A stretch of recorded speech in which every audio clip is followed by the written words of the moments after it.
attitude, okay?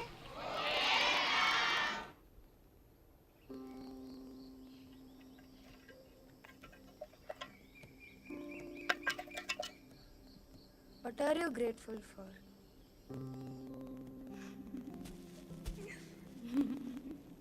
I used to feel sad seeing Manju and Kishan go to school while I stayed at home. Days were all the same. Appa never used to smile. Amma always used to be in her mud-colored sari. Appa was even thinking about giving our cows to someone else. We could never imagine losing our loved ones. But Appa had to. Do you believe in magic? I do.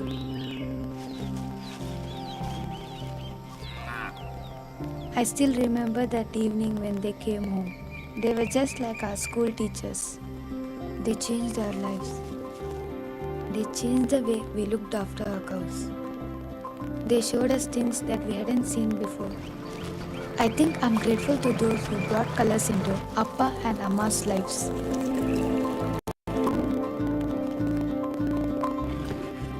I think I'm grateful to those who helped me go to school.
புது வீடு வாங்கணும்னு சொன்னீங்க, வாங்கிட்டீங்களா? என் பட்ஜெட்க்கு எதுவும் set ஆகல. இப்ப சொந்த வீடு வாங்க வெறும் 10% இருந்தா போதும். நம்ம காசா கிராண்ட்ல இப்ப 10% பேமெண்ட் கொடுத்து வீடு புக் பண்ணிட்டு மீதி 90% ஹேண்ட் ஓவர் டைம்ல கொடுத்தா போதும். செம ஸ்கீமா இருக்கே. Casa Grant 1090 payment scheme. Homes ranging from 45 lakhs to 4 crores across prime location. To call 9962922222.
Other speakers talk, articulate, it excites the mind.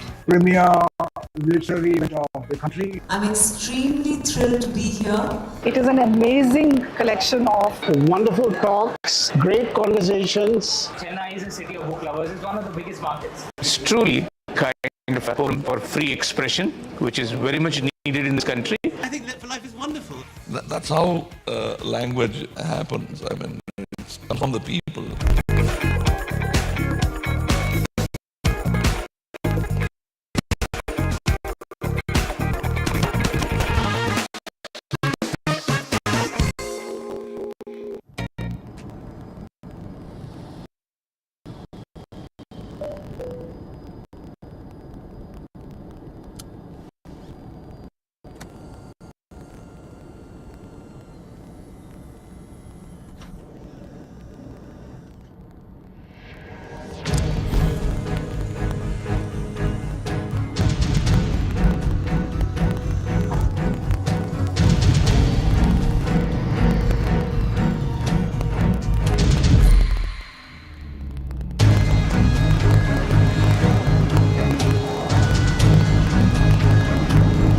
Your own luxury liner, presenting the new Carnival limousine.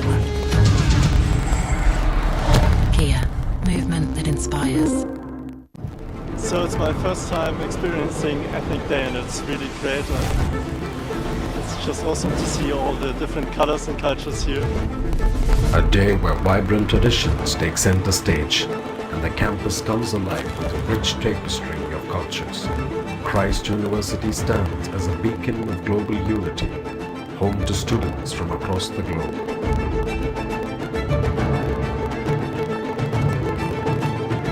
Mesmerizing performances grace the spotlight.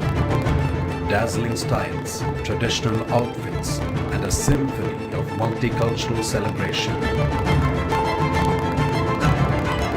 An international community where boundaries dissolve and friendships transcend borders. Bhasha Utsav and Ethnic Day 2023.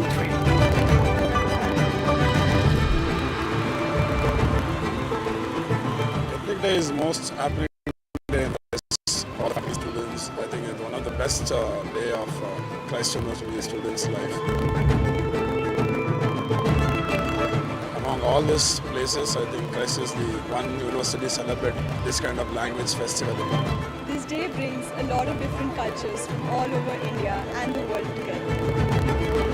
Today we feel closer because of the diversity that we saw from the Ethnic Day. सत श्री अकाल ਮੈਨੂੰ ਅੱਜ ਇੱਥੇ ਹੋਣ ਤੇ ਬਹੁਤ ਖੁਸ਼ੀ ਹੈ. I'm really enjoying the atmosphere here at Ethnic Day. Ethnic Day is fun! Best time to dress up and dance with your friends. Happy to be here. Good vibes, beautiful people. Thank you Christ University for giving us this opportunity. ਸਾਰਿਆਂ ਨੂੰ ਭਾਸ਼ਾ ਉਤਸਵ ਦੀਆਂ ਲੱਖ ਲੱਖ ਵਧਾਈਆਂ. Join us as we embrace diversity and showcase beauty of unity through culture.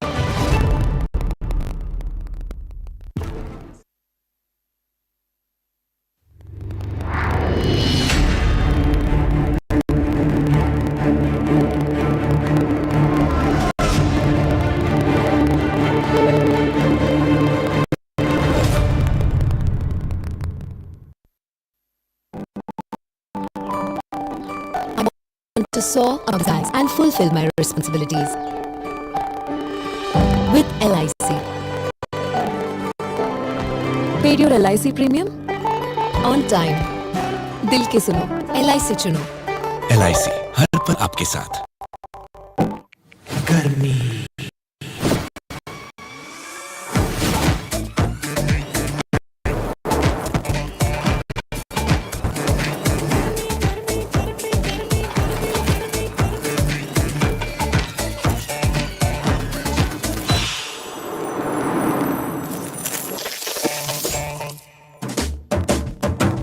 Start fast cooling inverter AC. अब गर्मी की छुट्टी. What if every day felt extraordinary? What if there was a time when your dreams became reality? That time is now.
on Monday, you should write an essay on gratitude, okay?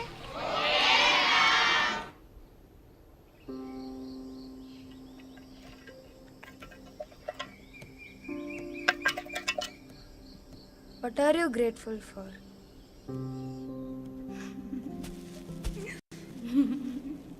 I used to feel sad seeing Manju and Kishan go to school while I stayed at home. Days were all the same. Appa never used to smile. Amma always used to be in her mud-colored sari. Appa was even thinking about giving our cows to someone else. We could never imagine losing our loved ones. But Appa had to. Do you believe in magic? I do.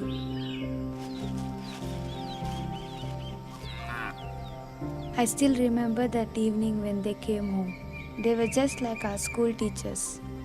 They changed our lives. They changed the way we looked after our cows. They showed us things that we hadn't seen before. I think I'm grateful to those who brought colors into Appa and Amma's lives.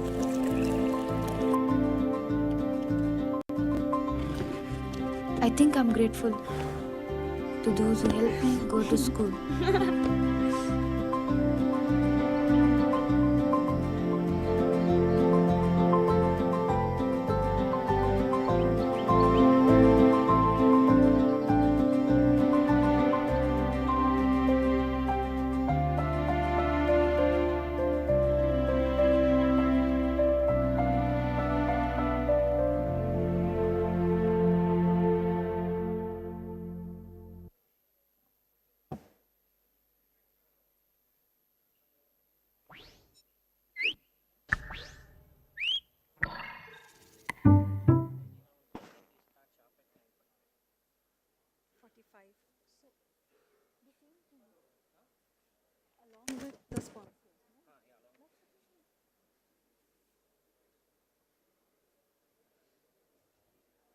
Hello and good morning, everyone.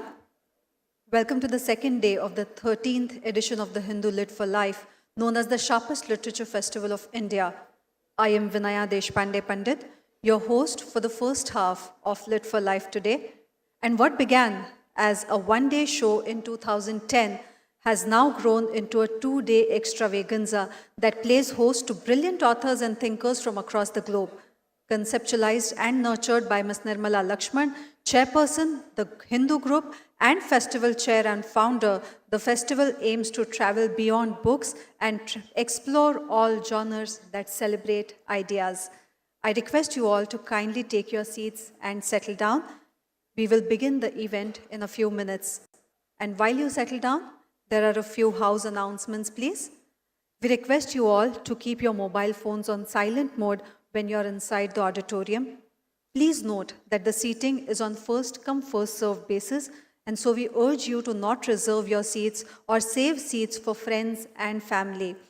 We encourage you to take photographs and video excerpts, but please don't forget to tag us on the Hindu Lit for Life. Please note that some of the sessions have question and answer sessions. We urge you to raise your hand and wait for your turn to ask questions. We also request you to keep your questions short so that more people can ask the questions and we can run the event as per the schedule. The Hindu Lit for Life would not have been possible without the support of our partners and sponsors, so please allow me a moment to acknowledge their support. The Hindu Lit for Life event is presented by Kia India and is in association with Christ University. Associate partners LIC, RR Donnelly, Blue Star, Brigade Group, NITI deemed to be university, Prosher, Singer, Chennai Port Authority and Kamarajar Port Limited, Uttarakhand Tourism, Vajiram and Ravi, Indian Bank, Akshay Kalpa, ICFAI Group, Realty Partner Casa Grande, Bookstore Partner Crossword, Food Partner Wow Momo, Beverage Partner Beachville, Radio Partner Big FM, TV Partner Puthia Talai Murai, Gift Partner Anand Prakash, supported by US Consulate Chennai, Water Partner Repute. And with that, it's time for our first session today. If I may request everyone to please settle down. Our first session today is The Election That Surprised India, in which senior journalist Rajdeep Sardesai, director of the Hindu group Enram, and former Union Minister Jayanti Natarajan will be in conversation with the Hindu's Delhi resident editor Verghese K. George. Award-winning senior journalist Rajdeep Sardesai spent a large part of 2024 immersed in writing his book 2024, The Election That Surprised India. Enram, former editor-in-chief of The Hindu and other group publications, posted on X, "I found chapter 14 of Rajdeep's book outstanding. This chapter can stand alone as a well-researched, comprehensive, hard-hitting, but nuanced and scrupulously fair essay on the state of the diverse media in the Modi era." Jayanti Natarajan is a lawyer by profession and is now a full-time political activist. Together, I invite them on stage. If I may invite Rajdeep Sardesai, Mr. N. Ram, Jayanti Natarajan, and Verghese K. George on stage, please.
Hello, good morning everyone, and thank you for being here on a Sunday morning, which also happens to be rainy. But I'm sure this session is going to be very exciting, and thank you for being here.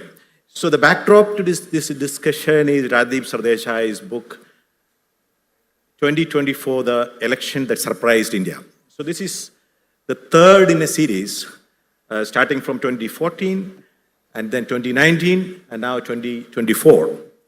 The key word in your book for 2014 election was change, Rajdeep, if you remember, and then 2019 was about dominance, the sweeping dominance of one man and one party, and then in 2024, it is about surprise. So change, dominance, and surprise. Can you just take us through those three phases of the last 10 plus years of Indian politics? Thank you very much, Verghese, and Vanakkam, Chennai. I don't think there's any other city, I seriously don't think there's any other city, possibly Kolkata, where you'd have so many people come on a Sunday morning to talk about books. So you deserve a huge round of applause for doing that, and the Hindu. I think the Hindu deserves applause because the Hindu still has a proper books page. There's a leading national newspaper, a newspaper which says we have no time for books. And I find that astonishing. Verghese, to answer your question, I think the fact is that we've gone through 10 to 15 extraordinary years. We've seen change in terms of the emergence of the BJP as the dominant party of this country, replacing the old Congress, if I may be allowed to use that word with Ms. Natarajan here, and the sort of gradual challenge to the Nehruvian consensus that dominated Indian politics for about 60 years after independence. So I think that's the change that we've seen. We've also seen dominance in terms of the fact that the BJP is not just another political party, it's a party that seeks to conquer India, if I may be allowed to use that word. It wants almost like a Ashwamedh Yagna to move from state to state. You're in a state where it hasn't been able to establish its footprint, but by and large, from Kashmir to Kanyakumari, that's been the BJP's goal, and therefore the dominance of a party, and not just a party, but a single leader. So the emergence of a personality cult, the larger-than-life personality cult, is certainly another feature of politics in the last decade and a half. And then you've seen the the Indian voter last year represent what I call the diversity dividend. You know, this is an extraordinary country because this is a country which is so uniquely diverse that to expect one leader, one party to establish his or her supremacy is not so easy. Last year at this time, after the Ram Mandir was set up in Ayodhya, the general impression was that this was a done deal, that the BJP would go 400 par or 400 plus. And I think somewhere in the hubris that created, the fact that even the media got sucked into this 400 par narrative, we forgot a very basic characteristic of this country, that this is a uniquely diverse country, and therefore to expect this kind of one nation, one leader, one party to simply come in and stomp its way through didn't happen, despite the fact that it wasn't a level playing field. I mean, let's be very clear, that's what the book tries to emphasize. This isn't a level playing field, particularly in the way media power, agency power, state power is misused. And despite that, the party in power didn't get a majority on its own. Now we can go into why that happened across the world. Incumbents have struggled, whether in the United States or the United Kingdom. But broadly, I would say this is an election that surprised India, because if you were in this room a year ago, most people thought it was a foregone conclusion, a done deal. As it turned out, there was a bit of a surprise, and I think a reassuring surprise, because whoever comes to power in India, I think the ultimate triumph is that of the voter. And I think one of the things that the book has changed over the 3 editions, the first book had Mr. Modi and Rahul Gandhi on the cover. The second one had Mr. Modi and Amit Shah. Now we've come back to the voter, and the reassuring news is it's a woman voter. Right. Because I believe women in particular represent the power of new India. I know they are being wooed in all kinds of ways, 1,000 rupees, 1,500 rupees a month, 2,000 rupees a month, not ideal. But I do think that we are seeing the Indian voter in his, but more importantly, her small way, reasserting themselves. Well, so we'll stay on the keyword surprise for a moment. Were you surprised, Mr. Ram, by the 2024 outcome? What surprised you or what did not surprise you? There were some smaller surprises within the non-surprise, I would say. In fact, I want to highlight this, that the exit polls were completely off, almost without exception. Rajdeep in this book mentions that only Yogendra Yadav got it spot on, to quote him, but he didn't do a forecast. Scientifically based forecast. What I want to highlight here is that many journalists, honest journalists, reporters who went to the field, Verghese George is witness to it because we were in constant interaction. And the editor of the Hindu, Suresh Nambat, getting this feedback or these insights, was very clear that there's no way that the BJP as a single party was going to exceed 240, maximum 240 to 250. Now, this is not based on some speculation. It was based on solid information, particularly from the Hindi-speaking states.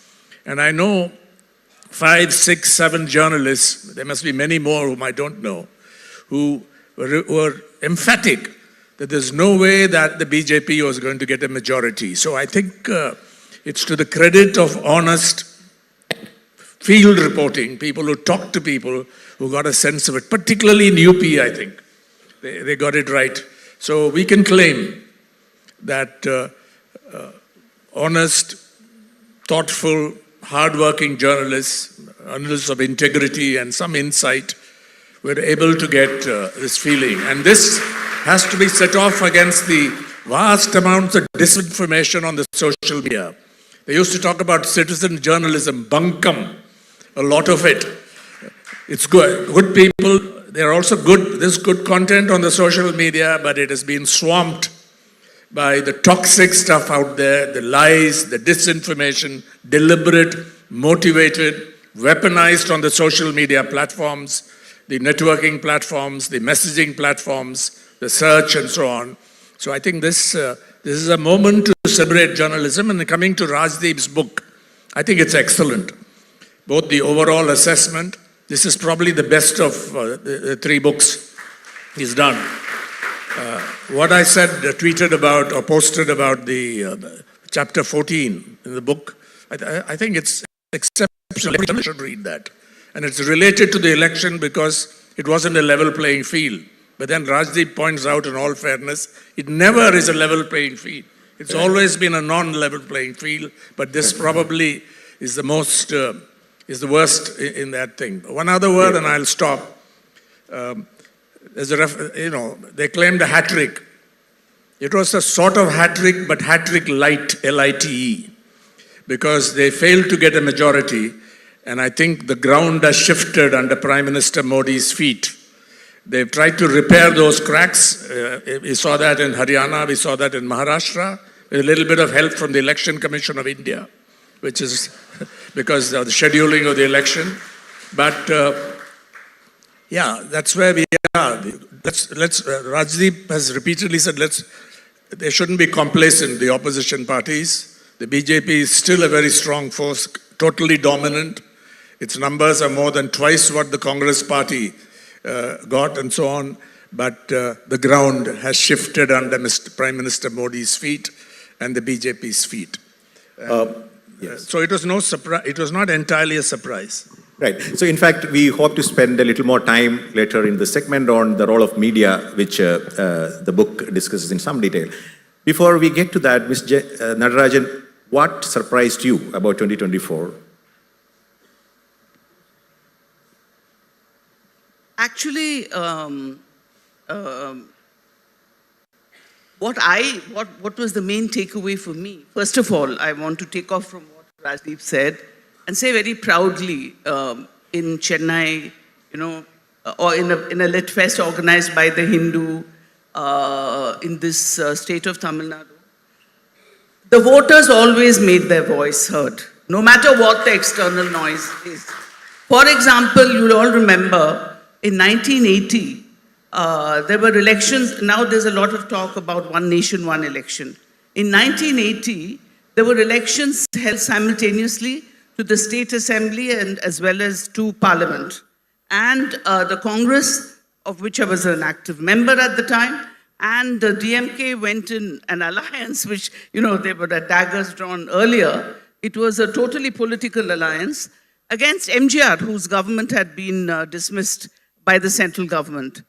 And the Tamil Nadu voters decisively rejected the DMK Congress combined for the state assembly, voted MGR as chief minister, and decisively rejected MGR for parliament and voted for the DMK Congress combined.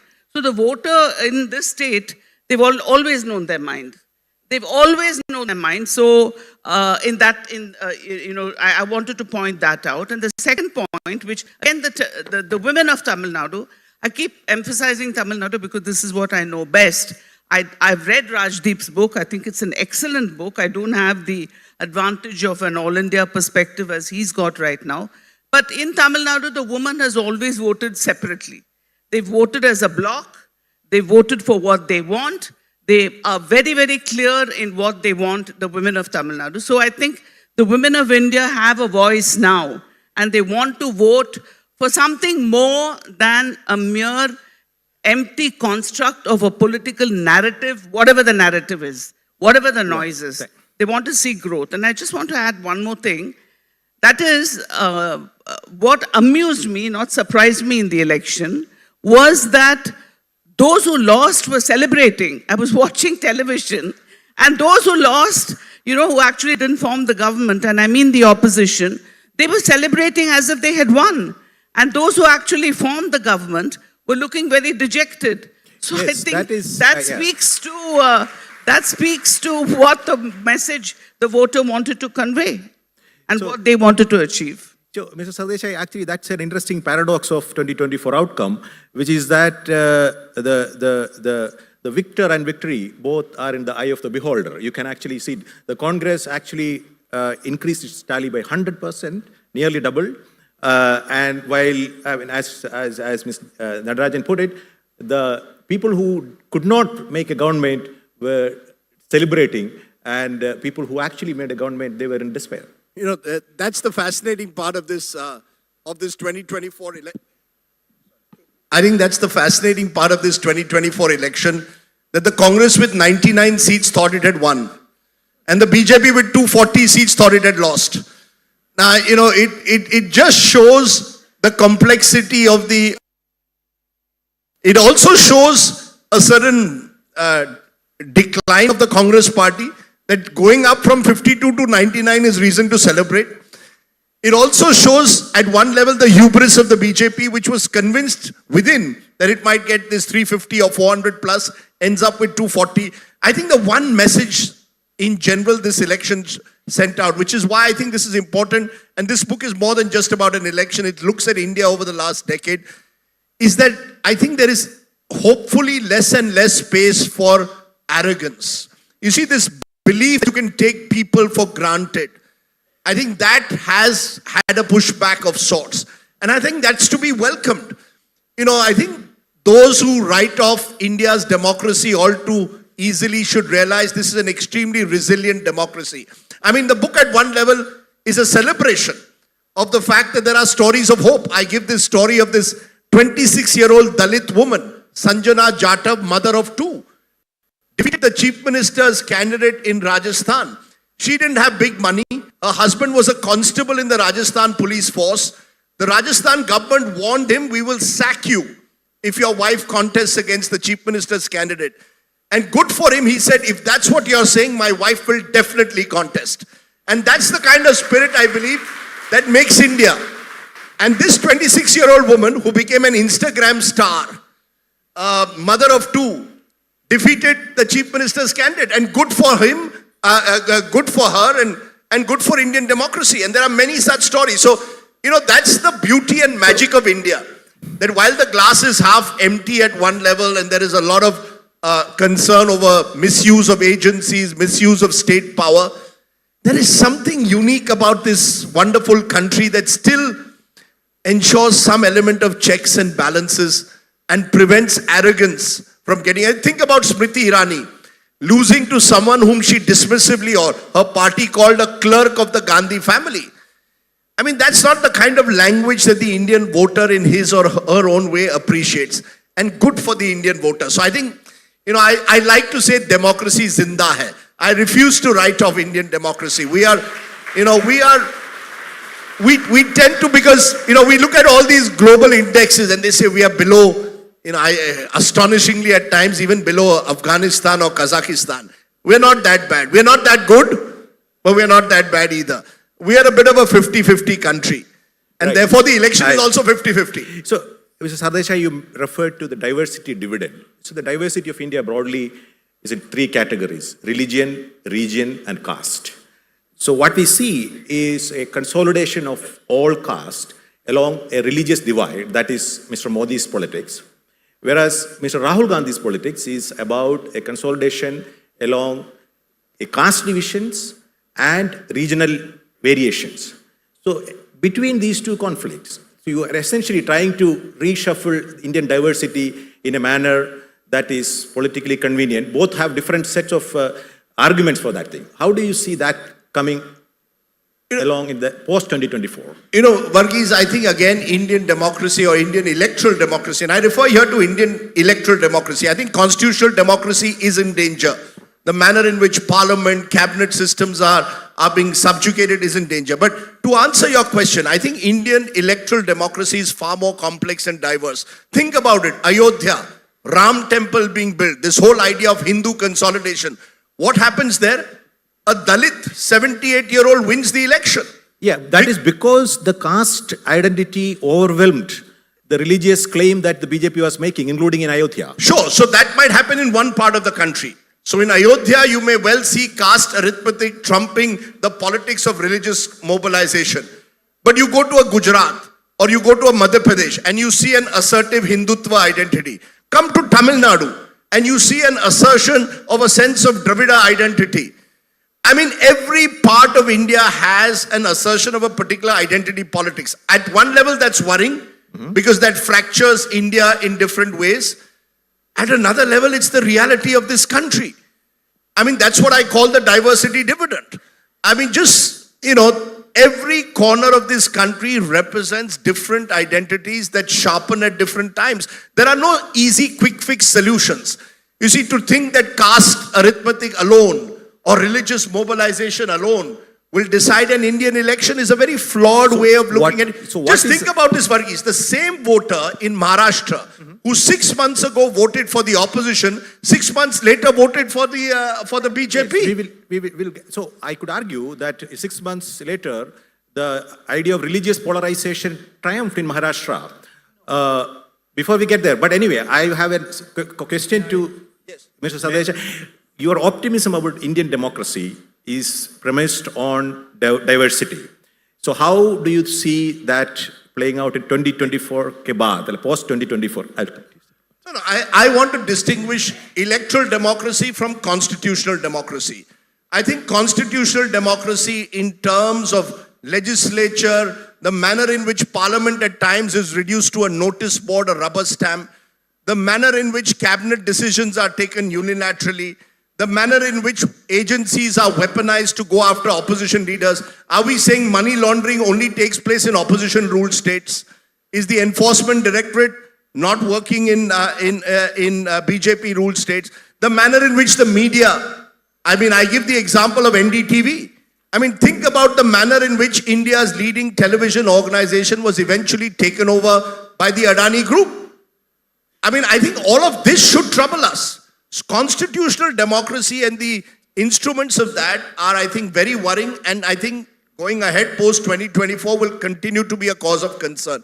Electoral democracy is where I think India still breathes. Maybe once every 5 years, maybe not as often as it should. So I think we need to make that important distinction between electoral democracy and constitutional democracy. And constitutional democracy in India is certainly in some way in recession. Yes, and we should be worried about that. Yeah. Yes, Mr. Ramya. I want to say something. I totally agree with what Rajdeep says, but constitutional democracy is not just about the party in government, whichever party. It's also about the opposition. And full disclosure, I am a person who worked for the Congress 35 years and resigned later. Now I want to know, does not the opposition have a role to play in democracy? Ma'am, we will get to the opposition internal party politics in the next segment, but I'd like to finish what I'm saying. That they have an equally important role to play. And if they are not creating an alternate space in an election, if they are not creating the proper credible narrative, if there's no democracy within the opposition itself and no narrative, then how do they fulfill their role? Yes. Mr. Ram, yes. May I comment on this issue of diversity and its impact on the election? That's at the heart of the matter, I think, because now India is multi-ethnic, multi-religious, multi-linguistic, multi-political, multi-everything, diversity and pluralism. The Hindu Rashtra project, over the long term, I'm serious on this, stands for one nation, one election, one language, one culture, one religion, one party, one leader, our great non-biological leader. This at the moment, with some exaggeration, of course, because they can also do federalism or quasi-federalism. So what has asserted itself in this election, it's obvious, a commonplace thing to say, but it's important, that diversity and pluralism. Take Tamil Nadu, for example. Not many journalists expected 40 out of 40, including Pondicherry. But the leaders of the ruling of the DMK-led alliance were absolutely clear that we won't lose a single seat. How did that happen? At the same time, how did Orissa happen on the other side, or Madhya Pradesh? Why was there a difference between Madhya Pradesh and Rajasthan? These are surprises within a non-surprise. But what it, I think, brings out is diversity and pluralism are the foundation of electoral democracy in India. Can I just very quickly, since I'm caught in the middle, between two sides, just to answer, Jayanti Natarajan is not wrong at all. I mean, I said it in my first two books that The Congress party has never missed an opportunity to miss an opportunity. This was said famously about Yasser Arafat. And we see that with the India alliance. I mean, look at the ridiculousness of this India alliance at one level. 6 months ago, the Congress and Aam Aadmi Party are fighting together in Delhi. Today, the Congress calls the Aam Aadmi Party anti-national. And the Aam Aadmi Party says Congress should be thrown out of the India alliance. I mean, this dissonance strikes with the voters. So you've got that at one side. On the other hand, you've got a force that never misses an opportunity to be as ruthless and remorseless as possible. Throw an opposition chief minister into jail just before an election. So, I mean, I'm caught in a way between the two. And maybe India's position is in the middle. In an ideal world, you don't want to see authoritarianism at one level. Neither do you want to see, frankly, what's the word to use? This complete lack of a credible, cohesive alternative. So I think we are stuck in a sense. Some say we are stuck between a despot and a dynast. I don't want to go that far to get myself into more trouble than I already am. I did say it, but in a way that reflects India, the challenges Indian democracy faces at the moment. May I say something? One reason why the people who didn't make it celebrated was had they got the numbers and formed the government, look at the plight they would have been in. That's right, yeah. A coalition of that kind. So I think they got the best possible, the optimum outcome, if you like. Because just short of winning power, but having demonstrated their clout, which is, I think, the explanation for what Jayanti referred to. What are they doing with it, Ram? They're carrying handbags saying Palestine. I mean, it's not serious. Parliamentary opposition, there's no serious alternative. Right, I think, yeah. So hopefully we will actually discuss internal politics of both Congress and BJP in the next segment. But before we get there, Mr. Sadesai, you mentioned and discussed quite a bit about the role of the media and how it was entirely one-sided, most of the Indian media. But still, we had this situation of a narrative that went totally out of control for the BJP in 2024. This argument about the constitution being in danger, that just emerged. How do you explain that process? Look, first of all, there is media and media.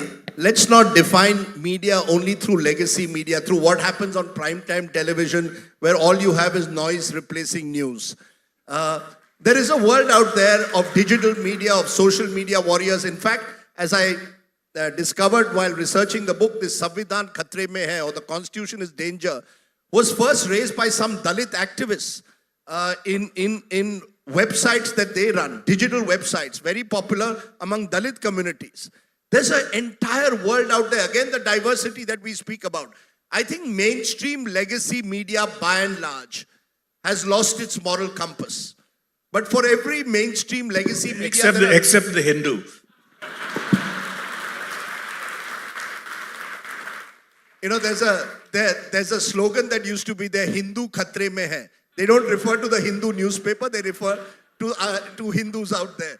But the truth of the matter is, even away from that, there are lots of these social media, digital sites, community websites, all of which are amplifying various narratives. And one of the narratives, and you could argue it was a fake narrative as some call it, Constitution, Samvidhan Khatre Mein Hai. The truth of the matter is there are people out there who were fearing that their reservations will go. They thought 400 seats, the BJP will take away reservations, and that caught on like wildfire because a few BJP politicians amplified the fact that the Constitution... So that happened despite the Congress party, despite a biased media.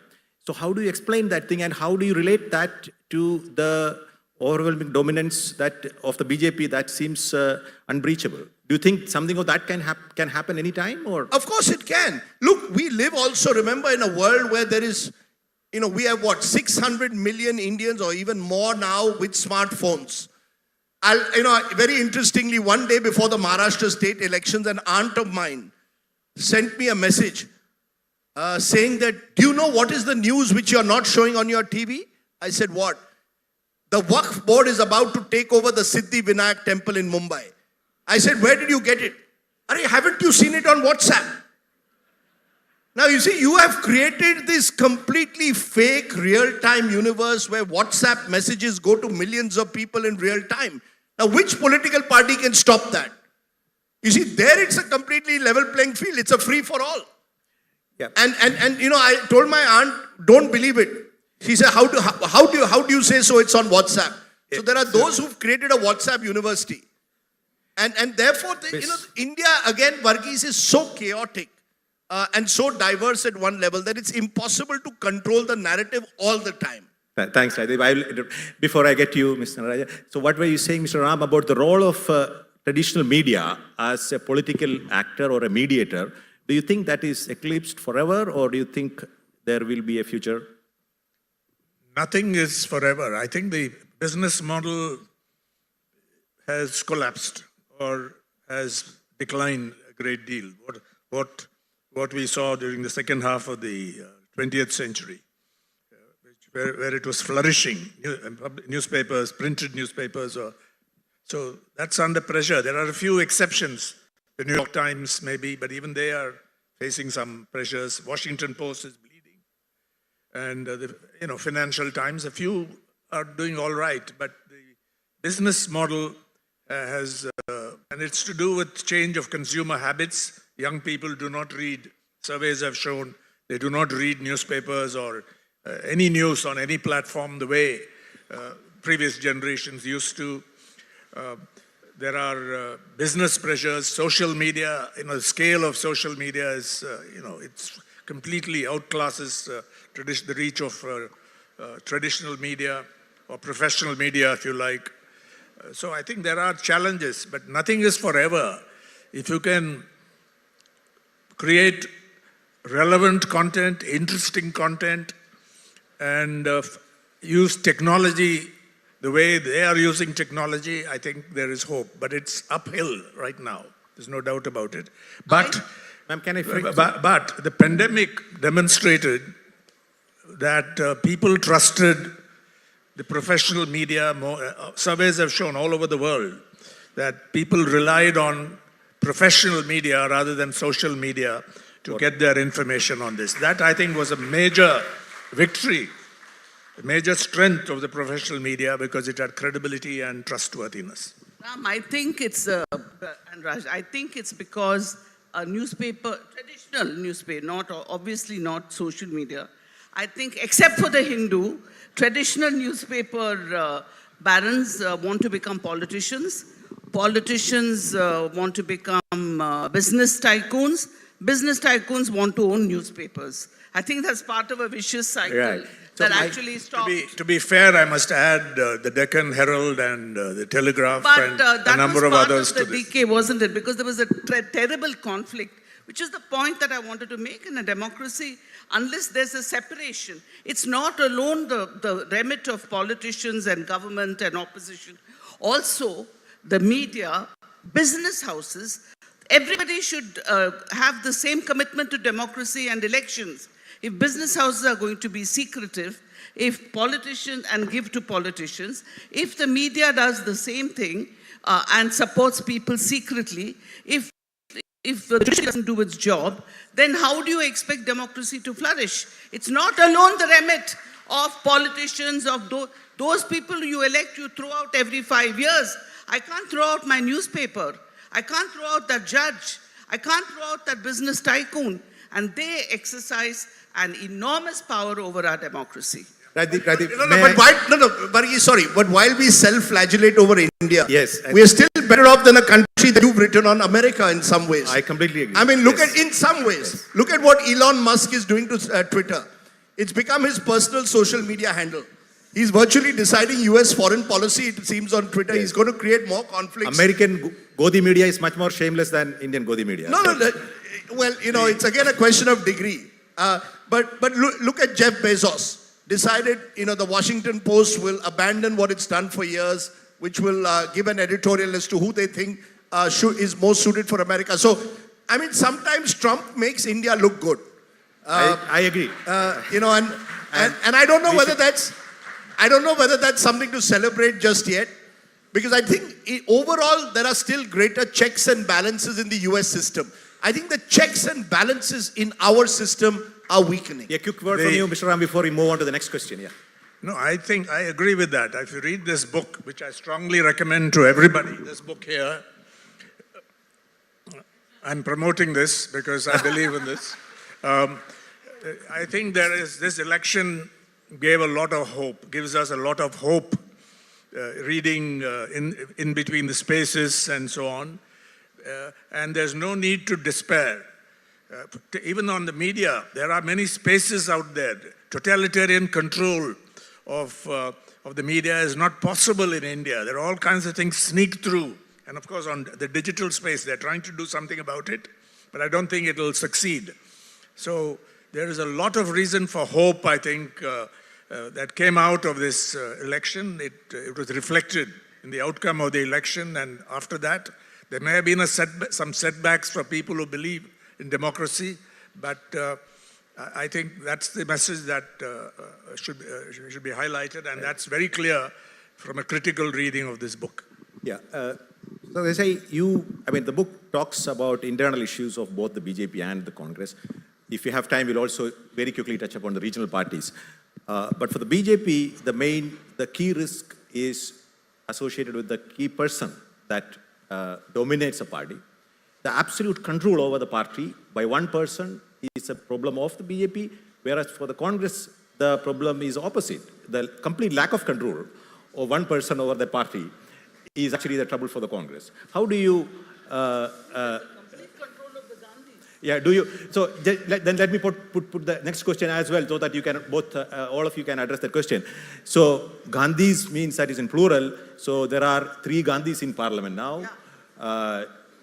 Do you actually see the possibility of a RG versus PGV sibling rivalry in the Congress? In Indian politics, I refuse to look into the future and say this is some family soap opera that's going to play out. But I do feel very strongly, I think the BJP is not just an individual, it's a machine. And we saw that in Maharashtra. The manner in which the RSS, which was not fully involved in 2024, and maybe that's one weakness that I see now in hindsight in my book, I should have explored it more, the role the RSS plays during elections. They seem to step away during 2024 in a manner that was unexpected. I mean, one of the features, one of the interesting findings, data points, more than 100, just look at this number. The BJP had about 435 candidates in the Lok Sabha. More than 110 were former congressmen. Digest that figure. 1 in every 4 BJP candidates was a former congressman. So in a way, the BJP is more than just an individual. It's this machine that people have gravitated towards. It's got resources, it's remorseless, it's ruthless, and it's going to last for much longer than most people think. The Congress party, I think, is stuck in a time warp. Oh, you're not in the Congress party? Okay. Jayanti Natarajan is in that wonderful position where she can sort of virtually blame the Congress for everything in the past. When she was in the party, it's not as if dynasty only... Ma'am, it's not as if, all the ills that we now heap on the Congress only started in 2014. Even when you were part of the Congress, the obsequiousness, the sycophancy, you were part of it. Good. I mean, that's a candid admission. And I think Verghese, importantly, there's a younger India which is hankering for a new kind of politics. And I fear that neither of these 2 major national parties actually fulfill the real aspirations of this India. That's my worry. I traveled a lot through Maharashtra. It's my home state. And I was stunned when I went to certain parts of Maharashtra that are falling off the map, meeting these farm widows. Husbands committed suicide for not having a 1 lakh rupee loan that they could pay off. No politician in Maharashtra for the last 30 years, Congress has been in power, BJP has truly addressed the issues of the farmers. Our politicians are living in a completely disconnected from the real world. Whether it's the dynastical politics of the Congress, and it's not as if the BJP doesn't have families that are running, that are entering politics. So I think that's my worry is our politics is getting caught in these binaries, when the reality on the ground is very different. We have a serious crisis of jobs for the young, serious crisis of providing employability. None of these are addressed by these netas. So we are caught between a despot and a dynast. Let me now say it. We are caught between a despot and a dynast. All right. And neither of them are healthy for Indian democracy. Ms. Narajan, so you've actually admitted, you pleaded guilty already. So let me press on that question. What in the Congress today is more dynastic or more, what is worse than the situation for Congress? You've seen it from inside for a long time. First, the same family, the same caste. I was very much a part of it. I was very much a part of the obsequiousness. I really believed that this was the Mrs. Sonia Gandhi, Rajiv Gandhi before her. They're the people who can unite the party, and the Congress was the middle space, the centrist space. That was the answer to India's diversity and democracy. We'd fought for freedom, all that. But today, when and after I've left, and it's 10 years since I left, so nobody can turn around and it'll be in another few days, 10th year anniversary of my having walked out. But I would like to say 2 or 3 things. 16 former Congress chief ministers have left the party since 2015. Our youngest, our brightest, maybe I'm dissatisfied, maybe call it what you like. I've not joined anywhere else. I have stayed here and watched with anguish the decay of a party that can be the soul of India. And in many senses, there are still people in the smallest village in every part of India. We are out of time, and I will have Mr. Ram come in quickly. Yeah, I just want to say that where is the democracy in the Congress? When can anybody get an appointment to meet Rahul Gandhi? I could always meet Sonia Gandhi, but it'll take 2 years or 3 or never. Where is the constitution? Where is the 33% reservation for women within the Congress? Where is the percentage for Dalits in the Congress organization? Who are they really to have the right to speak about anybody else? Where is the credibility thank you, for the Congress? Mr. Ram, The Congress has a great deal to answer for. There's no doubt about it. But I don't think it's just the dynastic issue. It's the policy. It's the attitude to opposition. After Jawaharlal Nehru and maybe after Lal Bahadur Shastri, what you saw was, in a sense, it anticipated what was to come. I'm old enough to remember the emergency. What was the slogan? India was Indra and Indra is India, given by the Congress president. And now who's the Congress leader, BJP supporters and RSS supporters most admire? Not Mahatma Gandhi, definitely. Not Jawaharlal Nehru, but Indira Gandhi, who not all her legacy was negative. A lot that was positive also, but this intolerance, this attempt to be authoritarian was, I think, introduced at that time. It's not just dynastic, it's the policies. But coming to the BJP, I think that BJP, even Mr. Modi is subordinate to the RSS. This is a debatable issue. But my view is, Rajiv, in the book also there's quite a lot on it. I mean, or what he said now, that if RSS stays away, then the outcome is quite different because it sends people out. They go and work exceptionally hard. They don't have to be paid the way cadres of many other parties have to be done. This is what they learn. They do. And the RSS chief has recently, I don't know if we should, how much weight to give to these comments, but there have been some discordant notes when he speaks about the personality cult or individuals, the need for humility. So I think there is this contradiction when somebody like, yes, it's not a one-person party at all, despite the prominence that the leader has right now, all over the posters and so on. So the reality, I think, needs to be investigated, analyzed, and it's still open, arguable.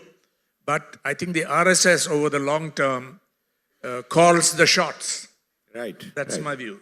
So we are concluding this session before we open it up for question. I'll make 2 points. One is BJP becoming the Congress. Your former colleague and a major political insider for the Congress party, Janardhan Dwivedi, said after 2014, a very insightful comment. He said, so in the casual conversation which I'm now revealing, I said, it has been such a defeat for you. Congress is nowhere to be seen. So he said, whoever is in power becomes the Congress. So, jo satta mein hai, wohi Congress hai, you know.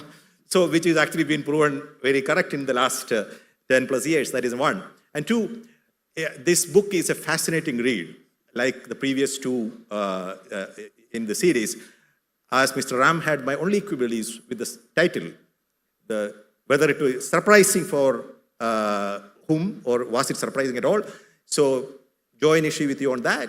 So we had put out a tweet, which actually, immediately after the election outcome, some of the reporting that actually reflected what was coming, particularly from Uttar Pradesh. You say that you actually write in some detail about Yogendra Yadav being the only person who got it correct, but I would submit that quite a few people actually who had their ear to the ground could actually sense what was coming. On that note, we will conclude this part of the segment, the discussion. We'll open the floor for questions. We have 10 minutes, right? If we may please have some questions now. The mics will come to you, so please hold on. Can we have the mic here?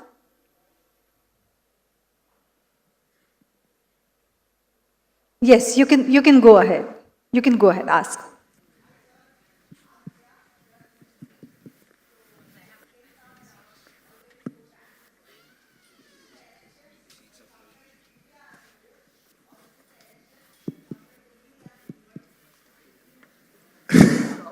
I think it's for the audience's benefit, he asked if the results of this election were surprised India or whether they surprised the media.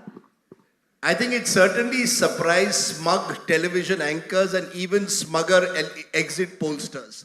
I genuinely think exit pollsters must exit, and smug television anchors who spend all their time in television studios playing God must start going and talking to the people of this country.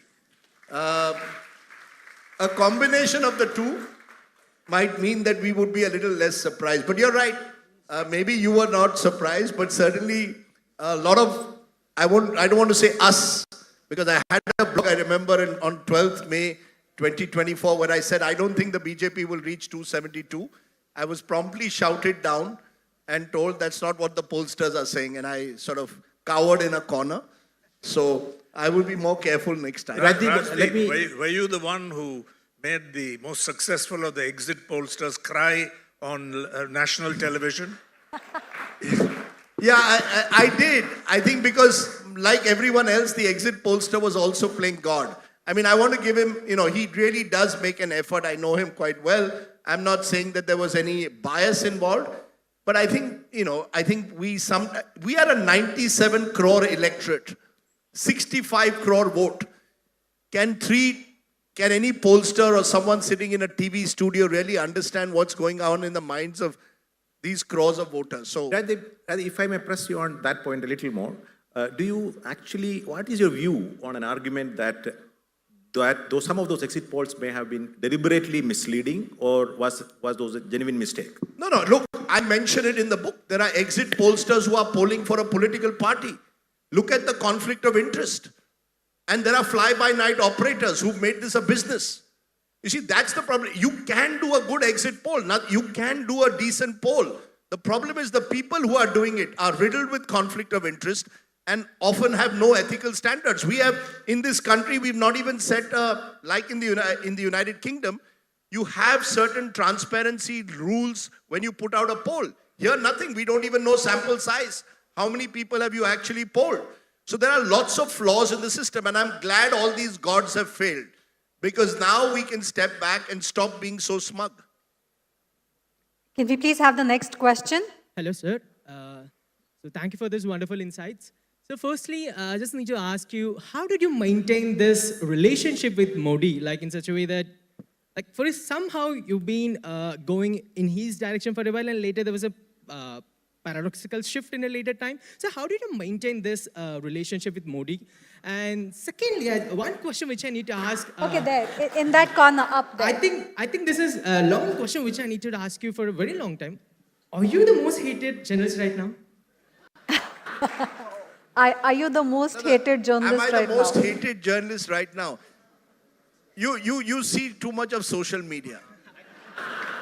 You know, social media is echo chamber. As long as I'm loved by my family, I don't care whether I'm hated as a journalist. It doesn't matter.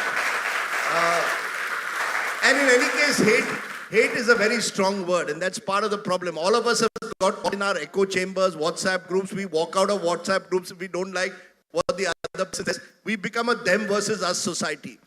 And the more you become a them versus us society, it's the fastest route to fascism. And that should worry all of us. I didn't know what your first question was about a relationship with Mr. Modi.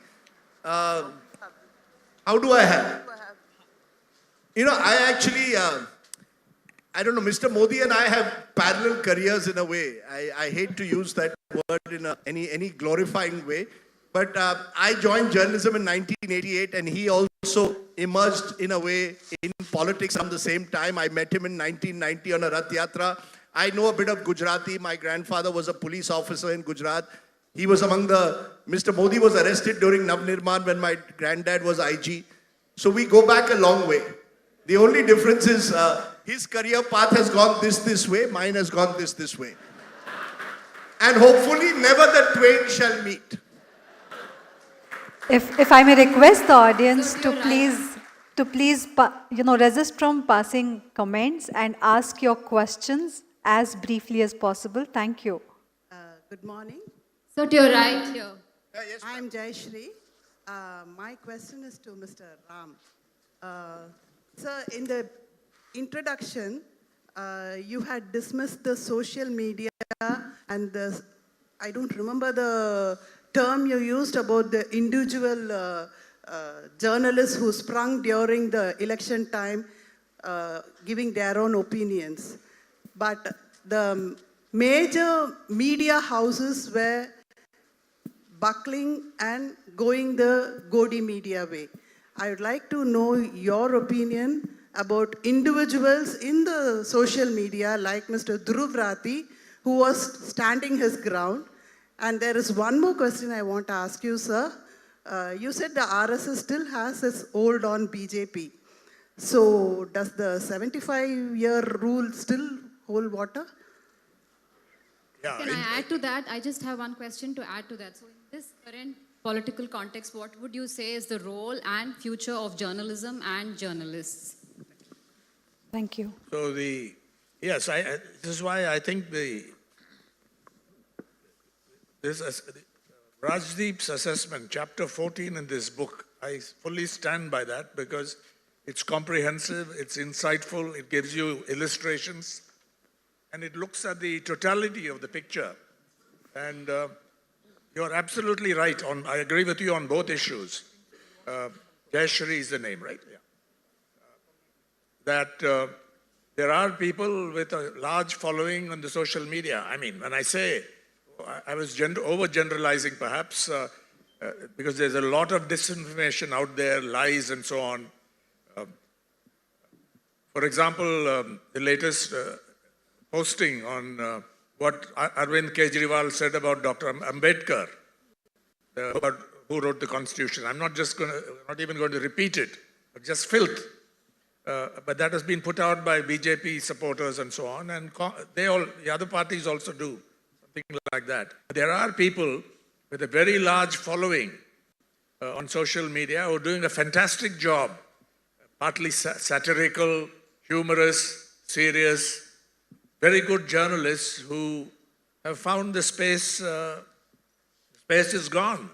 For example, after NDTV was taken over by the Adani group, the whole Hindi thing went, but they've done well on the social media. Similarly, in this state, there are people who are doing a good job on the digital space.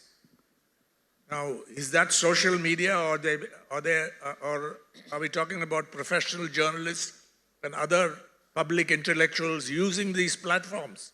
It's arguable. So I think that's, what is the second question? Yes, yeah. This is an interesting question because the RSS, Modi is pracharak. That means he's totally devoted. He gave up his family, wife, everything. and became an RSS pracharak at a very young age, Mr. Modi, in his 20s. Unlike Adani, Vajpayee, etc., who are Swayam Sevaks. Now, the rule you mentioned, 75, does apply to all pracharaks of the RSS and all office bearers and so on. Of course, they can make exceptions, but it's an interesting question. Mr. Modi is not yet 75, is he? Yeah. So when he reaches that, the markets say that he's likely to continue. He will continue. But it'll be an interesting date to watch. And if you're looking for surprises, that's a long shot, but it is possible. And the other question was? Can I just add to that 75-year rule? In India, the retirement age always applies to others, never to yourself. In any field in life. Show me one corporate CEO follow the rule, he'll always keep it for his peers, never for himself or herself. So, Radhi, on the question of journalism, I think that requires a separate discussion, but we have to affirm the centrality in public discourse and in democratic discourse of the professional media. You call it what you will. Some of it is legacy media, some of it is new on the digital platforms. But professional journalism, not just media, professional journalism with its core values, with its functions clearly laid out, credible information function, critical function, investigation, sense-making, all these only we can do. We meaning not just full-time journalists, but various people who contribute to journalism, including columnists, scientists, other experts and so on. So we've got to bring it to the center of any discussion that professional journalism, by whatever name called curated journalism, etc., is the way to go and it will survive. Though it's now in great distress all over the world. Thank you. Raddeep, to you for the last word. You actually allude to this question in the book about the challenge that Mr. Modi might face from within the broader Parivar. So finally, when the most consequential challenge to the current regime could come more likely from the right than from the left, what's your view on that? Yeah, I think that's a fascinating question. It's linked to the 75 years. I think eventually a time will come. You know, I'm sure Mr. Ram may know Jayanti Natarajan. In the early 1960s, the question was after Nehru who? Or after Nehru what? I think that question will at some stage be confronted by the Sangh Parivar after Modi who. But as I said, I don't think Mr. Modi is the central figure in terms of a long-term project that the RSS has, which completes 100 years this year. It's a long-term project to change the way India, the new Indian Republic, is seen by them. And that goes beyond individuals. Whether Mr. Modi is here 10 years from now, and I know he wants to break the record of Jawaharlal Nehru, 17 years in power, so he wants to be there till 2031 at least. But even beyond that, I think this is a long-term ideological project to change the way the Indian Republic is seen. And I think that goes well beyond individuals. Narendra Modi is a facilitator at the moment in that project. There may well come a time when they will see someone else who could take that project to the next level, whether that's a Yogi Adityanath, whether that's Devendra Fadnavis. I won't go into individuals, but I think in the next 20, 30 years, that's the fundamental battle that's going to take place in this country over the nature of the politics that we want. Is it centered around religion and a cultural, civilizational project? Or is it, as our founders of the Republic saw it, as this unique, diverse republic where irrespective of what country you belong to, you were Indian first. And I think that constitutional project will be under challenge. Thank you, Raddeep. And we close this fascinating on that very optimistic note. Thank you, Jayanti Natarajan, Raddeep Sardeshai, and Ram. Thank you. Thank you so much for this wonderful session. If I may remind the audience, please, that Mr. Rajdeep Sardesai will be available for the book signing session right outside the auditorium. We will start our next session immediately.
May I request the audience to please settle down?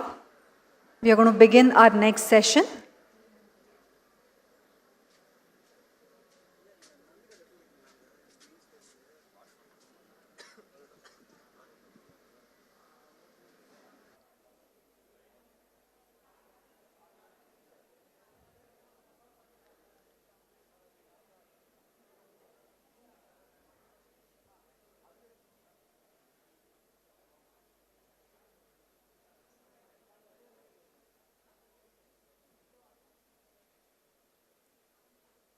We now move on to our next session, One Health Guiding Our Future. It is increasingly clear that operating in compartments no longer works when it comes to healthcare. One Health, or a comprehensive view of healthcare, will have to be a part of our future. And this is what our expert panel, consisting of Dr. Soumya Swaminathan, IS Officer Supriya Sahu, and the Hindu's Ramya Kannan, will talk about. Dr. Soumya Swaminathan is a pediatrician and a global expert in tuberculosis and HIV research who recently served as the WHO's chief scientist. Supriya Sahu is an IAS officer who's currently serving as the Additional Chief Secretary, Environment, Climate Change and Forest Department of the Government of Tamil Nadu. And Ramya Kannan is the Hindu's health editor and the Tamil Nadu Bureau Chief. She has been a keen watcher of the happenings in the healthcare sector for at least 2.5 decades now. May I please invite on stage Dr. Soumya Swaminathan, Supriya Sahu and Ramya Kannan.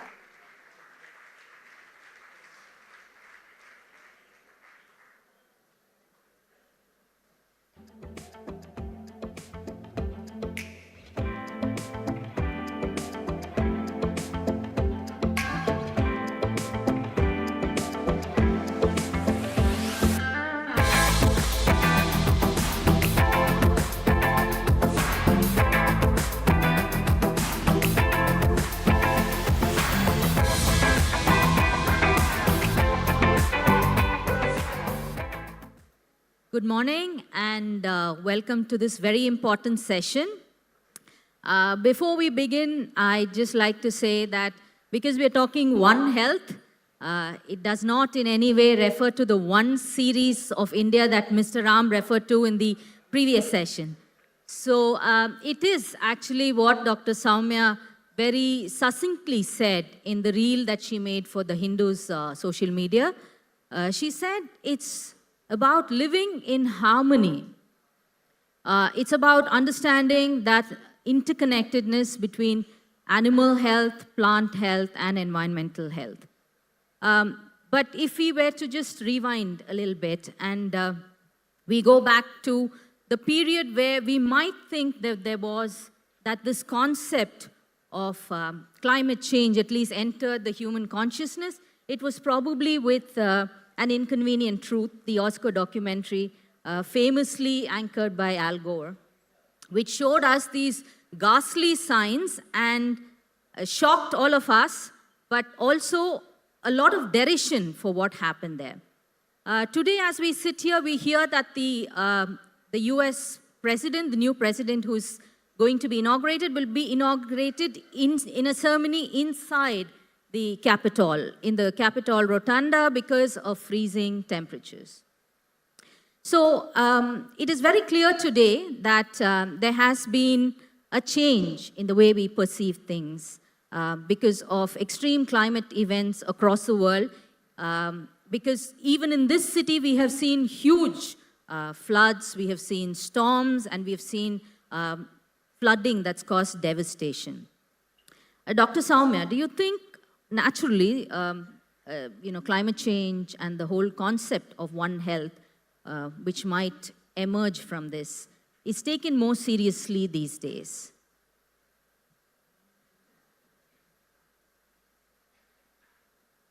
Thank you very much, Ramya. And I think when we look back, our traditional societies and people, indigenous people who've lived on this planet, really understood what One Health was about. I think we, people who have been educated in the more modern world, and I think this whole concept of anthropocentricness emerged probably sometime in the 17th century or so, where the Europeans, were getting into the industrial age, and where the British Empire and many other European nations actually colonized the world. And the concept there was that the earth was a thing, an inert thing, and something to be plundered, something to be used for humans, and that everything revolved around human beings.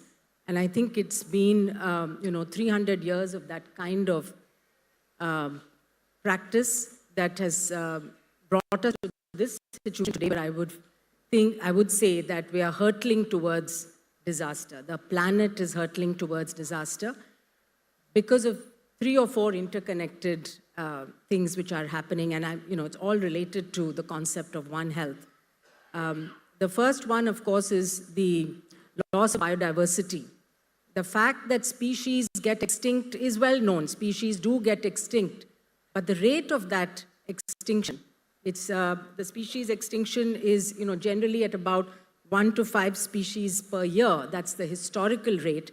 Today, it is 1,000 to 10,000 times more across all species, not just the big animals, the visible ones like the mammals, but across insects, birds, fish, microbes, and corals, of course, and so on. And the extinction of each species does have an impact on the entire ecosystem.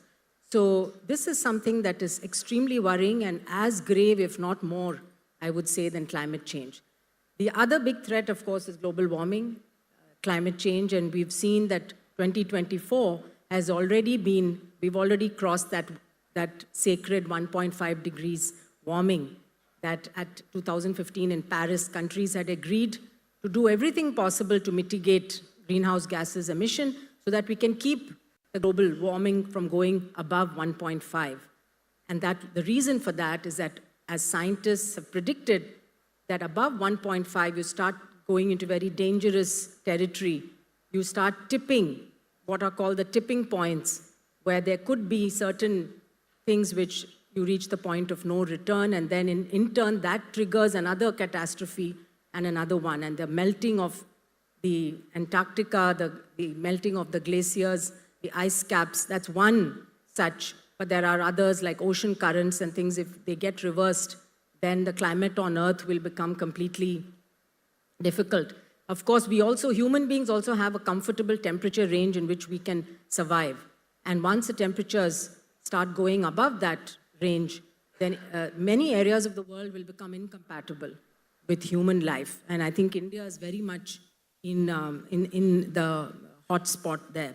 The third big driver of change, of course, is pollution, whether it's air pollution, water pollution, noise pollution, light pollution. Because of our cities and the light that we emit, so many species are impacted.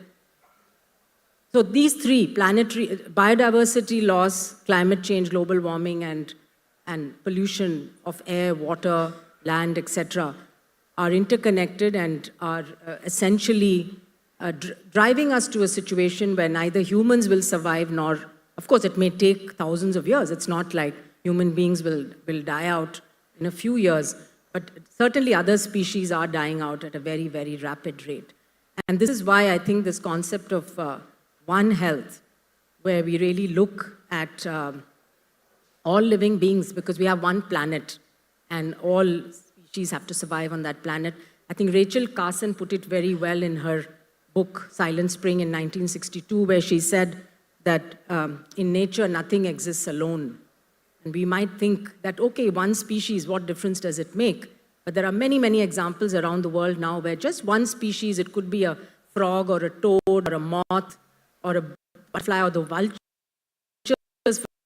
What is the extinction of that? Again, due to drugs that human beings produced and used in livestock, we have lost today 97% of vultures in India. So we know that all too well.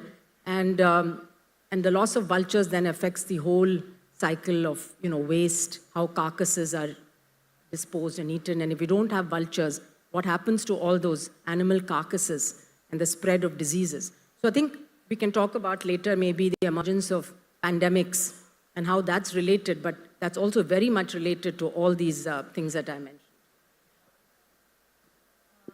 Thank you very much, Dr. Soumya. I think, we've come to that, interesting point here, Supriya. For those of you who are not aware, Supriya Sahu was the Environment and Forest Secretary and is now the Health Secretary. So in some senses, you are like perfect for this session. So what I wanted to ask you was, given that in countries like India particularly, there is a density of population, animal, livestock, and humans live in very close proximity. There's extension into natural habitats.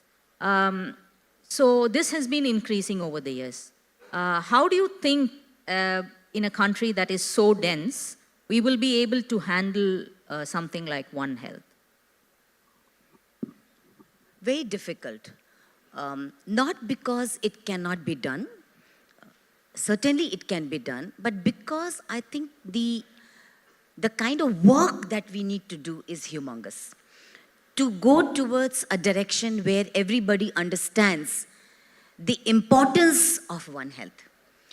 While it is something which we are, calling it as a new concept, but it has always been there.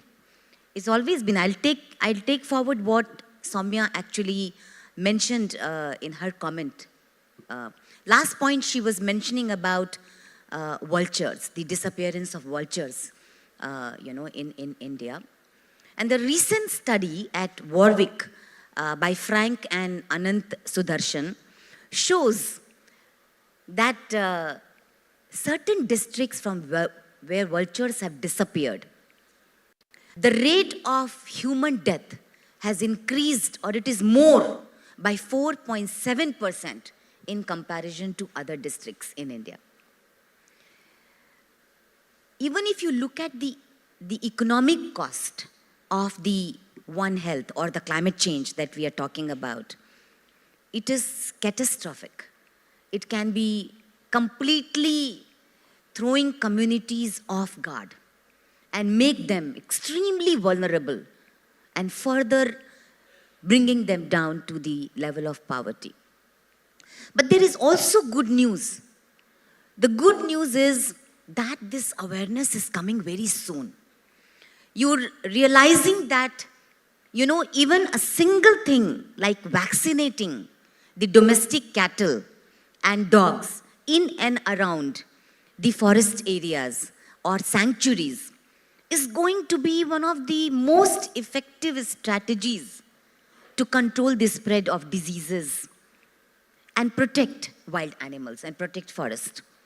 So this kind of thinking is coming. One example is Panna Tiger Reserve in India, where government of Madhya Pradesh and government of India, also the Wildlife Institute of India, they have started this initiative of bringing the One Health concept for the Tiger Reserve. And that is what we actually need to look at. So coming back to your question, Ramya, I think there is an urgent need to have that understanding. Bring it in the policy, A. And that is something which will be the first step. So Government of Tamil Nadu, in the Department of Health, we have brought out a government order saying that we would be setting up the One Health Climate Hub, which will work on all these things, which will work on the policy, which will work on the surveillance, work on the coordination mechanism, because there are many players in this sector. So as Soumya was also mentioning, it's not something that one person, one department, or one particular individual can do. It is something that has to be the team effort. So I think it is difficult. It is quite, it's looking very daunting. But initiatives have already begun. So I'm very sure in the near future, if the efforts are put in together, we have something solid to look forward to. Right, thank you for that. We'll circle back to the Tamil Nadu's One Health scheme. But meanwhile, thank you, Dr. Soumya, for bringing up the pandemic. That's a very important segment of what we've... Has that I mean, it has been the result of this, coexistence in a dense planet. But has it also changed our perspective in terms of being aware of climate change and the need to take certain precautions, or to look at the whole thing as one planet? I think it certainly has, but how much the lessons of the pandemic have been learned by governments and how much they're going to act still remains to be seen, because I think human beings tend to go through panic and neglect. Same thing happens with governments. When you're faced with this crisis, then of course you're panicking and wanting to do everything possible, but when things tend to start going back towards normal, then one doesn't really want to exert. But the problem is that unless we do things now to prepare in peacetime, the next pandemic may be before us very soon. In fact, the rate at which the pandemics have been coming has really increased, and that's for many reasons, including some of the things we talked about earlier. Wildlife and domestic animals are much more closely interacting now than they ever used to. We are also changing land use. We are cutting forests because we want to build housing for ourselves. And there is, of course, international travel and trade, including illegal trade of wildlife, and then the presence of wet markets in some countries, particularly in Southeast Asia, China and other Southeast Asian countries, where a number of animals are kept in these markets. They are live and very close proximity. And then, of course, they are killed and sold for meat. But before they are killed, these animals can be transmitting through their body secretions, viruses to each other. In fact, this is how viruses evolve. They keep changing, they keep mutating, and ultimately that one final mutation enables them to transmit from human to human. So we think that's what happened with SARS-CoV-2. It's a virus that's been there in bats. Coronaviruses are there in bats, thousands of types. And we've had 3 coronaviruses so far that have infected humans. The influenza viruses, of course, are the most likely to cause pandemics, and the H5N1 that's circulating in cattle farms in the US is, I would say, we're at a dangerous point there, because it's a matter of time before there's a reassortment of genes and the virus acquires the ability. Today, it can infect humans, but it can't go from one human to another. But the H5N1 virus has a 60% case fatality rate, as opposed to SARS-CoV-2, which had much lower than 1%.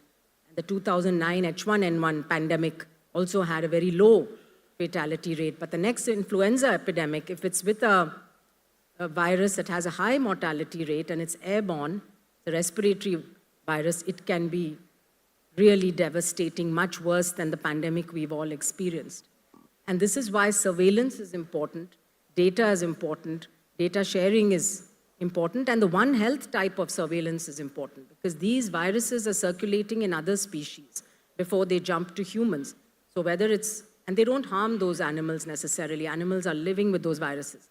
So whether it's wildlife, birds, ducks and geese and so on, which then give it to poultry, domestic poultry, other mammals, we have viruses circulating in goats that when they infect humans can cause very severe hemorrhagic diseases.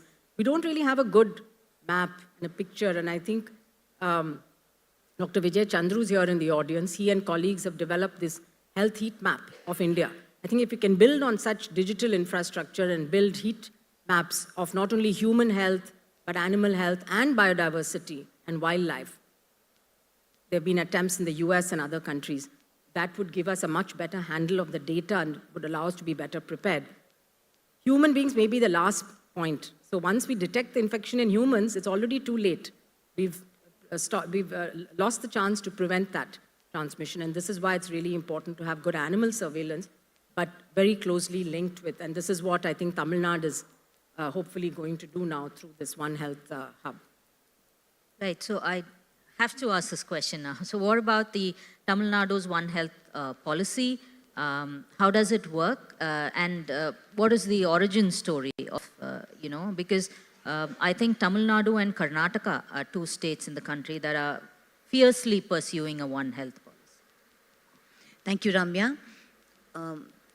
Not many of you will be knowing that the wastewater that is generated, say, in a city, whether it is Bangalore or Chennai, or the sewage that is generated, that is an excellent indicator of the diseases that are prevailing and that are likely to come. Maybe some people might be knowing that during COVID pandemic, you could analyze the water, the wastewater, and you could see the viruses that are present in that wastewater.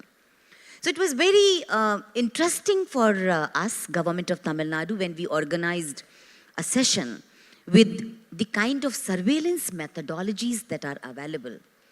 And it was really interesting to know that in Bangalore, you have a very comprehensive system that is right now being implemented by the Indian Institute of Science, where they are analyzing the wastewater, sewage water samples, and setting up a kind of a surveillance mechanism to see what kind of diseases and what kind of pathogens are available. So I think we need to look at these kind of signs to make sure that we don't end up into the kind of pandemics that are now, kind of coming very frequently. A, because it makes sense to be, prepared to prevent it. B, the cost of such pandemics can be humongous. If I ask you, how many of you would know what would be the approximate cost of the COVID-19 pandemic? I don't know how many of you will be able to know this. Or will you be able to tell this? Not many people know that the cost of COVID pandemic is something like 11 trillion US dollars. And it is still being calculated. The impact is not known fully. Similarly, the Ebola pandemic that had erupted a few years back, it costed about 45 billion US dollars. So every pandemic or every disease that breaks out, it has a huge economic burden. And I think that is something which we need to understand. Looking at the social cost, as I mentioned in the beginning of my talk, it is absolutely catastrophic because it can push people into deep poverty. And there can be several kinds of social impacts, mental impacts that cannot be calculated in terms of money. Therefore, it makes sense for us to kind of be ready. And therefore, to kind of look at the future, see what kind of, policy we should have. What we are planning to do in Tamil Nadu is to set up an environmental surveillance mechanism, which is to look at these kind of signs. At this point of time, you have the Animal Husbandry Department that collects data about the zoonotic disease breakouts, but that data is not, put out in a coordinated fashion. You also have the Forest Department. A lot happens inside the forest, in the buffer area of the forest. As we say, that mostly fever comes from the forest, or the forest has got fever, like you have the Nipah virus or the Zika virus. How do we make sure that different departments of the government, they work together, collect the data, and work together to see what's happening around us? So the Forest Department, Animal Husbandry Department, Agriculture Department, which deals with all fertilizers, pesticides, Pollution Control Board. Soumya mentioned about different kinds of pollution. And of course, the Health Department. So the first I mentioned about the environmental surveillance mechanism. Second is a coordinated mechanism where an integrated data could be kind of gathered. That is something which we are working upon. Third is, if you have something like monkeypox, which is there around you, and, it can come anytime. In any state, it can come. In fact, we have had 2-3 kind of instances where we had the scare. And fortunately for us, that did not turn out to be monkeypox. But then we worked out SOP. So working out SOPs for different kinds of disease outbreaks is the third point that we would be working. Fourth is, Soumya is also a part of the Governing Council on Climate Change, and I have Sundar in this hall, who is also our member in the Governing Council in climate change. The Governing Council is also working on important issues of heat strokes. You mentioned, Ramya, sudden flash floodings or the sea rise. So what do we do in circumstances like this? How do we make sure that people are protected? How do we make sure that infrastructure is resilient to kind of face these kind of situations? That would be the fourth pillar of working closely with the Tamil Nadu Governing Council. And the fifth, but one of the most important, is building repository of information, building capacities, training doctors, training experts, training communities as to how do we deal with situations like this. So these are the points that would be taken up in the climate initiative that we have. Right, I'm going to come back to you with a different angle on this, but at the moment, Dr. Soumya, how do existing health systems, the structures that we have in this country, how do you think they can adapt themselves to meet this One Health challenge? So the first thing, of course, is that, government and all of us tend to work in silos. So as Supriya was saying, this effort in Tamil Nadu is an attempt to break those silos. Because I think data, and we saw during the pandemic how difficult it was to get high quality data and make it available to people, to experts, to scientists, and so on. So I think we have to put a little more focus really on data, how we're going to collect it, the quality of the data. And because India is such a leader, in the digital space, it should be, we have so many technology companies and startups. It should be possible, I think, to bring up a sort of a platform where we can have this integrated data. And there is a big mission now from the government called the One Health mission, which is also promoting that to happen. I think it's also important to have proper regulation and a regulatory agency that has the teeth and the powers to actually take action. Because as I mentioned, a good example is air pollution. Which covers the entire Indo-Gangetic plain, even though we hear mostly about the pollution in Delhi. It's actually people across India today are breathing air, which is way, way above the WHO cutoff for clean air. And so there's a lot of scientific evidence now that every unit of PM 2.5 that you cross above, say, the cutoff of 5 or 10 that the WHO gives, you are putting your health at risk. And it's not just respiratory or people who have asthma or COPD. It's dementia, it's neurodegenerative disease.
conservation. So I think we can take the lead, India can take the lead with a new model of development that does not follow the traditional Western model of consumerism, but really we try to live in harmony with nature where everybody can have a better quality of life, but without exceeding nature's limits.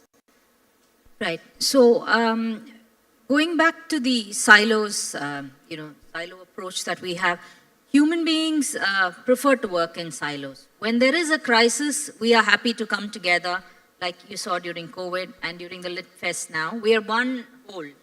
So is it possible to sustain this coalesced working approach over the long time? Because we're talking about this being the future, One Health, so working together is the future. How is the experience in Tamil Nadu?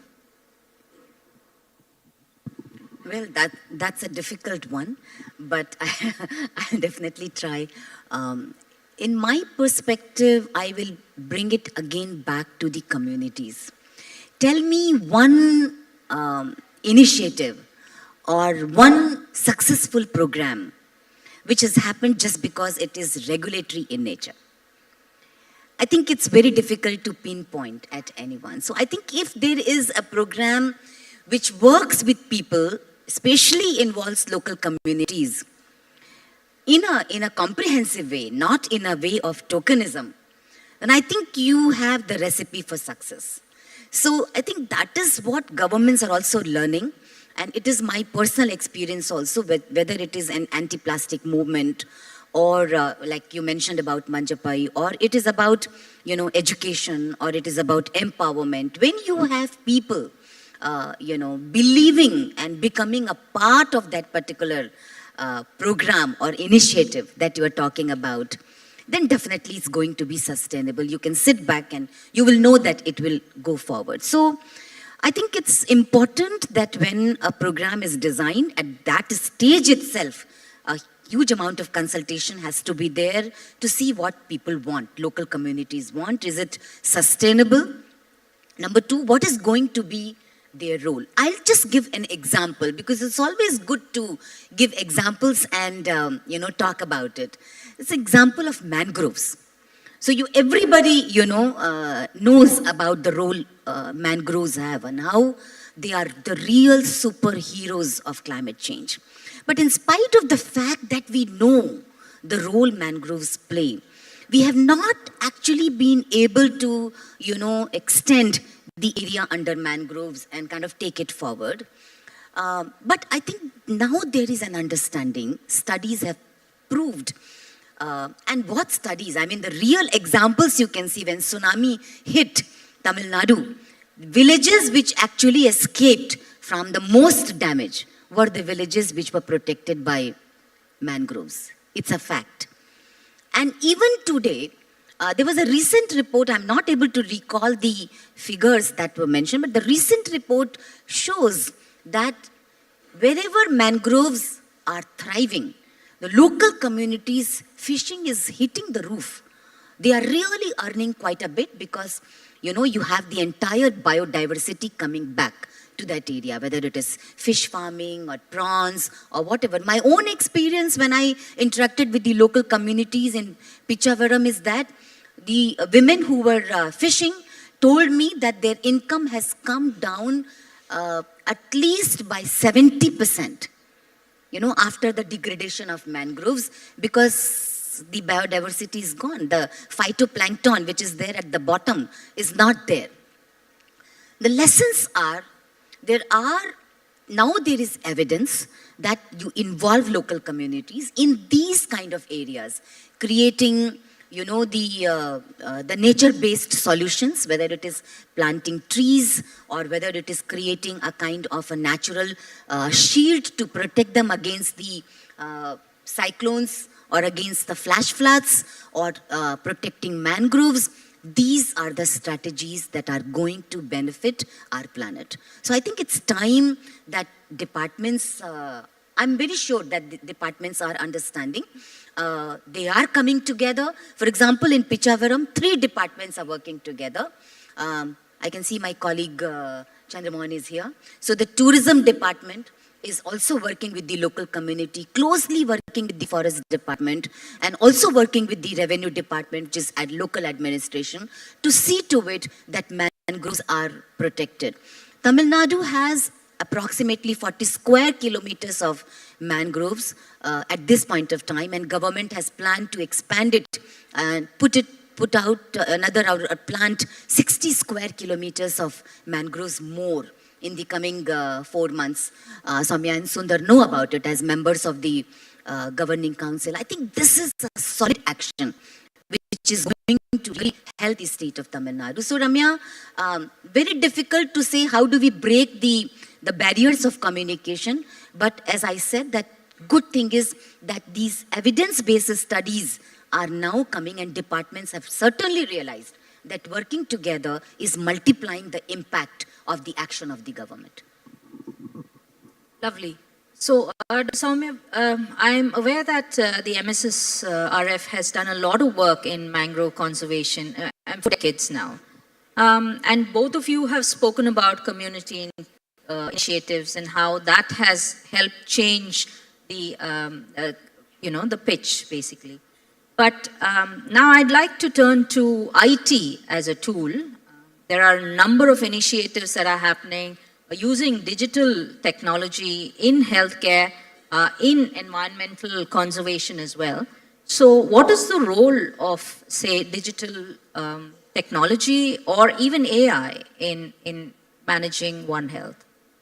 I think technology can really play a very, very big role. It has already, and I think it will continue to do more. And there are many applications of digital tools and machine learning and AI algorithms. Just a few examples from the foundation's own work, even before the days of the internet, using satellite technology. We had these village resource centers and village knowledge centers set up, run by local community members, that provide the kind of information that was needed there, either by the farmers or by the fishing community, so that their own decisions that they take could be based on data knowledge, whether it's market prices or whether it's knowledge about pests and pathogens. We've trained progressive farmers across Tamil Nadu to use, to detect plant diseases using, they're called plant doctors actually, and the same thing could be done for veterinary. I was thinking for livestock, I think we need a whole army of people out there who are looking at our livestock as well, who can detect just using an ordinary magnifying glass and give advice to farmers on which treatment to give, because otherwise they tend to apply a lot of pesticides and things. I think the use of antibiotics in the aquaculture and in the farm sector, that's leading to growing antimicrobial resistance and impacting humans. And many farmers are doing it, they don't know what they're putting into their fields. So I think a lot of education now can be also done using distance, using the mobile phones, and everyone now has and can connect on that. And then I think using AI for better prediction of hazards. I think the Met Department, the Indian Meteorological, just celebrated 150 years. They've become much better now at predicting and localizing, where cyclones are going to hit, where there's going to be heavy rainfall. So they've gone from being very broad and vague to being, and they want to get more and more granular so they can predict at the village level. You can then use AI and historical records to be able to predict in advance, maybe 2 weeks or 3 weeks in advance that a heat wave is coming or a period of prolonged rain, so that especially our farmers, but also others, can take corrective action. So then of course the community needs to be involved very much. As Priya was saying, we have the Ashas and the Anganwadi workers and the VHNs who are really our frontline workforce for health. They need to be equipped with information. For example, heat wave. India is going to see increasing number of deaths due to heat wave, not just humans, but also animals. So we need proactive and preemptive action. Some of it has to be regulatory and policy, but a lot of it could be behavior, and a lot of it could come from innovation. I think there's a big role here, not just for technology and AI, but also for innovation, for research, whether it's the development of new products, new cereals and new species that are better able to survive, better ways of doing agriculture. I think we need to change some of the incentives. doing agriculture locally and moving better climate-friendly ways. And then finally, empowering people. I think everyone in India has a mobile phone now. Maybe everyone doesn't have a smartphone, but it's growing rapidly.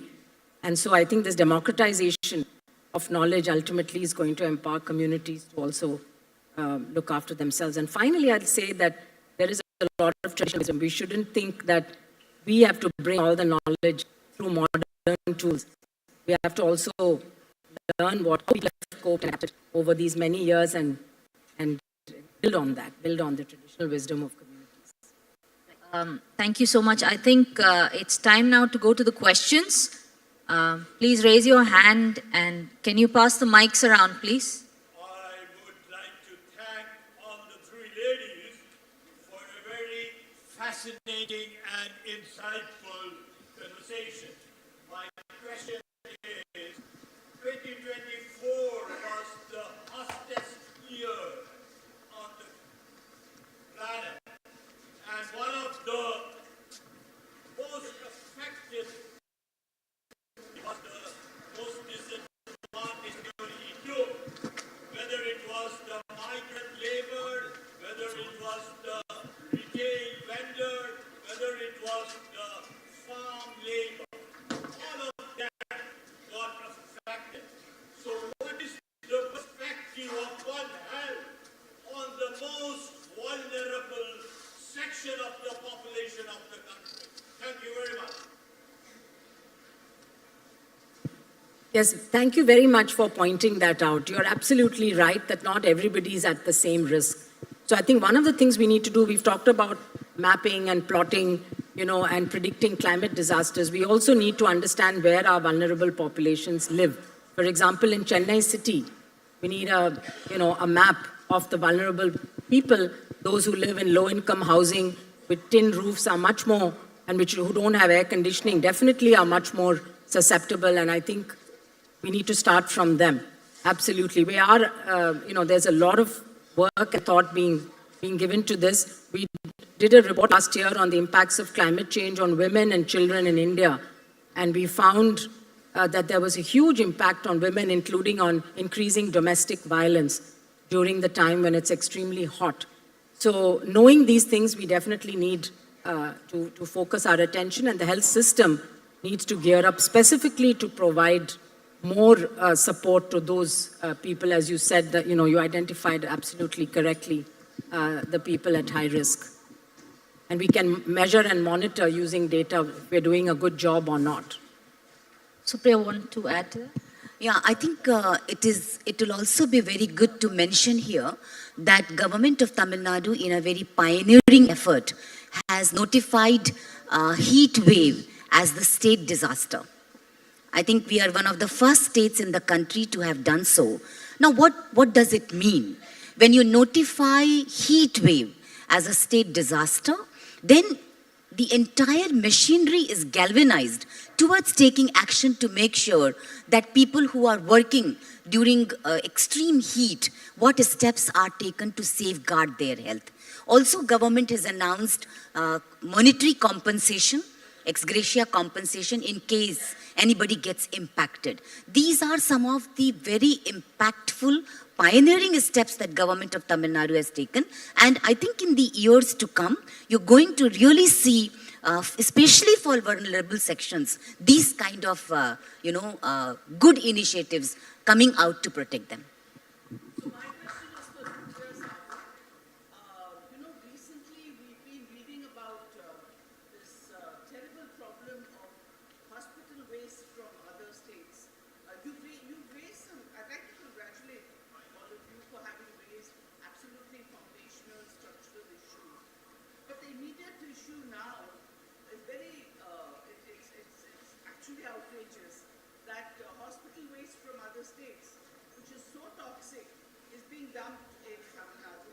I know that the government took immediate action, but I was wondering that for our own hospital waste, what are the stringent conditions, because it affects people in large cities like Chennai, and also what active steps can the state government take to make sure that other states don't dump their hospital waste inside our state? Thank you, ma'am. As far as government of Tamil Nadu is concerned, we have, through the Pollution Control Board, we have 12 biomedical waste management licensed facilities, and there is a very strict quality control that is being done. We make sure that government hospitals as well as private hospitals, they are connected. I would not say that it is really perfect, but yes, it is definitely much better, and it follows the norms that government has already put in place. So all our government facilities, they are reviewed, they are being kind of, asked to and audited to make sure that the biomedical waste is disposed of as per the norms that have been prescribed. So that is something which is very, very important and critical. About the dumping of the biomedical waste by the other states, I think that is something which the courts have also taken note of, and very strict, stringent notices have been given, action has already been taken. It should never happen. It should never happen, and I think we must make sure that these kind of things, if it is repeated, then I think, the most stringent action should be taken against the culprits. But as far as we are concerned, we are making sure that our licensed facilities are working in a proper fashion. Thank you. Dr. Geeta there. I think that's not working. Can you? Right? No.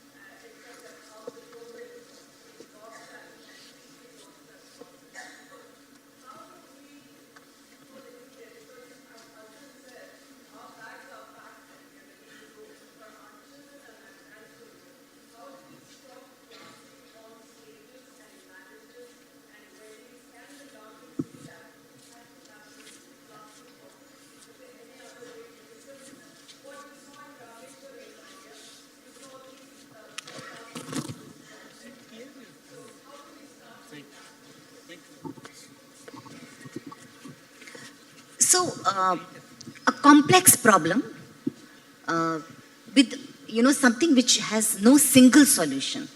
I will try to finish it very quickly by mentioning it in 3 points. One, regulation. It is not uniform throughout the country.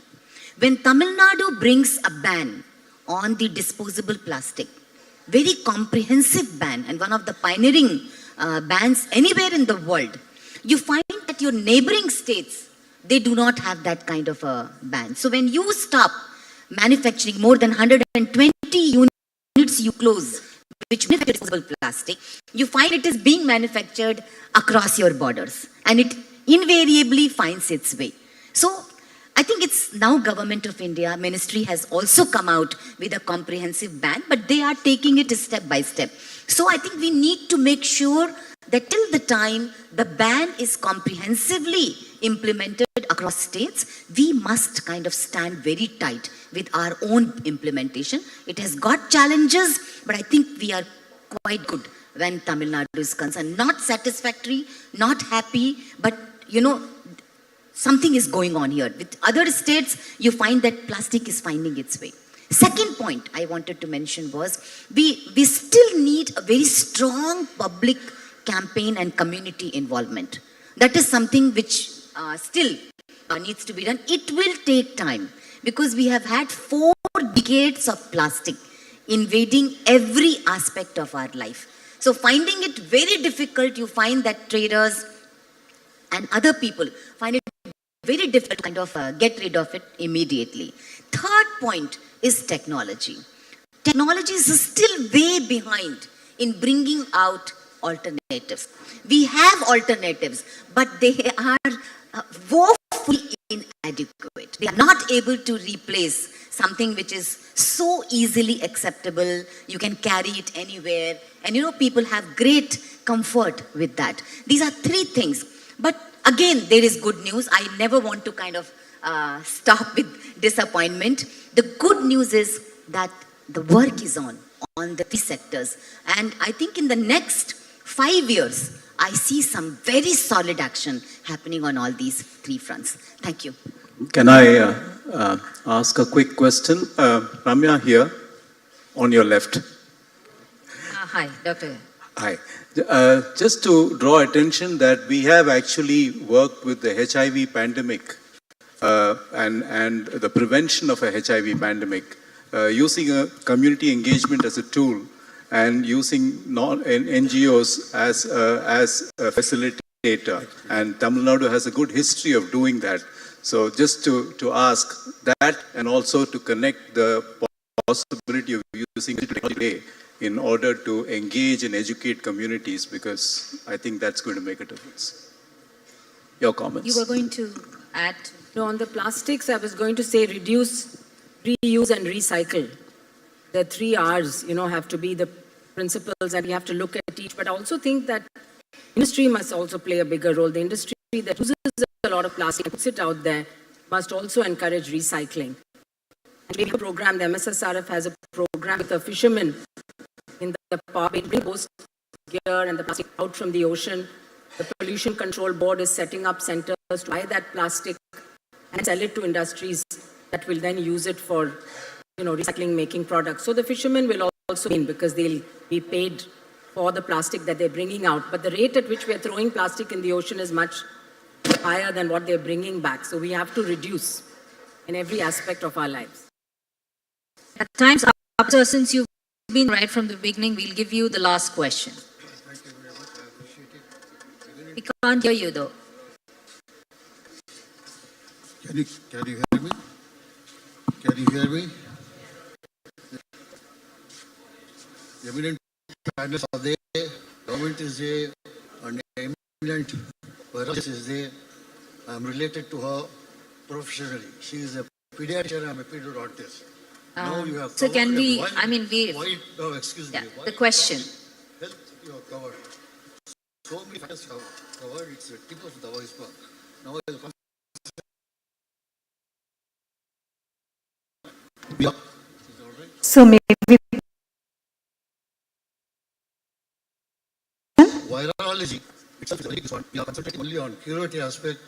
Preventive aspect is the most important thing. My feeling is 90% of audience here are all carriers. Now the distance maintaining and the government take up sneezing uses. You have the habit of holding and shaking hands. And that one should be taken care of by the government. And Dr. Soumya, she is a virologist. She can give advice regarding the... So can you please stick to the question? We have overshot the time, please. Thank you. Concentrate on preventive aspect. No, we are concentrating, spending millions. This question is on prevention rather than on... It's a comment. It's a So I think it's a good point. And I think it also relates to some health literacy in our population. We can panic at we hear some new term, virus, what happened to HPV, which is actually a virus that has been circulating for a long time, well known. It only causes like a common cold, but because that name HMPV, and it was also China, because there's huge panic and pandemonium and all population, and the prevention aspect. If you have a cold, wear a sanitation and hygiene are important aspects of prevention, which we need to further improve. Somebody you spotted Dr. Usha Sriram in the audience. One last question, maybe. Dr. Usha, if you still want to ask a question, can you please send the microphone, please?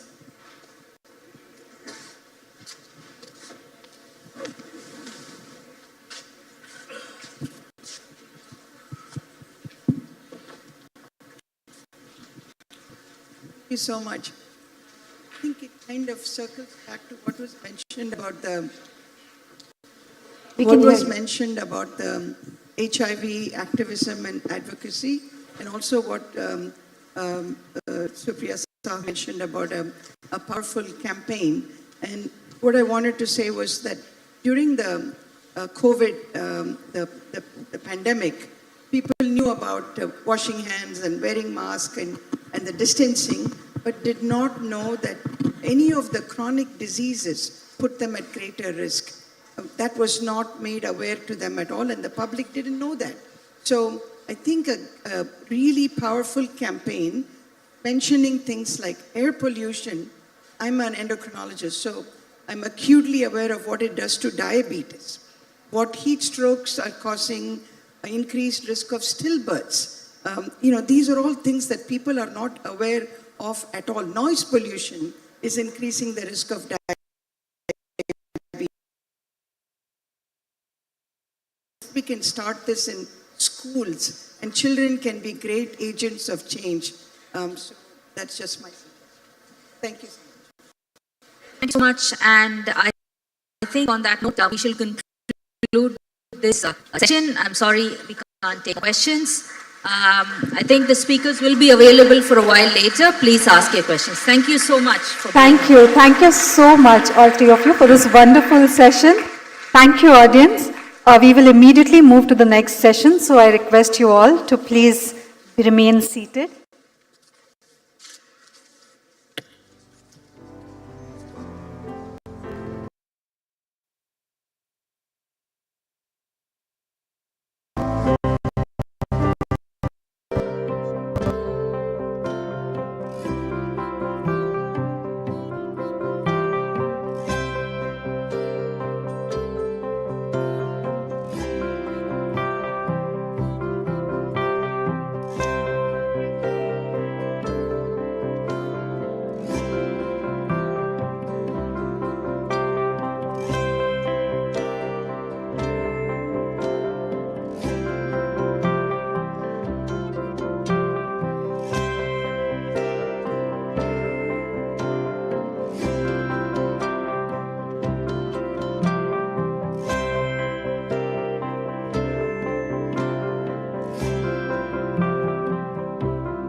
And a Meaningful Life, where author Francesc Miralles and writer-politician Shashi Tharoor will be in conversation with N. Ravi, who is the director of Kasturi and Sons Limited of the Hindu Group.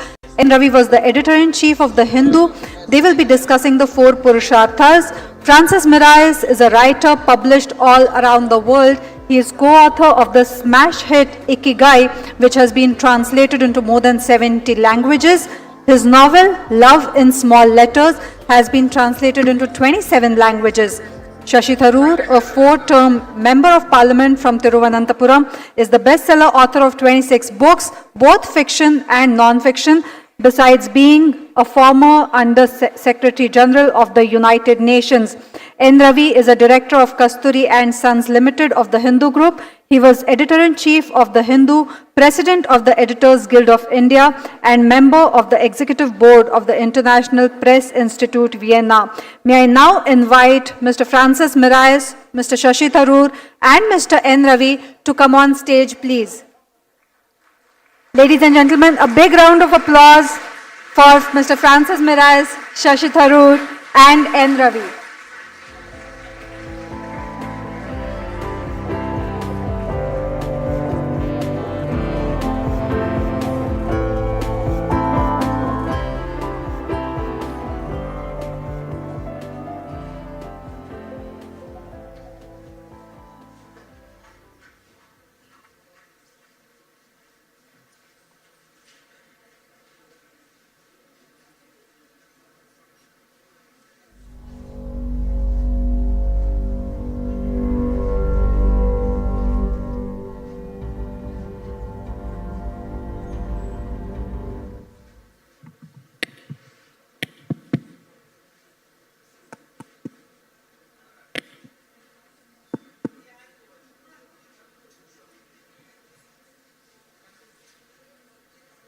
It's a rare delight to be in conversation with Shashi, Tharoor and Francesc Miralles, who have produced such a rich and varied body of work, both fiction and non-fiction. We are also closely associated with Shashi having written the foreword to the book, The Four Purusharthas, though I realize they are meeting for the first time today. Francis, Ikigai, your book on how the Japanese lead a long and healthy life, has been a runaway bestseller. What prompted you to turn to Indian ideas and come up with the book, The Four Purusharthas? Thank you very much, everybody, to be here, and to my companions here in the stage. Actually, The Four Purusharthas is a consequence of the success of Ikigai in India, because from the very beginning, the Indian readers were very enthusiastic with this book. We made hundreds of sessions in universities, schools, women, associations of entrepreneurs, and many people said, why don't you do something like you did with Ikigai, with the Indian wisdom? And actually, we were thinking about that for 5 years. Hector is a big reader of Indian essays, and I had traveled like 9-10 times in India. Actually, I wrote my first book being in India. And in the end, we decided to write this book that has 3 different titles in different places of the world. In most of the countries, it's called Namaste. But the American publisher didn't want that. So in England and United States, it's the Four-Way Path. And in India, the Four Purusharthas. Thank you. Shashi, in your foreword, you say that the Four Purusharthas brings out the richness and diversity of Indian culture. And in your foreword, you also raise the question, what is it being a Hindu? And you answer briefly there, but more elaborately in this book, why I am a Hindu. Right. Could you say why you wrote this book? Because generally liberals in public life don't wear the religion on the sleeves. Even if they are observant, they do it in private. But you have come out with a very personalized account. Well, there are 2 reasons for that. First of all, I would say that liberalism and Hinduism are totally compatible. Because in fact, if you look at Hinduism as I do, as I've been taught, as a religion of universal acceptance, isn't that what liberalism is? The liberal basically says, I will not judge other people.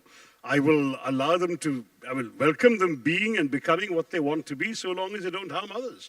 That is a classic liberal attitude towards other human beings. That's also the Hindu attitude. So to my mind, if you were to look at the 2 together, they're completely compatible political beliefs. But the second reason for this, frankly, was political. I'll be honest with you, Ravi, that by the time I wrote this book in 2016, the weaponization of Hinduism for political purposes in our country had reached a particular stage where I thought it was necessary to offer an alternative view, because I was not prepared to surrender my faith to one particular, and I thought rather narrow interpretation of it, being preached by the votaries of what is called Hindutva. And so I thought that there was a necessary book to write, to reclaim, as it were, my idea of Hinduism for those Hindus who wish to agree with me. And they turned out to be an awful lot of them, as it turns out, because the book is one of my most successful, because people are still reading it. It's still in hardback, because, and of course, zillions of pirated copies. So it clearly has found some resonance amongst Hindu readers. Francis, William Dalrymple has come out with the book, The Golden Road, which speaks of the influence of Indian ideas spreading far both to the west and the east in the ancient times. And in your book, you deal with Indian ideas being relevant for modern living as well. And you say that in doing your travel, you met people who are the humanity's best teachers of happiness. What exactly did you find in your travels in India that made you come out with this book? Thank you. I think that India is the cradle of spirituality because it's 5,000 years old. People were thinking what means to be human, what is the meaning of life, what is the conscience. And as Hector said when we were preparing this book, actually, everything we know from Japan, there is a wellspring that is India. So, for instance, the Buddhism comes from the north of India and also Nepal nowadays, and it came to China and from China to Japan, and now it's called the Zen culture. But the origin is India. The same we can say with meditation, with yoga, with so many things that nowadays are common all around the world.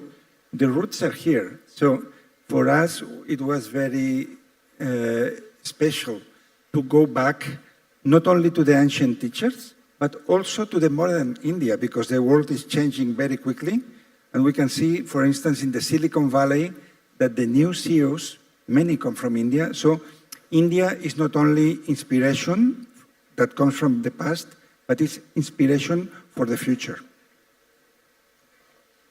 Shashi, you describe Hinduism as the ideal faith for the 21st century. What makes it an ideal faith? Oh, multiple reasons. I think, first of all, you look at the classic tenets of Hinduism, right? The notion that essentially all paths to the divine are equally valid.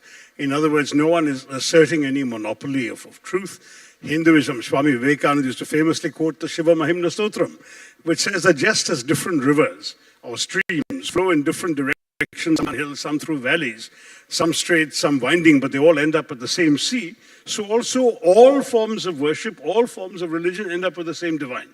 That's the classic Hindu idea. So that's one eclecticism which suits a globalized world of the 21st century.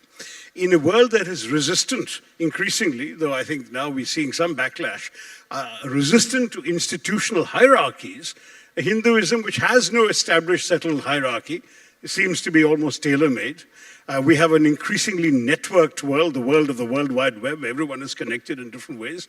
Hinduism, too, has no specific, there's no Hindu Pope, there's no Hindu Vatican, there's no Hindu Sunday. You can pick yourself any of the 7 days of the week, all 7 days of the week for your worship. We've got multiple choices. And the idea that Ekam Sat Vipra Bahuda Vadanti, one truth, but the sages call it by very many different ways, fits into this as well. And then on top of all of this, you've got ultimately a faith that gives the individual a tremendous amount of freedom, which is in keeping with the tenets of the 21st century. You can choose which deities, thank you, you can choose which deities through whom you wish to worship, or you can choose not to worship. You can approach the divine through multiple forms. Vivekananda used to say that there are actually 4 yogas that the Hindu can practice, apart from the 4 Purusharthas. There is, of course, Bhakti Yoga, where you go off to a temple and you pray and you have an image of God in your mind, you pray, that's fine too. But then there is also Jnana Yoga, where you can read, understand. There's Raja Yoga, where you can meditate, find the truth within yourself. And there is Karma Yoga, which is you can go out and do service to humanity and reach the divine in that way. And so all of these are valid paths for the Hindu, which seems to me, again, in the world that we live in today, all of these paths are worth exploring. So Hinduism offers you such an extraordinary, eclectic mix of choices, of ways to worship, of ways to be, of ways to realize yourself. And it has a view of the divine that is incredibly compatible with pretty much everyone else. It doesn't claim to be the only true religion in the world, the only major religion that doesn't claim to have a monopoly on the truth. It also says, essentially, that if you wish to imagine God as completely formless, the Nirguna Brahman, right? This is the God without qualities, without shape, without gender, without smell, without sound, a spark in the sky if you wish, that's fine. If you wish to imagine God as a Saguna Brahman, since no one has a monopoly to tell you what God looks like, that God is not necessarily an old man with a white beard looking benevolently down at you from the heavens, then if you want to imagine God as a 10-armed woman riding a tiger, that's fine.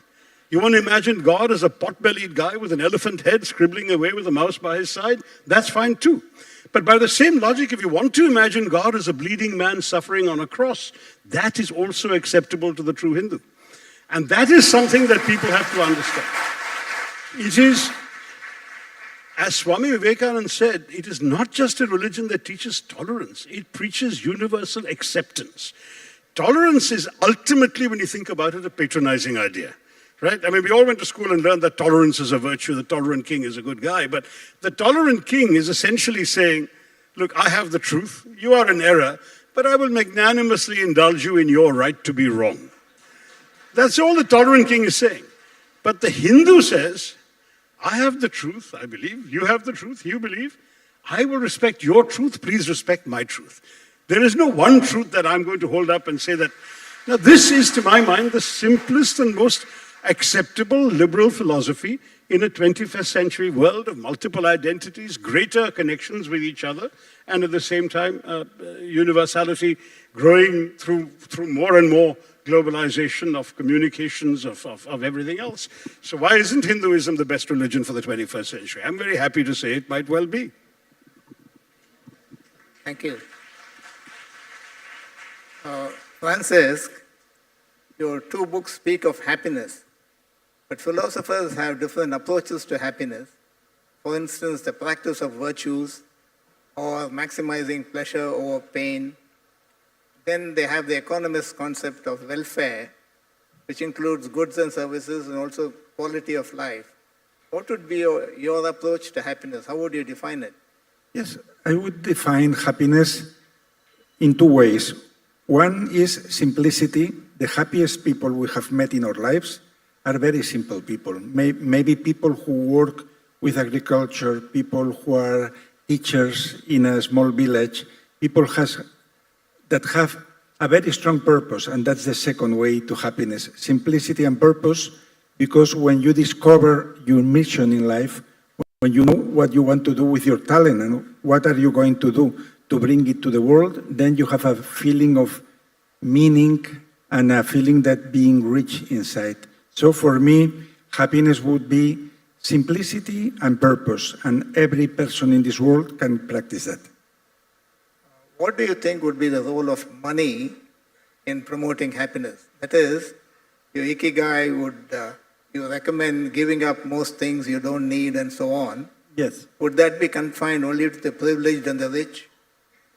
Can you repeat the last question? No, that is, giving up things you don't need and leading a simple life. Would it apply only to the rich and the privileged? Yes.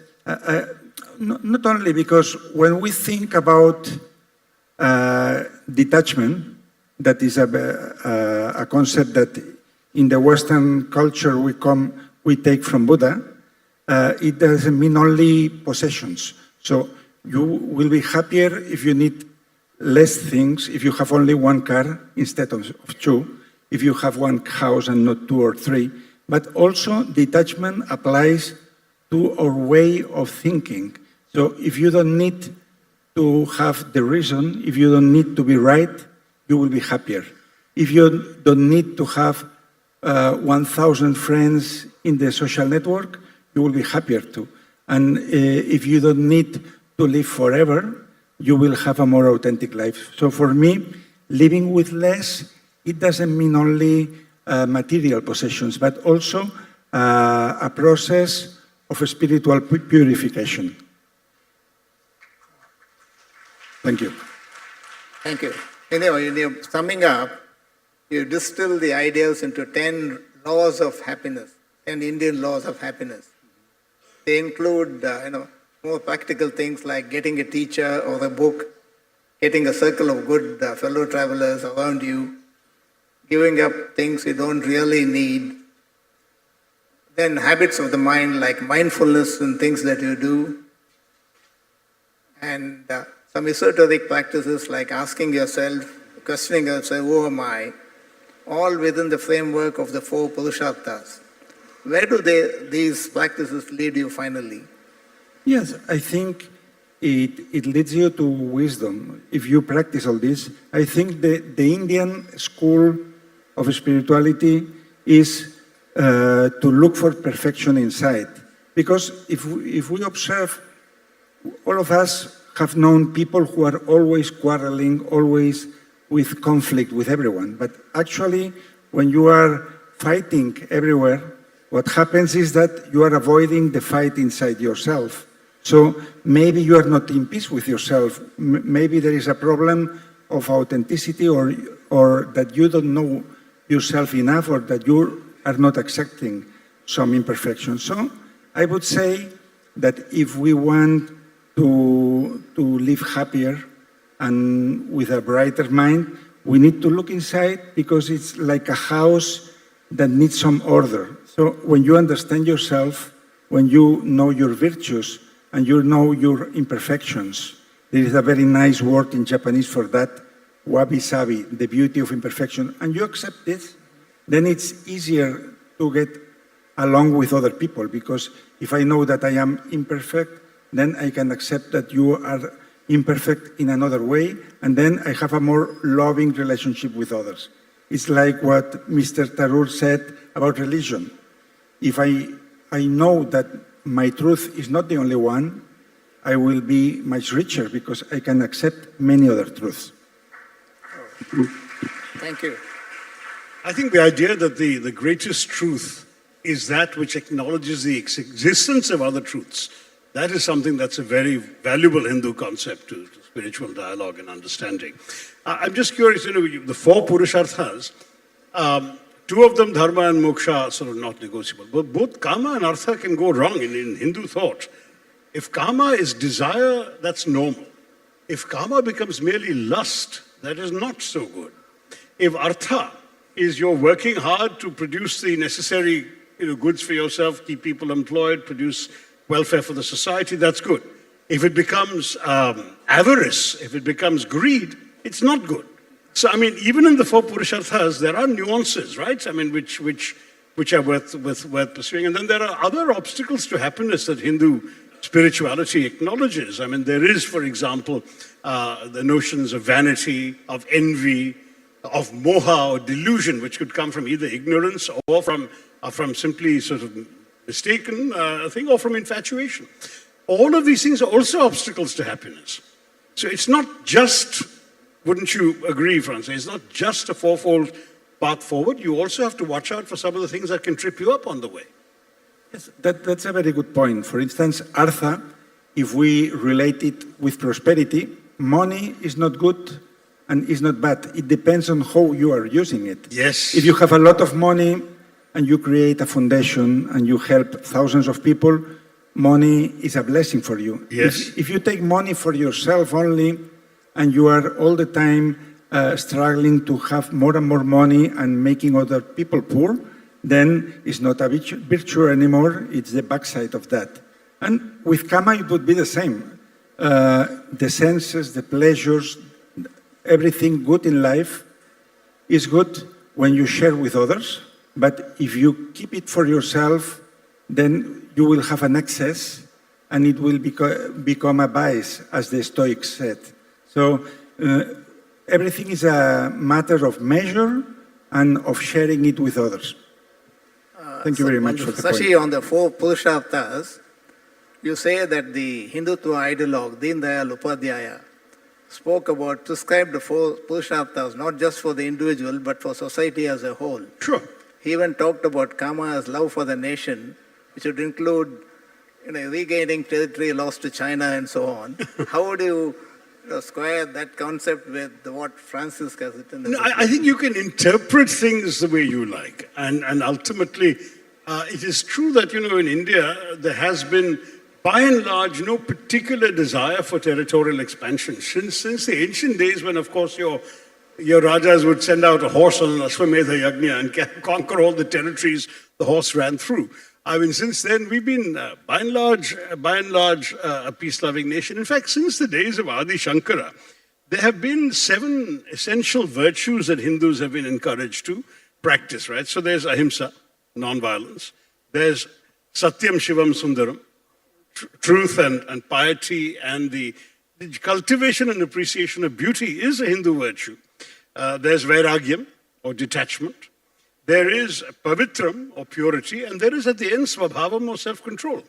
If you don't have self-control, then all these other virtues ultimately can simply go awry.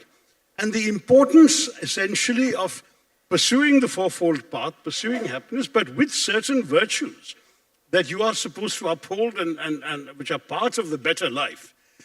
Ultimately, these are very, very profoundly thought through ideas in Hindu philosophy over millennia.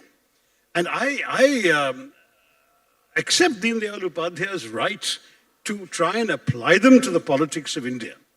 Where I part company from his thinking and from that of others of the Hindutva ideology is in the fact that whereas I believe Hinduism is a religion and a philosophy that embraces, their Hindutva is an ideology that excludes. And to my mind, that is what is fundamentally wrong. If you say that somehow by being a Muslim or a Christian, you are excluded from all these virtues that Hindus are entitled to by virtue of being born on the soil of India, there's something fundamentally wrong with that. It's also fundamentally at odds with our constitution, which is one of the reasons why I'm mildly surprised that those of that persuasion now ruling us celebrates our constitution so enthusiastically, when in fact their ideological forebears have denounced it from the very beginning of its drafting and its adoption. In fact, we have quoted Monu Pillai as saying that the Hindutva doesn't believe in democracy but only democracy. Can you expand on that? No, that may have been just a light-hearted remark. I'm a passionate believer in Dharma. Those who've read my great Indian novel know that that's a theme that runs through the book. Dharma is essentially righteous conduct. But I mean, what you determine to be your Dharma may not necessarily be mine and may not necessarily be hers. And as far as I'm concerned, each of us is entitled to pursue our Dharma as we see it. So when Francesc talks about the fourfold path, I think he's entirely right in saying each individual has to understand that path in the context of their own circumstances, their own life, and their own way forward. Thank you. Francesc, moving to another issue, you speak of some remarkable Indians in the modern period, not just the spiritualists like Ramakrishna, Jiddu Krishnamurti and Ramana Maharshi, but also some of them, the mathematician Srinivasa Ramanujan, whom we describe as the impossible mathematician, and then Satya Nadella, Sundar Pichai, and Arvind Krishna, among others. What do you think are the essential qualities that push them to the top? I think these modern leaders of India are going to shape the world, and they are doing that, actually. We can put as example Satya Nadella. He came to Microsoft in a moment in which the company was in a very big crisis. And he found the way to make it successful again, and with a very humanist point of view.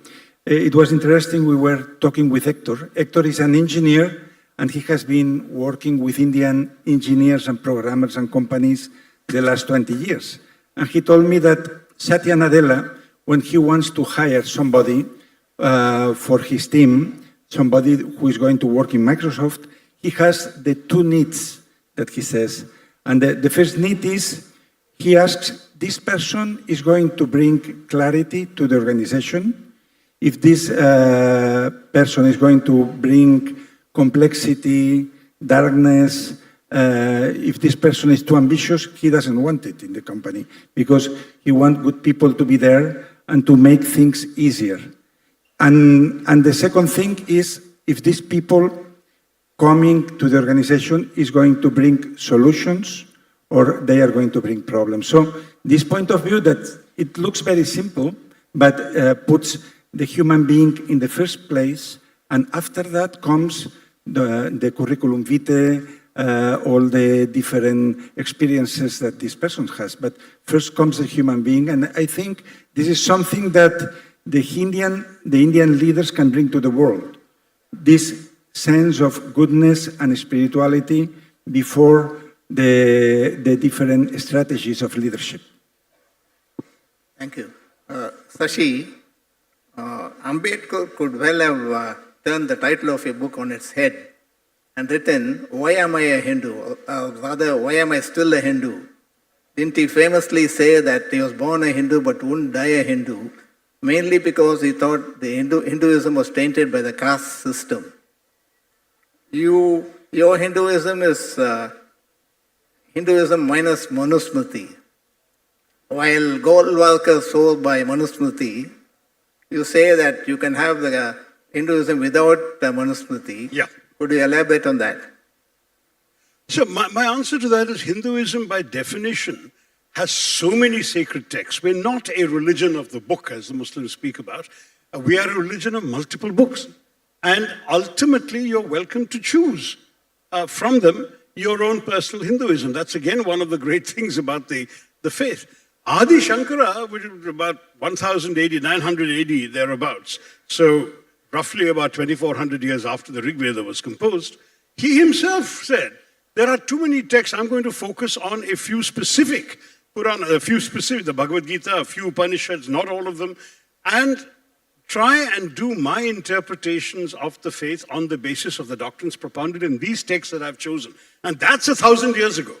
So since the 1,000 years thereafter, we have a lot more human experience through which to filter our appreciation of our texts. The Manusmriti is grossly patriarchal and grossly casteist. And on both those grounds, it is entirely appropriate for us to say we don't think its prohibitions or its prescriptions are valid anymore for us. That is, I think, a very logical thing for a Hindu to say today. And so when Ambedkar rejected the Manusmriti, I have no problem with that. But when I wrote Why I'm a Hindu, the pushback I got from some people, especially who are Dalits and others of so-called lower castes, was precisely that I did not pay enough attention to their experiences. And I admitted that my book was an understanding and an explanation of Hindu philosophy, Hindu spirituality, Hindu values, the value system of Hinduism, but not sufficiently about Hinduism in society. And writing my short biography of Ambedkar was actually also an act of expiation. It was a way of saying that though perhaps, in talking about Hinduism, I've not paid enough attention to the actual experience people have suffered in the name of Hinduism, I'll do so now.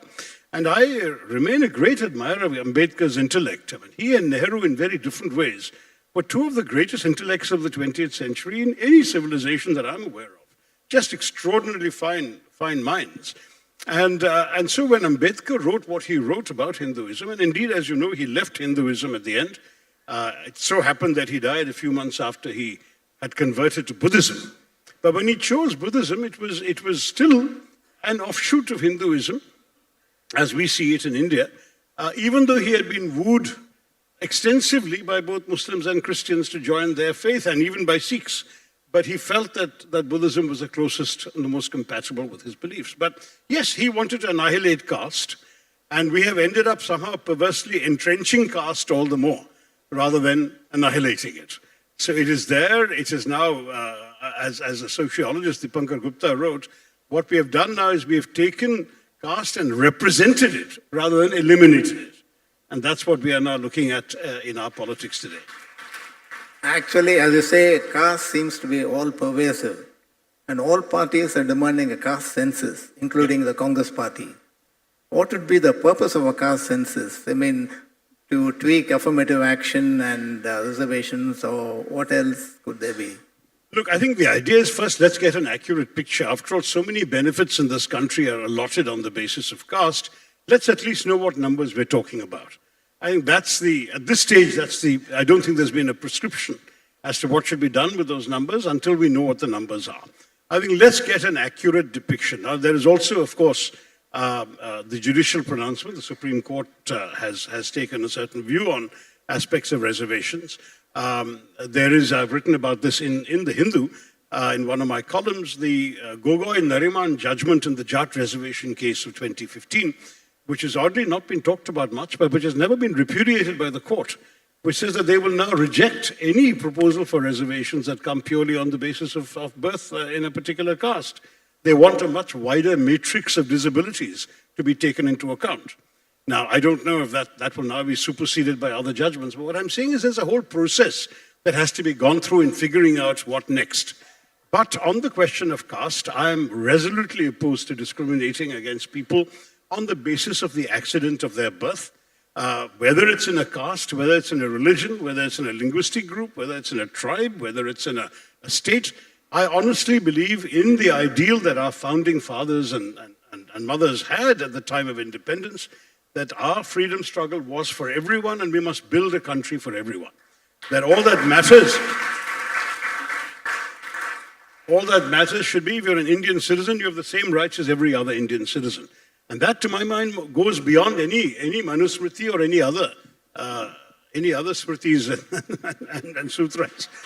As far as I'm concerned, I think we really have to now marry, as the founders did in writing the Constitution, marry our civilizational values with some modern sensibilities about, what did we put into the preamble? Liberty, equality, fraternity. The phrase came from the French Revolution. But these ideas, Lord Ambedkar used to trace the ideas of fraternity to the Buddhist Sanghas. That was fraternity, the brotherhood of all Indians. And to my mind, entirely compatible with Hinduism as I understand it. Okay, we have a couple of minutes before we turn to the audience for questions.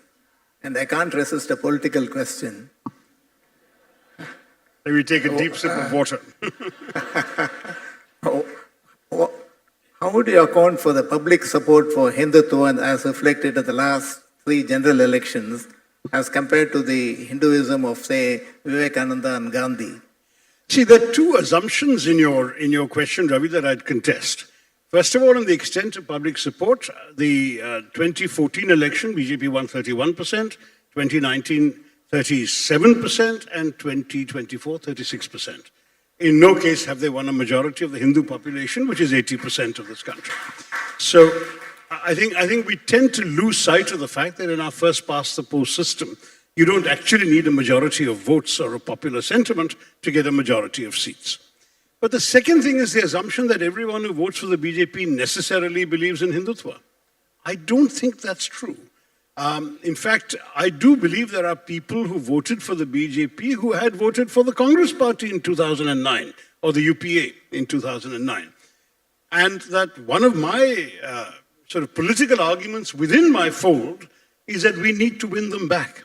We need to appeal to those voters who are not necessarily sold on the Hindutva philosophy, but who vote for the BJP on grounds of development, economic growth, other particular factors, which perhaps we need to address and reach our voters on.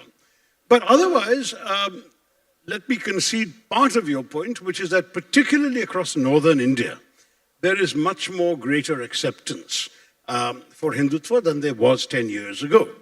That's partially a success of the, partially a reflection of the success of the BJP in politics, the relentless messaging which they have become past masters at. I don't think any of us in this room has not received some WhatsApp messaging from that particular ecosystem, which ultimately starts penetrating people's consciousness and people start noticing and believing some things to be true, which may not necessarily be true, but that too infects their choices.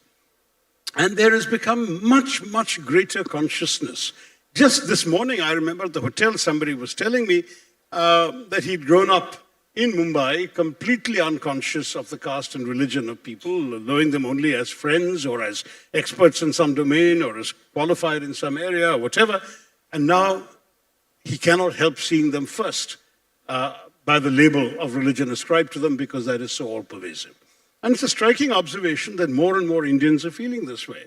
I also grew up in Mumbai and subsequently in Calcutta, and I had friends of every religious group and every caste background. My parents never mentioned it to me. As a child, at no point did my parents mention the caste or the religion of any of my friends who came home to play. Today, I don't know how much that is happening. I've had a Muslim friend tell me that her 7-year-old boy was told by a playmate in the building they live in, "I'm sorry, my parents say I can't play with you because you're a Muslim." You know, that kind of thing is not the India that Mahatma Gandhi fought to free. It is not the India that Hinduism has, preached and embraced for millennia. And therefore, I consider this kind of toxin of intolerance, bigotry, and hatred that has been injected into the veins of our society to be a betrayal not just of India and the Indian Constitution, but a betrayal of Hinduism itself. Thank you, and we could now move on to questions from the floor. Please identify yourself and keep your questions short so that we could have as many as possible.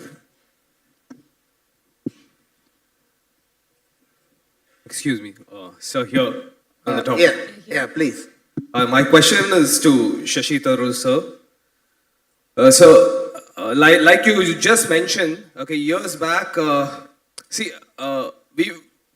I used to usually think about my work, okay, my interests, that's all. But recently, this politics, the topic politics has gotten to me so much.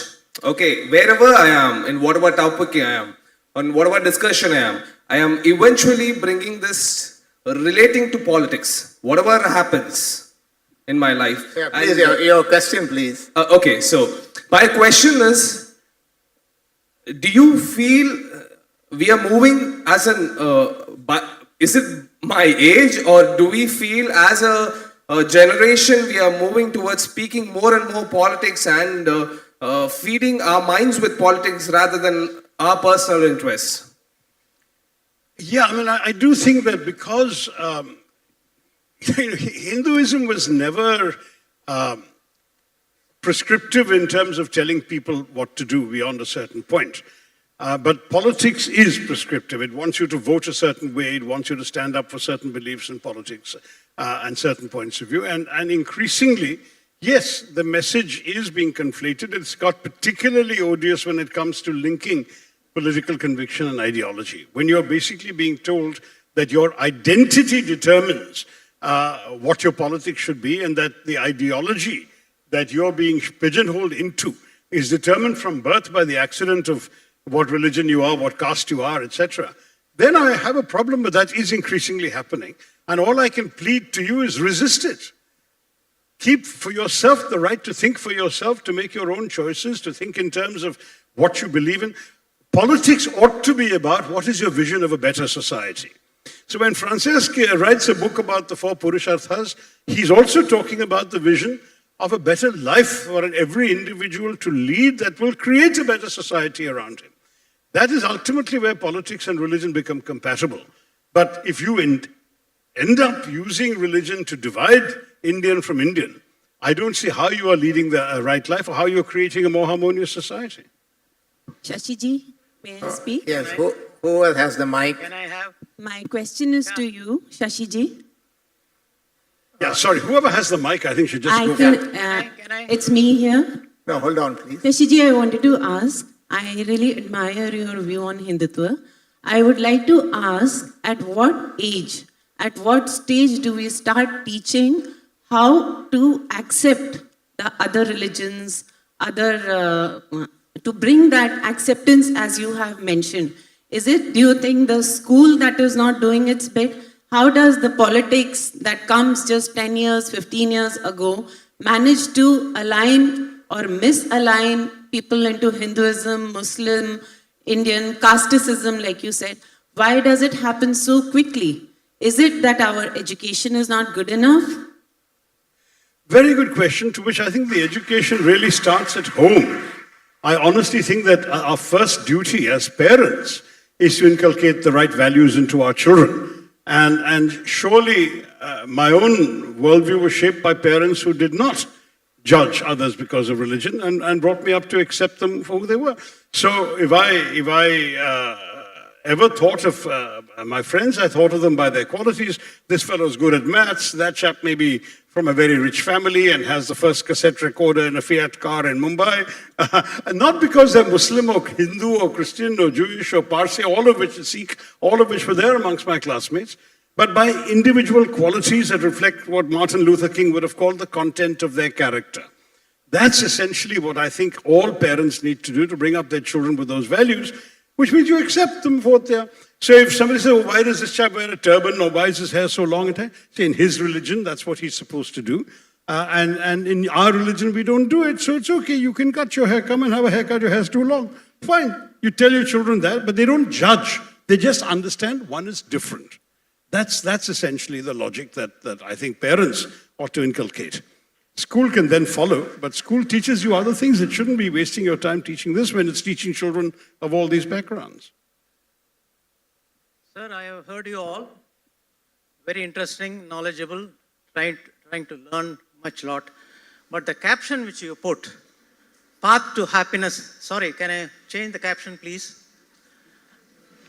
The path to happiness, success and meaningful life. I thought that specific agenda is not answered well. Maybe I couldn't understand well.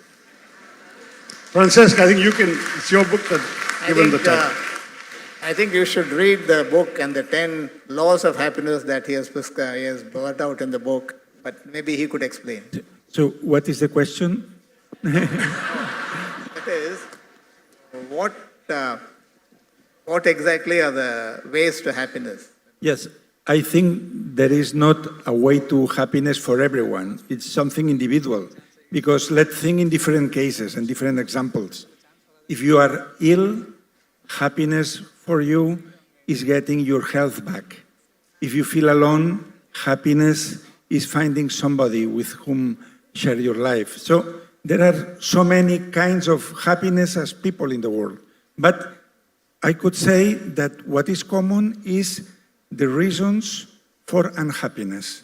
If you are always comparing with other people, if you don't feel gratitude for life and for what you already have, if you are always thinking of the future and you have some resentment to the past and you cannot live here and now, as Lord Buddha said, then you will be unhappy.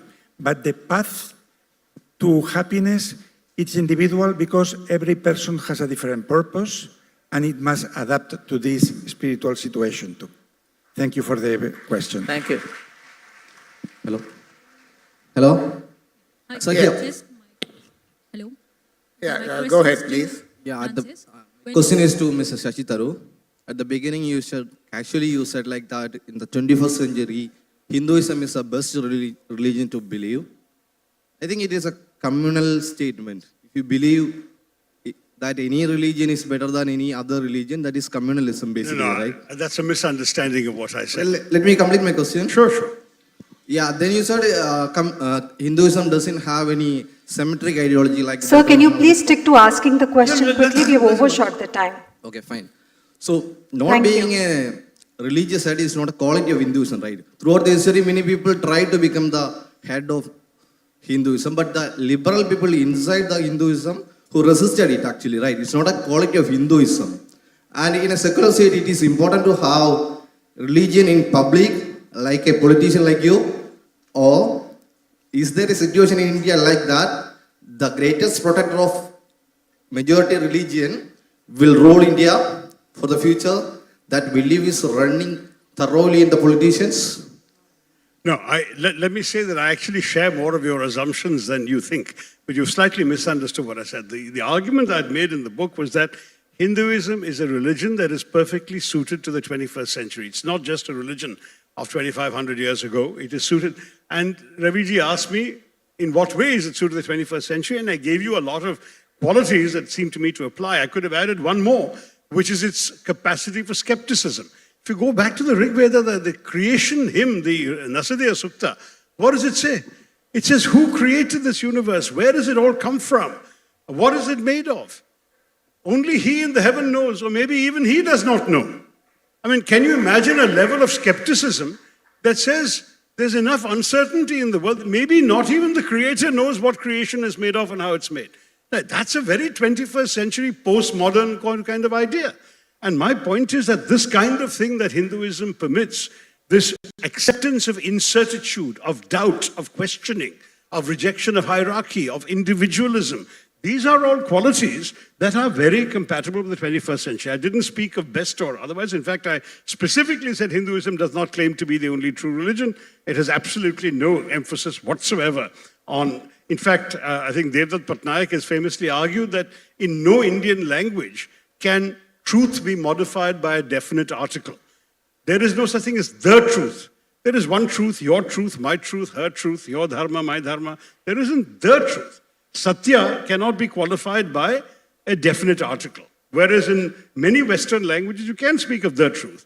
So the whole idea that we have this eclecticism, this acceptance, is what I feel as a human being, and yes, I happen to be a politician, is a very good prescription for a society in which we have multiple faiths, multiple languages, multiple ethnicities, multiple regions, multiple castes, all living together. So you need a philosophy of acceptance, and to my mind, that philosophy comes from Hinduism. So if 80% of Indians are Hindus, they should find it very easy to accept each other for who they are. So why is it, for example, that the only Jewish population in the history of the Semitic peoples that knew no persecution during the Jewish diaspora and exile for the last 2,500 years. Only one is the one that came to India. Because the local people said, fine. So they have a funny way of worshipping. They look different. They put some skull cap on their head. They've got the Star of David. Let them be. That's the instinctive Hindu idea. Let them be. Let them worship. Let them be who they are. And to my mind, this is what I, as a politician, want to see. When a Muslim wants to pray 5 times a day, let him be. Who am I to tell him he shouldn't pray 5 times a day? But equally, I don't want him telling me that I shouldn't go and pray to an elephant-headed god. That's my business. You see what I'm saying? It has to be mutual acceptance. That is the whole idea, it seems to me, in a society like ours. And this is the kind of... So, in as much as you say, as a politician, I have no business talking about religion in public, as a human being, I have as much of a right. I have a religion. But I don't want my religion being interpreted and presented in a way that is against my politics. So I'm explaining to you why my religion and my politics are totally compatible. And that's how we began with Hindu liberalism, and I can end there. One last question, please. Thank you, Francesc, Miralles, and Shashi Tharoor, for this interesting and frank discussion. Thank you.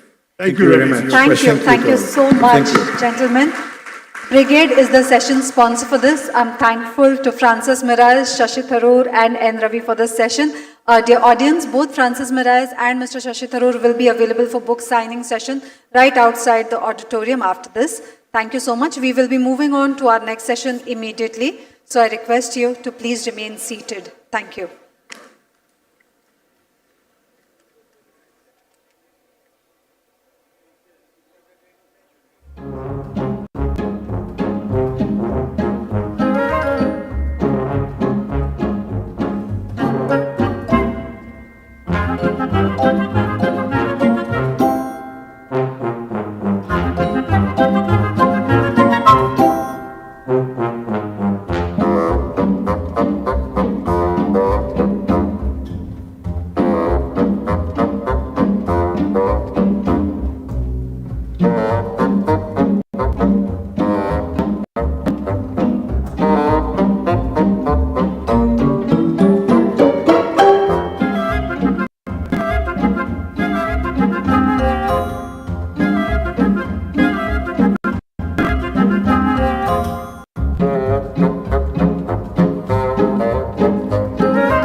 Shweta, if you're here.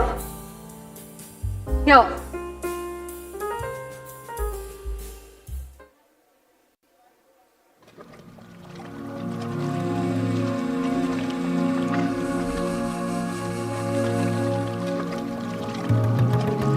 May I request the audience to please settle down. We are moving on to our next session.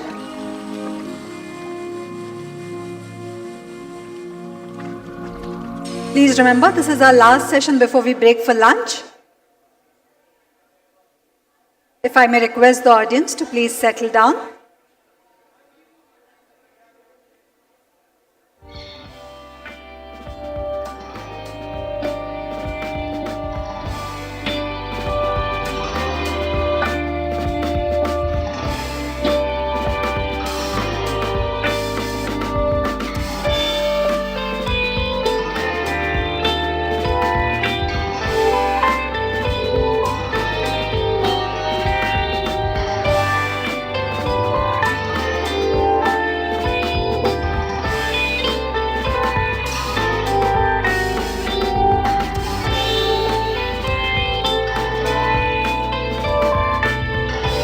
If I may request the audience to please settle down. We're beginning our next session shortly. Please note, this will be our last session before we break for lunch today.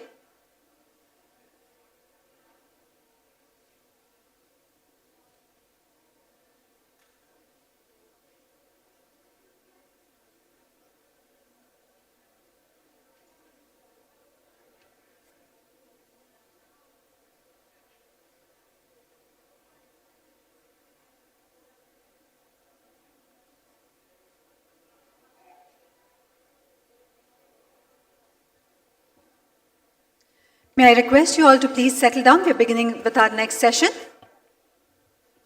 Moving on now. Our next session, Geography and Destiny, How Places Impact Writing. Indian-American physician, author Dr. Abraham Verghese and Global History Professor Peter Frankopan will be in conversation with Nirmala Lakshman, the chairperson and publisher of the Hindu Group and founder and chair of the Hindu Lit for Life. What role does place play in the writing process? Dr. Verghese feels that geography matters greatly in shaping one's destiny. Today, he and Professor of Global History Peter Frankopan, who has undertaken many journeys himself for his book, The Earth Transformed, will talk about the importance of geography and destiny and how places impact writing. May I now invite all three of them on stage, please. Thank you. This dynamic conversation will be moderated by the chairperson and publisher of the Hindu Group and founder and chair of the Hindu Lit for Life, Nirmala Lakshman. Thank you.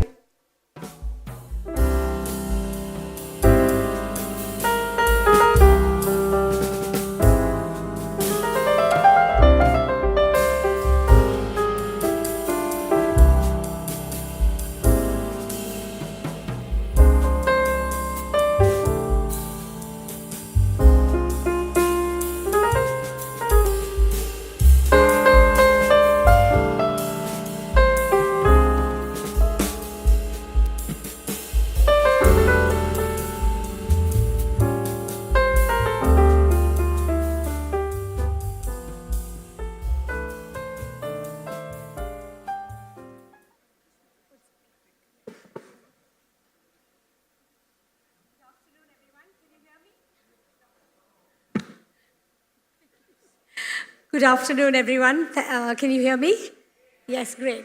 I'm here with two great writers, two stalwarts in writing, whom you heard both of them yesterday, brilliantly telling us the state of the world. Peter, that was really fascinating yesterday. And Abraham in the morning telling us his own journey, the journey of not only him, his family and himself, but the journey of his patients and the way in which individual destinies are impacted by geography. It was a fabulous, both talks were very important from two reasons. One is when we heard Abraham's journey about the personal being impactful on, from the point of view of landscape, how people's lives are changed and affected by their movements, by the migration of their families, and by the overall impact of that on the characters that he evolves in his brilliant writing. Peter has also spoken to us and presented a very, almost I would say, frightening scenario of what is happening now with the impact of climate change on populations, on human habitation. And I think it's important that we hear from both of them about how climate and geography has impacted the lives of people and what we need to do going forward. Can I start with you, Abraham? If you can, it was a brilliant talk yesterday. Thank you very much for sharing your personal journey. And I think it was very, very moving from the point of view of the different scenarios that you inhabited, starting with one of my favorites, my own country, where I think as a young medical student, you felt the small town America, the geography of that small town, revealed secrets that you discovered, and the way in which you evolved through that. Can you talk us through that a little bit, please? Thank you so much. I'm honored to be on the stage with Peter, with you. I want to just begin by reading you something, and I wonder if you recognize this. It's from a book that I just got, and it was really a wonderful definition of the importance of geography, especially of a home. And it goes like this. Can you all hear me, by the way, pretty well? It says, the notion of ura is very intrinsic to the Tamil person, especially in rural areas, and is derived from a strong spiritual notion, which in turn is intimately connected to the person's own experience. For the Tamil villager, ura is likely to have more resonance, coming as it does from a person-centric and highly individualized relationship experience rather than the larger constructs of state and nation. The notion of ura carries with it a rich emotional content that includes not only the physicality of the place of origin, where perhaps centuries of family connection exist, but also ties in with a deeply felt bond of religious affinity with a family god, the Kulludevyam, which many Tamil Hindu families hold as sacred. I think I was meant to question him, and I don't know how he turned the tables and picked me up now, and I think we'll go back to him. And you haven't answered my question, so let's go back to that. In I'm case not you letting you didn't, off. in case you didn't recognize that, that's her fabulous book, which I'm now halfway through. If you don't know it, you should get a hold of it. The Tamils. Yeah, I think, my relationship with geography is, I suppose, the inverse of that, in the sense that I was born in Africa, in Ethiopia, but of Indian parents who had gone there to teach.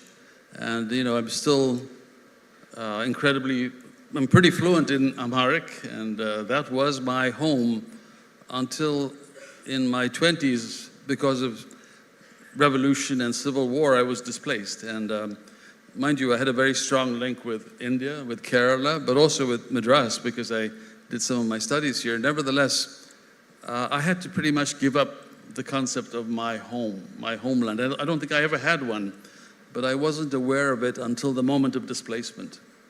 And since then, I've made, several journeys from Ethiopia to India, to America.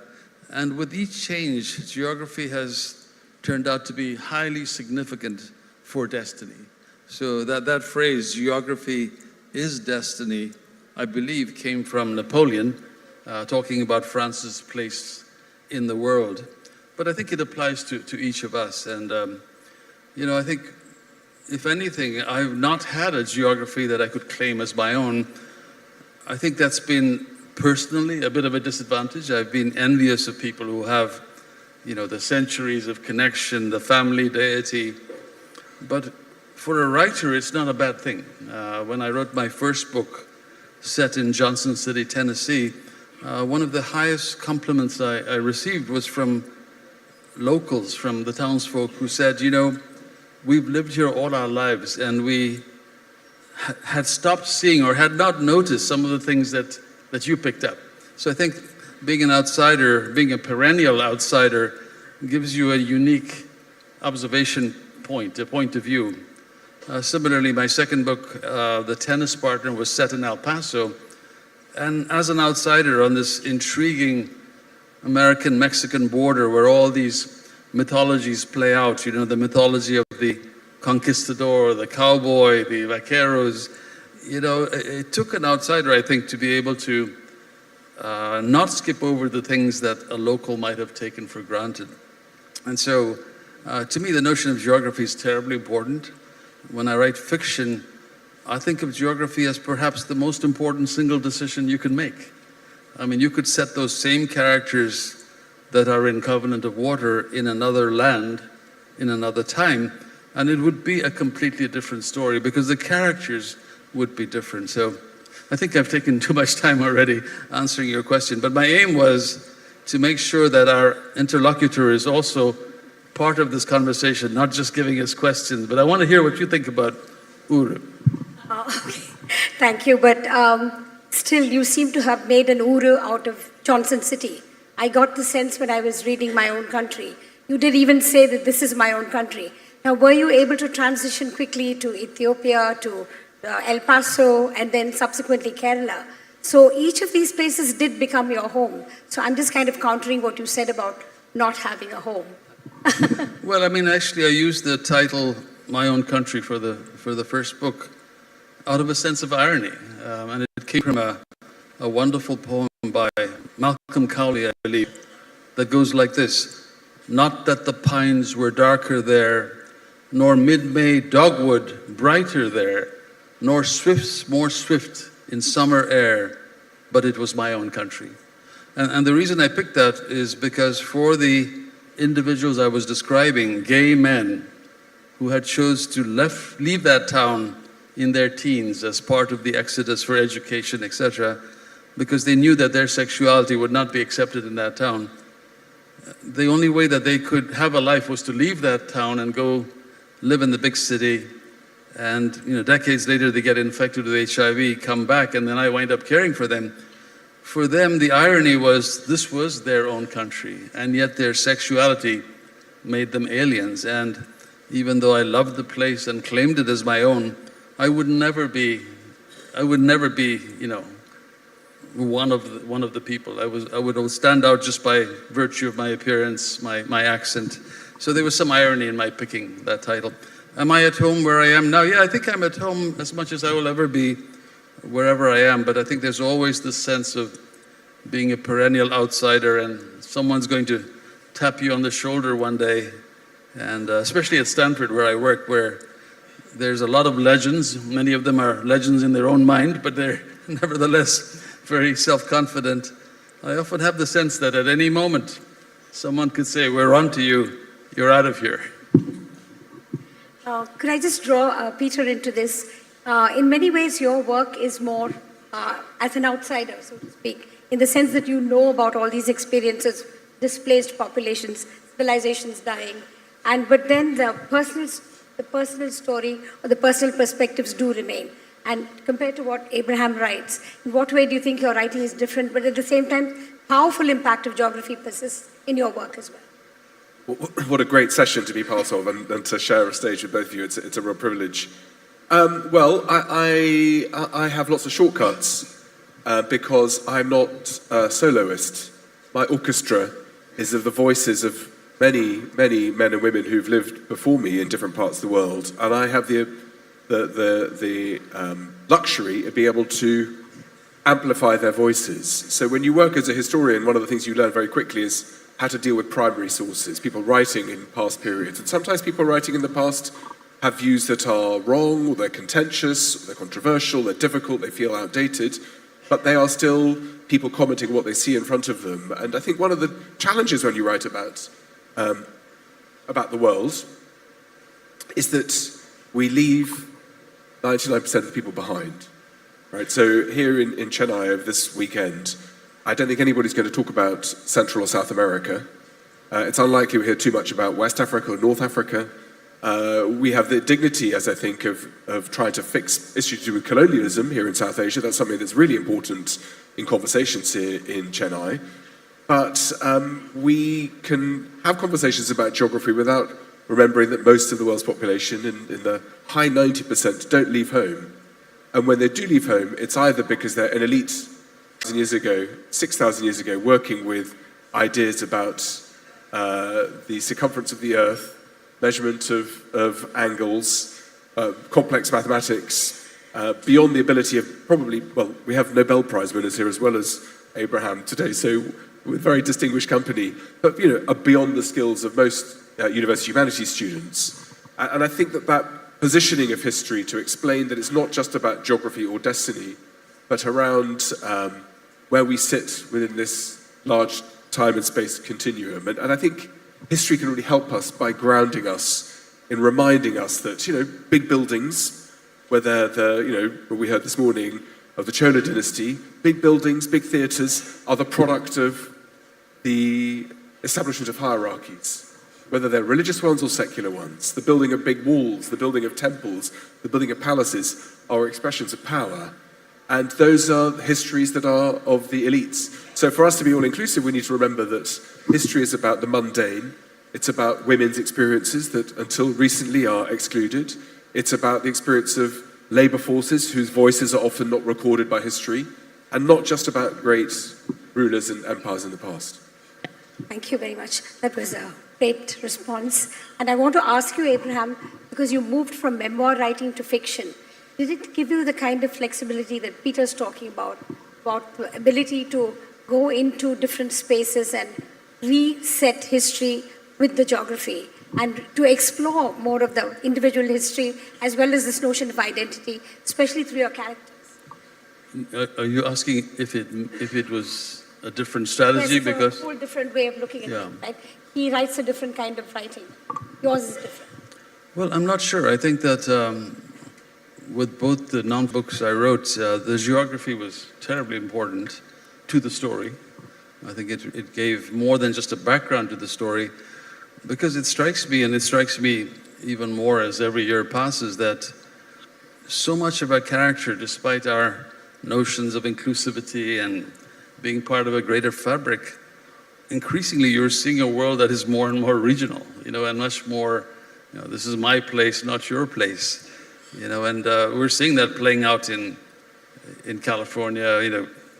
Trump wants to, what did he say, buy Mexico, and Mexico had to remind Trump that was Mexico and they want to buy it back. So that kind of rhetoric just shocks me, because I think we always expect that with every decade, as we become more scientifically advanced, that we would, by virtue of our intellectual growth, become more inclusive people. I think the opposite turns out to be true. And I think that strategically, writing a book of fiction versus nonfiction, my approach to the geography was any different. I think that pushes against ideas where you can talk about connections and you could talk about equalities. So I think it's important, if you are in a position where you have an ability to write about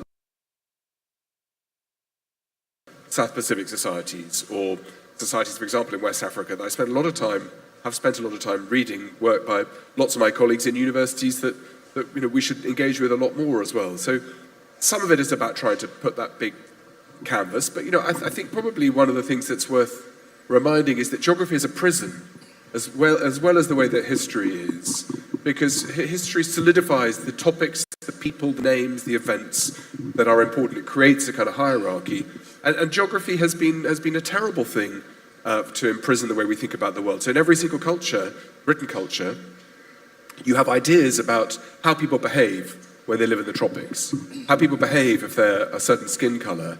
And that's not just about Europeans projecting into the colonial period, although they were responsible for lots of this. But you find Arab writers in the 9th, 10th, 11th centuries writing about how people behave in East Africa, how they behave in India, how they behave in the north. People in the north with the terribly light skin color, incapable of rational thought, mindless violence, and so on.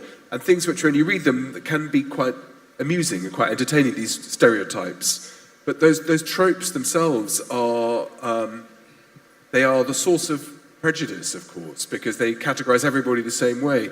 So I think one of the things to do is to try to add nuance, to try to be granular.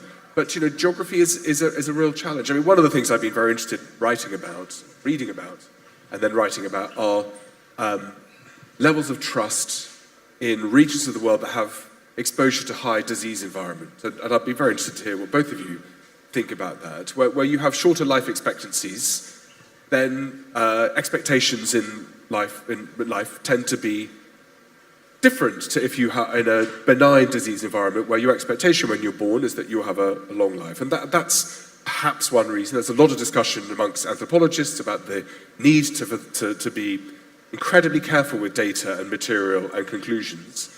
But as a sort of starting point, it looks like institutions, as you rise towards the northern latitudes, tend to function better. People tend to be better at distributing geographical, calorific, men and women's calorie intake of protein in Scandinavia in the Viking Age was about 50-50. And in most societies further south, it tends to be heavily skewed towards men eating more protein.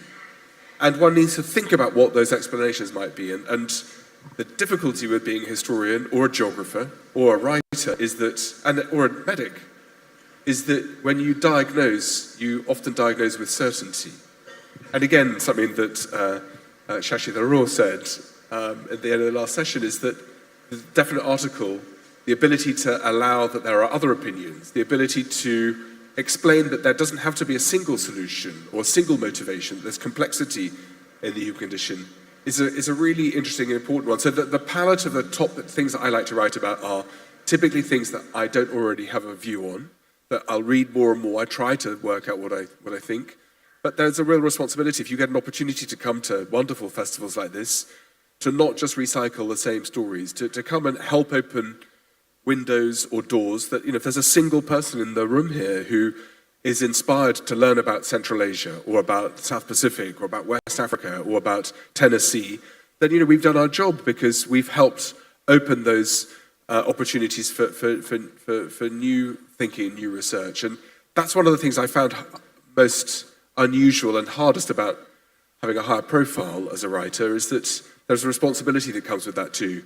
And I think some of that responsibility is trying to push people into areas and topics they don't always necessarily think about. So that's harder. It's much easier for me to write about English history, the War of the Roses, which lots of my friends do, and they're brilliant scholars. But to try to think big it's hard, because it comes with lots of dangers. But I think it's a responsibility, and personally, I think that's what academic scholarship should look like, things that are really challenging. What would you think about that? Thank you very much. It's only a small level of applause, but I should be a politician, maybe I get a... Thank you. There you go. They've made up for it. Thank you.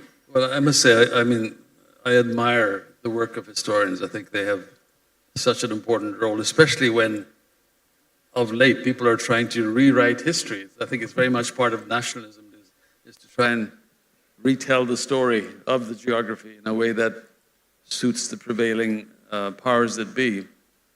And I think, in literature, you have wonderful examples of how literature can distort history. For so many, many years, the Western concept of India was a very romantic one. And it was because of Kipling, and it was because of, all the colonial writers who came here had a very privileged existence. And I think the reality was quite different.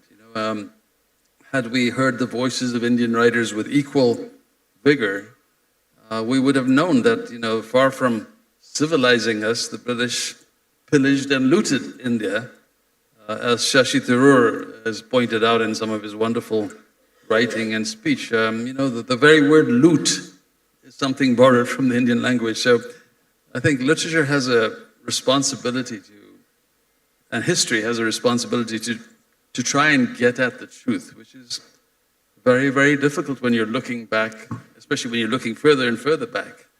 I'm intrigued by your work, especially by your recent interest in Russia and Ukraine, and to me that's an embodiment of the kind of things that fascinate me as a novelist. Here you have a land where people had slight differences, but they belonged to one nation, and they coexisted fairly peacefully. Then they became two nations, and now they enemies. But the trouble is, there are many Russians, ethnic Russians living in Ukraine, or people sympathetic to Russia. As a historian, how do you approach the current dialogue of what's going on in Russia and Ukraine in terms of the geography? I don't talk about ethnicity, because that's a genetic question and it's a scientific one. Then we start to measure people on their blood groups and on their genetic composition. And I think that we should have learnt that thinking about ethnicity opens up difficult and dangerous doors to control of the past, present, and the future.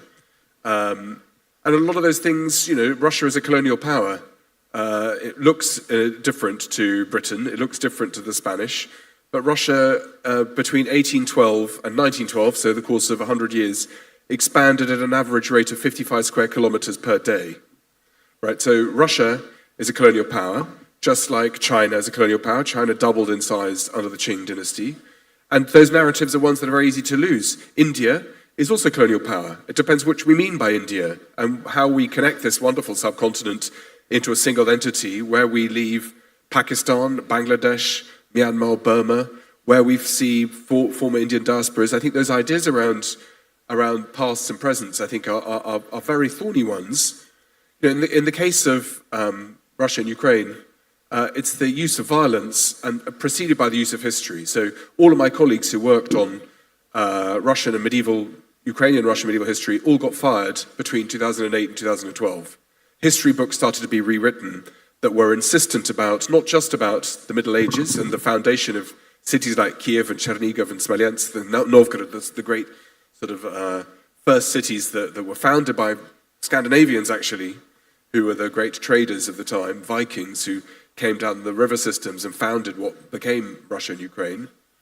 But you can see that similar story about how history is being written today here in India, or in China, in Turkey, in Iran, and in the United States. The pushback about woke history, or the idea that this is what we should be writing, thinking about, that's political decisions. That's nothing to do with genetics, ethnicity, language groups, religions, faith, culture. That's to do with power and the use by small numbers of people who are parts of hierarchical elites to maximize their own opportunities. So what we saw in Ukraine was a long time coming. But if you study the 20th century, if one looks at the 20th century, the suffering of people in Ukraine in the 1920s with famine and the 1930s, I've had to work through some of it was a genocide of people in Ukraine in the 1930s, where you read about school children dying at their desks, reports written by their teachers about people dying of malnutrition. Then you can see that this is part of a much longer story of oppression that is colonial in the same way as Kipling and how things worked in India. It's about extraction and it's about control. So I think when one tries to be dispassionate, history is also political, regardless of how one tries to skin the cat. So one can see other people's versions of history being political, but one shouldn't have the claim that my own version is not doing something similar. But those insistence at government level to tell stories in a particular way, it's important. I mean, what you were saying about one of the responses to British and European colonialism across all of Asia, from Turkey, India, China, and particularly Japan, was the emphasis of ideas about the Silk Roads being connected ways of which Asian histories didn't involve Europeans. I'm wearing my shirt covered with camels from Anuki that are modeling the latest of Indian fashion, but it was such an important part of Asian scholarship with Tagore, with people like Otani in Japan, to think about ways in which Asia had been connected before Europeans had arrived, and ways in which trade, religion, connectivities had built maybe not a mythical world of peace and resilience, but by and large, states in Asia had functioned in the kind of pre-nation state in ways that look very different to how they look in Europe. So I think there are lots of ways in which one can look at how it is that violence is part of a European story, but one shouldn't kid ourselves that didn't exist under the Mughals, under previous dynasties, under the Chola, under the Pallavas, etc. That there's a structure in history where political elites are always trying to centralize power and resources, and oligarchies, authoritarian states, are ruthless at doing that. And what Russia looks like an imperial court with an emperor at the top, who has a very small number of lieutenants who've managed to enrich themselves over the last 30 years. And we've tried to stop that in democracies by the accumulation of capital, but in Trump's America, or in India today, we see levels of personal wealth that are completely mind-blowing, and one doesn't have to be left of center to think that's unhealthy for society, where you have individuals have their own space program, or in the case of Mr. Musk, can turn off secure communications for the Ukrainian army because he doesn't like a particular one sentence that Zelensky says. When you have that level of wealth, then you start to see the West becoming more like the Middle Ages rather than fully functional democracies. That's something that we are really worried about, those transitions of political power as a result of lack of understanding in the way of accumulation of wealth. So would you agree then, Abraham, that politics interferes with the movement of people, with geographies, with the impact of geography on destiny? Would you think that now, especially in the current day, politics and human action play a bigger role? I'm really not qualified to speak up, at that level. I'm not a political scientist. We'd like to hear from you. Yeah. I will say I'm struck by the stories that governments need to tell themselves in order to make whatever they're planning seem palpable. So America right now is choosing to tell the story of immigrants having come and robbed essentialness of America and taken jobs away from Americans. And the story is a very compelling story to some of the electorate. It's also simply untrue. And if, in fact, Trump were to overnight evict so many immigrants or so many people who are there under various kinds of visas, if he were overnight to impose tariffs on Canada, if he were to do all the things that he says he's going to do, there's going to be tremendous pain and hardship. It can only work if you have a story that matches, the reality or the unreality of what he's doing. And I think the astonishing thing to me as a novelist is that so far he has managed to survive crisis after crisis, mostly by denial, but also by spinning a story. You have to give him credit for that, spinning a story that somehow encompasses the disasters and blames those on somebody else, and encompasses the victories that belong to other people as his own. So, as a novelist, which is the only way I can be qualified to look at this, it is intriguing to me to see how much story matters. And I wonder how historians, when they talk about the history, do you look at the story that held sway at that moment? Well, it's interesting. I mean, it's such a great conversation. I mean, the story matters, but it doesn't have to have any connection with reality. So in the United States, the story is equality. It's about freedom from the tyranny of the British Empire. But, a large driving part of the push towards independence was the fear that slavery was going to be abolished. And the great signatories of the US Declaration of Independence were slave owners who wanted to maintain their slave plantations. That story of the American dream is one that all of us have heard and read about, and there's some truth in all of that. But, in the late 19th century, there were riots because ethnic categorizations meant that if you were from Northern Europe, you were welcomed. If you were from a Protestant, Scandinavian, or Northern European country. But if you were Spanish or Italian or Portuguese, you were unwelcome. There were great riots across New York City, in Boston, and lynch mobs to try to stop undesirable Europeans who were considered dirty, unclean, Catholic on top. Then the next wave was Irish and Polish. And so the story of America being anti-immigrants is not just a story about this current administration or something that's new in the last few years. It's been constantly there. The anti-Chinese legislation in the early 20th century to stop Chinese settlers, people buying US businesses, internment of Japanese during the Second World War, and then, of course, Hispanic, South American, Latin American. It's part of the whole truth and the reality of the United States is to be highly selective in how it tells the story. So it's inclusive at the top level, where people are made to feel that they can make it, but actually the reality doesn't always work that way. And, as you know, Abraham, as an incredible high achiever in your own right, the wealth, literal wealth, but also the wealth of ideas that are brought in by outsiders has shaped the 20th and 21st century United States in ways that no one could ever have imagined. The Indian heritage leaders of the great tech companies today in the United States, from Google to Microsoft, there's a reason why outsiders can often flourish, but the reality and the story are two very, very different things. So where we are probably now is at a tipping point where that narrative about anti-immigration shuts the door on some of the things that made America great. We have very similar discussions all over Europe too.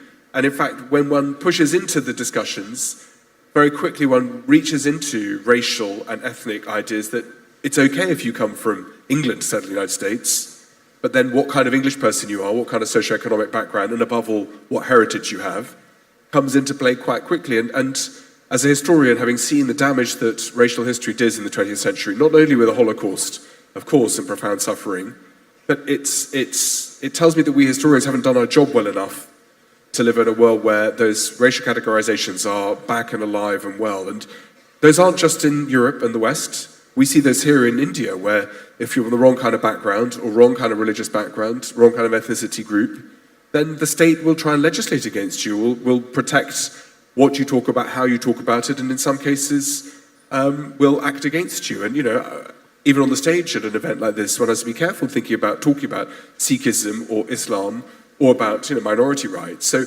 the reality of of the lived experience is very different to the idea that we live in inclusive societies where everybody's equal.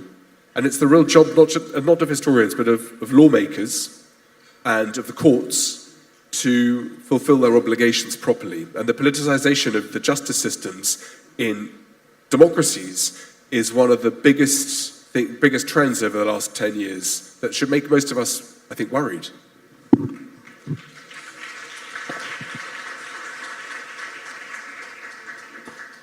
I have a question I've been dying to ask you, Nama. So, as I mentioned yesterday, I have a love affair with this city for many years and a great fondness for the Tamil people. And so your book was tremendously edifying for me, filling in gaps that I had no idea about. So let me ask you, what is it about Tamil Nadu, the geography, that is responsible for some of the wonderful things you write about, the Sangam movement, the great poetry, all the wonderful things that you have elucidated in the book? Where did geography play into that? So please tell us about that. I think the earliest communities of Tamil people decided to divide their habitation into 5 different zones, eco-zones, as Peter knows, and the 5 Chennais. And there's the forest area, there was the desert area, there's a seaside, and a couple of others, just the alluvial land. And I think civilizations and communities grew specifically with specific professions that were oriented to the geography of that land in those spaces. And I think the Tamil people, migration happened, people moved, there was trade, as Peter said, and a lot of things happened. But I think we were lucky in the establishment of that kind of geography right from the beginning. It helped us at that point to set up these self-sustaining communities, so to speak. Much later, there were differences, religious divide. There was a violence also of communities, one against the other. It was not all a rosy picture, Abraham, but it was, I think it sort of set the tone for the success of local communities right from the early ages of Tamil history. So that's how I think it began. Of course, it didn't last like that, and as Peter said, there's been the lack of inclusivity. There's been privilege that's been, let me say, seized by certain groups of people.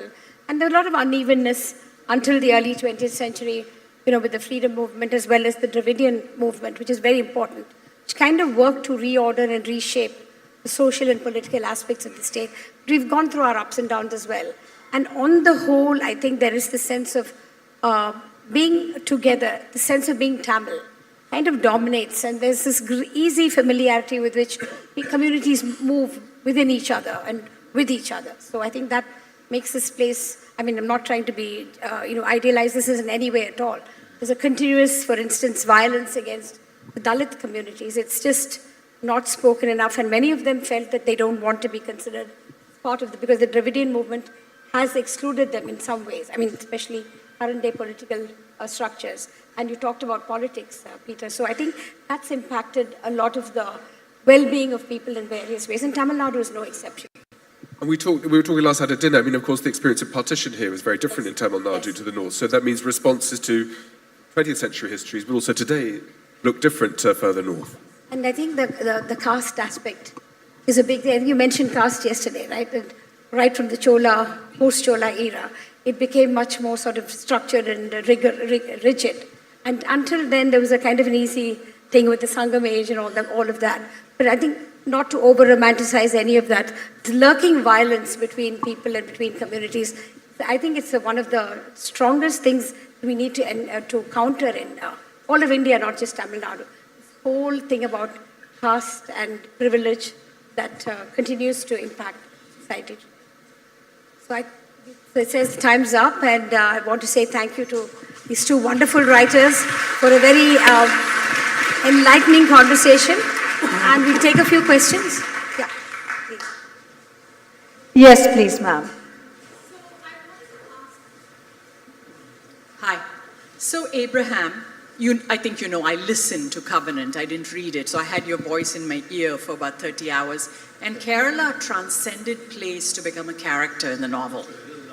I said Kerala transcended place to become a character in the novel Covenant of Water, similar to how in that movie, All We Imagine Is Light, Bombay in the monsoon became a character on its own.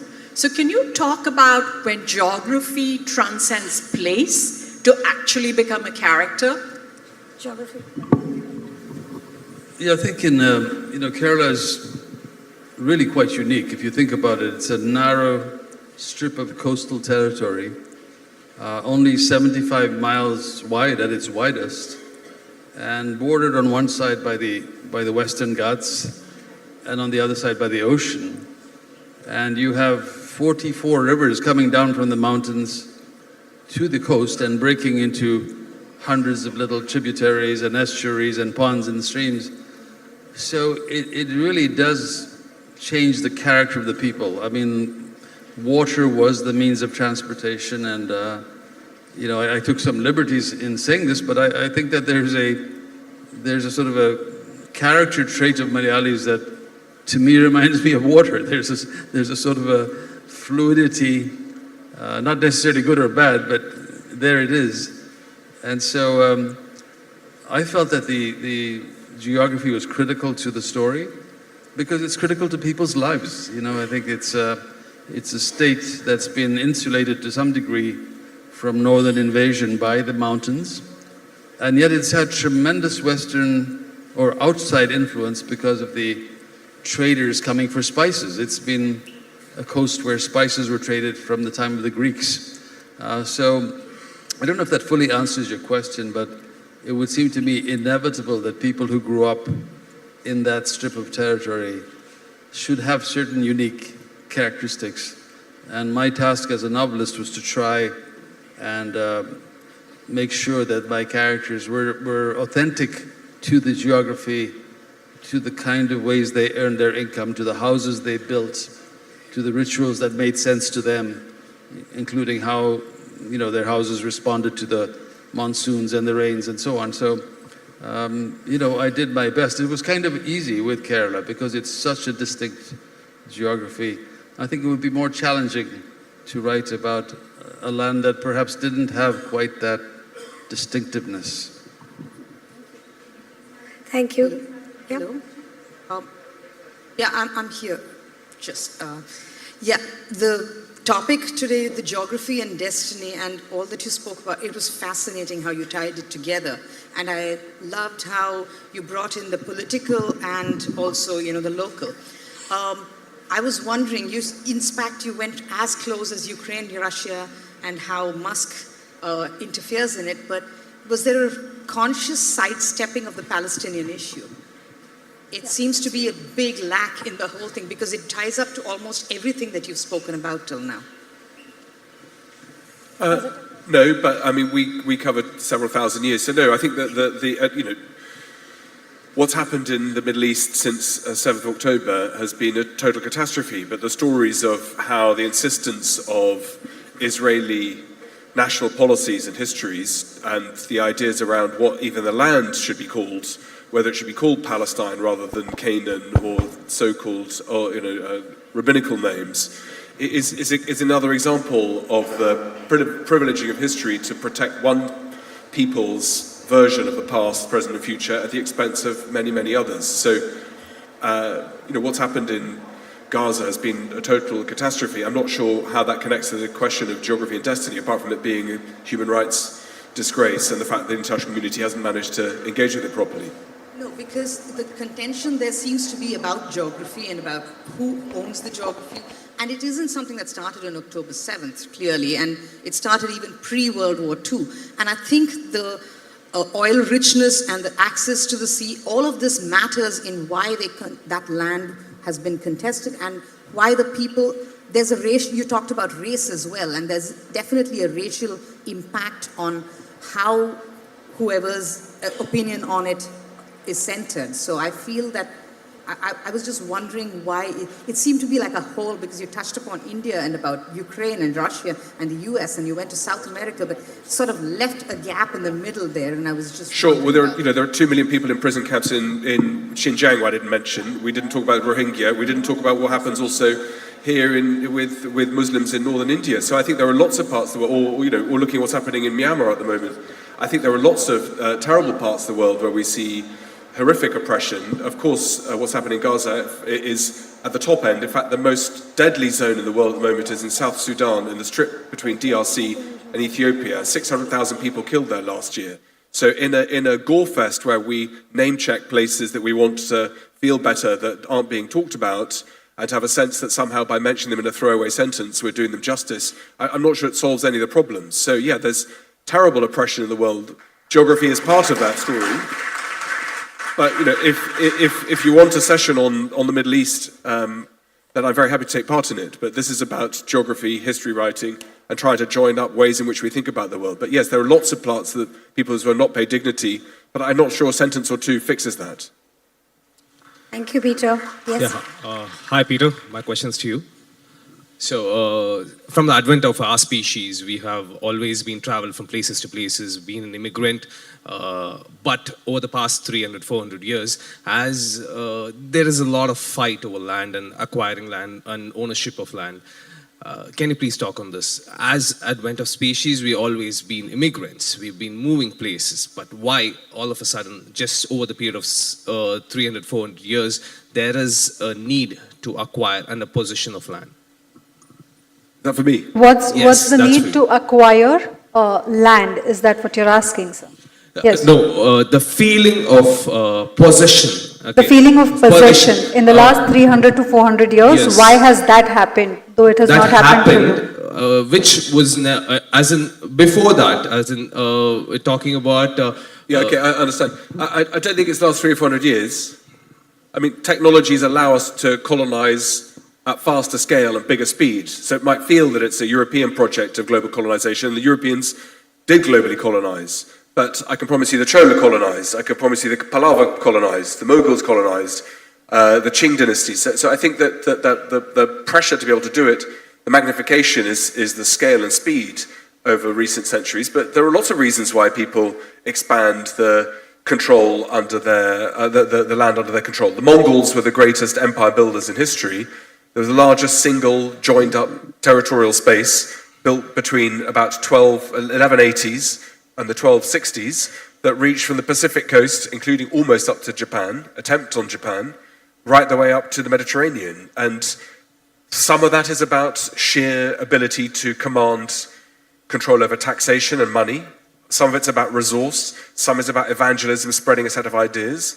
There are lots of complicated motivations, but empires are part of the ways in which military bravery, particularly male bravery, have been over-prioritized at the expense of the mundane. And of course, you know, it's a good way to answer the question is that that's because history has served those empire builders well by recording their deeds, sometimes negatively. Mongols have about the worst PR reputation in history.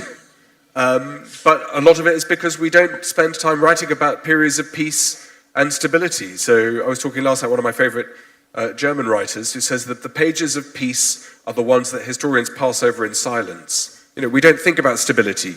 We don't think about what works. We don't think about equality. We don't write about bits that are where there doesn't seem to be much happening. We look for revolutions. We look for warfare. We look for empires. But there are lots of parts of the world that are pacific, reasonably equitable. But empire building is something that's not of the modern era. That goes back to the beginning of time. I'm afraid we have time for only one question now. Yeah. One last question, please. I'm sorry, the gentleman here. Okay. Yeah. So my question is to Abraham over here. And it was a really good conversation that you guys had. It was enlightening for me. The question is that there are usually two truths to whenever you see something. It's the truth of someone living in a particular geography. And then if you are an outsider, you have the perspective of that particular people from that geography, right? How do you strike balance between those two truths while writing a novel? And how do you not, let stereotypes affect in your writing? Can we please take both the questions together? Maybe that will be better. Sir, your question is the last one, please. Okay. Yeah, my question, actually, Peter touched on not wanting to get into ethnicities, but on the other hand, I think the Covenant of Water... Can you please hold the mic closer to you? The Covenant of Water has been reviewed in PLOS as well.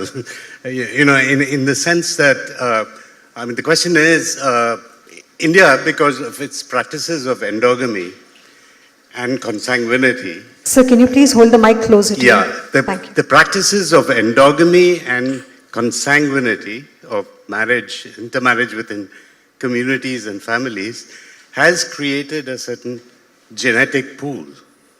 And that is creating a certain destiny, which I think is possibly, part of the theme of the Covenant of Water, but is there more writing to be done about this? This is about the genetic pool that is created through intermarriage. Yeah, I think I'll try to answer both questions quickly. First, your question about the two kinds of truths. I mean, that's a profound statement. Honestly, when I'm writing, I'm not thinking in those kind of abstract terms. My only goal when I'm writing a novel is a good story well told. And if the story is good, it's because there's a truth that resonates with everyone when they read it. It may not necessarily be the truth that holds on the ground at that moment, but it's sort of a stunt that a writer is pulling off if they get you into a story. And like Gabriel Garcia Marquez, you read his story and you go along with the fact that there's a very old man with enormous wings. And that doesn't hold with any truth that exists, but it's the truth of the novel. And that's the best I can do. I'm not very good at answering sort of theoretical questions about a novel. But Chandru, your question is an interesting one, because in looking at a closed community like Kerala and a closed geography, and with marriages happening, even though they're not necessarily encouraged, between people who are related by virtue of the fact that that small sect doesn't marry outside of the community, it would be no surprise that genetic diseases would be more common. I chose to give the family in my novel a genetic condition where one member of the family going back many, many generations drowns in the most inauspicious bodies of water, shallow ponds, bathtubs. And I based it on something of a disease that I was very well aware of in America, a very rare disease, only one kindred described, with no thought that it would ever actually be in existence in India or in Kerala. But I like the idea of the irony of a community that depends on water having a genetic condition where someone cannot swim, when most people swim before they walk. Literally, children swim before they walk. And to my great surprise, as you know, after the novel, I began to discover that not only was this particular condition common enough or not rare in Kerala, but there were even relatives of mine who clearly, in retrospect, certain members of their family had the condition. So I think it's an interesting sort of way that the truth, as the previous gentleman said, works its way inadvertently into my story. But thank you also for your help with that particular question of genetics, which I learned a lot from talking to you. And I'll just do two sentences on the genetic stuff. This stuff is toxic if you're a politician, right? So the northern part of India, 20% of the population have the same haplogroup as people in Scandinavia, right? Doesn't take much to realize that what starts to happen with the new materials and new abilities we have to be able to look at people's genetic composition, that you could be more or less pure. You could be more or less beneficial to your government because of your ethnic background. And in Turkey, for the last 20 years, you need to show on your government forms the genetic ancestry of your 4 grandparents at the moment, basically to find out if there are any Armenians in your family or Christians.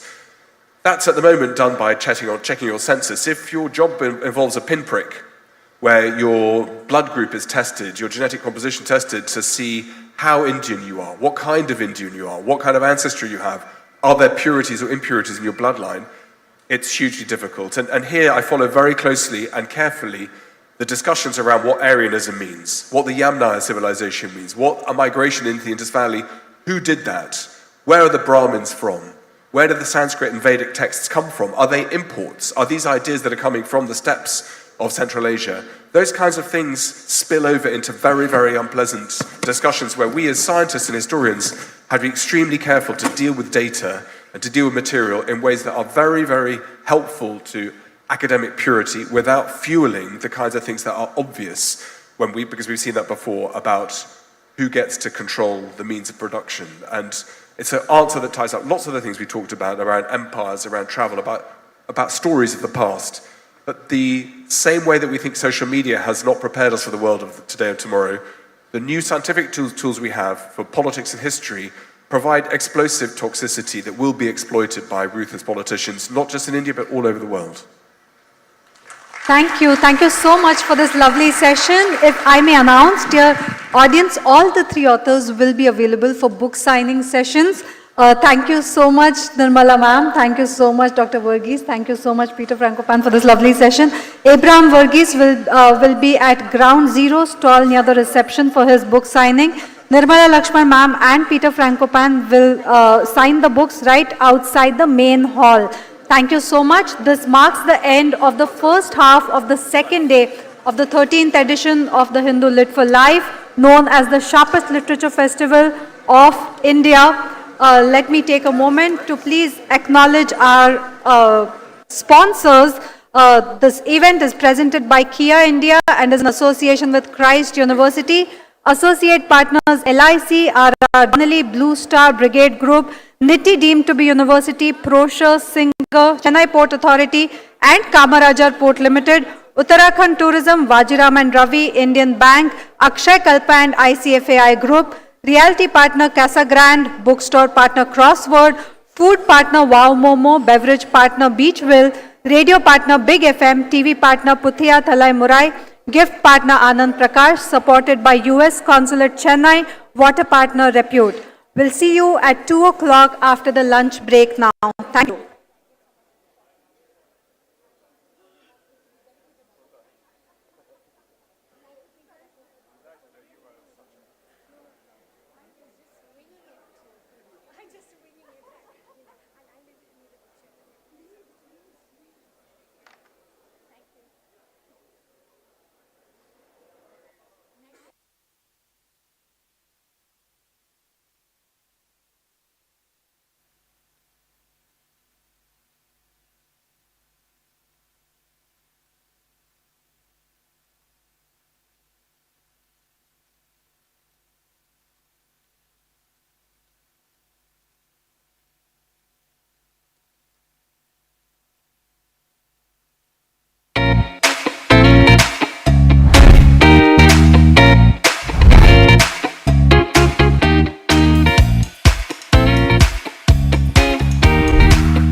dreams became reality. That time is now.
Kamarajar Port stands as a beacon of economic vitality.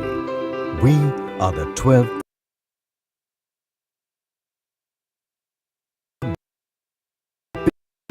coal terminal, marine liquid terminal and a specialized terminals with estimated occupancy like coal, LPG, POL, LNG, automobiles and variety of cargo types. KPL has an array of USPs with an optimum mix of captive and PPP terminals, an energy port of South India, an environment-friendly port, an all-weather port, and multimodal connectivity. We have implemented cutting-edge solutions such as container scanner, RFID gate, National Logistics Portal and SAP integration. Its robust infrastructure have fueled year-on-year increase in income. KPL Master Plan 2047 is to achieve efficient logistics, ensure adequate infrastructure in achieving zero waiting time. The port is poised to take a giant leap towards global performance benchmarks and ever-increasing customer satisfaction.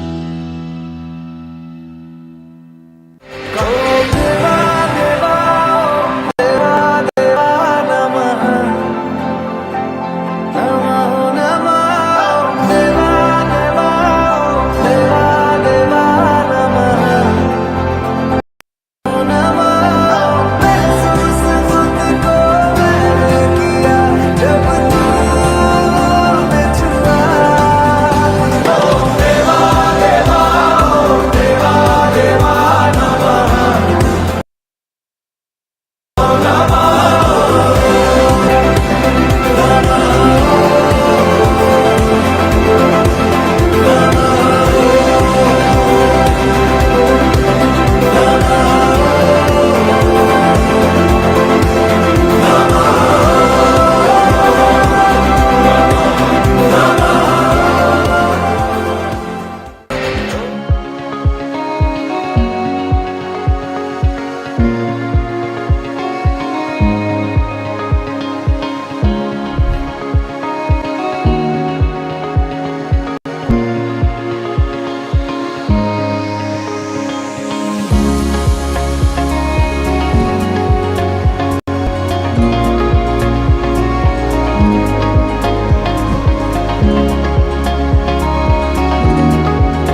speakers talk, articulate, it excites the mind. Premier literary event of the country. I'm extremely thrilled to be here. It is an amazing collection of wonderful talks, great conversations. Chennai is a city of book lovers. It's one of the biggest markets. It's truly kind of a forum for free expression, which is very much needed in this country. I think Lit for Life is wonderful. That's how language happens. I mean, it comes from the people.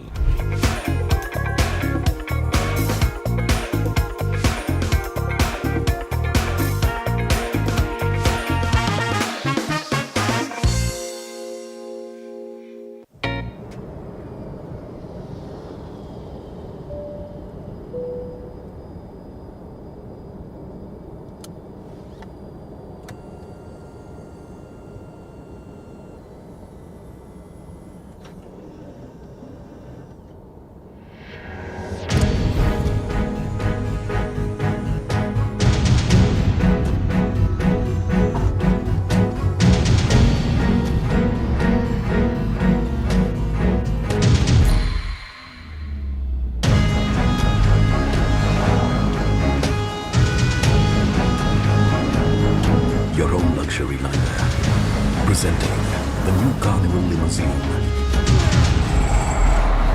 Kia, movement that inspires.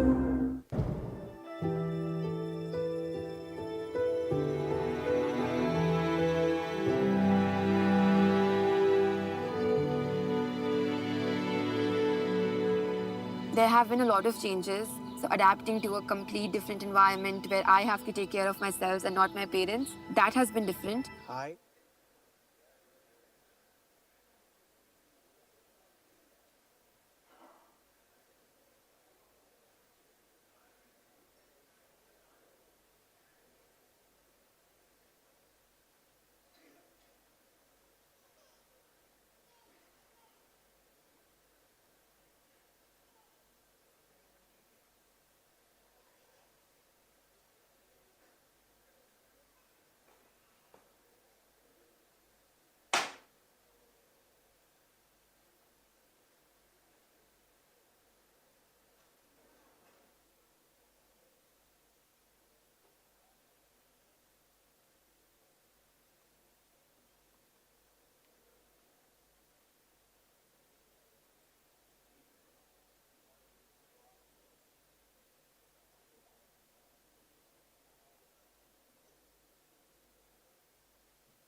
Good afternoon. Welcome back. Please allow me just to acknowledge the sponsors of the Hindu Lit for Life this edition. The Hindu Lit for Life is presented by Kia India and is in association with Christ University. Our associate partners are LIC, RR Donnelly, Blue Star, the Brigade Group, NITTE deemed to be university, Brochure, Singer, Chennai Authority and Kamaraj Limited, Uttarakhand Tourism, Bajiram and Ravi, Indian Bank, Akshaya Kalpa, and the ICFAI Group. Realty partner, Casa Grande, bookstore partner, Crossword, food partner, Wow Momo, beverage partner, Beachville, radio partner, Big FM, TV partner, Pudiya Talaimurai, gift partner, Anand Prakash, supported by US Consulate Chennai, and our water partner is Repute. We begin our post-lunch sessions of Day 2 of the Hindu Lit for Life with a session titled The Promise of Integrative Medicine by Dr. Isaac Mathai and Dr. E.S. Krishnamurthy. Dr. Isaac Mathai is the founder, chairman, and managing and medical director of Saukya International Holistic Health Center in Bengaluru, and is the author of 3 books, including Dr. Mathai's ABC to Health. Dr. E.S. Krishnamurthy is a behavioral neurologist, neuropsychiatrist, the founder of Buddhi Clinic, and a pioneer in the integrative neuropsychiatry model of care. The speakers will be in conversation with Ms. Vasudha Rai, author, columnist, podcaster, and journalist who has written on beauty and wellness for more than 2 decades now. Please put your hands together and welcome Dr. Mathai, Dr. Krishnamurthy, and Ms. Rai.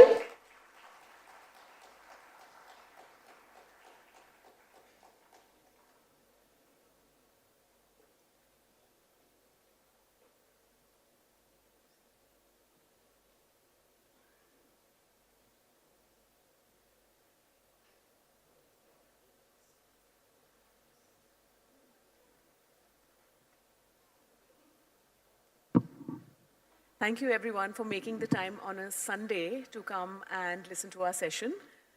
Thank you Dr. Mathai, Dr. Krishnamurthy for being here. This is such an honor. Before we begin, I just want to give a trigger warning that we will be discussing a lot of topics that may cover child sexual abuse, rape, just so you know, because all of that has to do. Integrative medicine means what has happened to you in life, how your body reacts to it, and the medications and the treatments that we need. So we're living in a very in a strange time.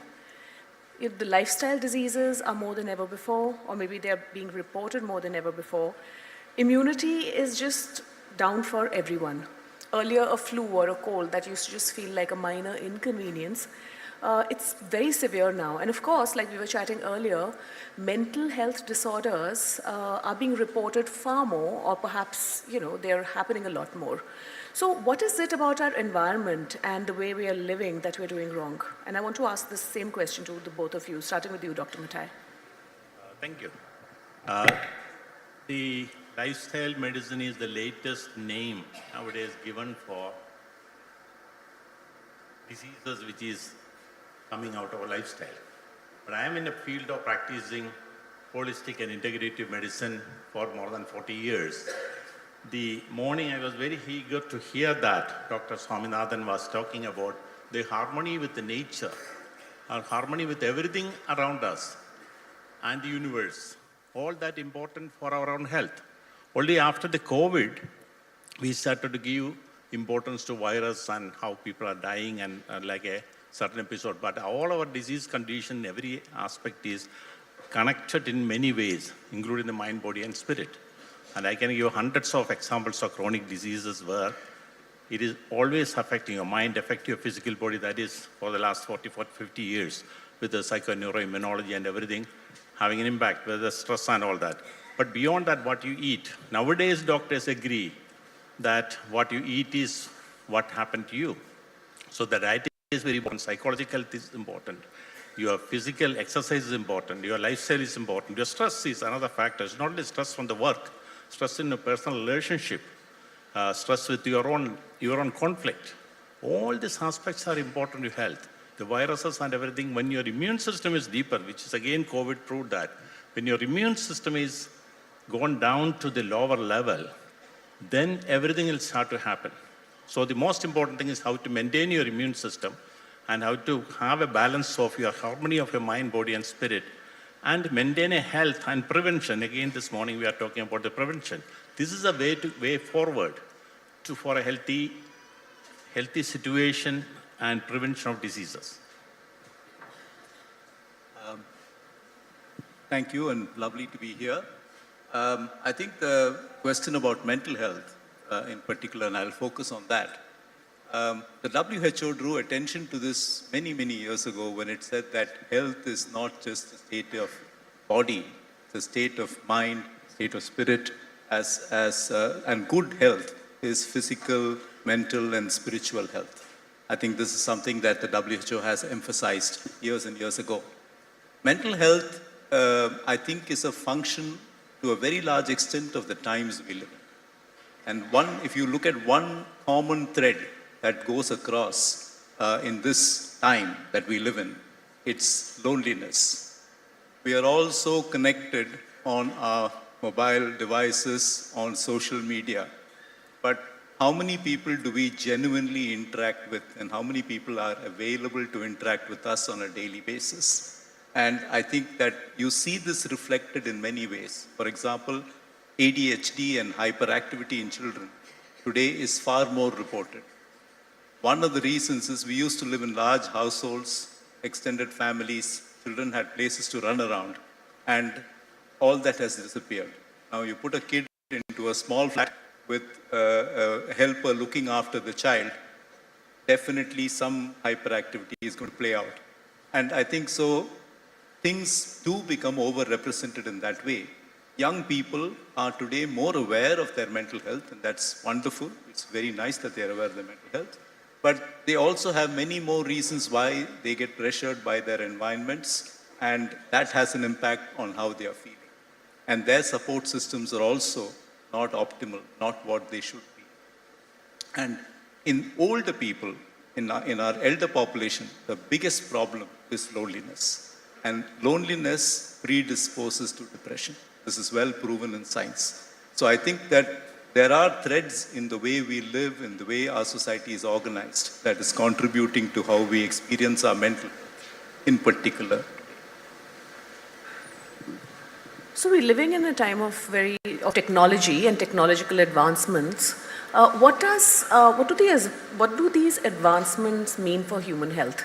Us living in an environment of Wi-Fi, Bluetooth, things like this, do they impact health? Blue light on our faces before we sleep, always looking into the computer. How does technology in particular, and of course there's no way, we can't live without technology, right? Now, because now we have completely gotten adapted to it. So how do we sort of live in a harmonious way with technology, and how do these technologies affect human health? No, we cannot run away from technology. And I see a lot of patients, they are even running big corporations where 300,000 people working for them. Everybody is working maybe 10 hours a day and all that. So the solution is go to Himalayas and sit and do meditation forever. But if you do a small meditation on a daily basis, which I practice for the last 40 years, it can be 3 minutes to 45 minutes. And if you do that, that will have a huge impact on he will be able to explain that the neurochemical changes and calming down and all that. That's number one. Number two, prescription I'll give you. Like recently I have a European lady. She came for a 30-day stay. My purpose for her to have 3 days of silence is impossible. Second day she said, I'm going to die being silent. She never done that before. So when you do a silence, what happened is she had a major issue with her child. He's 19-year-old drug addict, staying with her, abusive, suicidal, violence, all that. She doesn't know what to do with it. So in a chaotic stage of 19 years, when the child was about 4-year-old onwards, again, the child has similar issues in the childhood.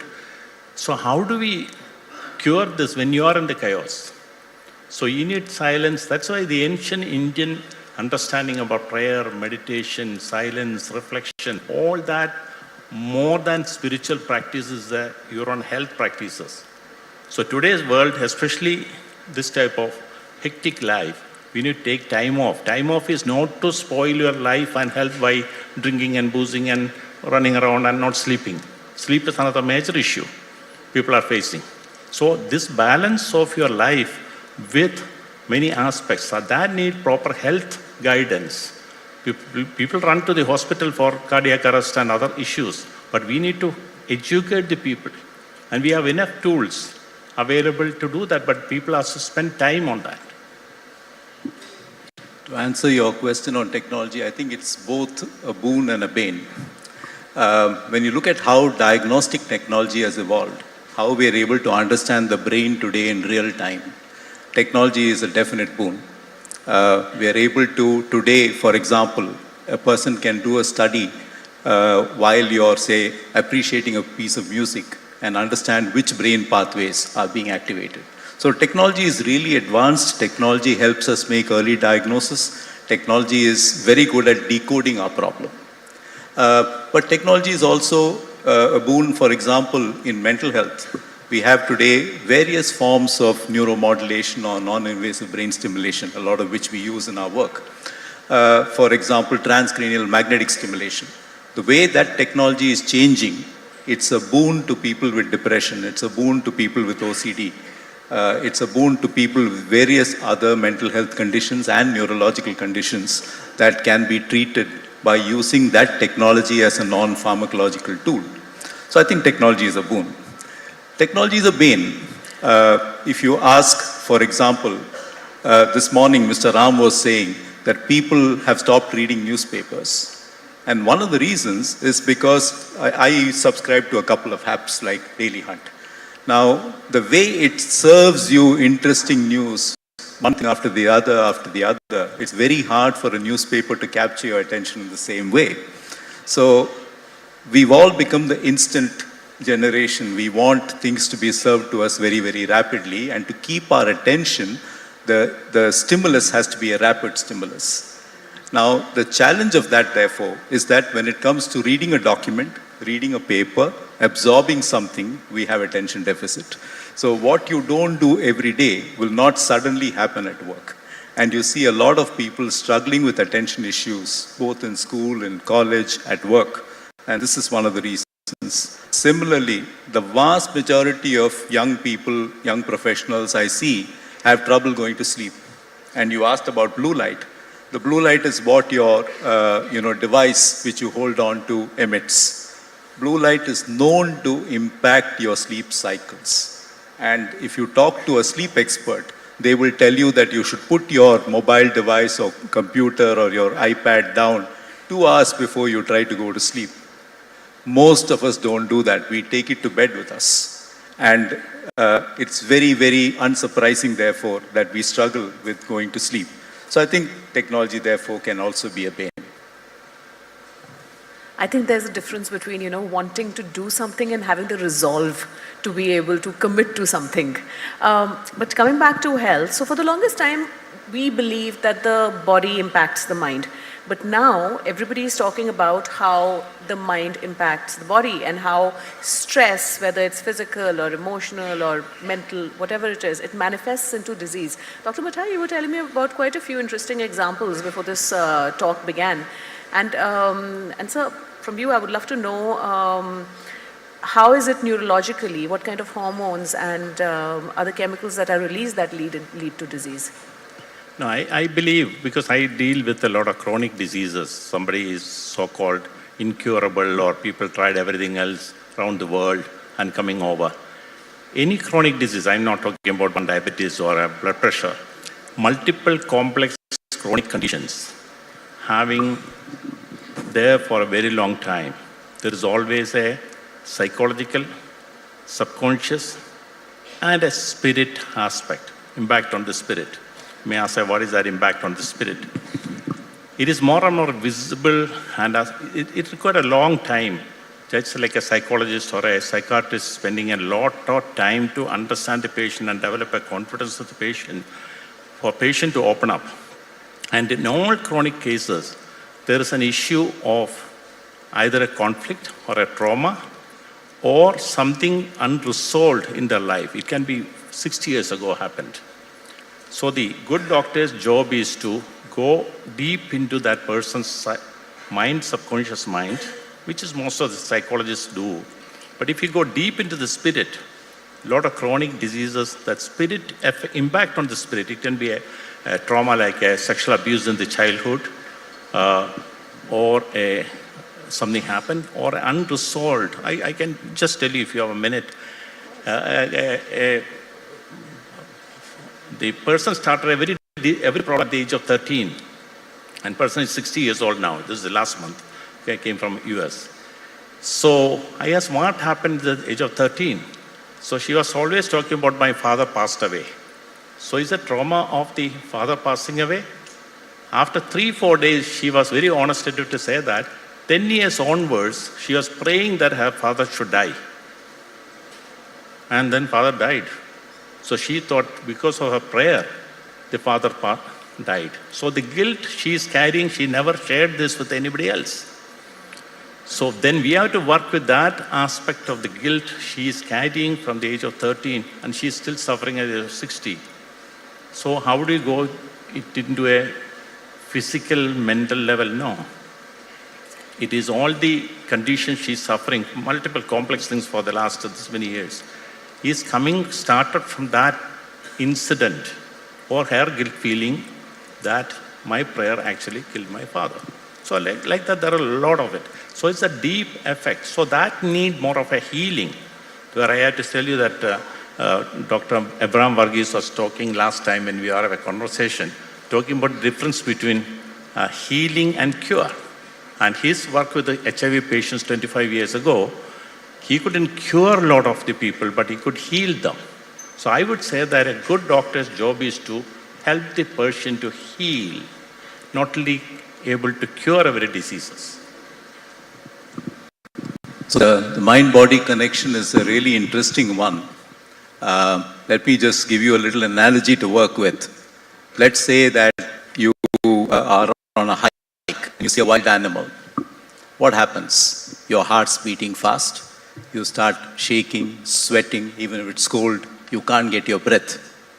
What you are experiencing is the classic fight, flight, or freeze response. And your body is preparing you either to fight that wild animal, flee from that wild animal, or if it's too bad, you'll just freeze and you do nothing. How does this work?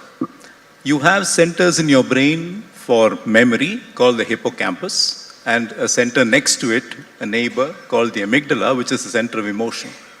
And if you draw a line between your ears, they are there on both sides, right in the middle. Now, when you saw that wild animal, you realized that this was dangerous to me. The emotion of fear was evoked. You had a rush of hormones, which prepared your muscles and your body for action. Now, imagine that in that particular situation, you'll sort of go back and relate that story to the people you were living with in your lodge or wherever you're staying, that, hey, you know what, I came across this wild animal and this is what happened to me. Because you realize it's the wild animal that made you feel that way. Now imagine if the same wild animal was not an animal in your presence, it was a thought in your mind. Some unrecognized thought in your unconscious which causes you to feel that way. And this is how the mind causes physical symptoms. And what you then will say is, oh, I had a panic attack, but I don't know why I had a panic attack. I'm not able to relate it to what was happening around me. Now, this system that gets activated is the autonomic nervous system. And the autonomic nervous system is autonomic because it's autonomous. You have no control over it. So to give you an example, all of you can perceive this room as being too cold, too hot, just right. You can say, I'm hungry, I'm thirsty, etc. The difference is, those perceptions you don't control. The action you take, taking a glass of water or walking out of the room to feel warmer, is something that you do control. So the internal control of your organs is through this autonomic nervous system, which is very, very closely linked to your emotional brain, what you would call the mind. And after COVID, for example, we have so many people with long COVID symptoms. And if you decode what their long COVID symptoms are, the vast majority of people have symptoms which are associated with this autonomic nervous system. They feel dizzy when they stand up. Their blood pressure is all over the place. Their pulse rate is all over the place. Something about them, either their bowel movement or their urination is disturbed. And all this happened because this autonomic nervous system got disturbed by the infection, the COVID infection. And that's what results in long COVID symptoms. So there is this very strong mind-body connection that we all live with.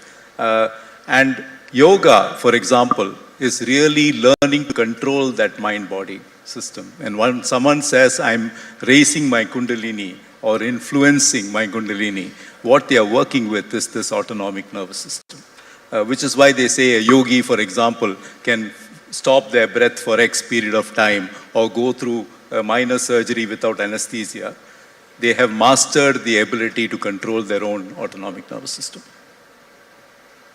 Control their own thoughts, in a way. Very important trigger for the autonomic nervous system.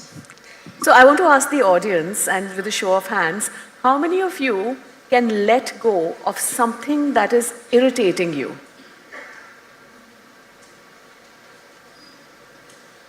And how many of you hold on to that thought and keep thinking about it, get irritated all night, and just cannot let go? So, I mean, and how does that affect our health? There are small things can happen in our life in a daily basis. But one of the tools which I use, which is the great Bishop Tutu of South Africa taught us when he came and stayed with us, that majority of the people, the healing won't happen because of they are keeping that lot of things against other people in their mind or subconscious mind. Or every day they're meditating on that, how to do something with that guy. So he said, in their life in South Africa, after the apartheid, they could forgive the white policeman was burning your brother's body in front of you. So that's what they did in our lifetime. Such people are there, or such community was there. So he said, healing, forgiveness is the big tool for healing. So since then, I use it as a tool because majority of the people carrying so much of grudge, so much of anger, so much of jealousy, so many things is killing them. This is their cancer. So including a mother-in-law issue, I solved by forgiving the mother-in-law. They solved everything, and then the mother-in-law came to see me, to see the magic. So it happened in day-to-day life. It's an amazing story. Also, it's a huge source of irritation for women, and a big, according to me, a big cause of a lot of women's disease is this irritation that you have with women. Yeah, it's not only mother-in-law. Husband and wife is the biggest issue. I never met a husband and wife, they agree on everything. If they agree on everything, something wrong with that marriage, isn't it? Minor correction, the husband is the issue.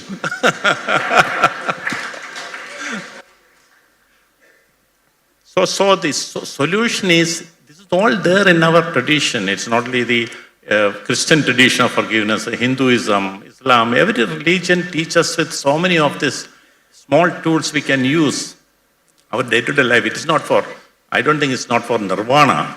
It is for your day-to-day life to be peaceful, happy, and balanced. That balance will prevent you from diseases. So I would say one of the tools for happiness is also forgiveness.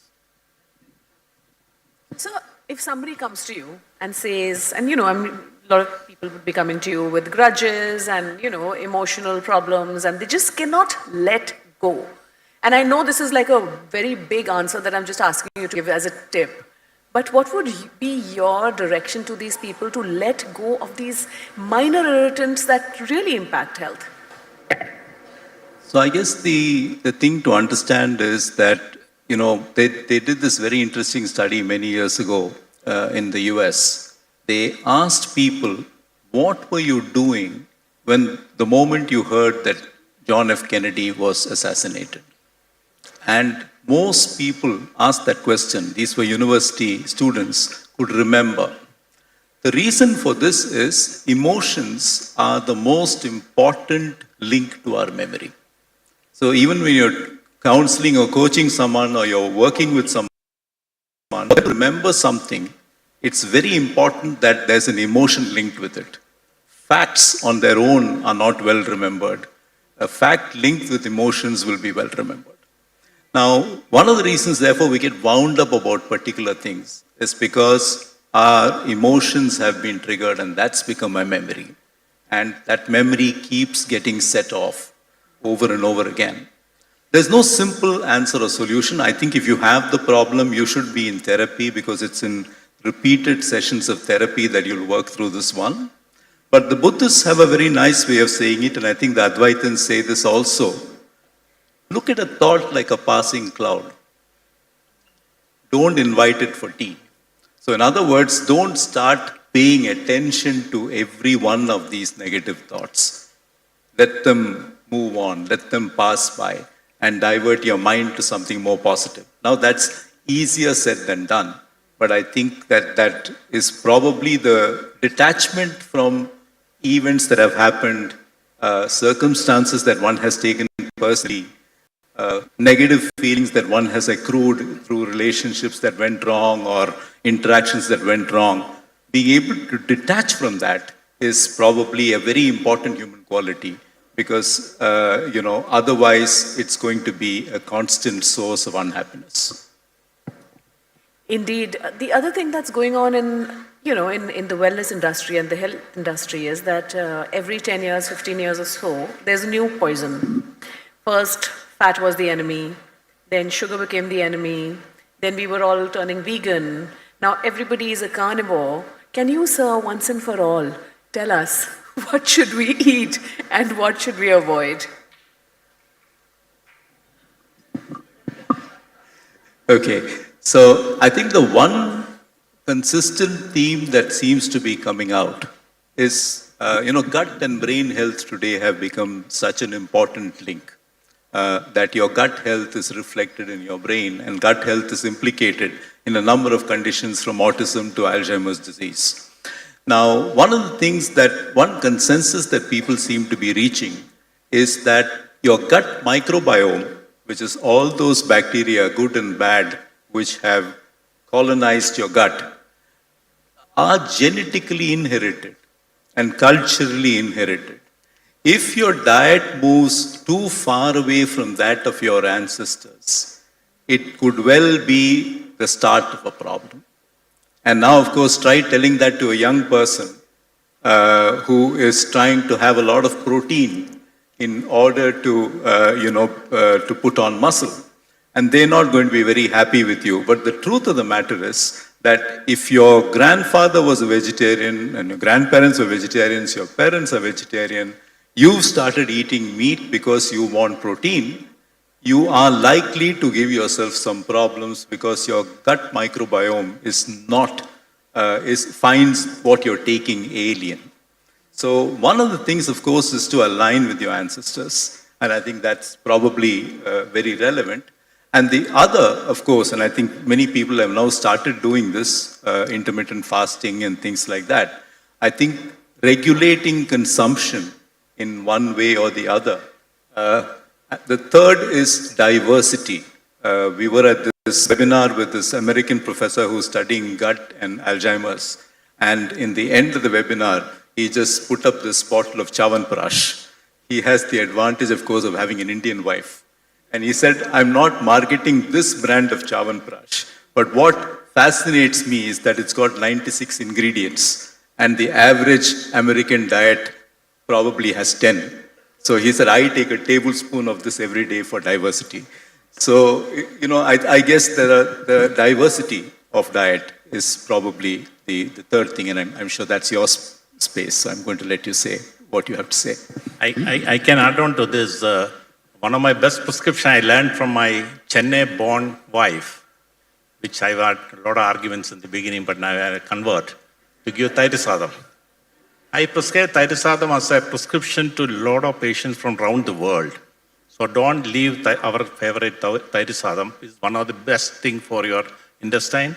Best things to balance your intestine. And Thairasadam, you may not know. So you started, I prescribe you, you also start. So very interestingly, from Thayrisadam, I invented. Anybody with intestinal issues, my other prescription is have a fresh, previous day made on outdoor, because each location bacteria are very different.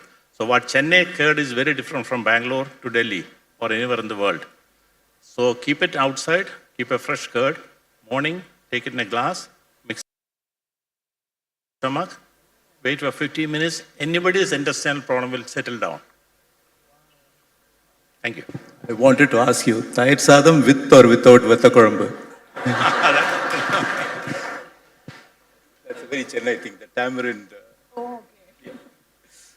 Tamarind also is a huge superfood, and one of the things that I read in some book was that the replacement of tamarind with tomatoes is really bad for us. I mean, tamarind has so many important properties like leaching out all the toxins in the body. I mean, since we're talking about tamarind, very quickly I want to ask you this. I mean, I just have so many questions to ask you, sir, both of you. I don't know anything about tamarind. I cannot comment on that. No, okay. I don't know. Well, okay, let's let go of that. I met you a few years back, like about a decade back, and that time I'd just come back from my Vipassana session. And no offense to anybody, but not every meditation technique suits everyone. Vipassana, unfortunately, though it's a beautiful technique, did not suit me. And Dr. Mathai, at that point, you told me, like, because my mind is all over the place, which it is, that my jap mala and japa would be a better technique for me. And you were absolutely right, and it has really changed my life, this small piece of advice. So how do you, we've spoken about the mind, we've spoken about the body. How important is the spirit and spiritual practices and bespoke spiritual practices?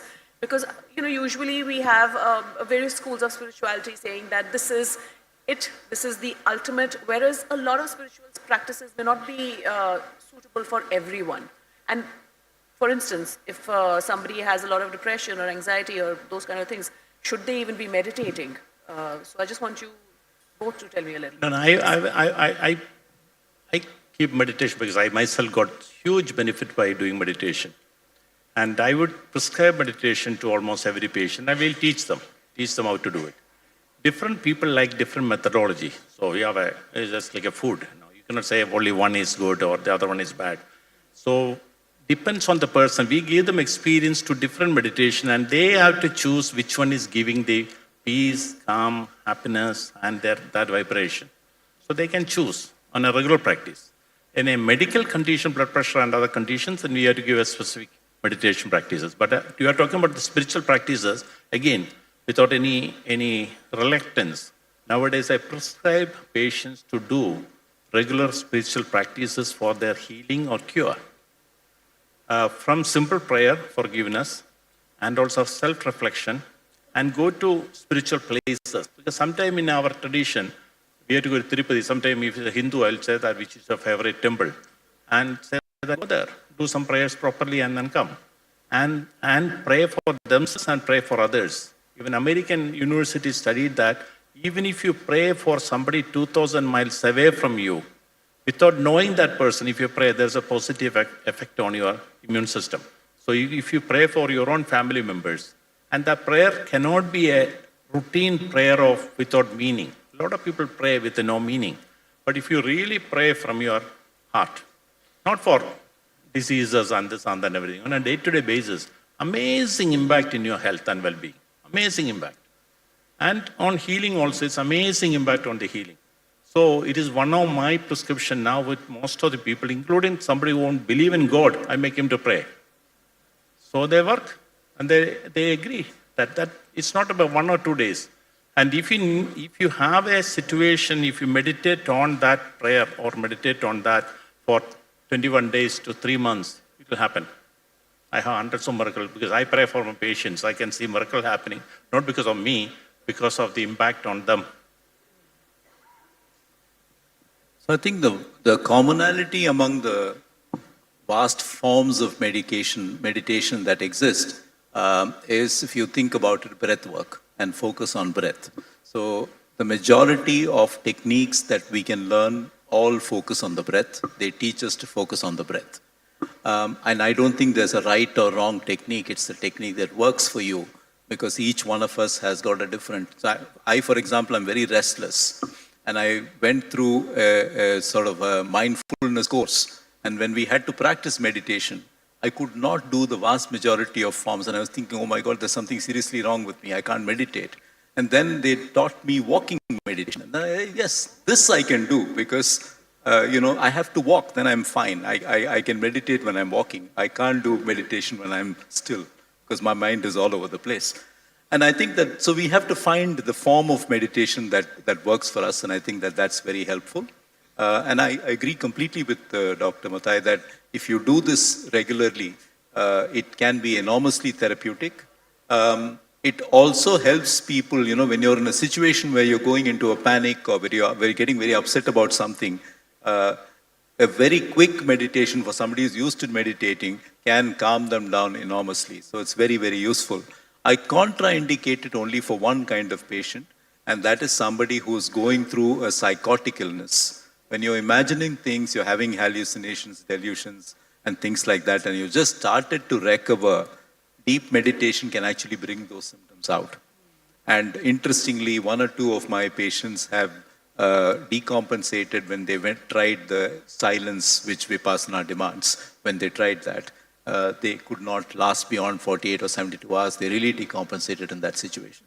So I think there's a certain kind of person for whom it's contraindicated, but otherwise it's probably good for most of us. I think I just speak for myself when I say that it gives me a lot of solace when I believe that there is a greater power at play, and that I can just give my problems to that greater powers, but that's just me. In terms of, I'm so glad that this conversation is happening these days, because for the longest time, this conversation was very binary. The people who believed in natural, only believed in natural. They were like, medicine is bad and it's all chemical. And, modern medicine was like, natural medicine is just snake oil. So I'm really happy that we're having this conversation, but I want to ask both of you, is it possible to live without, allopathic medicine? How do we sort of marry both the fields, and how important it is to we're so lucky we're living in a world where, traditional medicine is also being revived, and, we're making advancements in modern medicine. So how do we marry the both, and what is the right way forward? The true meaning of integrative medicine is integration of Western medicine with other systems of medicine from around the world. So in China, when I was studying there in 1980s, every Chinese medical institution with the Western medicine have a Chinese medical department, not only department, ward, where acupuncture and Chinese medicine is practiced together. This is why I'm talking about 35 years ago. So around the world, there are different methodology of medicines available. But fortunately in India, we have the largest number of systems of medicine available from Ayurveda, homeopathy, Siddha, Unani, traditional medicine. It can all work together. The problem which I notice is the doctor's mind or confusion with the patient. Every system can work together. At the moment, I have an American patient came and then she had an emergency. She's shifted to the ICU. She's treated there. Now she's in a ward. She has given, she had pneumonia and other issues also. And now she's coming back to Saukya, and we do homeopathy, Ayurveda, naturopathy, all the systems together. So majority of the medical conditions can be treated together if, as and when needed. The surgical conditions and modern medical interventions and investigation, there is no parallel to that. So the future of medicine, in my opinion, should be all the systems of medicine and doctors work together. That doesn't mean that everybody should do everything. Yoga is the one thing I would say for universally good for every condition. Yoga can be done. Other systems depends on the condition. Surgical condition should go for surgery. Long-term lifestyle diseases called arthritis and everything, Ayurveda is fantastic. But again, where you get the best Ayurveda or a straightforward, good quality Ayurveda or naturopathy, homeopathy. So the India is very unique position. That's the only reason that I have 125 nationalities coming to India for treatment, because we provide the best quality of different systems. And also, like this patient, they know that if there is a medical emergency or otherwise, any investigation, I'll send it to the best specialist And Indian doctors are very good, excellent. So the fusion of these systems of medicine, that's the answer for the global solution. And interestingly, in America, 25 major universities, including Harvard, that's including mind-body medicine also. To sort of take that little further, I think we need to separate acute medicine from chronic disease. Acute medical care is modern medicine. And I think there is no answer to acute medical care other than in modern medicine. When you go to chronic disease, people need choices and options because they're living with the condition for years and years and years sometimes, if not months. And there is an opportunity to integrate the best of modern science with the wisdom of our ancient traditions. And if someone's on medication, for example, for Parkinson's disease, or someone is taking preventive medication for stroke or for depression, there is no need to change that. If there is a modern science alternative that will help that person, for example, I talked about transcranial magnetic stimulation. There are people who have deep brain stimulation for Parkinson's disease. These are modern alternatives, they are non-drug alternatives, they help people. And again, there's no need to say that we won't do that, we can do that. But there's no reason why the same person can't have Ayurvedic treatments, or why they can't have yoga, engage themselves in yoga, or why they should not engage in another form of psychological therapy. In terms of research, for example, with mild cognitive impairment, which is the pre-dementia stage, we know that Tai Chi, which is now well researched, has a positive effect on mild cognitive impairment. An older person who is having early memory loss but not yet dementia. There is proof. There is proof today that in functional magnetic imaging studies, the resonance imaging studies, that when you do yoga, your brain changes. There is proof today that when you engage in cognitive behavior therapy, the changes in your brain are the same changes that the antidepressant brings about. So in a sense, we understand that non-drug treatments have a role to play in people getting better, especially when you're dealing with chronic disease. And because in Buddhi Clinic we deal with neuropsychiatric conditions across the lifespan, from autism to Alzheimer's, we find bringing in the wisdom of ancient traditions, Ayurveda, yoga, naturopathy, for the patient, the best of modern science, the various brain stimulation techniques that are available, and medication as appropriate, and psychological therapy. When these things work together, they actually can help people live very good lives. And if you ask people, if we go away from our narrow domestic walls, as Rabindranath Tagore said, and if we ask people, what do you want? All people just want to be well. They don't really care what your philosophy is. I came to you as a doctor because I want to be well. And I think that that's our job, to make people well. So I think well-being is the goal.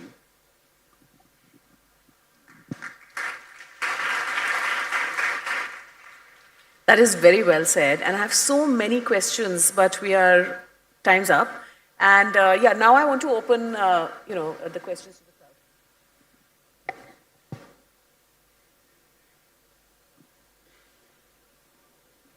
crowd. Very short question. Is sugar really an enemy? And how do you know when?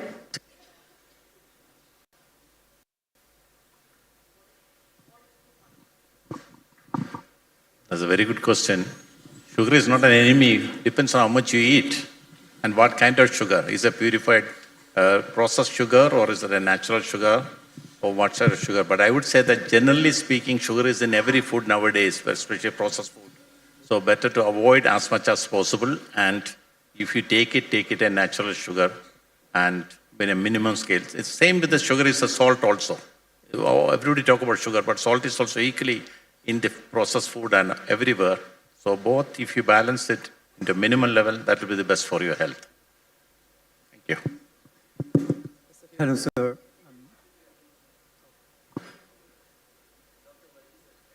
Hello, sir. Dr. Isaac, Dr. Krishna, I'm very humble. I'm Dr. Vijay.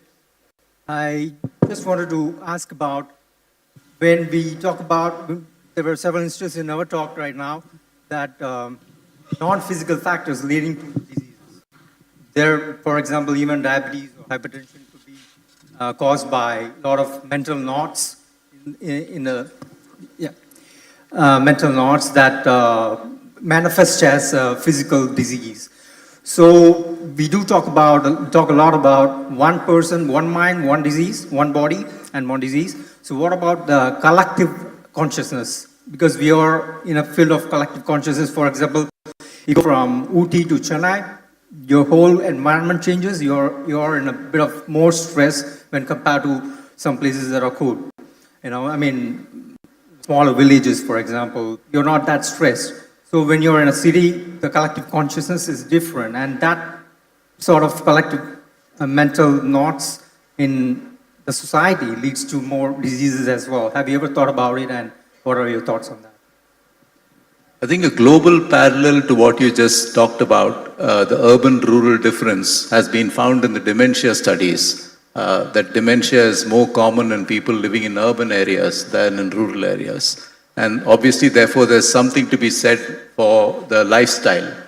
I don't know whether you can call it collective consciousness, but it's obviously the environment, the pace of life, the habits, and everything else that go with being in a rural area.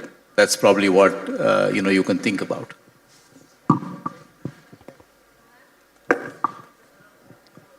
Someone already? Yes, Dr. Verghese. Thank you so much for a very informative discussion. I've had the pleasure of being at Saukia twice, and I must say I was skeptical of how this is going to work, but I really felt transformed by the experience of what seemed to me on the surface very superficial, simple, not superficial, but simple things of diet, rest, and a very pleasant surrounding. And my question is to both of you, how does one take the elements of what I experienced back to one's daily stressful routine life? Because it's not easy for us to recreate, the paradise that is Saukia. By the way, I'm not paid to say this. I'm telling you that it was for a skeptic, it was a truly transformative experience. But my question is, how does one take those qualities of whatever it was I experienced back to one's everyday world? Recently, I have somebody from your neighborhood in California ask the same question. So, because most of the people, they are blind even in the city or in the village, everywhere. Even the village people are living there blind because they won't see the surrounding. And especially California or in Switzerland, it's a beautiful surrounding, in Chennai also. So we have to disconnect from the rest and connect from what you need to be connected. If you do that even 5 minutes a day, you can have the same experience. So I have done it with several people, but most of the days, our day-to-day life, we are so busy, we are running around, we are doing telephone calls are coming, so there is no time for anything. Even if you do every day, even if you do 3 times a week, about 15 to 20 minutes, one is for meditation, other one is connecting with the nature, just simply connecting with the nature, healing happens, or calming of the mind. That's what he said about mindful meditation, on walking meditation, or connect. This is very difficult for people, even people in the city of London, they asked me the same question. London has many parks. I said, you go in, disconnect with the rest of it, and connect with that nature there. That's enough. You can create your own paradise. Thank you. I was going to say, I thought Dr. Mutha will say, come more often to Saukia. So I think the answer lies perhaps in the elements of the experience, sir. So I guess that the routine and the rhythm that one establishes in a place like that, the diet, which is quite different from what we would eat normally, the time to oneself, which is something that we don't often give to ourselves. And I think that time to oneself is a privilege when it's away on a retreat like that. And I think time for contemplation. I think all that and the practices that one learns in terms of breathing and meditation, I think those are the things one can take away and perhaps create a micro environment for oneself where one is able to have all that for at least a few minutes every day and feel like one is in Saukia. Maybe a blow-up of Dr. Mutha and with Saukia as the backdrop will also help. We'll just take one more question. Oh, I'm sorry, we've run out of time. I'm really sorry.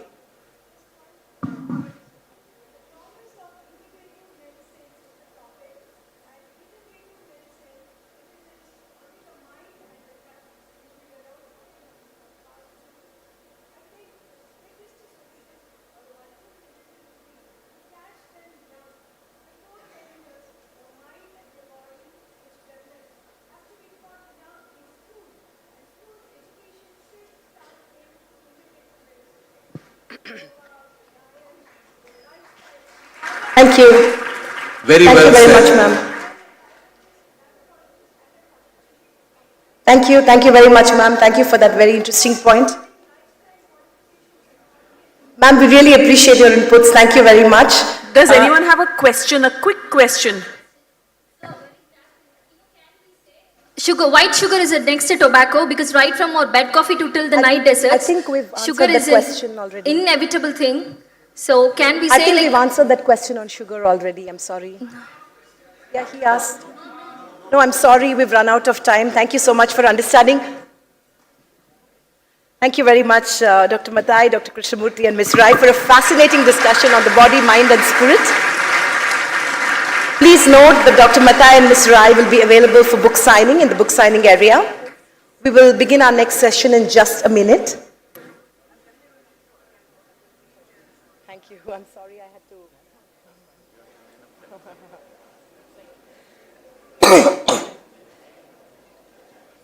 Thank you, Vasudha. Sorry I had to. No problem.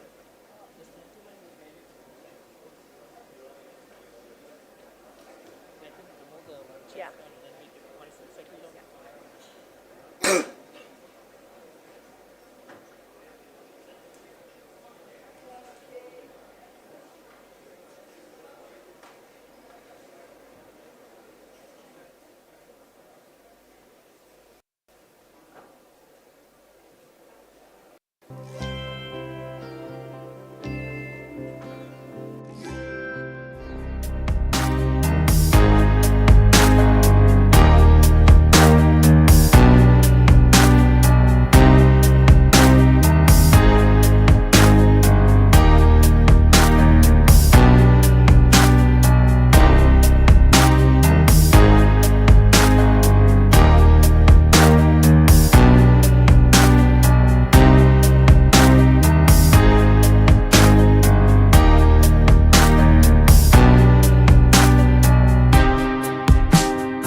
Featuring Venki Ramakrishnan.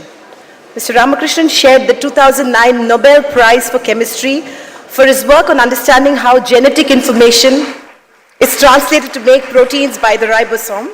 His latest book, Why We Die, is about the current advances in our understanding of the biology of aging and death and their social and ethical implications.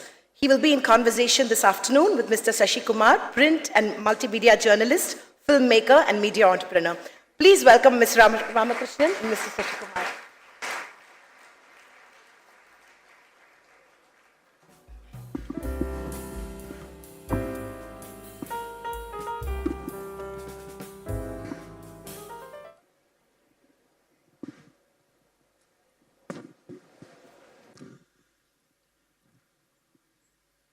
Well, good afternoon, and it's such a privilege to be with a Nobel laureate, molecular biologist of distinction from Cambridge. to lead into this discussion, I'm going to tell you about a small incident that happened at home a few days back. I was reading Dr. Venki Ramakrishnan's book, and it was lying on my table. And my 7-year-old granddaughter, she happened to come home and saw it and told my wife, "What is Achachan reading? Why we die? We die because we live," she said. So it sounded very philosophical, and I thought I'm going to ask you that later on, not about in this session.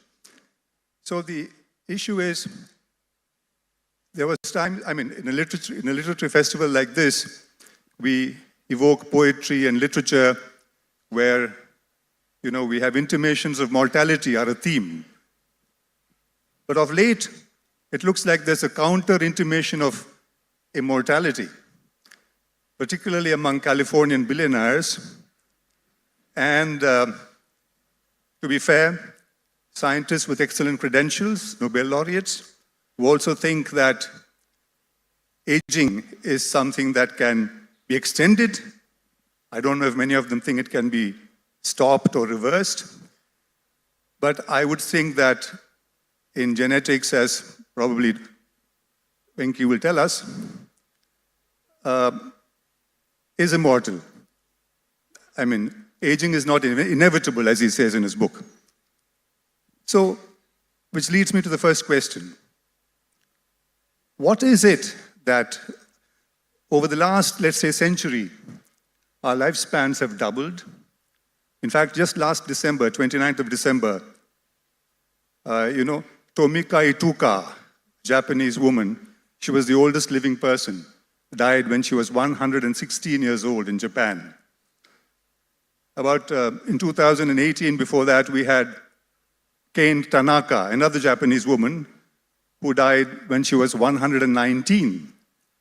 Of course, the oldest person we know who's cited in the book is Jean Calment, who is from southern France, who died when she was 122, but that was way back in 1997. So it looks like, although our lifespan is doubled, there's a kind of plateauing off of age in the realm of 120, 125. Is this because, of course, the empirical reasons could be that we have conquered some of these diseases because of antibiotics, because of advances in science, and already we are tackling, I think, even cardiovascular diseases and maybe cancer. It looks like the next set of diseases are diseases that belong to aging, degenerative diseases, perhaps, and Parkinson's and dementia, and cancer continues to be a problem. So there is a shift in terms of even the focus of diseases into the aged community. So do you really think that what the biotech companies, the pharma companies, which are talking about, which are going into aging research and trying to arrest or if not reverse aging, are barking up the wrong tree? Or are they barking up the right tree but making too much noise about it? What's your sense about where we are at in this sense? So you've asked a rather complicated question with many different aspects. And I'll go through them in sort of turn, if I can remember all of them. One is, you asked about lifespan and whether it can be extended. And to understand that, you have to ask how our lifespan came to be what it is. And you mentioned that life expectancy has increased dramatically in the last 150 years, but most of that was done by solving problems at the early end of life, that is, infant mortality, early childhood diseases, diseases of youth, and so on. And so that was done largely by public health, secondarily by things like public health, meaning sanitation, clean water, things like that. Then secondarily by vaccines, and thirdly by the advent of antibiotics and medicine. There's also some gain at the other end. Oh, and by the way, I should really mention nutrition. For much of our lives, most of us were malnourished. And food security, getting enough food to eat was a big problem. And that was also gradually solved, at least in many parts of the world. But the extension at the later end of life was due to progress in things like heart disease, cancer, diabetes. We've not made so much progress with dementia, but at least those other three we've made significant progress. And that's extended our average life expectancy from sort of, say, 60s to now in developed countries to the mid-80s. But what that hasn't done is, as you pointed out, changed the limits of our ability to live, which is sort of around 15 to 120, and you gave a number of examples. That hasn't changed, and the reason for that limit is because evolution has selected that our biology to have that sort of lifespan. Now, how does evolution operate? Well, evolution doesn't care how long you live.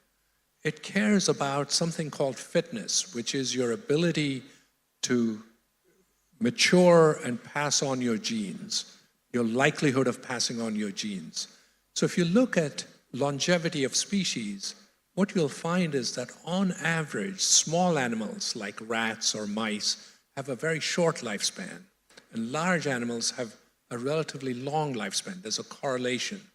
And animals like the Greenland shark or the bowhead whale can live for several hundred years. Why is this? Even though we're all made of the same material, we're all made of nucleic acid and proteins and lipids, carbohydrates, and so on.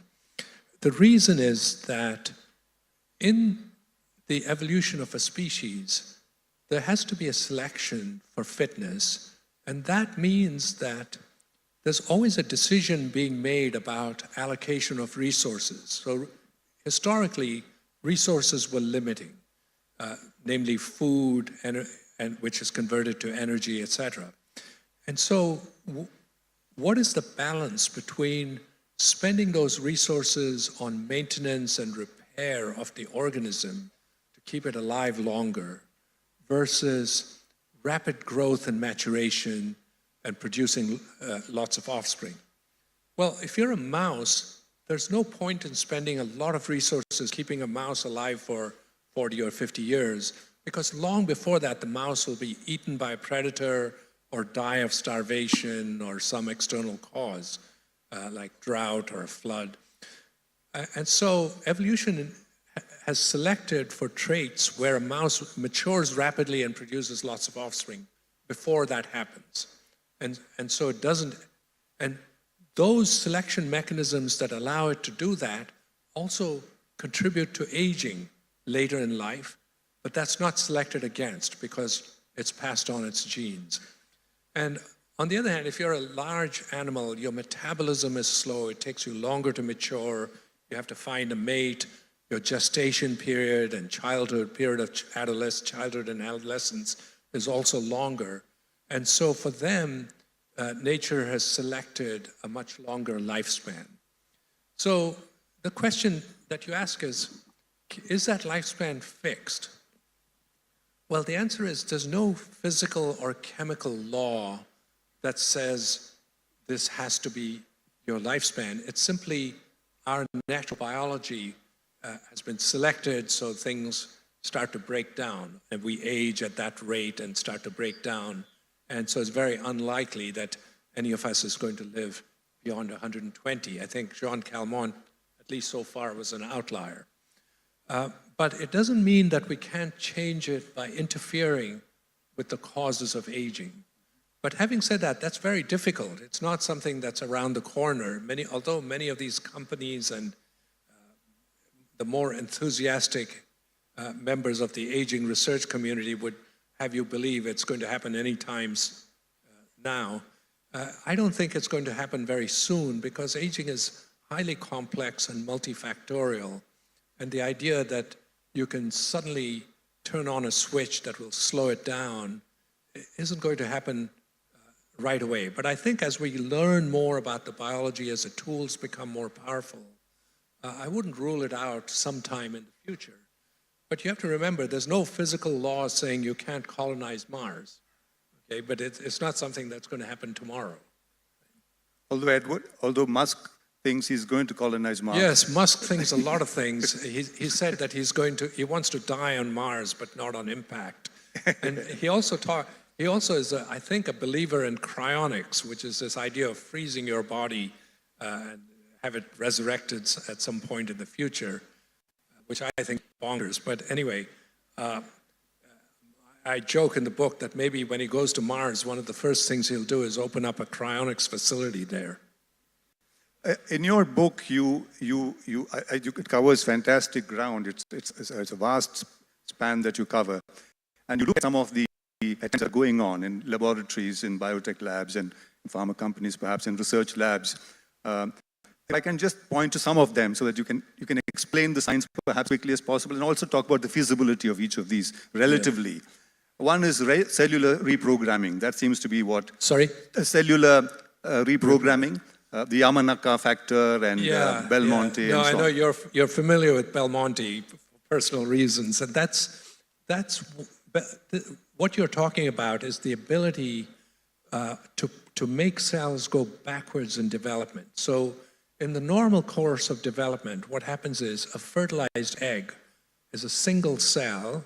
It starts to multiply or divide, however you call it, to form early embryonic cells. Each of these early embryonic cells has the ability to form any kind of tissue, whether it's skin or neurons or muscle, any of those tissues. But as development progresses, even these cells specialize. So these cells are called stem cells because they can regenerate and they can differentiate into more developed cells. But they specialize, so certain kinds of stem cells can only form cells of the blood system. These are called hematopoietic stem cells. There are other cells that can only form cells of the nervous system, the brain and the central nervous system. Now, the system doesn't normally go in reverse. And so what happens is that people have found that if you treat cells in a certain way by turning on a very few transcription factors, for example, 4 factors that affect which genes are turned on, you can make the cell go backwards in development. In fact, you can take a fully differentiated tissue like skin or muscle or a cell of the immune system and simply make it go all the way back to an early embryonic cell. So similar to that. Those are called induced pluripotent stem cells. They're now a big area of research because people want to be able to regenerate tissue that's been damaged, for example, pancreatic tissue or heart muscle and so on.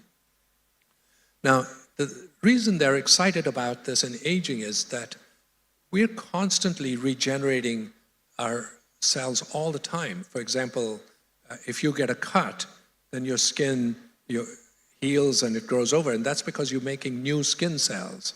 Similarly, your immune system is constantly regenerating cells, it's producing new cells that make new kinds of antibodies and so on. But as we age, we lose that ability to regenerate tissue because the stem cells themselves start to age and decline in number and quality. And so if you were able to reprogram cells to make them go somewhat backwards in development, then you might be able to recover tissue and thereby improve health in aging. And I wouldn't have thought it was a very likely scenario, but experiments in animals have shown some remarkable results where when they transiently turned on these factors to move these cells backwards in development, the animals then started to resemble, by various criteria, started to resemble much younger animals. So there's a lot of excitement in the field. Having said that, this is quite a dangerous and tricky area because you can also induce cancer by reversing development and creating stem cells, because you're creating cells with the ability to proliferate. The idea is how much to do it and how to target tissues, how to do this uniformly in a safe way is a big question. So although I would say this is a very promising area in the future, I think it's still at the stage of really fundamental research that will hopefully tell us what the prospects are. You did say that reversal has a risk of cancer, particularly all the way if you want to go to the pluripotent cell. But now they're talking about partial reversal, right? Yes, like the Belmonte trouble and with so on. partial reversing is it's a distribution. You know, you're giving a Yamanaka factor transiently. First of all, how to deliver these factors, in mice, they do it by creating transgenic mice, for example. But you're not going to do that with humans. And secondly, the other way to do this is by giving adenoviral or some viral vectors that contain the genes for these factors under some control. That sort of technology hasn't quite been, you know, it's not ready for clinical use in humans yet. So you said transiently. The point is you do it transiently, and most of the cells will only go back a short way, but that doesn't mean a few cells won't go all the way back. Right. You know, so there is a distribution, and that's a problem. Right. Apart from the cell reprogramming, like the Yamanaka factors, as you mentioned, there are some others. I'll just mention them, and I'd like your view on which of these would you place your bets on, if at all, on any of them, right? Yeah. Like, for instance, there are drugs which are supposed to simulate or mimic calorie restriction, yeah, which is a good bet. DNA repair, epigenetics. Which of these areas is promising, if at all? So DNA repair, well, epigenetics is related to the Yamanaka factors, because what they do, epigenetics is basically where your DNA is modified so that it changes which genes are repressed at any given time. And as we get older, we change our DNA so that this program of gene expression changes. And what the Yamanaka factors partly do is they change those patterns to make the cell resemble an earlier stage of development. So we've already discussed that. DNA repair by itself has not been, I think, a particular target for aging. It's much more a target for cancer therapy. Now, you mentioned a couple of other things, so maybe I should go through a list. So one of them is, one of the exciting things, or certainly what the community is excited about, is caloric restriction. It's been known for quite a while that if you restrict dramatically the number of calories consumed, then the animal tends to resemble a younger animal. It increases its lifespan modestly, but it seems to be somewhat healthier. And of course, there's a caveat to these experiments, because the control group of animals is usually fed an extremely rich ad libitum diet, which is an all-you-can-eat diet of very rich food. And that's not very natural. I mean, it's become natural for us humans, and which is why we have this rise in obesity and diabetes and so on. But it wasn't natural for most of our existence. But nevertheless, it does mean that if you reduce calories, it has some beneficial effects, up to a point, obviously, above the level of starvation. So it turns out calorie restriction turns on several metabolic pathways in the cell. And one of the things that has happened in the last few decades is we're able to talk about exactly what those pathways are. We don't know, perhaps we don't know all of the pathways that caloric restriction turns on, but we know some of the major pathways. And it also turns out that if you have drugs that inhibit some of those pathways, they show many of the effects of caloric restriction. So one such pathway I describe in the book is called the TOR pathway, which is responsible for growth and turning on protein production.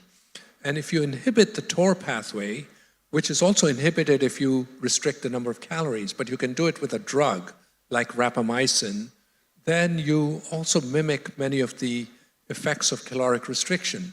The mice tend to be somewhat healthier, and they tend to live a little bit longer. My remembrance is it's about 30%. So the question is, should we all be taking rapamycin? Well, you have to remember that if you turn down protein synthesis, you're also affecting all sorts of other things. For example, you're going to affect the immune system. And not surprisingly, rapamycin is an immunosuppressive drug. It's been actually FDA approved for people like organ transplant recipients to prevent graft rejection. Now, that's okay. If you are an organ transplant recipient, you absolutely don't want to reject that graft, so you will take rapamycin, even though it makes you more prone to infection. But if you're a healthy individual, for you to take rapamycin for 10 or 20 years is a completely different proposition. So again, although it's promising, you can see that in terms of implementation on a population level, it's not clear.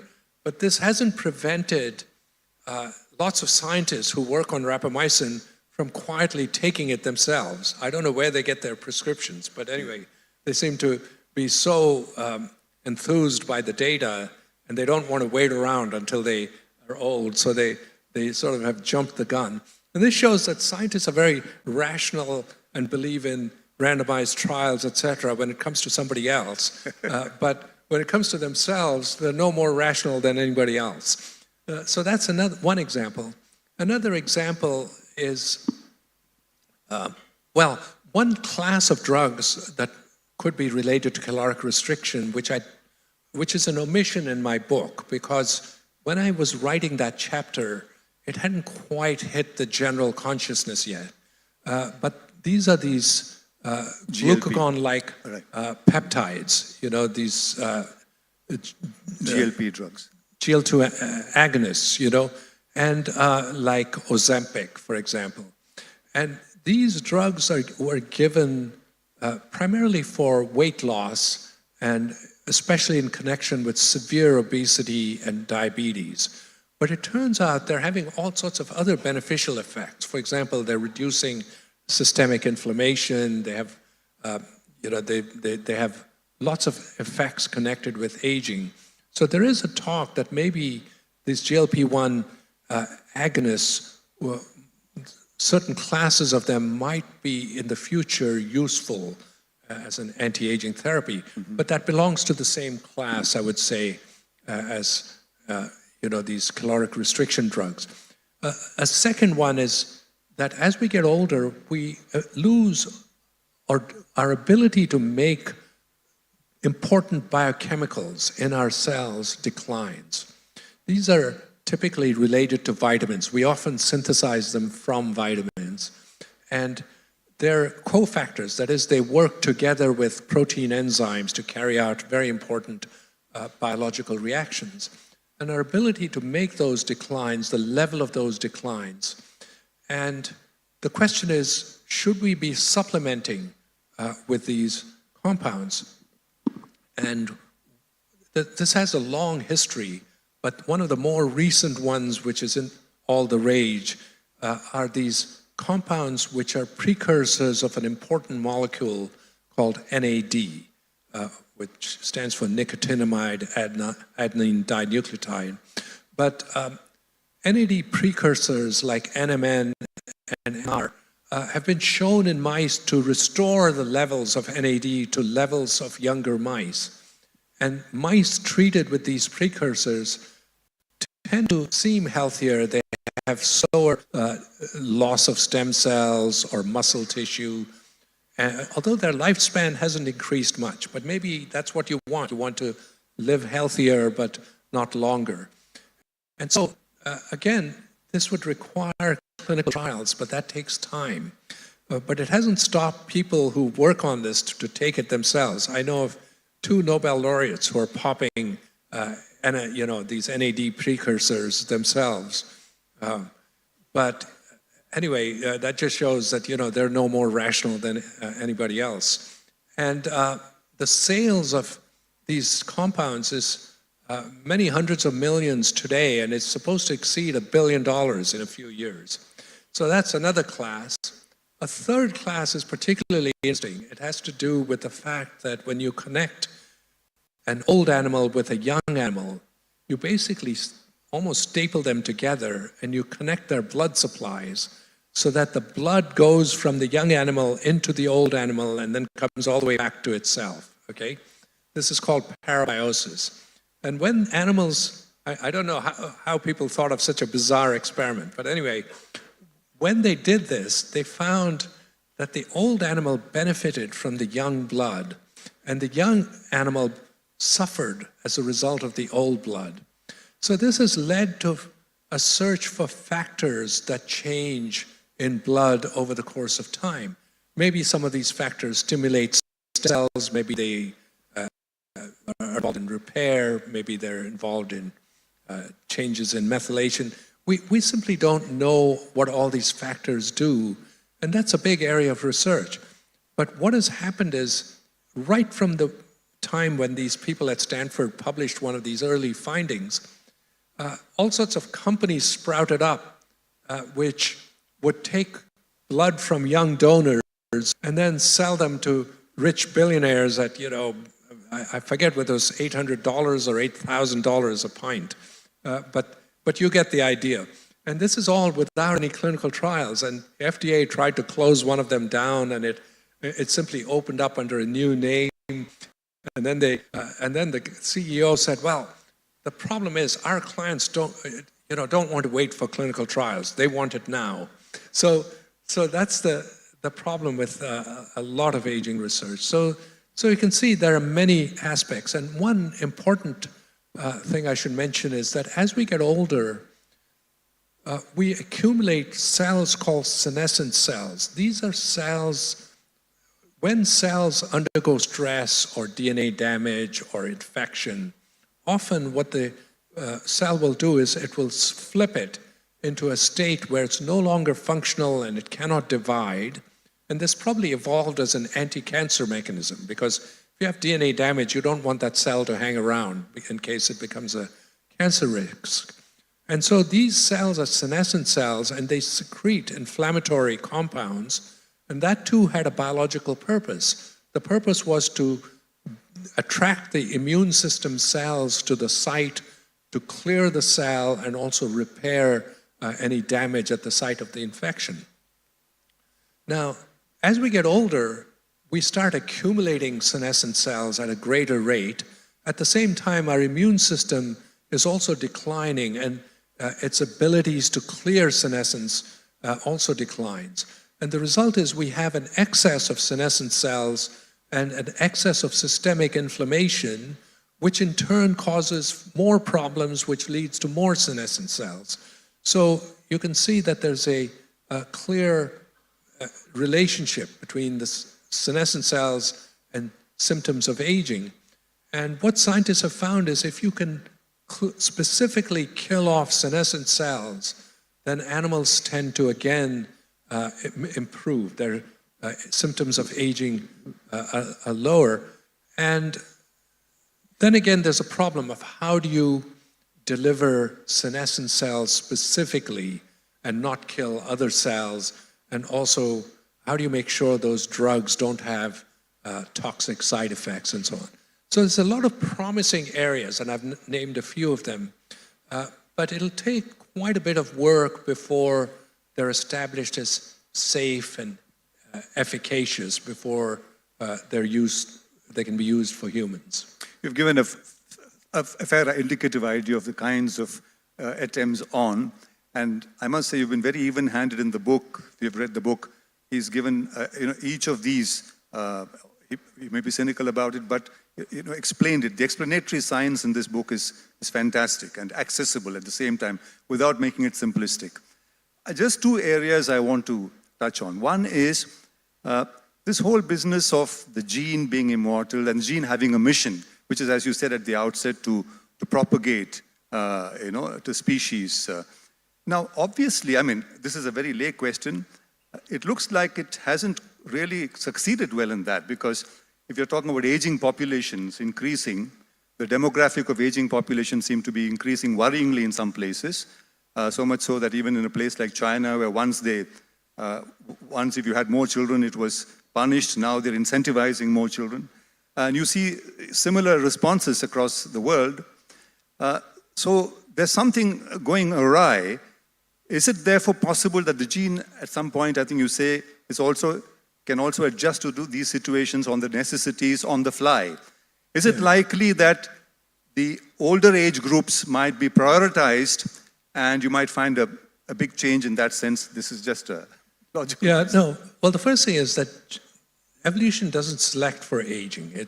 Aging is simply a byproduct of selecting for traits that help us reproduce and pass on our genes. And so evolution is simply selecting which genes survive, because if genes don't survive, then those offspring are not selected for. So there's no selection for aging. For fecundity, for procreation? So it's selecting simply for propagation of genes. Yeah. In other words, if the genes don't survive, they can't be selected again for. So it's simply selecting for survival of the genes.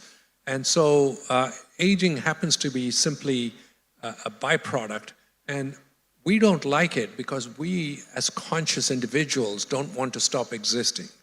You know, even though we have children, the children are not us, and we want to continue to exist. So we don't like it, but that's actually a side effect of the fact that we have a brain and consciousness. In terms of what will happen with an aging population, well, evolution doesn't act on that sort of time scale. Yeah. So really, what will happen long before any evolutionary consequences is we will have social consequences. So if you have everybody living to a very ripe old age and only being very slowly replaced, that will create a different kind of society. You could just imagine, I don't...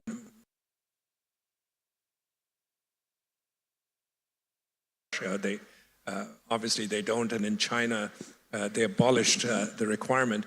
You can imagine a world where 100 years from now you could have Putin and Xi Jinping and Trump all still continuing to govern, without any any changeover. So you can see that what will happen is you'll have very slow turnover of generations, turnover of ideas, and in my opinion, you will have a more stagnant society. Right. In the book, I think you lament, mildly lament, or if you're cynical about the fact that some brilliant scientists are abandoning their professorships, their research work in the academic field. I don't blame them, by the way. Yeah, I know. But they're moving on to bio companies or pharmaceutical companies where they continue to do the work. But it's just a devil's advocacy question. Isn't what they're doing actually trying to walk the talk, in the sense that trying to actually prove that you can demonstrate or fail to do so, the aspects of aging that they're working on, and in order to do that, they need to be relieved from writing papers or lectures and so on.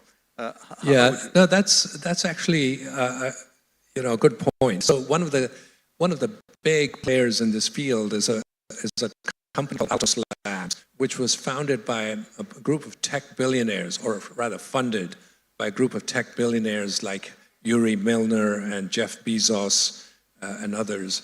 And what they did was they offered... Rick Klausner said the idea is to live long and die young. I would like to come Something to that like point that. in a second. But they attracted a huge number of very prominent aging researchers from top universities. And the way they did that was they said, look, we'll give you a huge salary by academic standards and lots of resources, and you don't have to write for grants, you can just focus on your work. Now, of course, these are tech billionaires. They're used to a short time scale.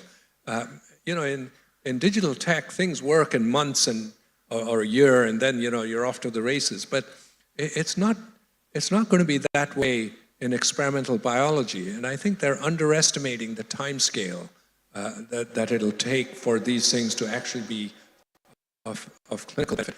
But the professors feel, well, okay, even if we get 5 or 10 years of well-funded research, that's fine. At the end, they could just go back to their university, or many of them could just retire, So I don't blame them.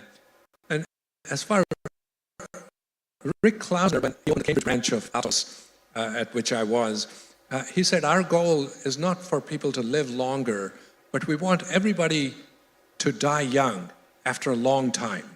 And what this means is he wants you to stay young and then suddenly keel over and die. Well, my point is, if you're young, everything's working, why would you suddenly die? This idea of compressing the period of morbidity, this is called compression of morbidity. So you're compressing the years of poor health into a very short period. So you live extremely healthy, and then you suddenly decline and die.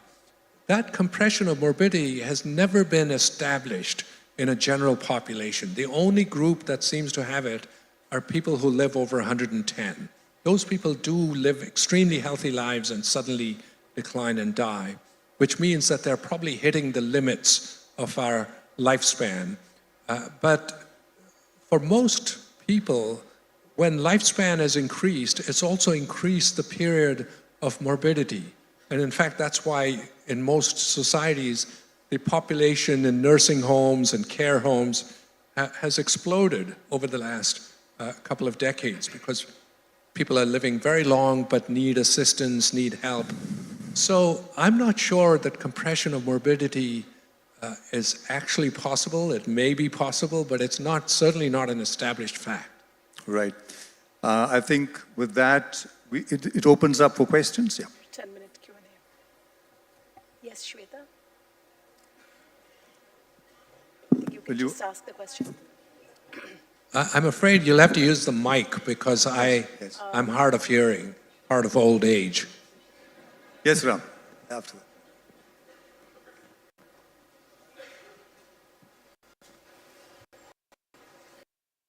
Thank you for this wonderful talk. You mentioned this briefly during your talk today and also in your book, that the underlying factor for this race to aging and long life or living forever is the fact that humans fear dying. And you outline plan A, B, C, D. Are there scientific companies or corporates who are actually addressing that problem, which is to help us overcome the fear of dying?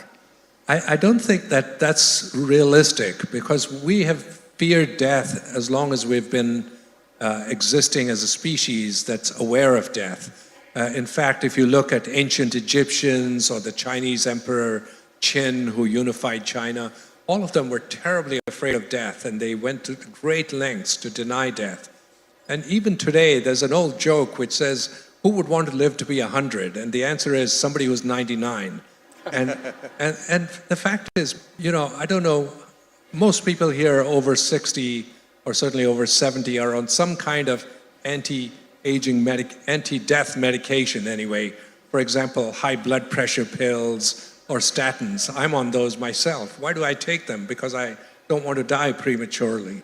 And if somebody were to come to you with a pill and said, look, this is going to give you 10 years of extra healthy life. Nobody wants to live unhealthy 10 years. But if you say, I'll give you 10 years of extra healthy life, most of us would take it. So I'm not sure that's a realistic proposition. People may philosophize, but they're thinking of death as something in the distant future. If it's imminent, they don't really want to die. Venki, as a scientist, how do you visualize evolution? It's a set of iron laws. Does it know what it's doing?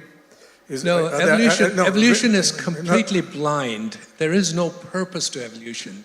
It's simply a selection process. So if you have species and some of them are more successful, they will have more offspring. And so the next generation will be dominated by those offspring. And if genes contributed to their success, those genes will survive. So it's simply a selection mechanism for survivors. There is no purpose to evolution. Fantasize as God. No, I think it's almost the opposite, because God implies a design and a purpose. And in fact, you could say, Richard Dawkins has a very good who's written a lot of books on evolution, has a brilliant title called The Blind Watchmaker. And in that sense, evolution is really blind. May I ask one question? Whether intermittent fasting and endurance sports have a positive impact on the longevity genes by turning on the mTOR or... There are a lot of intermittent fasting. There are a number of papers which suggest that intermittent fasting actually improves health more than just fasting alone or reducing the number of calories alone. But there are other studies which suggest that the reason intermittent fasting works is it indirectly makes you consume fewer calories. So I think it's not completely clear yet whether intermittent fasting works because it's intermittent or because it results in a more moderate consumption of calories.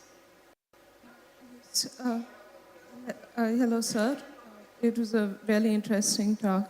Thank you for the information. I just had a doubt regarding what you mentioned about stem cell research and new developments to counter aging or to help people live longer. Is it true that there is still a lot of work to be done in actually delivering these treatments, especially to people who might have clinical issues? Like, if I'm not mistaken, there is still no clear technique for even delivering neural stem cells to patients who may require. Yeah, so sorry, I didn't understand the question. Yes, there are still techniques to be developed on how to deliver these treatments to people who might require them, I mean directly, like new drug delivery systems to be developed. I mean, is the question that we have to figure out techniques, or are you asking how likely is it? Yes, it is. Well, I think it'll be likely, but you mentioned it's going to be one of the hardest problems to tackle, partly our ability to get things into the brain and even understanding really what are the key triggers for some of these dementias and also what are the ultimate causes of death of these neurons is a somewhat debated topic, although there's a lot of evidence that it involves these protein tangles. But getting things into the brain and attacking dementia is one of the more difficult problems with aging. Hello, Professor. Here in the back. So we already know that gut microbiome plays an important role in developmental disorders and it also governs our immune system and the brain. So do you think it also plays a fact in aging? That's my first question. And the second question is, evolution is not directed, as you rightly said, and the whole purpose of a species is to pass on the genes to the next generation. So in that sense, all this research related to aging and extending our lifespan, isn't it futile because evolution doesn't care about how long we live? Yes. So, sorry, what is the question? The first question was related to, do you think aging in humans is also related to our gut microbiome? Because it's already implicated in a lot of our other functions. Oh, to our microbiome? Yes, yes. There are a number of studies which suggest that the composition of our microbiome changes with age and that it may have implications for aging. There are a number of studies which suggest that the microbiome affects the level of inflammation in our system, and that may be another cause of aging. So there is a lot of work being done. It's not an area I discuss a lot in the book, although I just mention it briefly, but it is a growing area of research. Thank you so much for a wonderful discussion. It's sort of strange that we're the only species that has an awareness of our death, of our mortality. There are animals like dolphins and others that could potentially have evolved to have the same awareness. As a scientist speculating, why do you think we are the only species? How did that come about? So it's a very good question. I don't want to be too dogmatic about other species, but I want to say there's no evidence that other species are aware of mortality. They're aware of death. But they're not aware of mortality, having a lifespan and an expiration date. And that may be because we evolved two things, a very high level of consciousness and self-awareness, and we also evolved communication. And so we learned that we're mortal presumably from our parents and older siblings and so on. It must be a shock when we first learn about it. And the other thing I want to point out is this mortality is a peculiar feeling that's related to our consciousness and self-awareness as an individual, because cells in you are dying all the time, millions of cells. In fact, cells have to die during development. And we're not even aware of that. You know, right when we were speaking, probably millions of cells have been dying. We're not aware of that. And the paradox is that at the moment of death, most cells in your body are still alive. You can donate your organs to somebody and they'll continue ticking away in somebody else. So what do we mean when we die? It means that some critical system has failed, so we can no longer function as a conscious individual. That's what we mean by death. It's a particular kind of death that we're talking about. And that comes from our awareness, our self-awareness. One question. Last question. One question. Here, Bali. What is the impact of lifestyle on aging? What is the impact of lifestyle on learning? On aging. On aging. Lifestyle on aging. Yeah, so I do point out that all of the biology points out that certain very old advice actually will help you. So for example, the combination of eating moderately, exercising regularly, and getting enough sleep, that trio is actually currently better than any medicine on the market. Now, of course, today we actually know the biological reasons why they work. We know some of the things sleep does and what exercise does and what moderate diet, which is related to caloric restriction, does. So those three things can help you. In addition, there's circumstantial evidence suggesting that loneliness and isolation increases mortality in old age. There's also evidence that having a sense of purpose actually reduces mortality. So the idea is if you retire, maybe you shouldn't isolate yourself and keep watching Netflix, but rather, you know, have a community, socialize, and do something, you know, that has a sense of purpose, maybe in the community or you know, something beyond yourself. And those are all things we don't quite understand how that's related to our physiology, but there are definitely, there's a lot of circumstantial evidence for that. Thank you, Mr. Ramakrishnan and Mr. Sashikumar, for a very deep and deliberate discussion on aging and longevity. Please note that the author will be available for signing at the book signing area. Thank you very much. We will begin the next session in exactly 2 minutes.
move to music. Our next session is titled, On That Note, Memories of a Life in Music, featuring authors Sanjay Subramaniam and Kripa Ji. Sanjay Subramaniam is a leading figure in Carnatic music, renowned for his mastery of the voice and vocal technique. Sanjay Subramaniam is a leading figure in Carnatic music. And beyond classical music, Sanjay Subramaniam has also explored new horizons, collaborating on projects like the Coke Studio Tamil and an album with Sean Roldan. A big round of applause for Sanjay Subramaniam. Kripa Ji is a writer and author who has collaborated with Sanjay Subramaniam in his memoir. Her work, spanning reportage and cultural commentary, has appeared in Indian and international publications for 16 years now. The speakers will be in conversation with Soumya Ashok, independent journalist and writer. A big round of applause, Sanjay Subramaniam, Kripa Ji, Soumya Ashok.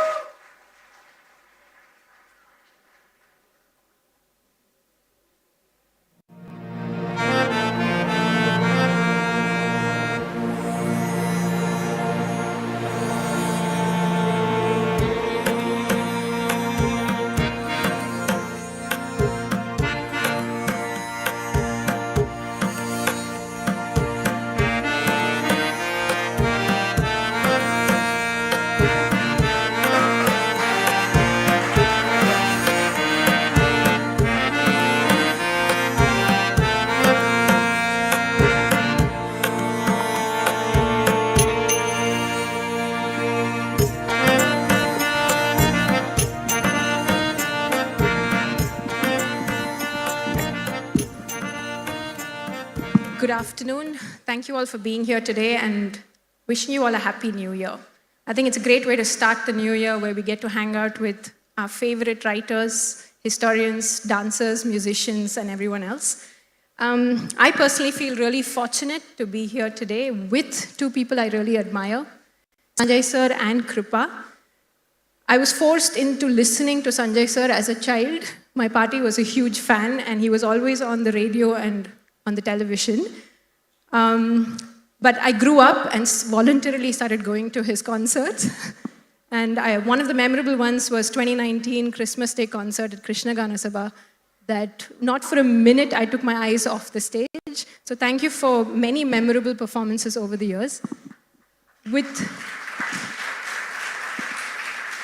Kripa, I first met her through her writing, and then she became a dear friend. And I really admire how versatile she is, and as a fellow writer, slightly envious too, on how easily she's able to navigate different genres. So thank you both for being here, and thanks everyone. Sanjay says, people usually write a memoir at the end of a long, illustrious career, or when they're retiring, like cricket players. You've chosen to write one, sort of at a point in time where you felt like you need to reflect on what has gone by and what you plan to bring to us in the future.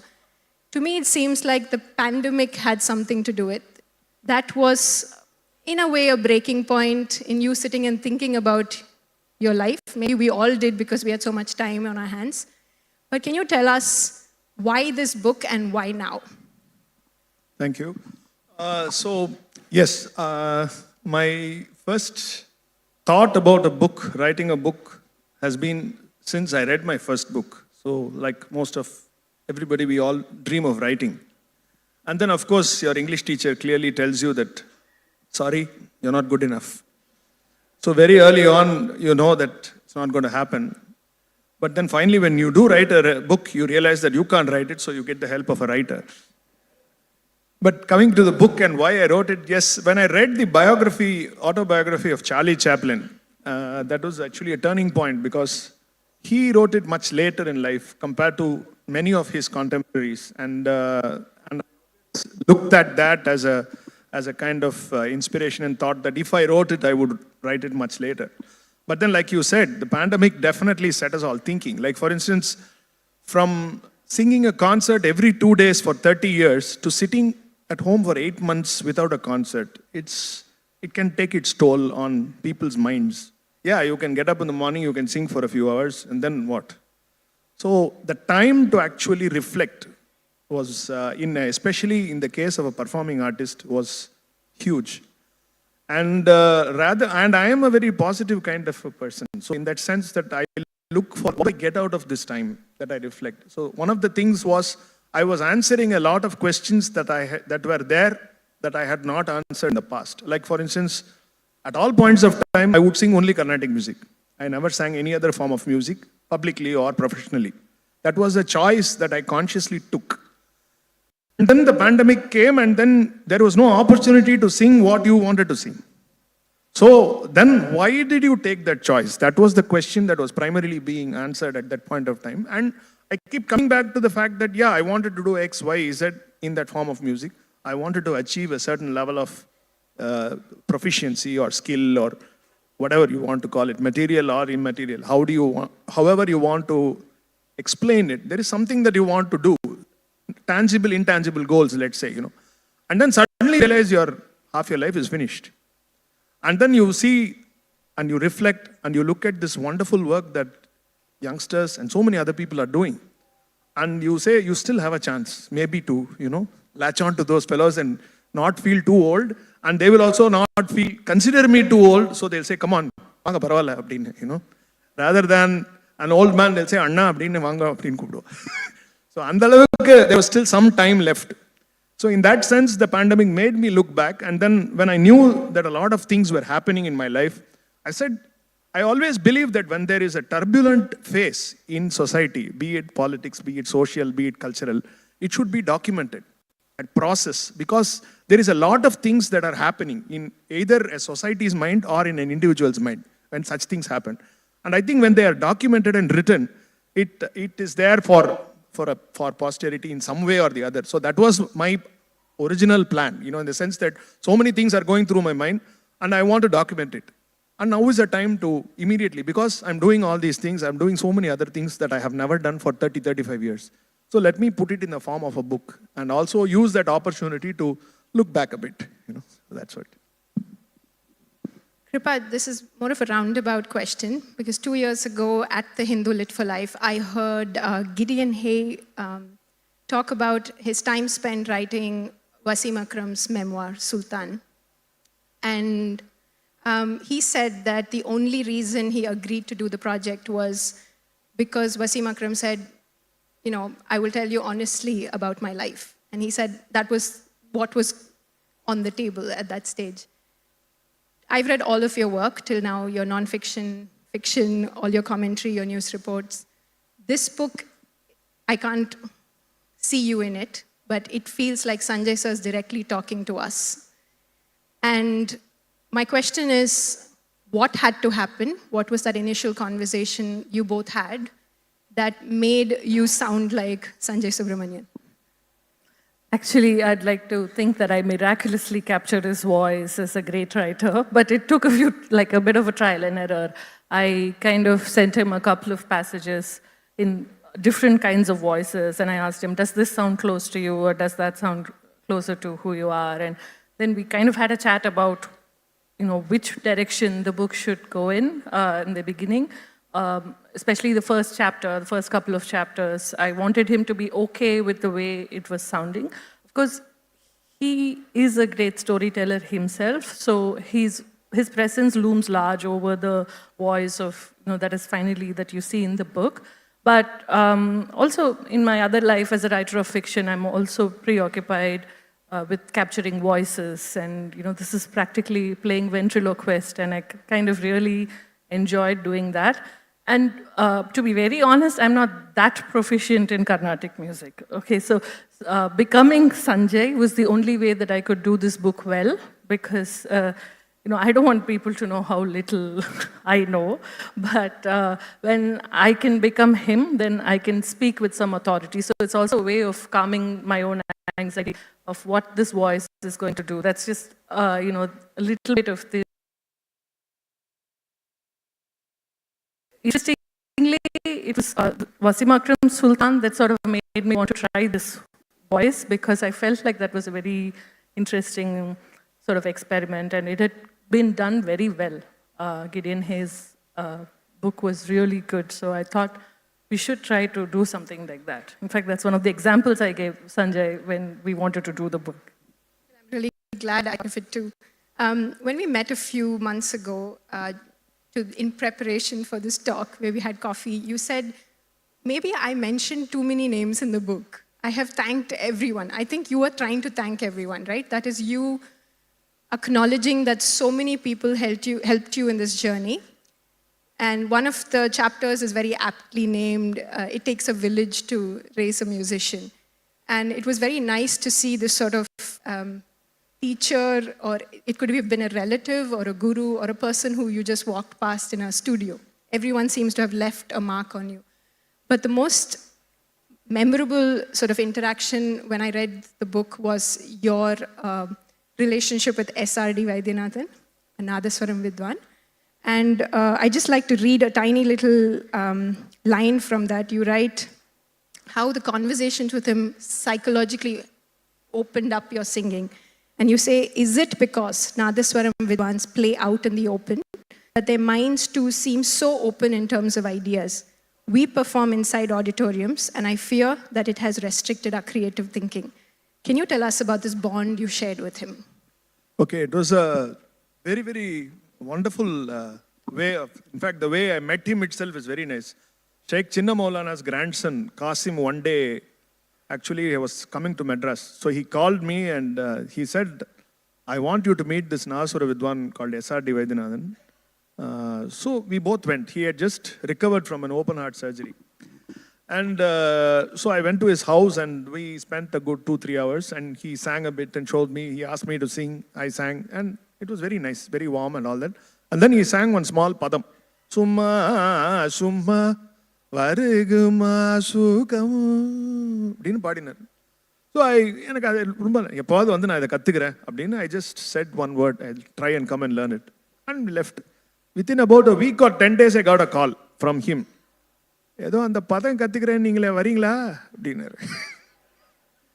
of course, I mean, my guru had passed away about 3-4 years before that, KSK Mama. And I mean, I wouldn't say I was rudderless, but I still, you were about 31, 32, maybe a little bit more. And you could do with some mentorship. It's not so difficult. So when he called me, and I know his background, I know what family he comes from, the kind of music they have played, and I was in awe of that school of music, because I knew what the Sambanargoil school was capable of. So when he actually sang it and I understood his greatness, for me it was an opportunity. So I went and met him, and he immediately taught me. But when he was teaching me, he would say these things, like how he said, நல்லா தான் இருக்கு பாடலாம்ல தப்பு இல்லை. So I mean, immediately it changes or a switch, So what? Then why are we singing ஏன் பாடுறோம்? Because there is something minute, there is something intricate, there is something intimate, and then the whole dimension of the sound changes. And when he sings and shows, you can imagine him playing it in the instrument, and then he'll say, நான் ஆசரம் வாசிச்சு நீங்க கேட்டதில்லைல்ல அப்படிம்பார். ஐயோ வாசிச்சிருக்கலாமே. அப்போ unfortunately I missed that part, because at that time we were in Madras, he was in Mayaram, and he was playing in those places, so we never heard. But you could imagine what he did with that. And then those things open up these areas in your mind, and then it changes the way you sing on stage. I mean, that is very visible in people who have heard me over the years. They know what I used to sing and how it changed. In fact, they would, the moment I say this out loud, then they will next time say, "Sir, அந்த இடத்துல நான் சொல்ற மாதிரி பாடுனீங்கல்ல?" அப்படினா அவளே வந்து நம்ம சொன்னதை வச்சே நம்மள்ட்ட சொல்லுவா. Because once you give information, that is like, for them to use against you. Forget about them using it. Kripa, I remember you tell me that actually one of your favorite parts of the book too. And there was a line, again, I'm quoting, SRD helped me realize that in art, there was no such thing as this can be done or this should be done. So when Sanjay sir was narrating this to you during your interviews, did that spark anything in your own mind which affected and influenced your writing? Yes, for sure. That is also my favorite part of the book, because it's also some of the parts of the book that have gone verbatim pretty much, because I felt like it was really coming from an artist's subconscious his reflection on art, Sanjay's reflection on art. And in fact, while we were talking about this, Sanjay compares his conversations with SRD to Rilke's letters to his wife about Paul Cézanne's paintings and the blues in them. And that really had to invent names of blues for the work that Cézanne, that he was looking at. And after that, for weeks, I was just reading Rilke's letters to his wife, and I'm now pretty familiar with all of those paintings. And then I had to write a short story, a fictional story later as part of a workshop, and well, they both made it to that story. So art obviously sort of feeds off of inspiration like this, and I freely stole from Sanjay. So. You speak in some detail about your relationship with Tamil. You say that, reading Tamil literature, reading short stories, suddenly made you go beyond Mylapore and Madras, and you started traveling, even if it wasn't physically, which you did when you were younger. But mentally, you were everywhere, and it sort of affected the way you write your Pallavi, how you sing your songs. And you started appreciating the lyrics. First, you say that tune padno, illa, I have to get it right. I didn't really care so much about what is being sung. And suddenly you woke up to, what am I singing? And now you have full-fledged concerts, right, in Tamil. Tamil Nanum is your 3-4 hour long concerts.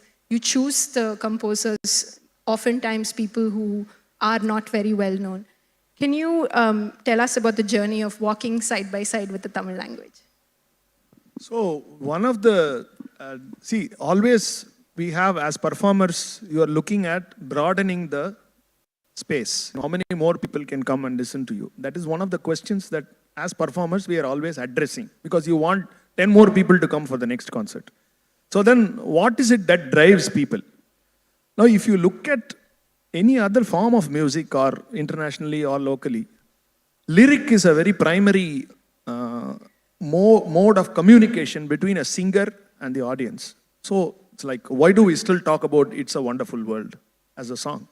Because it's iconic, it says so many beautiful things. Why do they say, thing of beauty is a joy forever? Because these lyrics still resonate with us even after 100 years or 150 years. So it's important that, but the thing is, in Carnatic music, the language has changed, because Tyagaraja composed at a point of time when Telugu was a court language or a language of a particular class of people. But then when you want to move the music out, then you need to talk or sing in languages that are acceptable, accessible, etc. So for me, that was one very important mode for answering that question. The second was my gurus, both my grand aunt, my KSK Mama or the SRD, all of them. They would always say, when I was going to a concert, they would say, Tamil la enna paadapora. I mean, that was important for them, because they believed that in Madras or in Tamil Nadu, you realize that when your audience has that profile, you can't alienate that language by singing in a language that they don't understand or don't follow. So, how many times can we go on selling Karagara Priya or selling Tyagaraja or selling the Trinity? As a performer, you still have to communicate. And then when you sing those Tamil songs in the middle, maybe it's one song, maybe it's 2 songs, maybe it's 3 songs, you start getting feedback. People come and say, sir, neenga adala nalla irukku, ana Tamil paattu parringala nalla, adudha sir. So when you get that resonance back, that's an incentive for you to come back to it again and again. Then what happens? The repertoire is limited. You want to expand. Then you get into this. There was about 18 years when I was performing for Margari Mahoutsavam on Jaya TV and all that. See, I realized that television channel caters to a Tamil audience. Purely, it's Tamil Nadu and Tamil people. So I wanted to sing only in Tamil for those programs. So literally for 15 years, every year I would choose a Tamil-based theme to perform. And it gave me an opportunity to dig into the archives, dig into the musical memories of musicians, books, recordings, and get out songs from somewhere. So many musicians have come and asked me, senior musicians, எங்கப்பா பிடிச்ச இந்த பாட்டை அப்படின்னு. இல்லையா உங்க வீட்டில் இருக்கிற புக்கில் தான் இருக்கு அப்படின்னு. எங்க வீட்டில் இருக்கிற புக்கில் கூட இல்லை, உங்ககிட்டே இருக்கு அந்த book. I mean, it said it is there. It is for us to open our eyes and see. அவ்வளோதான், அந்த ஒரு இருக்கு ஆனால் இல்லை அப்படிம்பா இல்லையா அந்த மாதிரி the Mari, it's there, it's right there. So that is one of the big incentives for me to get into Tamil. And then as you learn the language and as you read the music, fortunately for me, after singing Tamil songs for so many years, I started understanding the value of Kannada or Telugu or other languages also. Now I take more care when I'm articulating the lyrics of the other languages as well, as opposed to before. Kripa, what was the language of the interviews? Did he speak in Tamil or English? And did he speak, as he's always fantastic in the animated chat. So I feel if you're the person interviewing, you will never get bored. So was there a memorable afternoon spent with Sanjay sir? All of them were pretty much like this. They would, but we were, basically we had 10 sessions of interviews where we met because there are about 10 to 11 chapters. And each session would last about an hour, and I would come with questions, he would have his answers ready, and it would just so happen that at the end of that hour, we look at the clock and it's like, oh, it's 1 hour. We got our today's thing done because it was a perfect conversation for 1 hour we would have. It would be pretty much exactly like this. The conversation would be in Tanglish. So there would be English, that just like it is now. There'd be Tamil, there'd be English, and, so it was all of the afternoons were fun, and it was also, I just had a baby when we decided that we were going to write this book, and so this was the Sanjay and Aarti, his wife, were the only two people I met during those early months, and so they were my only friends. So that was actually a really good thing, and I would go to their house and hot coffee would be ready, and as you can see, food was more important than conversations. After you received the Sangeeta Kalanidhi in 2015, you write how you felt some pressure, but someone told your mother-in-law, "Ippo parunga, he'll start feeling freer." And one of the things that happened is you started reflecting on your... The most shocking part of the book for me, that you were not a huge fan or didn't have a good opinion of your voice, right? And I thought, but how is this possible? When I thought about it, you also confess to be a self-critical person. It makes sense for the artist to have these moments. Tell us about what that meant for you, not having a good opinion about your voice. See, from a very young age, in fact, one of the first times I had gone to Bombay for a concert, and Times of India carried a huge review with the title Ineffective Articulation. This was my first review. So from that time, they will all say, "Nanna parra, ana voice tha." This I have heard this for many years. Not so much these days. But even now when I meet a few senior people older than me, they would remind me of those things. But yeah, that was one thing. And secondly, I've always been very hard on myself. Generally, I would insist. Because see, the thing is, what happens is, the musical goals determine these things. See, for instance, you want to sing a particular phrase, you want to sing a particular raga in a particular manner, or you look up to a certain artist and you want to emulate them. So which means that you want to replicate the ideas or the phrasing or the speed or the intonations that they have done. And you are not able to do it. So that causes some level of frustration. So when you cannot do that, then it makes you more doubt yourself. Why can't I not sing? So maybe there is a problem. And then somebody will write, he sang very well, the Sahana was excellent, but the voice cracked in the upper octaves, and that kind of changed the mood. This is very common in many of my early reviews. It would come. So these things make you think, oh, maybe there is something wrong, maybe there is something wrong. But then what happens is, you listen to that applause after that ragam and you say, okay, to hell with all these guys. Those people are with me. All these people who clapped are with me. Forget that one guy or one lady who wrote like that about me. Use some language and dismiss them. So that was the way you took it. But then it stayed, because even if it is one person, it stays. Like in today's social media, if you go and read comments, out of 893 comments, will be that one comment. One. If you see it, that's it. So it's like that. So those things happen. Like for instance, I had sung the Sangeeta Kalanidhi I had received. I sang that concert, huge crowd. Everybody is very happy. One person comes up to me and said, "Your voice, there was a crack upstairs. There was a problem."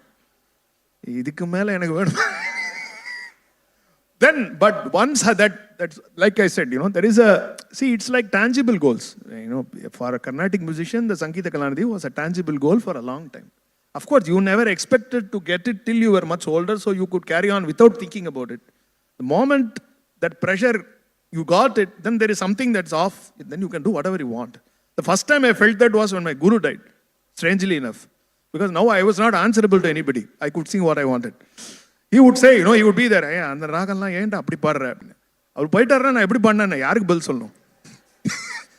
அந்த மாதிரி, it's a freedom in the mind of an artist, because you care for their opinion, so you want to hear good things, and you don't want to do something that upsets them, because they have given you so much. But the moment they are not there, then your mind changes. So now you're not answerable like that, but you're answerable to yourself. So if you are convinced, fine. So that way, you move forward with it. So the voice is like that. So one time you have to think, and then you start working with it. And then as you're working, you realize, okay, you did all this in the past because you had certain musical goals. Now that musical goals have shifted, the focus has moved to something else. So now, what kind of work do you need to do to shape these musical goals and work towards them? So that is how you move from that space to this space. You wrote how you are taking some voice lessons, right? Yeah, the last few years, you've also been working on it to change some of the bad habits, as you call it.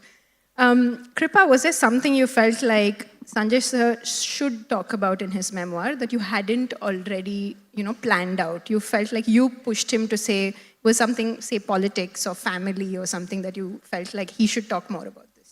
Well, for sure, we decided that his family should be a part of this book because I felt like in a memoir, people should come away feeling like they've gotten to know him, and and I felt like that will be, there might not be another space for those sort of things to for him to talk about. For instance, the influence his family has had, and there are some really fun things that he talks about like how his daughter would say, mime from the audience, wrap up the concert, I have max exam tomorrow, you have to come home, and things like that. And so I feel like these are things that we wouldn't usually get access to from a senior musician. And so, but he was pretty much, as I've been saying, a cool customer, and he was pretty game with whatever I sort of proposed, and he was pretty open about it, and he was also very sure about how he wanted to articulate his point of view in terms of anything, be it about religion or politics or spirituality, about family. He had to do it his way. As long as it was done in his way, he was fine with it. So I felt like that's why we were both pretty satisfied with the book, I feel. I mentioned this to you when we met, that throughout the book, I was expecting that one definitive chapter that Sanjay Subramanian will now tell us what he thinks about what is happening in the Carnatic space and all the conversations we're having in Chennai and all the new conversations. But there wasn't such a chapter. But what I did love is that throughout the book, it is very political, and we get to know how you feel about the world, and that's very subtle and wonderful. Should public personalities have a strong opinion, you think, about things? People demand you're not telling me what you think, or is it okay to just quietly do your work, and your work then is showcasing how you feel? See, public personalities can develop their personality, no? They don't have to listen to demands. It's their choice. See, public personalities' choices should not be determined by what is demanded of them. They are public personalities because they choose to come in public. See, I come in public because I want to sing, not because of anything else. You are coming to listen to me because you want to hear my voice or hear me sing. Everything else is after that. And I choose what I want to present or what I don't want to present. For me, singing is more important. For me, sharing my music with people. For me, that is my primary goal as a public. Another personality can have his or her own goal. Perfectly fine. It's for them to live or die by their values. It's there. For me, this is my perspective. For them, whatever it is, it's there, fine. I am not anybody to advise how a public personality should, say what they have to say or not. No. That's all. And you say it, you say that I'm not a saint or a seer, I'm a singer, and I have a very specific objective when I come to the public face. Right? Yeah. Saints and seers are saying what they are. Yeah. Kripa, when did you first meet Sanjay sir? And can you today confidently say he's your friend? And also, can you tell us, in a very public platform, any off-record conversations that you may have had with him? Yeah, I don't want to be sued, but there were many off-the-record conversations. I don't know about Sanjay, but Aarti, I've told Aarti, she's my gal pal. Now she is my, but he's also a friend. I would count him as a fellow, because he also has such a great interest in food, which he discusses. Not only that, I loved her book, which is why I asked her to write this book. Thank you. So she's written a very wonderful book, fiction book, What We Know About Her. And that was my actual... That was exactly the reason why I asked her to write this book, because that book had all the elements that I would expect from a writer who I would want to write my book, because it had Madras, it had Carnatic music especially, and it had everything associated with the culture that I grew up with. So I knew that whatever I said would resonate with her when she writes it. So, thank you. See, he's better at answering questions than I am, clearly.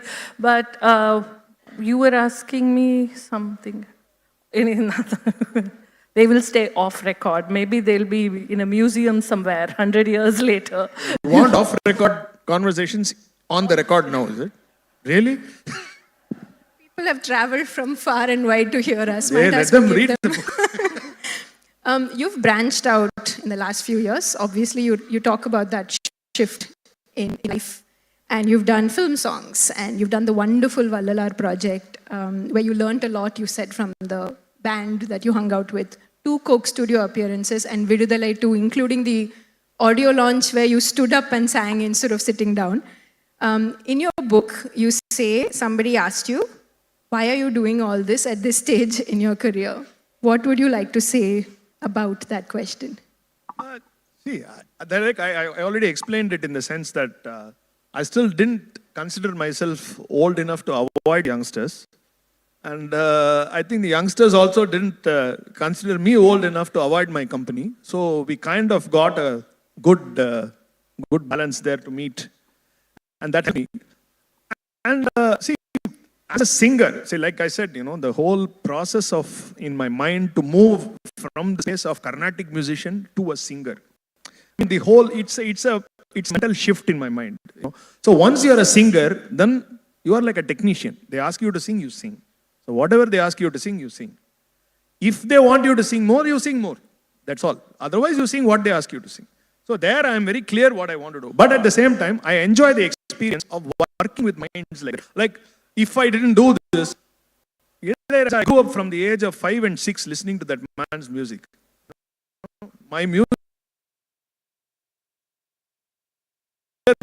I was 7 years old and it came out. So if I did not change my attitude, I use my muscle as my influence with a young music composer like Shashi.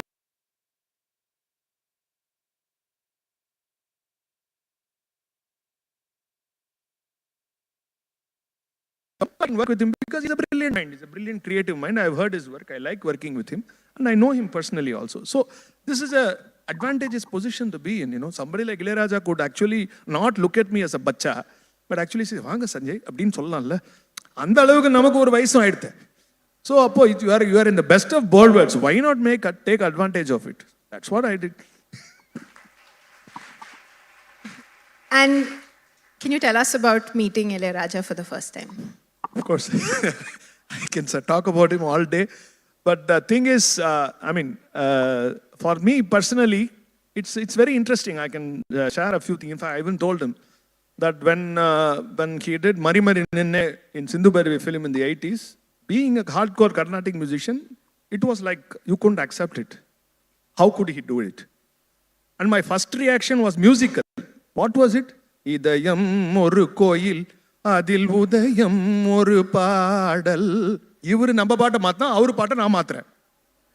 This is the reaction. I sang this and showed it to Ilayaraja and he just laughed.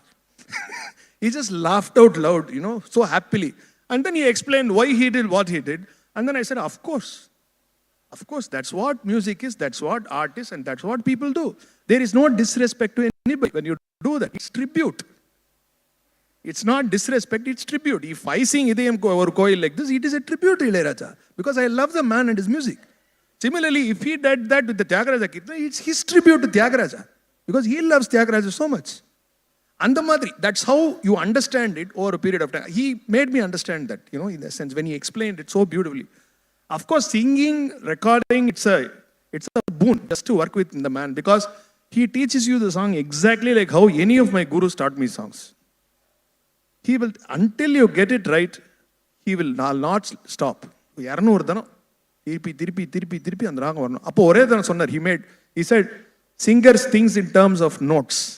Composers think in terms of frequencies. I mean, it is such a profound statement. Only a man with a musical mind like that can think like that and say it out loud. I mean, see, frequencies are something we sing every day. In Carnatic music, frequencies are important because we work between the notes. But for a man like Ilayaraja to call me out and say, listen, you are still thinking in terms of notes, means that there is still so much more in music, so much more to dive into, so much more to dig into and see, So that was phenomenal. And even now, he has actually asked me to work on a project with him. So it means that every 3-4 weeks, I go and see him. It's like a battery booster for me. It's just to go and see him and sing a couple of things and come and all that. So. We know some of the art they perform publicly, right? So we've seen you as Sanjay Subramaniam, the person who wears white and white, sits on a stage and sings. And then you get into your car and you go home. And nobody knows what you do there. But by the end of things, for instance, of course, you always like cricket, but I think you like Arsenal also now to connect. Arsenal, yes. Yeah, connect with your son. You played one board game 200 times. Yeah, but I also played 200 board games once. You've traveled to Ranga pens to buy an Indian ebonite pen. Yes, ebony. In not only Ranga pen.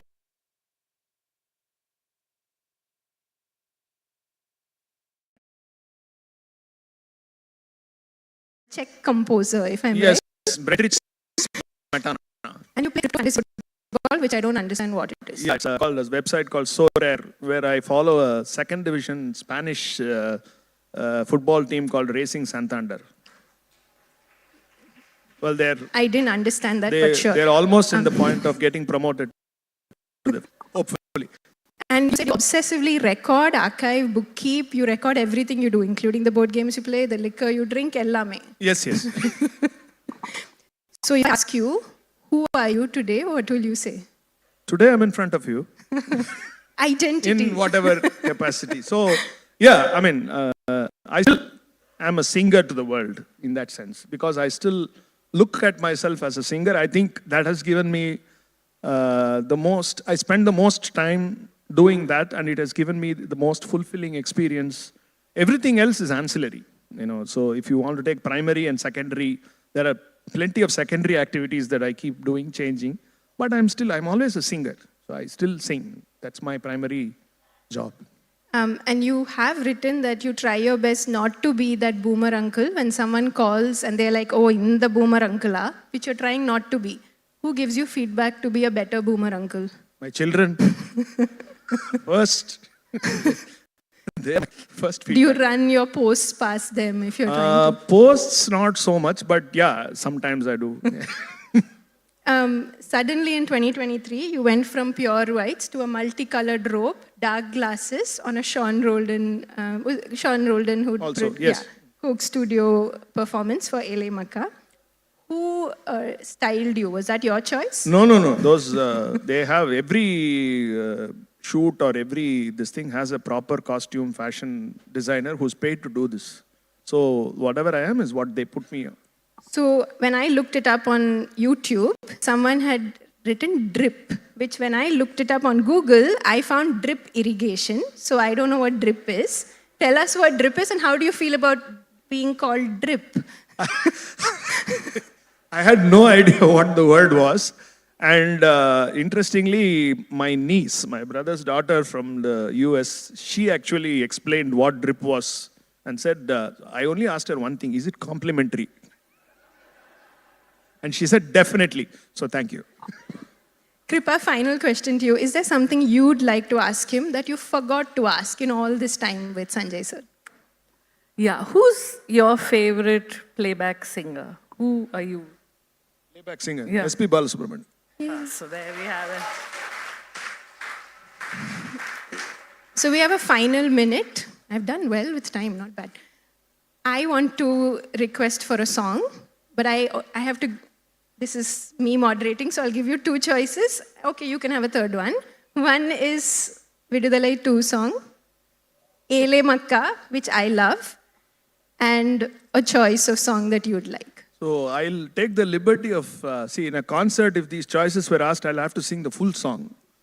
But now, because it's this kind of a session, I don't have to sing the full song. So I can just say, Manasila, Manasila, Oru Madiriya irukku, Nenapula, Nenapula, Adu Podu Vidama irukku.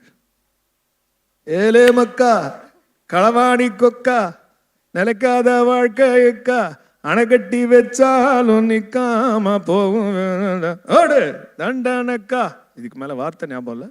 Sorry.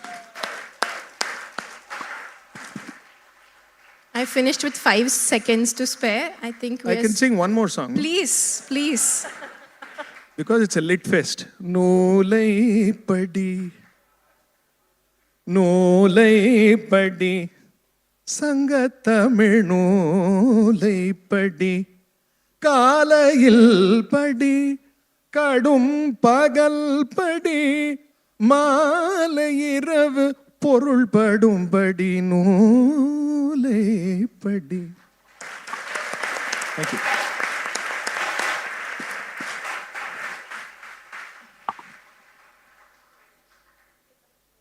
Q&A. Okay, now we open it up to the audience. Please ask him questions. The young woman in... Okay, first, sure. Thanks a lot. Yeah, Sanjay, I'll be honest with you. I walked out of one of your concerts a couple of years back, pre-COVID, at the Indian Fine Arts because the quality of sound was so poor. So can you comment on the quality of sound at the sabhas and how that can change going forward? Right, there are because it is a deterrent for many people too. I agree with you. There are exceptions. Most sabhas, the sound system is good. Once in a way, it could be bad. But whatever it is, the music we try not to compromise. So we still try to sing our best always.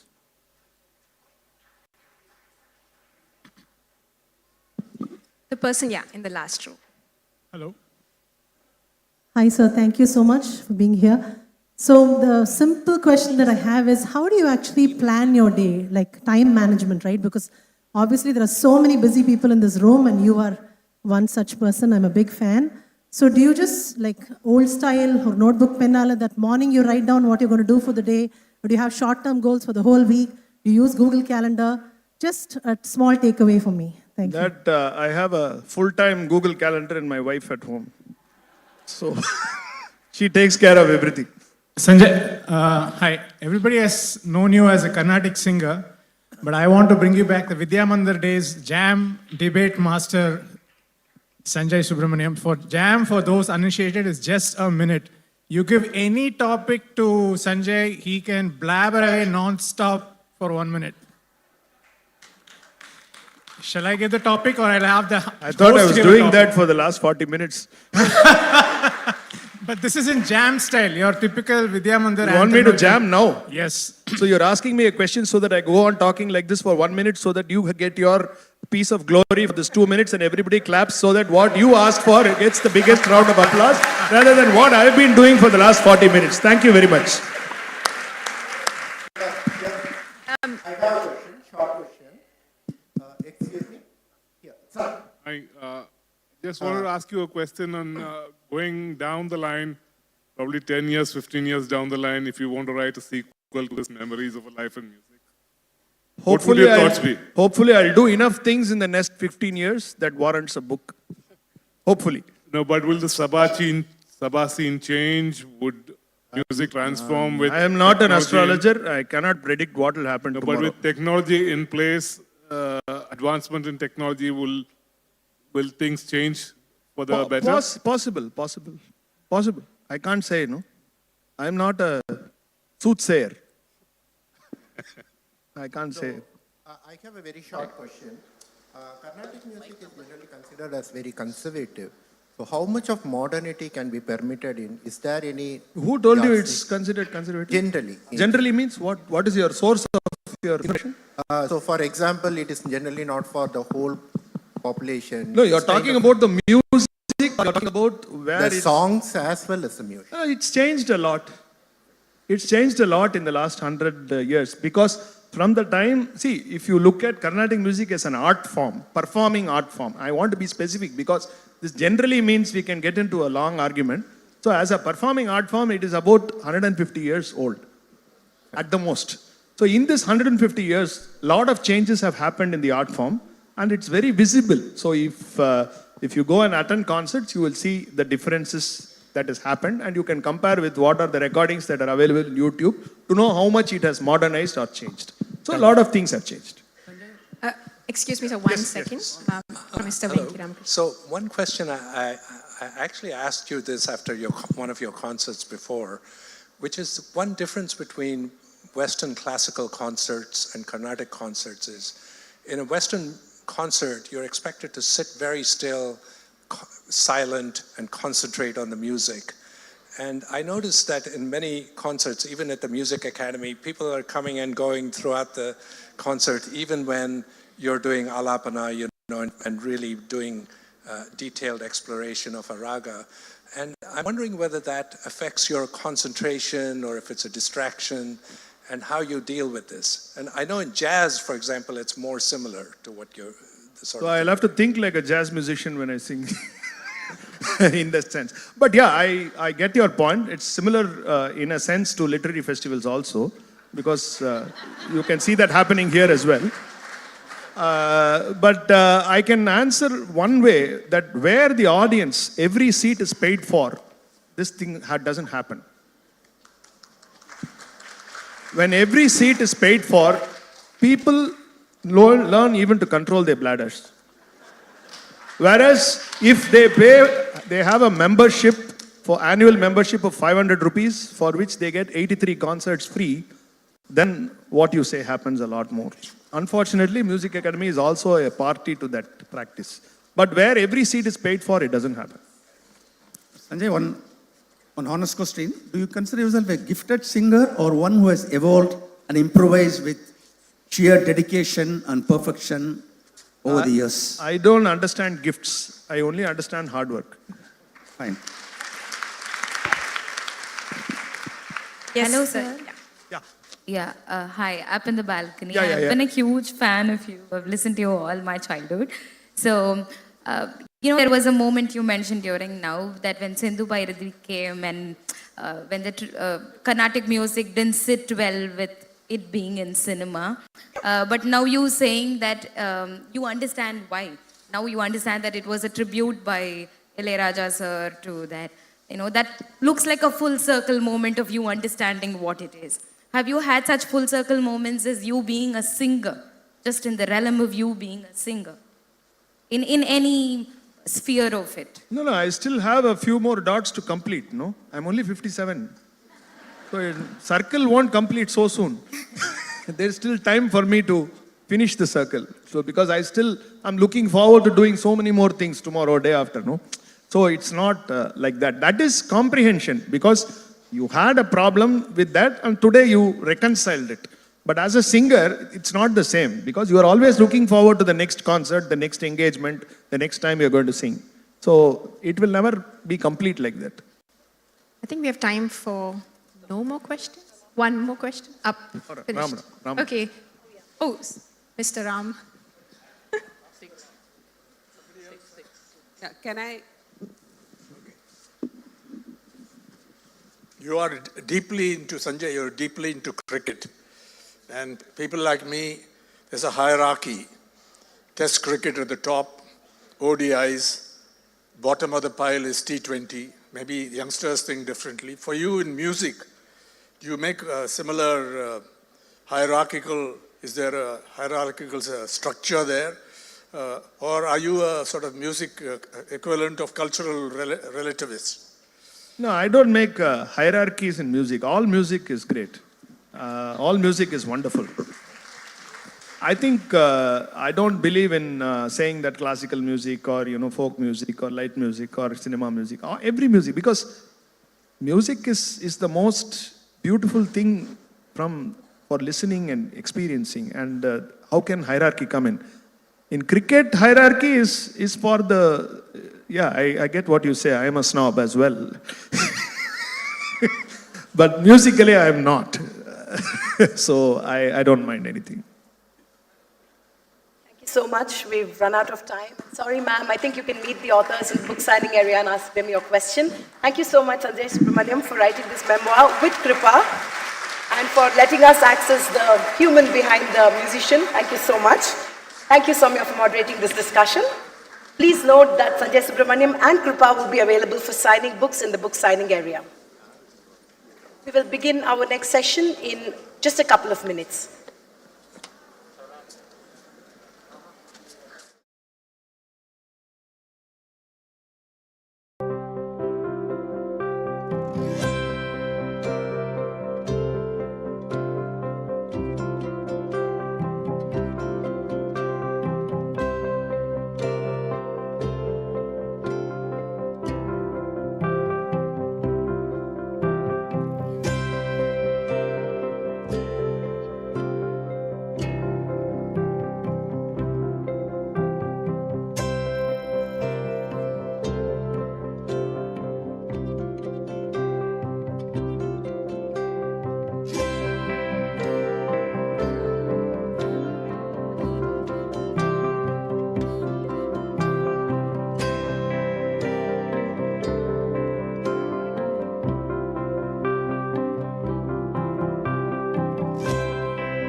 Settle down, please.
Our next session is a special session by Frontline at 40 and is titled The Rise and Rise of the Hindu Right, featuring Manu S. Pillai, who will be in conversation with Vaishna Roy. Manu S. Pillai is a historian and the author of 5 books, most recently, Gods, Guns and Missionaries, The Making of the Modern Hindu Identity. He is a winner of the Sahitya Akademi Yuva Puraskar and holds a PhD in history from King's College, London. He will be in conversation with Vaishna Roy, journalist and editor of Frontline. Please welcome Manu Pillai and Vaishna Roy.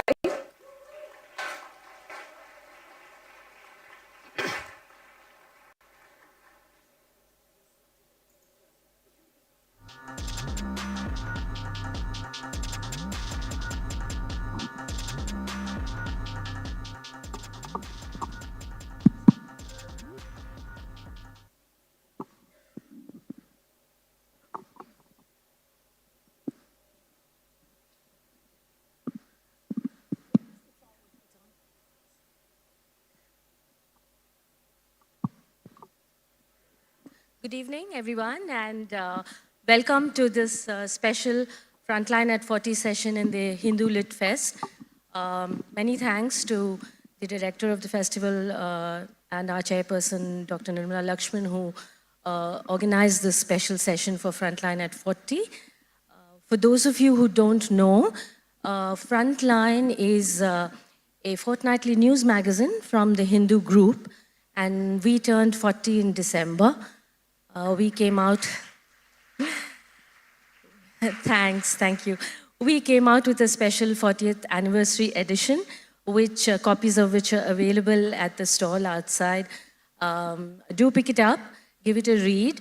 Not only is it an excellent issue in itself, there are 10 brilliant essays by some of the best minds in the country today, but it also gives you a lovely bird's eye view into what Frontline is and what Frontline does. And we've given you a lot of leads into archival content because Frontline now is, I said it's a fortnightly, but it's a fortnightly as a print magazine. We have fresh content every day on our website, and we do lots of things there that we can't do in print, for example, videos and pods and so on, and it's going to be a very enriching experience. And I'm hoping that if you pick up our 40th anniversary issue, you might be tempted into subscribing to our magazine, the print edition, or take our digital subscription. I'm shamelessly selling Frontline from stage because honestly, being a journalist and being an editor in these trying times is not very easy. And we need all the encouragement and help we can get. And one of the biggest sources of our strength comes from you, the reader, and the kinds of, the ways in which you interact with us and energize us. That is a big thing. And as I mentioned, these are difficult times. Times when journalism as a profession is getting sort of devalued and, sort of becoming into a commodity, where we are constantly thinking of journalism not so much as something that deals with news and views, as something which deals with content. We've been sort of, we're being told all the time that we're content producers. I just hate that word content, And at Frontline, we firmly believe that we're still dealing with news and views in the, in the old ways in which one did journalism. In our 40th anniversary issue, Mr. N. Ram, I'm not sure if he's in the audience today. Yes, he is. Mr. N. Ram, who was the editor of Frontline for the longest time, he has written a wonderful essay, and in that he plays with this French phrase, plus ça change, plus c'est la même chose. And he twists it just a little bit to say that the more things change, the more some things should not change.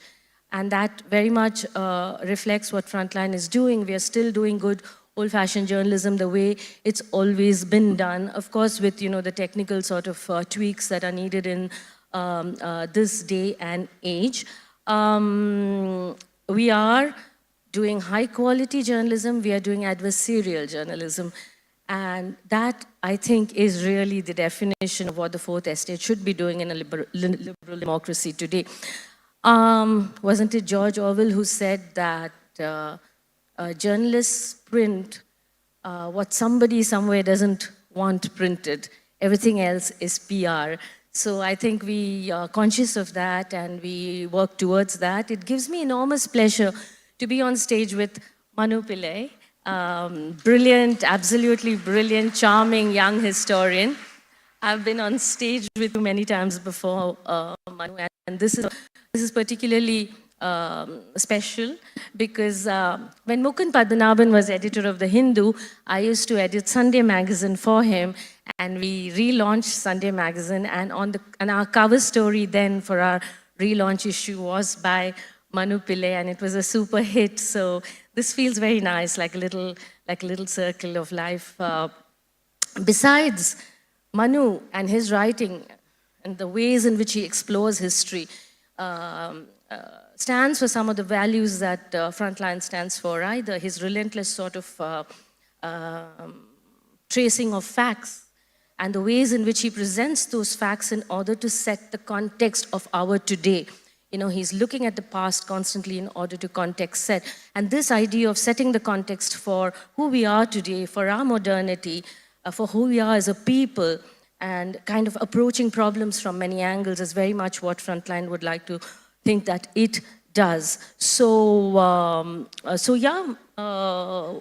welcome and thank you for being on stage. Thank you, Vaishna. You forgot to mention that, I mean, you probably don't know, but the very first newspaper that ever commissioned me to do any kind of writing or article was your paper when you were the editor, so thank you for that. Yes. I should also, with great modesty, say that when Vaishna was talking about the latest 40th anniversary issue of Frontline, in all modesty, I will say there's also a wonderful interview with me in that issue. Yes. So if you're picking it up, you'll also see a picture of me, and Vaishna has been very kind. She used a picture from 2017 in it to make me look younger than I am. But thank you for that as well. And honestly, Manu, for me, you still look the same. So it's just making no difference to me. And it's Mukund Padmanabhan who's done the interview with Manu in this edition, and it's a fabulous interview. You should pick it up and read it. But on to our subject today, and I'm going to start, Manu, with asking you a rather obvious question, but I think one that I would like to hear you speak on it. In these highly polarized times that we live in today, why on earth would you pick Hinduism as a subject of your book? Well, from an early age, I've always been a bit naughty to start with. That's, one impulse. But it's also really a series of questions that I was asking myself about things I was seeing around, in society, in life around us. For example, in my ancestral village in Kerala, where we always spend a certain number of months, it was very clear to me that the common way in which we life, or people's political ideology and religion, etc., doesn't necessarily function on the ground in that same way. It's much more mixed up on the ground. So my ancestral village is in Kerala, strongly communist culture, etc. And I remember being there for a temple festival once where the men have to pull these rathams. It's called Palli Valaka.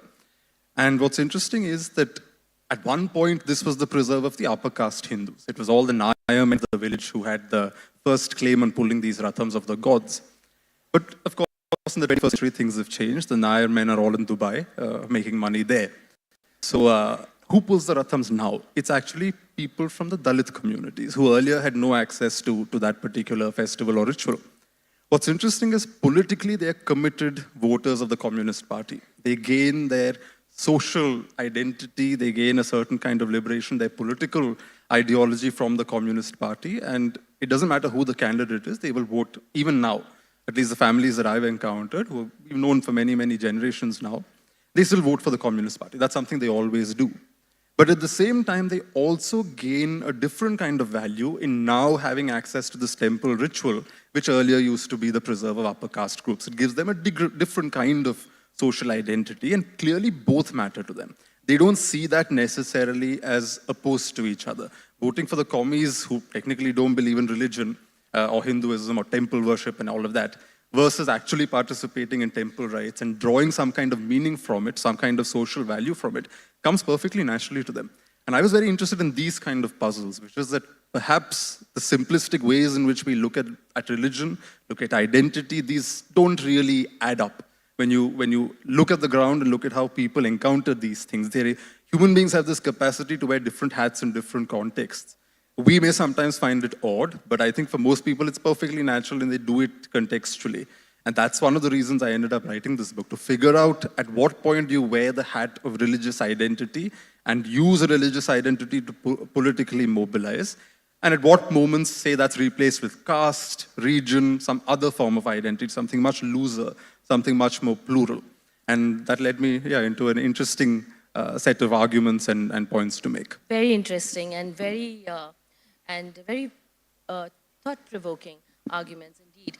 Manu, a large portion of your book, in fact, most of the book traces the evolution of the Hindu religion over 400 years, 4 centuries. It's tracing the evolution, and you are talking of how there is this thread of Hindu thought which goes out beyond where it's constantly stretching itself, constantly extending itself into various corners of this region, of the subcontinent, and constantly amalgamating and gathering and taking into itself the various thoughts that it encounters. You know, there's pantheism, there's all sorts of religious diversities which is encountering. There's, paganism and animism and so on and so forth.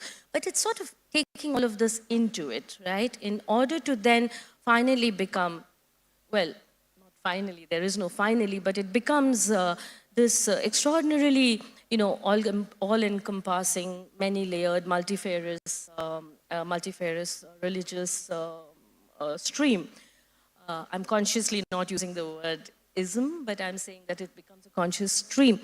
And while tracing this, Manu, you give centrality to the figure of the Brahmin, and almost like a sort of a proto-evangelist of the Hindu way of being. So I would like for you to talk to us a bit more about the Brahmin and what he did. Again, I'll go back to my ancestral state in Kerala, where you find that Brahmins, according to their own origin myth or legends, they were brought in by Parashurama, which is this legendary figure. But it's an echo of a migration that really happened. You know that these were communities that migrated from elsewhere into Kerala, brought in a new cultural identity, etc., and encountered local tribes, local cultures, local people of different kinds. It wasn't as if the local people were a monolith either. They were also equally diverse and different. But that push and pull, how far do you hold your identity and how far do you adapt to the new circumstances in which you find yourself? You see that throughout the spread of Brahminical culture in India. First from the Indus Valley area all the way towards the Gangetic Belt, which was the Arya Desha, and everything else, whether it's Bengal, in South India, it was all Mlecha Desha, barbarian country. There's even this bit that, to even travel in these countries was to commit sin through the feet. You're not supposed to even go to these countries. But then over a period of time, human beings migrate. As they migrate, the concept of the Arya Desha itself changes and it becomes much more malleable, and you're able to bring more and more regions into the fold. And that is through this give and take. In Kerala, for example, the first Namboodiris who came, clearly local tribes were matrilineal even back then, just as even now the Nayars, etc. are matrilineal. And you actually have a group of Nambudiri Brahmins in North Kerala, which is perhaps how they came down the coast, who are even now matrilineal Nambudiris. Just that one gramam, or that one settlement. The rest all were patriarchal, and they've always been. But that original one was matrilineal. So they, in a sense, adopted a local custom. They picked up a local way of tying their hair, clothes. In fact, they have something called the 64 anacharams, which were apparently prescribed by Parashurama, which make them distinct. And those 64 anacharams are what make them Malayali Brahmins and recognizable in Kerala as distinct to Kerala. So you find in different places as the Brahmins go, they co-opt local traditions, but they also themselves adapt in the process. I remember going to Srirangam a couple of years ago, and I forget which temple it was, but there is the main temple, there are the Brahminical rituals inside, but I was there in the afternoon, and I remember in the middle there was this moment where the Amman, as I think the locals were calling the figure, but it was actually a man dressed in a sari, taking a female form, walking in, and there was, I think, a cow, And then he performed a certain number of rituals around the cow in silence. Everybody was silent.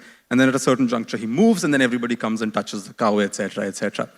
You can almost visually see that this is some kind of old local custom that continues to exist within the frame of the ultra-Brahmanized, ultra-Orthodox kind of temple. You even have cases, Srirangam again, where even the Muslim wife of one of the deities is accommodated inside the main temple, right? So to me, that was fascinating, this capacity to travel to new places. At the same time, you're not necessarily endorsing everything you find there, but you find a way to create a bridge where your worldview stands, but you also accommodate the worldview of the other. It has its politics in the sense that the Brahmin always has to be superior to everybody. Yes, exactly. Yeah. So everybody is arranged in a hierarchy. So what you don't like entirely, but you can't wish away, you put it at a lower level in the hierarchy while keeping your ideas supreme. But even so, you make room for all of these things to coexist by arranging slots in a way that they mutually feed into each other, but they also have a certain distinct quality. Right. And the point that you make is fascinating is that there has been a lot of discussion recently, entirely in good faith, about with the focus being on the etymological exploration of the term Hinduism. But what you establish very nicely is that long before the ism came into being, which actually happens much later in the day, almost in the closer to the colonial era than earlier, what you establish is that there is always this thread of Hindu-ness that is connecting and creating links across the subcontinent. And there are, of course, the Brahmins who are taking forward the Puranical stories, and then there are the backstories and the linkages that are happening across the region. And then there are the rites and the rituals which many people are sharing. Then there are these, spots and temples and holy spots that are coming up across, from Kashmir to Kanyakumari to Bengal, where either it's bits of the Devi that is strewn across the country, and therefore each part of her body becomes a sacred spot, and so on and so forth. There are, of course, the two great epics, and each region likes to claim that, Arjuna ate here, or Bhima felled a bow here, or whatever it is, right? So this story that you say, and do you therefore believe that if we focus rather narrowly on the mere etymological emergence of the term Hinduism, it might be too pedantic and too hollow way of understanding the sort of richness that was already existing? Yeah, I mean, for the longest time, there was an academic argument that Hinduism is an invented identity, because the term itself appears in the 18th century. It's a man called Charles Grant. As far as we know, he's the first person to use that term. And therefore, people thought before the colonial era, there was no need for such a label in India, and that's why it was an invented identity. But the more I studied, including in my previous books, you realize that there is people in native colonized cultures have a sense of agency. Even when you're under foreign rule, there are ways in which people resist in very interesting ways, which are not always obvious, but they're there. And I think increasingly now we realize that while the British may have coined the term Hinduism, the ease and enthusiasm with which Hindus in India were able to appropriate that term shows that they already had a sense that they had this value. It's just that the term could be applied there very easily. To give you an analogy, we don't use the word India for India constantly, right? 200 years ago, how many Indians were going around saying India? Yet, they did have a common cultural sense of this place as being one common civilizational zone, as it were. I think it was Alexander's time where they came in and they met some sadhus somewhere in Afghanistan or Pakistan, and they said that, our homeland is from the Indus to the Bay of Bengal and from the Himalayas to the Southern Sea. And even though there were some 70, 80 kingdoms in this place, it was not one political unit. They had a sense that this was one homeland of some kind. So I think there was a sense that, yes, there is some broad identity here. So when a term appeared, they were able to adopt it with ease and, in fact, give it a positive spin. Charles Grant used the term Hinduism with contempt. Raja Ram Mohan Roy, 20 years later, appropriated it and used it with a positive spin and tried to come up with a reformed kind of Hindu religion and so on. So clearly there's something more interesting happening there. At the same time, all religious identities require an other. That's how religious identities take form. If you look at the history of Christianity and Judaism, Judaism became an ism and Christianity formed its own separateness by a constant sort of push and pull with Judaism as the other. In India, you find that, Shaivas, Vaishnavas, they were constantly fighting with each other. But when they came face to face with a Jain or a Buddhist, they would find that they had enough common beliefs to set them apart from the Shramanic or the Jain and the Buddhist on the other side. So you see that those impulses, the raw material for that was already there. Then, of course, there was the advent of Islam. And Islam as a religion came to South India in a very different format through commerce, through trade, etc. And in many ways, it was indigenized. So in Kerala, the pallis or the mosques look almost exactly, the oldest ones, look almost exactly like Hindu temples. The only Muslim royal family in Kerala was also a matrilineal royal family. It took up all kinds of local shapes, etc. But in North India, when it comes backed by political power, there's a kind of disruption. And there now you have a new ruling elite, which has a different view of the world, a different religious idea, a series of core texts that are not from the subcontinent, etc. That's where you see a bit of a kind of defensive impulse emerging on what we would now call the Hindu side. So already in the 14th century, Vidyapati, who was born in Bihar, later Kabir, in the writings of Eknath, a century later, you see this. It wasn't as if they did not create a binary between the Hindu and the Muslim. Mind you, it's not a communal binary in the sense we apply it today, but they had a vague, fuzzy sense that there are two broad categories that they can see. So, for example, Eknath has this text called the Hindu-Turk Samvad, which is a Hindu-Muslim dialogue, where the Hindu will lampoon the Muslim's Quran, the goat sacrifice, all of his activities. And the Muslim will point to the Brahmin saying, oh, your Vedas are rubbish, you're bowing down to naked sadhus, you worship idols, etc. So you find that both have a fuzzy sense that, okay, this is what makes you a Turushka or a Turk, and this is what makes me a Hindu. And they're using those terms as well. So you have a fuzzy outline formed over there, which over a period of time takes more and more of a solid shape. And then it's in the colonial period that the ingredients with the coming of nationalism results in what we now call Hindu nationalism, etc., which is what I really study here. So the first opening chapter of this is the broad arc of Hindu history, really. The Vedic times, the emergence of the Puranas, the conflict with the Buddhists and the Jains, etc., Shaivas fighting with Shaktas and Vaishnavas, all of that. But then, and then of course, the encounter with Islam. But the bulk of the book is what happens when colonialism, European power, and this new entity called Christianity comes into the picture. And you talk of how it moves from, like you say, from Vedic to Puranic, and then it's coming back to Vedic with, Dan and Saraswati and so on. Where is it now? That's a good question to ask. I think a lot of these are intellectual debates as to how you would define Hinduism. But I think for people practicing Hinduism, it still remains an extremely fragmented, extremely diverse, extremely plural and fluid kind of custom. I always tell the story in talks of my family temple. We have in my mother's ancestral home, and again, the matrilineal system, I belong to my mother's family.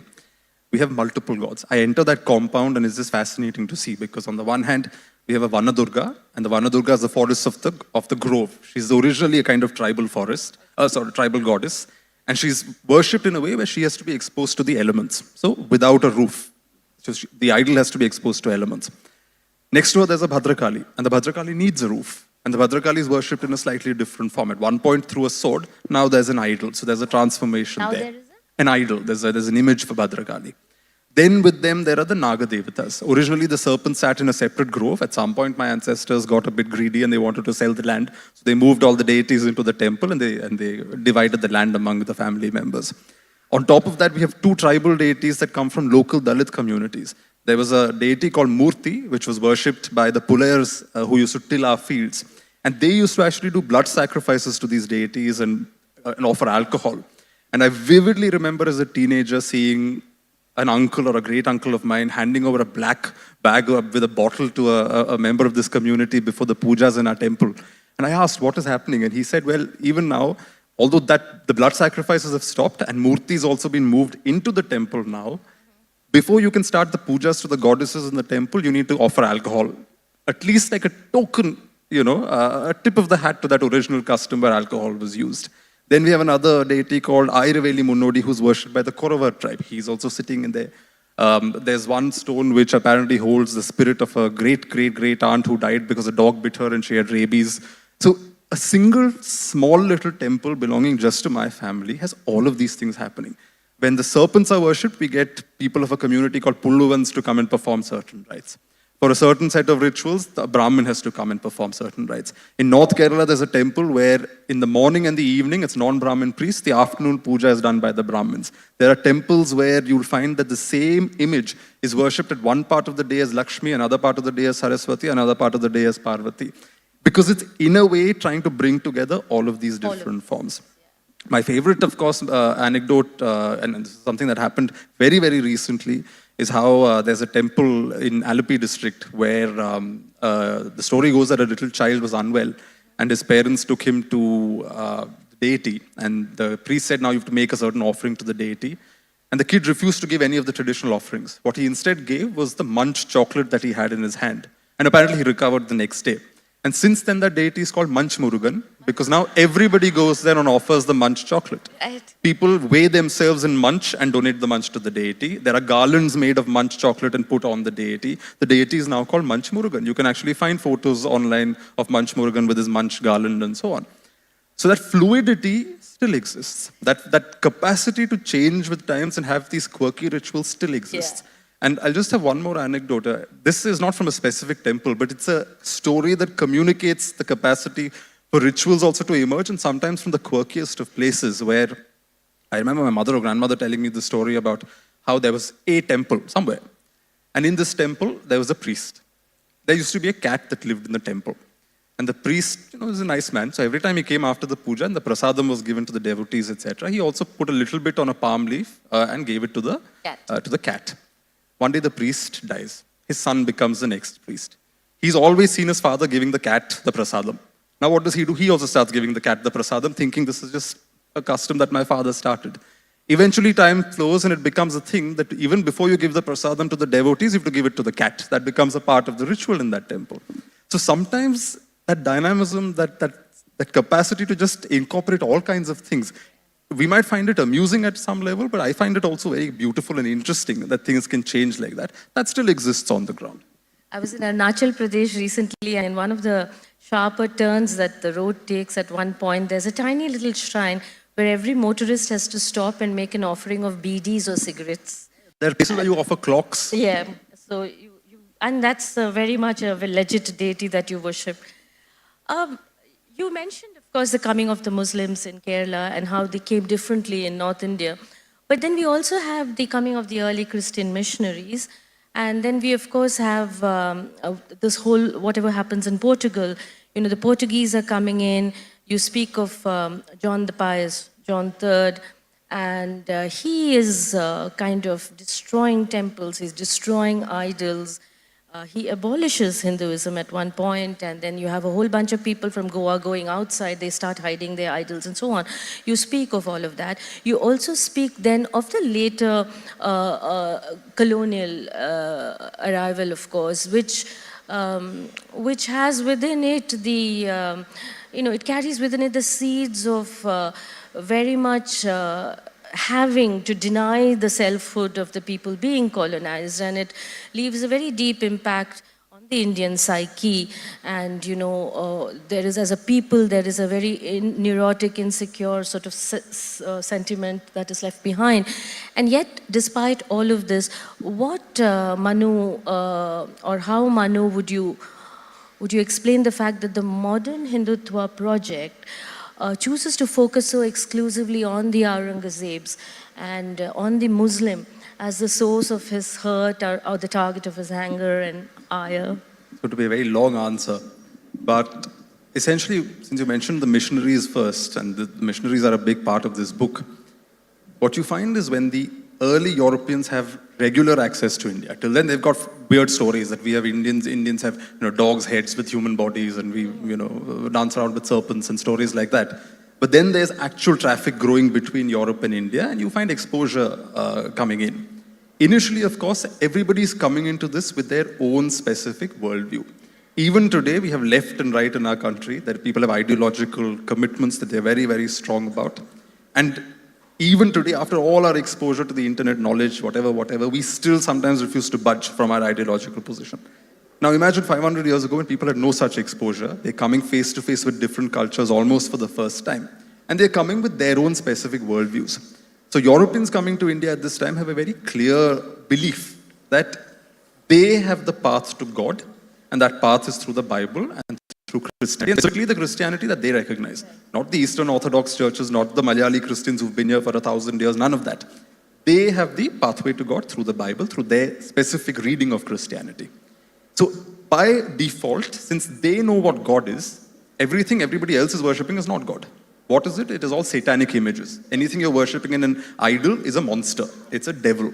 And there are all kinds of stories. So if you break an idol, dark creatures will emerge, strange birds will emerge. It's full of like these devious forces, etc. So they come into India and they're seeing temples. They're seeing dark Kalis and Narsimhas in temples, and they're convinced that these are all monsters. These are not really forms of God. What then happens is that they find that despite them talking about the Bible, etc., there's no actual desire to convert, especially among the elites in Hindu society. So then they start engaging with local culture. You start seeing debates taking place. So in a place like Calicut, you see a Father Fenicio, a Jesuit, debating the Brahmins in the court of the Cazamarun of Calicut, where Fenicio will say, your gods are all nonsense. Krishna was dancing around with women. How can this be God? The God doesn't behave like this. Ganapati, huge stomach, the head of an elephant, moves around on a rat. How can this be a God? He'll say things like that. To which the Hindus will respond saying, oh, wait, hold on. If Jesus was divine, how could he have been put up on a cross and killed by the Jews like that? So there's a kind of debating that takes place, and both sides are trying to now sort of goad each other.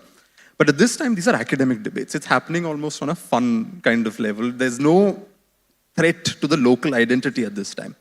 With the Portuguese, what you see is that in the little enclave that they do force a certain, not just a conversion to Christianity, but also a Europeanization. So local names are bad, local music is bad, local habits are bad. If you squat to urinate, that is bad. If you take off your slippers when you enter a house, that is also bad. Local food habits are bad. So there's a stress that you must not just convert, but also Europeanize.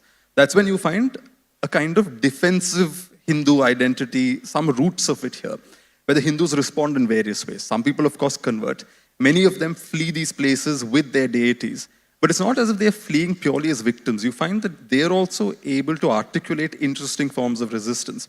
For example, a deity they know that such and such a temple is going to be destroyed. They'll take their goddess from there and leave Goa.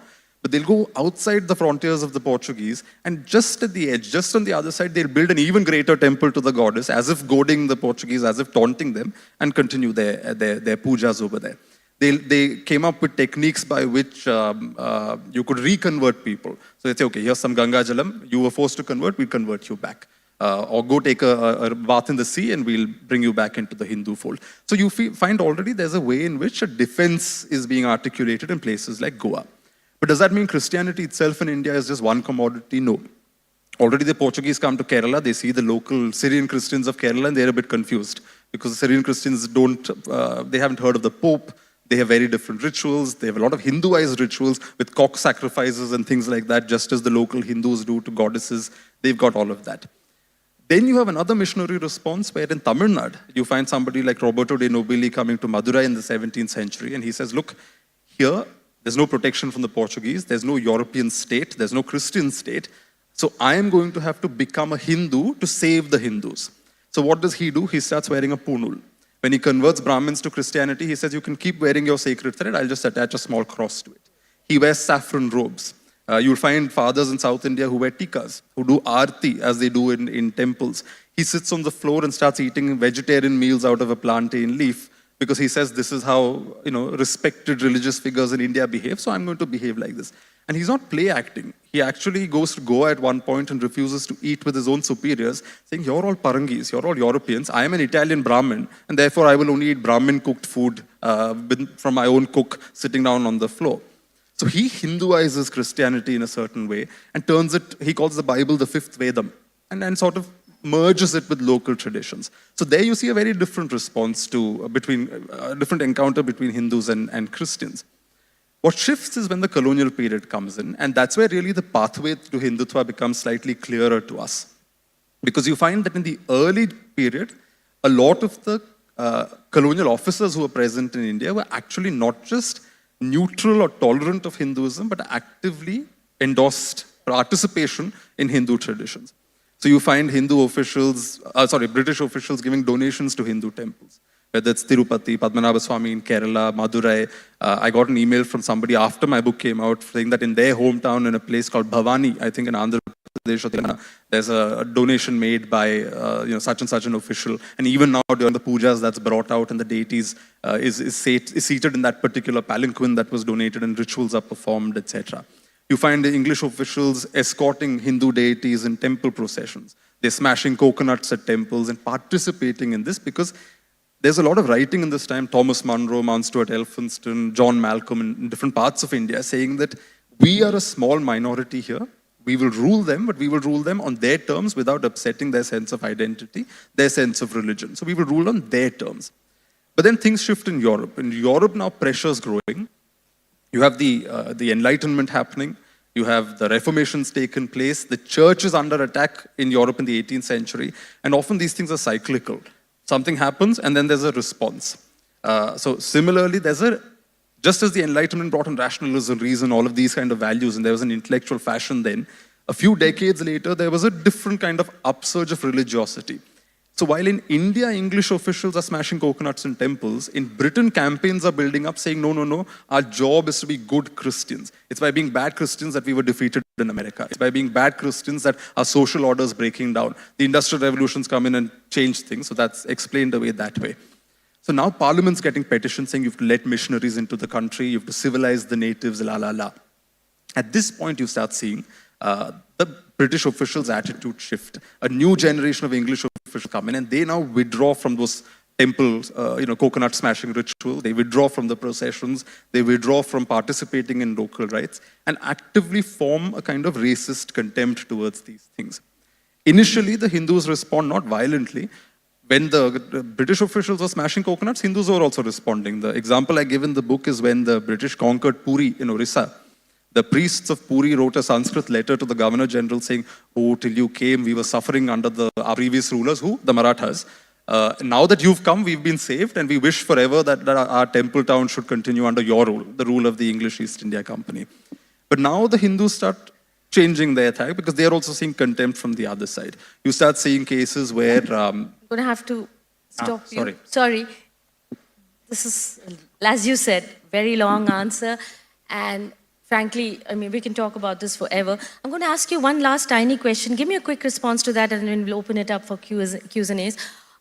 You stopped the book very consciously with Savarkar and you don't explore beyond that. But the image of Savarkar that you stopped the book with is this image of a man close to death, and he's very bitter, very angry, frustrated, and disappointed.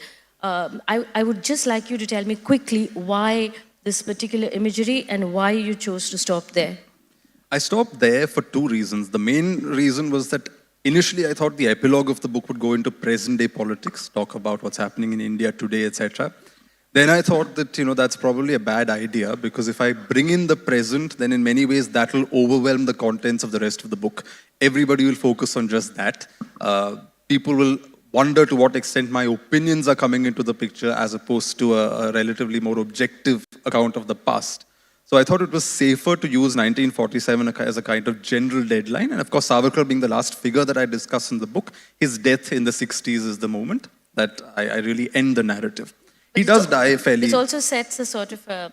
you seem to be setting it as a sort of some sort of a foresight over there. Yeah, I mean, he dies bitter. Yeah. He dies unhappy that none of his ideas have panned out. But the point I make at the end is that the way ideas behave is that even if something doesn't sell now, it can survive, it can mutate, and it can find a moment when circumstances on the ground have changed and the idea can come alive. So Savarkar dies in the 60s, a fairly bitter man, a fairly broken man. And yet in 2003, his portrait is unveiled in Parliament practically opposite the portrait of Mahatma Gandhi, who had a very different idea of modern Hinduism. So I thought that was an interesting note to end it on, to bring it down to 2003 rather than the present. It is, and it's a very evocative note that you end it on, and it's a fabulous book, and please read it. Questions, we'll open it up for questions. There's a lady here in the white headdress. Am I audible? Yeah. Now, yes. Hi, Manu. So nice to meet you. As a Pillai, as somebody from an upper caste background, you're known for talking about caste discrepancies and other matters of public political interest. Now, writing fiction, it is a very powerful political tool. And I believe it stands especially true for historical fiction. But something that we commonly get to see is this very characteristic of it being deliberately mended to mend history or say push certain propaganda, or even due to an innocent yet blatant lack of research. Now, my question is, in writing historical fiction, how much should the writer be expected to maintain truth and factual accuracy, and how much of it can be excused in the name of quote-unquote fiction? I mean, that's the difference between good fiction and bad fiction. But I think if you're doing historical fiction, you obviously want to set the period properly, right? You need to understand what happened in the period. Those broader events you can't fiddle around too much with. What you can fictionalize are your characters, how they engage with those broader events, etc. That's the formula I would follow. If you're going to twist the event itself, then it's not historical fiction. It's just pure imagination, right? That's a very different kind of book then. And Manu, of course, as you know, does not deal with historical fiction. He just writes history.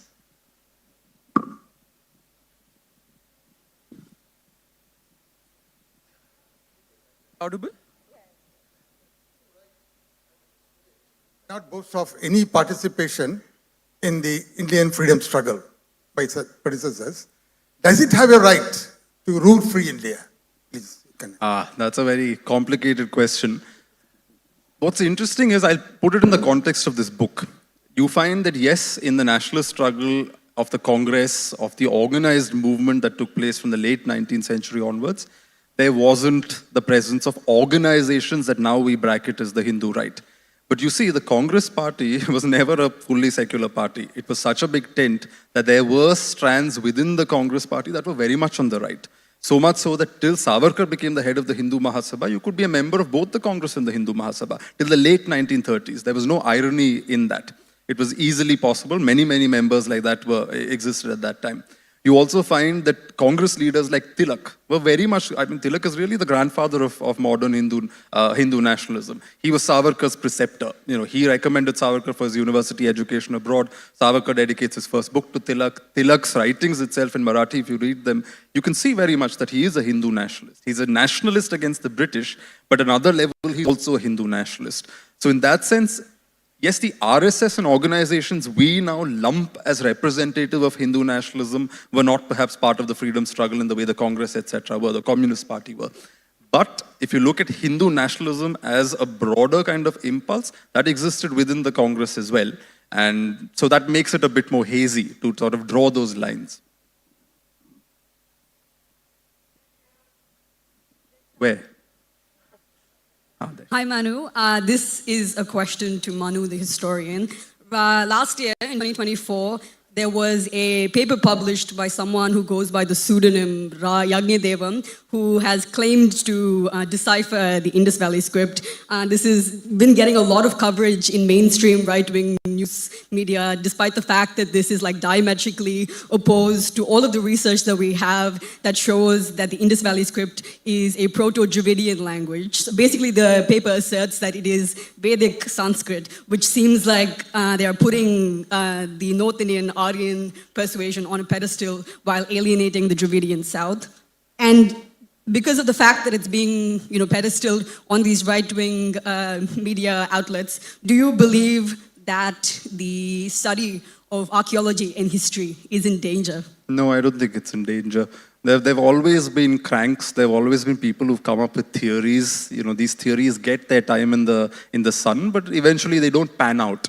The strength of a strong argument is how far it can pan out in the long term, right? How convincing it is in general over a period of time. I can convince you of something today, but if 2 months later you go back and you think again and you're like, no, I'm not entirely convinced, that means I've made a bad case in front of you. So I don't think we need to be too worried about these things. Yes, we are living in a time when there's a lot of noise that goes around and masquerades as history and historical research. But that's, again, the times we live in. We have to learn to combat it. We can't just sort of wring our hands and say, oh, how bad. We have to learn to combat it, and I think we will. It's just, patience and time. These will bring up their own answers. Amu, you want to ask your question? I'm sorry I haven't read your book in full, but I've listened to you both in Bangalore and now here. And one thing really puzzles me. You've obviously mentioned St. Thomas Christians and Syrian Christians, etc., briefly in your book. But I would really like to know why you seem to have chosen not to acknowledge more fully that Christianity arrived in India long before the colonizers from any nationality. And in fact, it arrived here at almost the same time as it arrived in Europe. Actually, I do. From my very first book, The Ivory Throne, I do talk about how Christianity reached Kerala in this long ago. Even in this book, I do, because in the very first chapter where we talk about the Portuguese coming in and going into Kerala, they persecute the Nasranis because they don't recognize their Christianity as being true Christianity, as it were. But the point is that Christianity was already present. It's just that Christianity, all religions take different forms and different cultures. So within India itself, Islam, for example, in Kerala is not the same as Islam in Kashmir. In this book, again, there's a bit where the Muslim League sends a representative to Kashmir, hoping to woo the Kashmiri Muslims to their side, to the Muslim League side. And the man comes back with a report saying that these guys are not even following Islam. There's something that drives the coach and four through Islam in the religion that the Kashmiris are following, because it was that localized. The same with Christianity. The Christianity that existed in Kerala had been there for so long that it had practically become a Malayali religion, just as the other religious systems that existed there, to the extent that I think the notes mentions it, which is in Kerala temples, at least in the part of Kerala where I come from, the ghee or the oil that brought to the temples or into Orthodox households needed to be purified by the touch of a Syrian Christian. Shuddham Akanu, with the touch of a Syrian Christian. My grandmother's childhood also, even if it was a little boy, they would get him to come and touch the jars before they were taken into the kitchen, because a Syrian Christian was seen as an upper caste kind of Christian. So it is, I think, acknowledged in the book. The difference, though, is that the book isn't talking about Christianity. It is talking about missionaries, colonialism, and how the two were sort of intertwined at a certain point, and how that triggered certain responses. So it's not a history of Christianity in India as much as of European colonialism and European missionaries in this place. And the European missionaries were pretty mean and bad to the local Christians they encountered in India as well. We have time for just one more question. Hello. Hello. Where are you? I'm sorry, do give a chance to the other there. Yeah, gentleman. Manu, could I ask my question? Where? Oh, there. Vaishnav. Okay, one there and then one here. Yeah. So I wish you were my history teacher, because it would have been much more interesting than the ones I encountered. So my question is, there is a definition of Hindu that Ambedkar uses in his talks and his books. Could you share something about that? Well, Ambedkar, I don't go into Ambedkar in this, but I do cover the broader impulse that Ambedkar represented through a sort of precursor of his, which is Mahatma Phule, which is that just at the time when the Hindu identity is forming against, say, the Christian missionary as well as the Muslim, you find figures like Phule and then later Ambedkar holding up question marks for the structure within Hinduism. And I think that's very much a valid point, and they do raise questions that challenge the modern definition of what the Hindu identity is. And as the epilogue of the book goes on to say that even in the elections last year, there was a song which basically said, "Oh, how can you talk about your caste? You know, I forget the exact words, but it basically said that there's no point talking about your head if you lose your shoulders. So even if you're talking about your caste identity as being the main thing, it ultimately sits on the shoulders of Hinduism, as it were."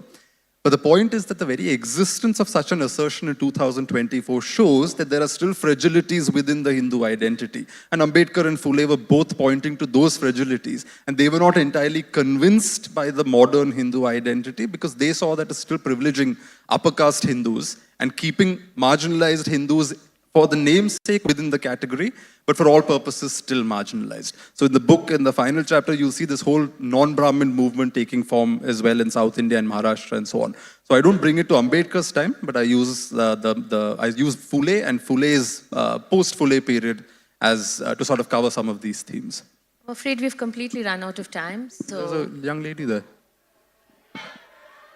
Oh no, there's a man there. I'm sorry we've run out of time. Completely run out of time. I'm so sorry. You can meet I think you Manu. can meet Manu in the book signing area. He will be available to... What's your name? Okay, we'll meet. And thank you. I don't think this is too short a session. to chat with Manu and his books. He's a fascinating storyteller. Thanks, Manu, for being here and for Frontline Thank you. 40. Thank you again. Thank you, Manu and Vaishnav, for a fantastic discussion. Really appreciate it. We will begin the next session in just a couple of minutes.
Ms. Malani has a 50-year multimedia practice that includes film, photography, painting, wall drawing, erasure performance, theatre, animation, and video shadow play.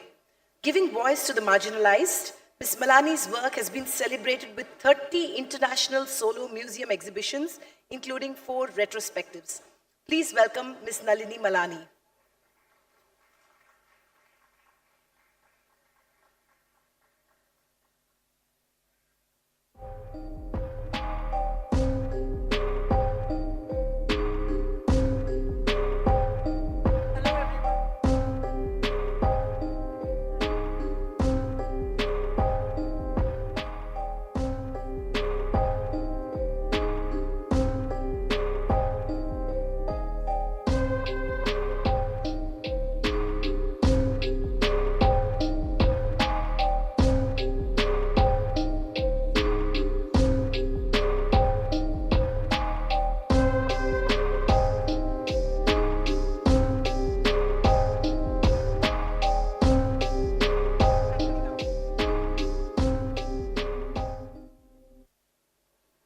Good evening and welcome to my talk.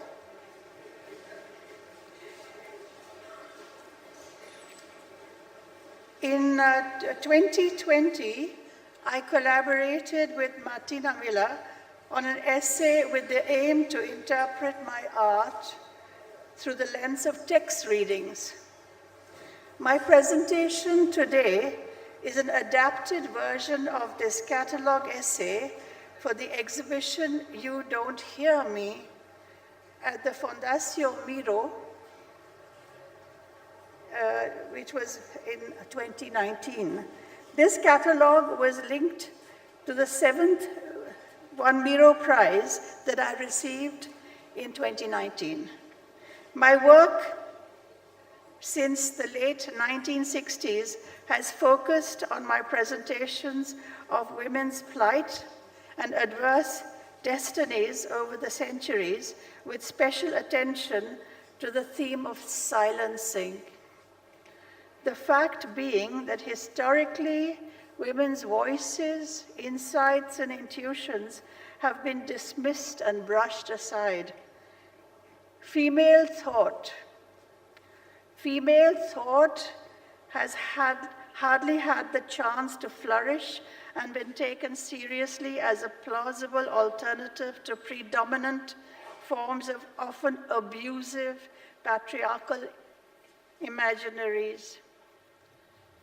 Additionally, over the decades, as an artist, I have tried to make visible the plight of the dispossessed, tribals, pavement dwellers, and the so-called lower rungs of the Indian community, especially Indian women, who have been oppressed fourfold due to caste, class, religion, and gender. Despite the closeness and directness with which I treat difficult subjects, it is important for me to cast a ray of light and transmit my deep belief in the positive aspects of human beings and in the possibility of the emancipation of the human species. In this process of giving meaning and presence to the dispossessed, literature, as well as critical theory readings, have always played a major role in my work. At times, they act as sources of inspiration or as additional layers of meaning, while at others, they create resonances of, or subvert inherited narratives. Attentive reading has been a daily part of my routine since I had my very first studio at the Bhulabhai Memorial Institute, Bombay, in 1964.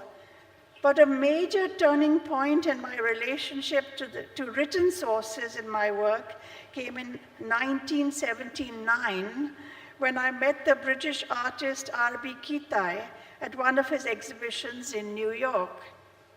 There I saw an artwork titled, If Not, Not, from T.S. Eliot's The Wasteland. On that occasion, Keetai said to me, "Some texts have artworks in them." Shortly thereafter, I came across the Greek concept of ekphrasis. That fateful meeting with Keetai and my thinking about ekphrasis encouraged me to use quotes from authors who were relevant for expanding the themes I was developing in my work. Since then, the inclusion of literary or philosophical excerpts has remained a constant in my practice. As a result, my sources have trickled into works as diverse as films, reverse paintings, shadow plays, video plays, animations, and ephemeral wall drawings. In this PowerPoint, I intend to examine the role certain key texts have played in my process of working. The writing on the wall. My museum solo exhibitions often include large charcoal wall drawings where I combine a series of monumental portraits and attributes in which are embedded a number of text quotes. These are, as I call them, city-specific wall drawings, where I include a subject that is pertinent for that moment in that place. As a visual language, I developed a lexicon of images from different sources that can vary from an inner ear, American Sign Language, which very efficiently spells democracy, or the human spine. It is an ephemeral working method where studio and exhibition walls collapse, which I began exploring in 1992 with City of Desires at Gallery Chemold. There I took over the entire White Cube Gallery in South Bombay as my studio. Here I worked in situ on what I called at that time impermanent site-specific installation. What you see on the floor here is red oxide powder, and everybody walked out of the room with red oxide on their shoes. That project was a protest against the growing influence of right-wing nationalists and a tribute to the Jaipur mural artist Silnathadwara, whose works were being destroyed due to grave negligence on the part of the state. I identified with these artists in my way of working. The drawings were to be wiped off after 15 days in an erasure performance, such as these murals were gradually dying out. Since then, my wall drawings end with an erasure performance on the last day of the exhibition.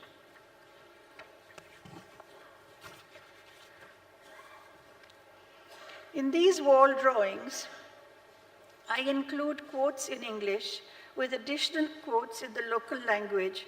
So for instance, French at the Centre Pompidou in 2017, Italian at the Castello di Rivoli in 2018, Marathi at the Bhavdachil Art Museum in Mumbai, and Catalan at the Fundació Juan Miró in 2020. The text quotes in each case are placed inside the wall drawings as part of the city map, following the map's main roads or twirling around the massive heads like ribbons in the wind. Examples of selected quotes are from the poems called Map and Nothing Twice by the Polish poet Wisława Szymborska, or Astia by the ancient Greek dramatist Aeschylus, and from Hannah Arendt, the quote, "To be alive means to live in a world that preceded one's own arrival and will survive one's own departure." And from Simone Weil, the quote, "The destruction of the past is perhaps the greatest of all crimes." These texts set the tone for the exhibition and reveal how I see myself as part of a larger cultural historical framework of resistance and responsibility where I must speak out. "You don't hear me" refers to the fact that historically women have not been listened to, not heard, that their voices have not been taken into account. This is why I am so drawn to the story of Cassandra's tragic gift.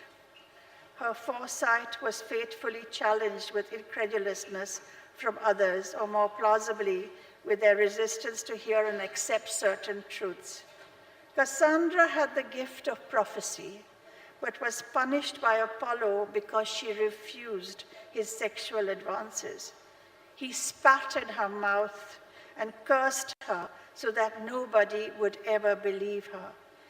I deplore the fact that now, more than ever, the world is ruled by egocentric male figures, present-day Apollos, who have no connection to nor any consideration for their own female side.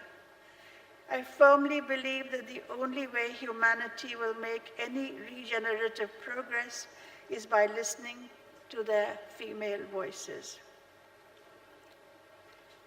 Cassandra is directly linked in the ancient story to Aeschylus' version found in his 5th century BCE Orestia trilogy. But for me, Cassandra became more special due to the German author Christa Wolf's 1983 novel with the same title, Cassandra.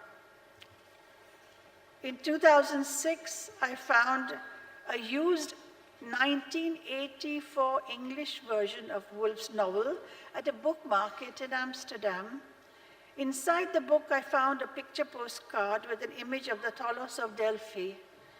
On the verso, one woman is writing to another as follows. I took this with me to read on the plane to India, and it was quite extraordinary. I couldn't put it down. Then last week in Berlin, I found out that it's now a feminist cult book in Germany. Maybe you like it too. And it was signed E, 31 January 1985. Christa Wolf's version of Cassandra arrived at a time when I felt this myth was most resonant. I felt this myth was most resonant. The process of globalization in the early 21st century appeared similar to how the Greeks colonized Troy. For me, Cassandra's prophecies are metaphors for today's multinational extractivist capitalism and its dire effects that reach every part of our planet. Will human beings and nature survive this century? If only we were willing to listen to Cassandra's voice, the intuitive voice, the prophetic voice that all of us have, and act upon it, we might still be able to counter the destructive tide. Wolf's book is an account of the Trojan War, told from a female perspective. Cassandra was a Trojan princess who, partly because of her warnings and dissent, gradually lost her position and privileges to become an impotent witness to the demise of her own city. In addition to the shift in point of view of having a different storyteller recount that fateful war, the book is also interesting in that the conflict is told from the Trojan perspective. In the West, that war has been most often told from the perspective of the Greeks, as Europe has traditionally claimed Greece as part of its ancestry, especially when creating the fable of rationality as the base of its supposed superiority over other cultures. In Wolf's book, however, the Greek Achilles appears as an abusive, exceedingly violent monster, while Helen's abduction by Paris is shown to be a much more complex affair than we are usually made to believe. Christa Wolf's Cassandra departs from the accepted Western canon, from the official versions, and it acquires a global trans-historical dimension. In fact, it is described as a piece of what today we would call fake news, manipulative misinformation, which in that case helped trigger the confrontation between two rival peoples. The rest of the story is not only a tale of female suffering, but also of strength and clarity in the face of dire adversity.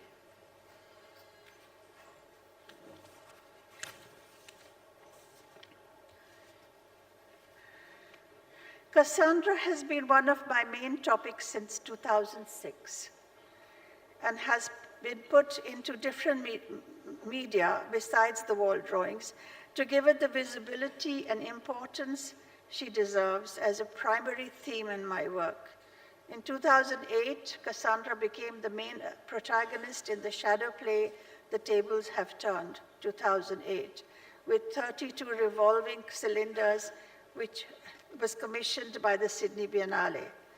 While staring at the hypnotizing revolutions of the reverse paintings on the turntables and its shadow play, the voice of the actor Alaknanda Samarth recites an excerpt from Wolf's Cassandra and pulls us into the subject.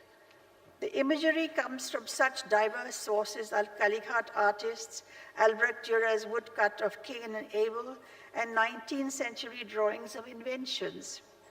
The spoken text weaves all these words together in an unusual combination, inviting viewers to make new associations and storylines.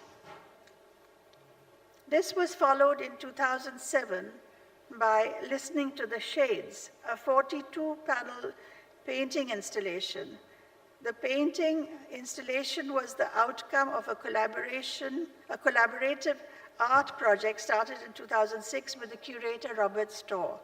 It was meant to be a storyboard for a film about Cassandra, for which I made 42 reverse paintings about the sense of doom I felt at that time. On the day Listening to the Shades was installed for the first time as a multi-painting environment with bright blue walls as part of a 2008 solo show in New York, Lehman Brothers collapsed. The biggest financial crisis since the Second World War had started. And to me, it's felt like more than a coincidence that Cassandra's cautionary legacy was being exhibited right there at that very moment. The imagery of these paintings, again, has a wide range of references, central to which is the representation of women in different cultures over the centuries. Cassandra herself is depicted breathing life into the lower part of a backbone coming out of her mouth, while around her head, 2 brains are floating and a series of military jet planes maneuver dangerously. For Documenter 13 in 2012 in Kassel, I made my 4th and most complex video shadow play, consisting of 6 projections whose beam crossed 5 reverse painting cylinders which rotate at 4 RPM. It was made in situ for the rear room of the Documenter Hala, which one descended into through a narrow sloping alley leading to a 10-meter high room. Here, the immersive video play was placed like a 360-degree video freeze above the heads of the viewers.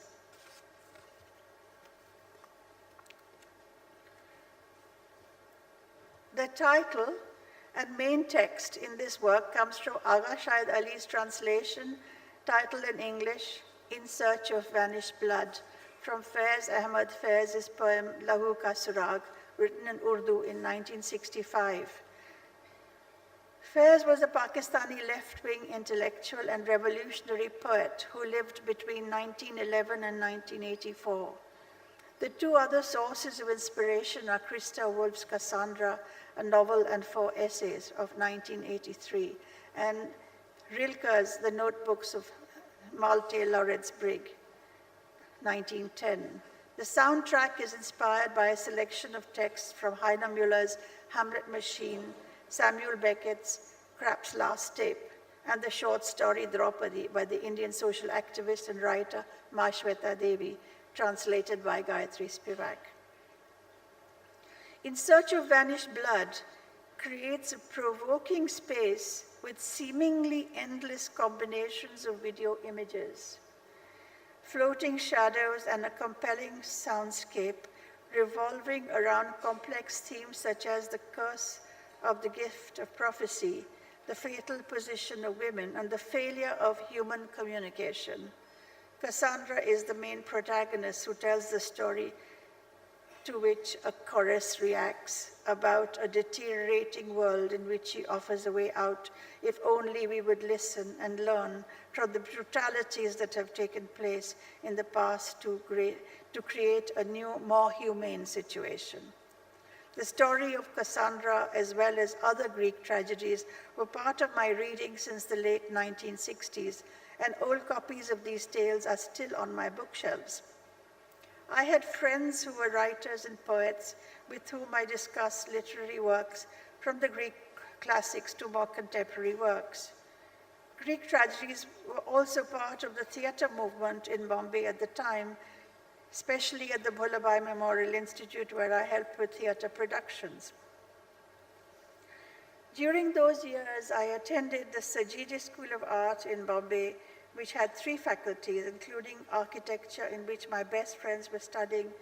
They were incredibly devoted to the idea of the Bauhaus and attentive to the developments of different social strata in large urban areas and its effect on modern India.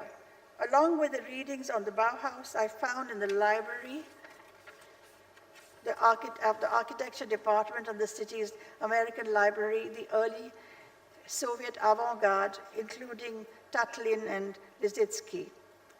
Having studied graphic design in my first year, I helped these architecture students with the lettering and the construction of these maquettes.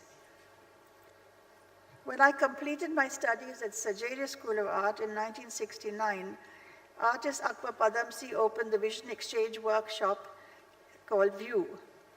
Here, he invited artists from different disciplines to experiment with reproductive media such as film, photography, and print. Even before the photo cameras were brought to the workshop, I made a series of camera-less photographs in the dark room there. In that same period, architect Charles Curria frequently visited his friend Padamsee and would talk about his ideas for social housing for his projects in New Bombay. On one occasion, after Buckminster Fuller had given a lecture in New Delhi, Curria invited Buckminster Fuller to come to Bombay, where he gave a dinner for Fuller at his home, where coincidentally I sat next to the American visionary.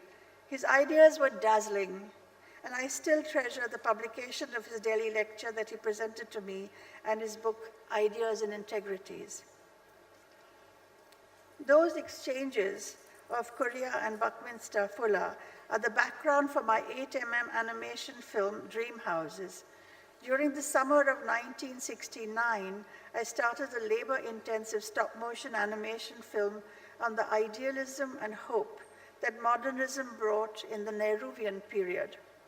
I worked on this every day for nearly 2 months. Dream Houses thus became a color fantasy of a utopian urban landscape inspired by the color theories of Johannes Itten and the light space modulator of Laszlo Moholy-Nagy. While working on this elaborate animation, I made the black and white 8mm film Still Life.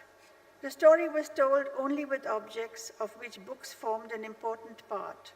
At the beginning of the film, the camera enters a room and a number of publications are thrown on a bed. A close-up shows some of the titles, which include film Sense by Eisenstein, Gershein's A Concise History of Photography. Coming to the end of the film, the camera shows a 10-second sequence of flipping through Eisenstein's book before it ends with a shot of a turning ceiling fan.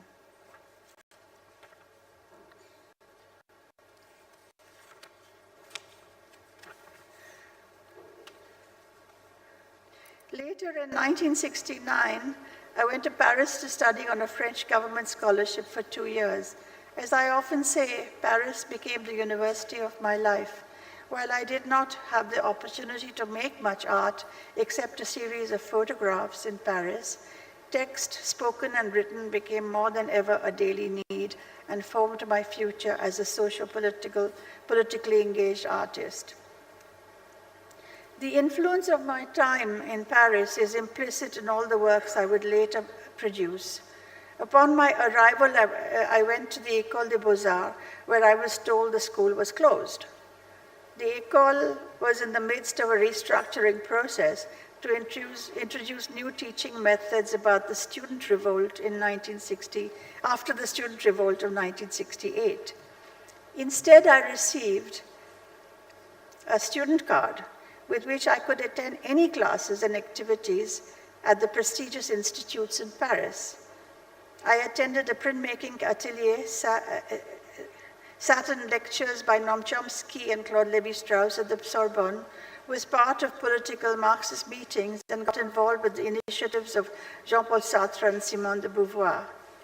Had discussions with students, especially from the colonized world, which were stimulating and eye-opening. The Marxist student groups saw the world's problems and independent and post-independent struggles as a priority. For them, making art was nothing more than a bourgeois activity. Besides this, I also frequently attended screenings and discussions at the Cinémathèque Française, where I met Jean-Luc Godard. The filmmaker was taking off for Palestine with his portable video camera to make films that were to be instruments of social and political resistance. We're still trying to do that, aren't we? Of the students' stipend I received, much was spent on used books. The used books I found at the bookshops in the left bank. All of these inputs turned everything I thought I knew upside down. Even my knowledge about India, as when an Indian friend gave me the manuscript of Homo Hierarchicus, Essai sur le système des castes, by anthropologist Louis Dumont, an in-depth investigation of the Indian caste system. After returning to India in 1975, I continued filming. In 1973, I made Taboo, a 16mm black and white film which deals with discrimination against women in India, justified by caste and religion. Taboo shows deceptively non-provocative images. However, with the final shot of this film on weavers in a small town in Rajasthan, the strict hierarchy that exists in the working process becomes quite clear. The low-end jobs, such as spinning, are performed by women, but under no circumstances are they allowed to touch the loom. Thus, they are excluded from the most important and creative part of the process, which is the exclusive domain of the male weavers. The second film, influenced by the readings and meetings in Paris, is Utopia, my first multi-screen work, meant to be exhibited with 2 film projectors. This format allowed me to juxtapose 2 positions, the idealism and hope that modernism brought to the Indian middle and lower classes in the Nehruvian period of the 60s, and the later dystopia of urbanism in the 70s. For this, I placed Dream Houses, the 8mm stop-motion color animation made in 69, adjacent to Utopia, made in 76, a 16mm black and white film from which I took the overall title for the double screen projection. The politically charged Utopia as a double projection is more than the sum of its individual films. By placing the utopian and the dystopian next to each other, it reaches another level when the disillusioned female dreamer and the dream merge into a single experience. In these early films of the late 60s and 70s, I took issue with the changings happening in Indian society under Prime Minister Jawaharlal Nehru and beyond.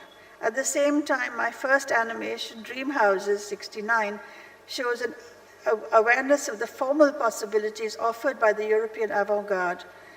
In fact, I usually describe myself as an internationalist, and my work can be said to be a very personal mix of literary and artistic sources, both Western and Asian, which I blend and turn into images in my paintings, installations, and animations. This is also evident in my early films, which focus on urban and rural contexts, as well as the social and economic transformations brought about by global trends during the Cold War and the dismantling of colonial territories. My work in the 21st century was shaped by the radical change in the late 80s. With the growing orthodoxy in politics in the 90s, I wished to speak to a wider public. Hence, I started to make room-filling wall drawings, shadow plays, theater, and again the moving image, which was now available in a much cheaper format as video. The moving image uses a language with which the general audience in India is so familiar in all stratas of society. The second part of the strategy to reach a wider audience was my focus on retelling stories from different ages and cultures. An earlier example featuring both of these elements is my first multi-channel video installation, Remembering Toba Tek Singh. In 1998, India carried out the second underground test during their development of the nuclear bomb. My response to that controversial moment was this installation based on a well-known 1955 short story by Sadat Hasan Manto.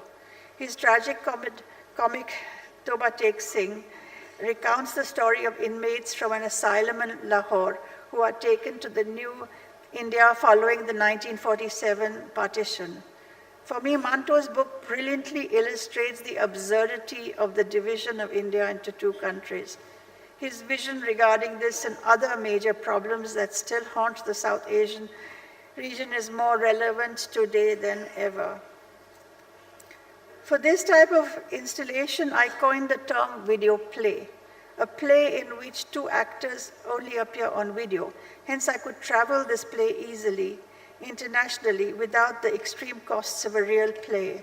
As such, video plays and later video shadow plays became key for my new media art in the 21st century, shown at international biennials and museum exhibitions. In a 6-month residency at the Fukuoka Asian Art Museum in 1999-2000, I made the video play Hamlet Machine. This work I based on the text of the play Hamlet Machine from the German playwright Heiner Müller, which he adapted from Shakespeare's Hamlet. Müller wanted Hamlet Machine to be read as a pamphlet against the delusions of innocence. He could be called a universal playwright, asking questions and expressing traumas that concern all contemporary humankind. My video play does not follow exactly the text of Hamlet Machine, as in Müller's play, but I make a selection, such as Müller's style of enigmatic fragmentary pieces. For this, I worked together with a Buto dancer, Haradav Nabuo.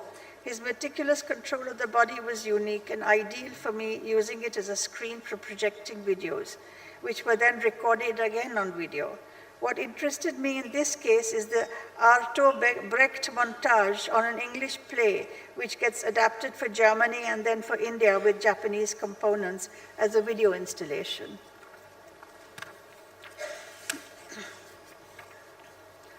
My artistic need for retelling stories with a different female perspective opened up a completely new set of works, including reverse paintings.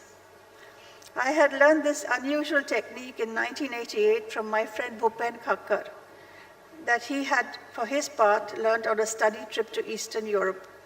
Reverse painting was known for a long time in India and had a rich history in sacred art, while it actually came to India as profane, erotic glass paintings sold by Chinese traders at the docks. I remixed the meanings again, and in 1999 created the shadow play, The Sacred and the Profane. At a time when fundamentalists took to sanitize Indian culture of all that is playful, sensuous, and pluralistic, I reworked the story of the Indian personage Sita, born from the earth, who bears cross-cultural similarities to a mythic female Greek alchemist. These cross-cultural ideas I could share and discuss with my friend Thomas McEvely, the New York-based art critic and scholar, whom I met for the first time in Bombay in 1987. We were both from the very start interested in each other's projects, sharing common ground and lines of research. McEvely's writings gave full academic expression to certain historical developments that had been clear to me through visual experience and direct observation during my travels in India and by studying its cultural history. Machiavelli's magnum opus, The Shape of Ancient Thought, Comparative Studies in Greek and Indian Philosophies, was the result of almost 40 years of trying to prove that ancient Greece and ancient South Asia were linked, that the two cultures had overlapped and mingled and thus shared important themes and characteristics. According to Machiavelli, the way those cultural traditions were described as being oppositional by European historians had more to do with their imperialistic agenda than with rigorous research. In his monumental study, Machiavelli traced the cultural and artistic exchanges that took place over the course of many centuries between Greece and India. His point of view was that their belief systems were more intertwined and had much more in common than previously thought. For me, however, The Shape of Ancient Thought was more than just about Greece and India.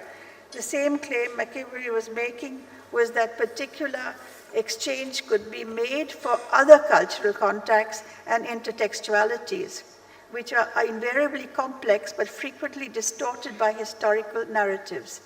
In that vein, I often state that cultural history is made up from and by all of us. As a non-Western artist, I can use any of it, both Western and non-Western, without being accused of appropriation, as it is all part of our cultural lexicon. In fact, I believe that the reciprocal understanding of each other's cultures is the key to understanding one another, and the only way that progress can be made. To that should be added that such global knowledge cannot be given to us by the latest technologies, but by the open yet critical mindset with which we should use them, not to mention for what and with whom we use them. The exhibition room, All We Imagine is Light, 2017, as presented at the Centre Pompidou, embraces us in a 180-degree setting, including an 11-panel polyptych and 6 tondi. Here I attempt to rewrite the recent conflict history of Kashmir. To this, I was inspired by the verses of the Kashmiri poet Agha Shahid Ali. The panoramic work raises the questions of how conflict is lived and of the disparate accounts of any given conflict, which is very much at the base of many of my works. All We Imagine is Light, a choral painting depicting different moments and scenes, brings us face to face with contemporary history, with the unresolved consequences of the traumatic partition of South Asia. In these reverse painting panels, along with the images, I included lines from Agha Shahid Ali's poem Farewell that form a frieze above the painted images. Your history gets in the way of my memory. I am everything you lost. You can't forgive me. Agha Shahid Ali's paintings are not written from a single point of view. Instead, they reflect his Hindu, Muslim, and Western heritage. This multifaceted perspective and his respect and understanding of different cultures are conveyed in this special poem, which is not based on abstract observations, but on real accounts. For me, poems like Farewell are imbued with tender hope, and it is precisely the humane tone I find in Ali's poems that is so important for today's world. As far as Kashmir is concerned, I believe we live within man-made political borders that have determined the course of human life for generations. Kashmir was divided when modern-day India and Pakistan were created at the time of their independence from British rule. Unfortunately, certain figures of authority had been given the power to decide who and what we are and will become. Laws, decrees, and abstract concepts don't reflect human suffering, nor do they give a motivation or new angle of thought on how we can transform and improve such imposed conditions and situations.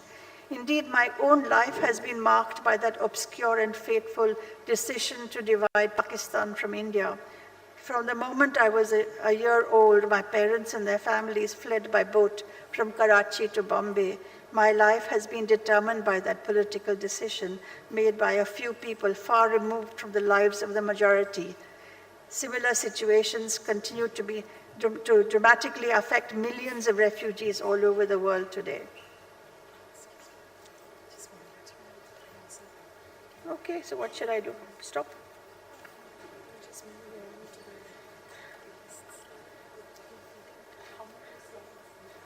There's 5 more slides.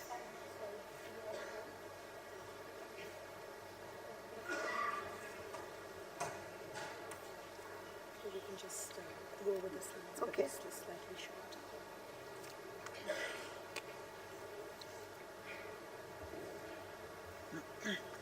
How can hate and animosity be accepted as our ruling discourse? How can history be rewritten to support an ideology of confrontation with academic accounts based on fake historical facts? Where can the alternative versions to such manipulation be found? Could they become our history, our future? And now I'm going to show you my animation chamber. I've been asked to hurry up, so I've got 5 more slides.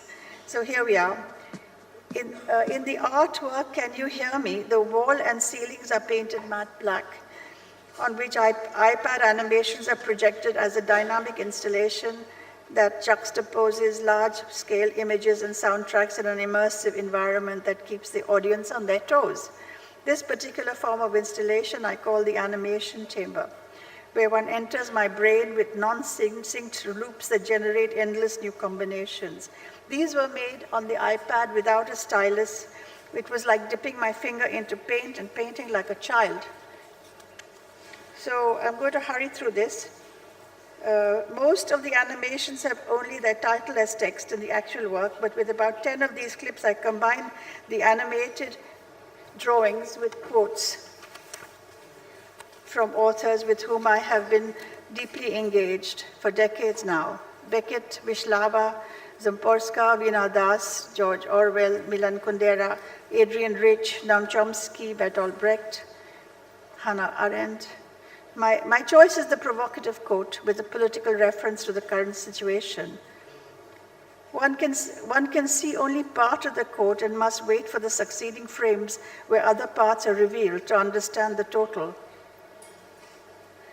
The quotes are used to ground my intention, underline their currency, their continued resonance in contemporary situations that I am concerned with and passionately involved with. And the thing is that I get very angry and I don't want to lose my temper, but I do want to make an artwork out of my anger, and this has come out of that. Is there hope for the new Cassandras? Some of these Cassandras, like Greta Thunberg and Arundhati Roy, can be quite loud and not easy to handle, even for global political elites. I believe in a feminist revolution that could be led by women and men with an ear to their inner female voices. 1 billion rising is one of these forces, and there are more to come, especially if we include silenced voices of the oppressed and the female. Will mothers cease to be the scapegoats of all societal ills to become the agents of truly progressive change? Thank you.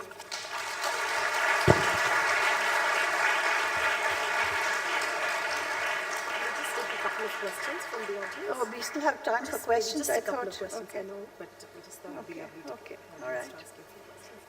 Just a couple of questions. I don't think anyone wants to ask questions. They all want to go home. Yes, please.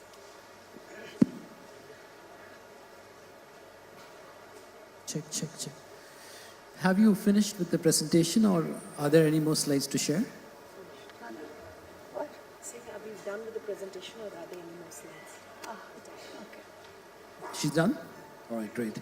So thank you for sharing your brilliant body of work. My question is, so these are in response to the inspirations that you have drawn and the responses that you have given to the events and ideas that you have come across. My question is, do these pieces of inspiration, ideas, events, do they exist today? And what is your take on the present day audience in reaction to your art?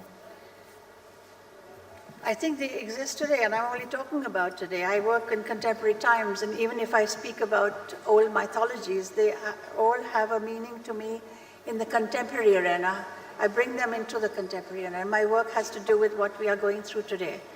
So what is the audience? I mean, I think that different types of audiences take away different things. What's that?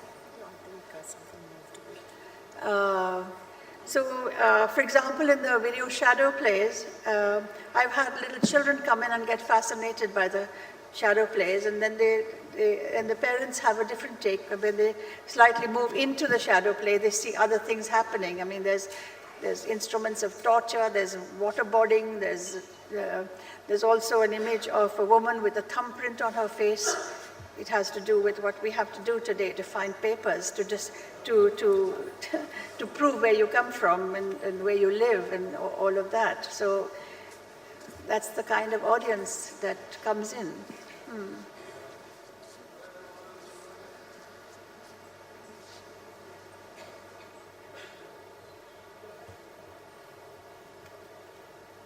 Question?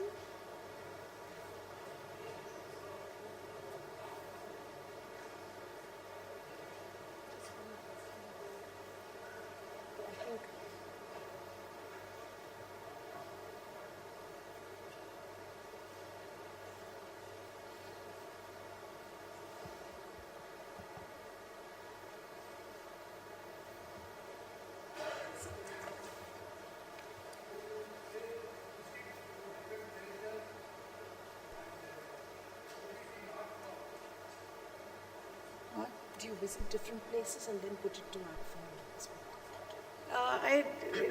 I visit different places through books and through other people's writing that I'm inspired with, and I carry those books with me everywhere. Hamlet Machine and Krista Wolf's Cassandra, I travel with it everywhere. So, it's not traveling to places necessarily, but traveling with books and being with books, you see. And these books live with me. So this is what actually inspires me. So I just want to say one last thing, if you allow. In my last collaboration was this book that was just sent to me by the publishers. And since this is a lit festival, it's called Ajita by Sridhar. He's a physicist who teaches at the Ashoka University in Bangalore and a brilliant writer and a physicist. So Ajita is the new book, and I've done the cover. I love doing covers.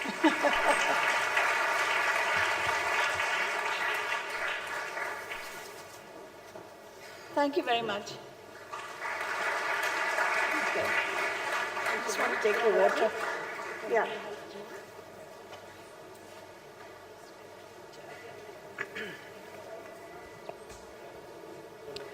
Thank you, Ms. Malani, for that wonderful talk and for sharing your body of work.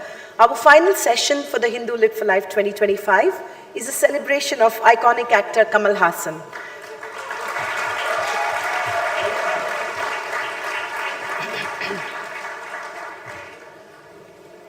Kamal Haasan, a cinematic journey featuring K. Hariharan, Nazir, and Abhirami in conversation. K. Hariharan founded the L.V. Prasad Film and Television Academy, which he ran successfully until 2015, when he went on to head media labs in 3 other universities. During this period, he embarked on writing a book on film studies titled Kamal Haasan, A Cinematic Journey, that was published last year. A very, very warm welcome to you, sir. Nazir is a well-known actor who has worked mainly in the Tamil, Telugu and Malayalam industries. The current president of the Nadigar Sangam. Yes, thank you. He made his debut in Tamil films in 1985, but his breakthrough role was as a police officer in Mani Ratnam's Nayakan, starring Kamal Haasan. Warm welcome to you, sir. Ms. Abhirami is an Indian actor known for her versatile roles in Tamil, Telugu, Kannada and Malayalam. In a film career spanning over 20 years, Abhirami continues to expand her horizons and make a mark across multiple creative fields. A warm welcome to you, Abhirami. Please put your hands together and let's welcome our guests as they discuss Kamal Haasan, A Cinematic Journey.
Good evening and welcome to the climax of LitFest. And we are here to talk about Kamal Haasan's cinematic journey. And all of us are moderators at the same level. We don't have a single moderator here. But I'd like to start off by saying, trying to tell you why did I write this book? I have done enough films, I've done so many things, but I said we must write a book. And all this journey started way back in 2009 when I was at the Prasad Academy. And Kamal Haasan asked me to conduct a screenplay writing course at the IIT Madras. And there were about 500 people, students in that auditorium. And I was literally taking a class for 5 days in a row. And I would see Kamal Haasan sitting in the front row all the time. And, very seriously listening to what I was talking. He has never seen me talking in a classroom. And then one day in a lunch session, he said, Hari, we should start another film school, and of a very high standard. But the first thing that we need to set up in a film school is a good film studies department. And that is something which is completely missing in India and in many parts of the world. Film studies is just not taken seriously, as if, generally speaking, it's seen as entertainment, silly entertainment, song and dance entertainment, but nobody takes it seriously, and especially the intelligentsia. So film studies never took any serious step forward. In foreign countries, film studies comes forward as a good adjunct to literature studies. So people from literature studies migrate to film studies, and then they put the same templates of literature in terms of dramatic and narrative analysis to films.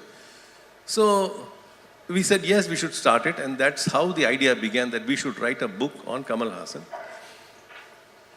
as a film studies film, so that it can be available to students across the world to have an insight into what is Indian cinema all about.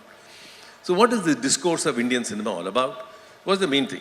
Now it goes back, now it starts in 2009, but the story goes back further to 1981 when I was running a film society called the Chennai Film Society, in which Kamal Haasan's mentor, Anantu, would be one of the regular visitors. And he would be fascinated by the way we were analyzing Bergman and Kurosawa and Ozu and such people. And this news, Kamal Haasan would occasionally come and say, yeah, we should do something like this more often, And then, after many years in filmmaking, I ended up Film Academy, they started. So when the book idea came, somehow this news went to HarperCollins and they said, let's write a book. Let's write a book on this.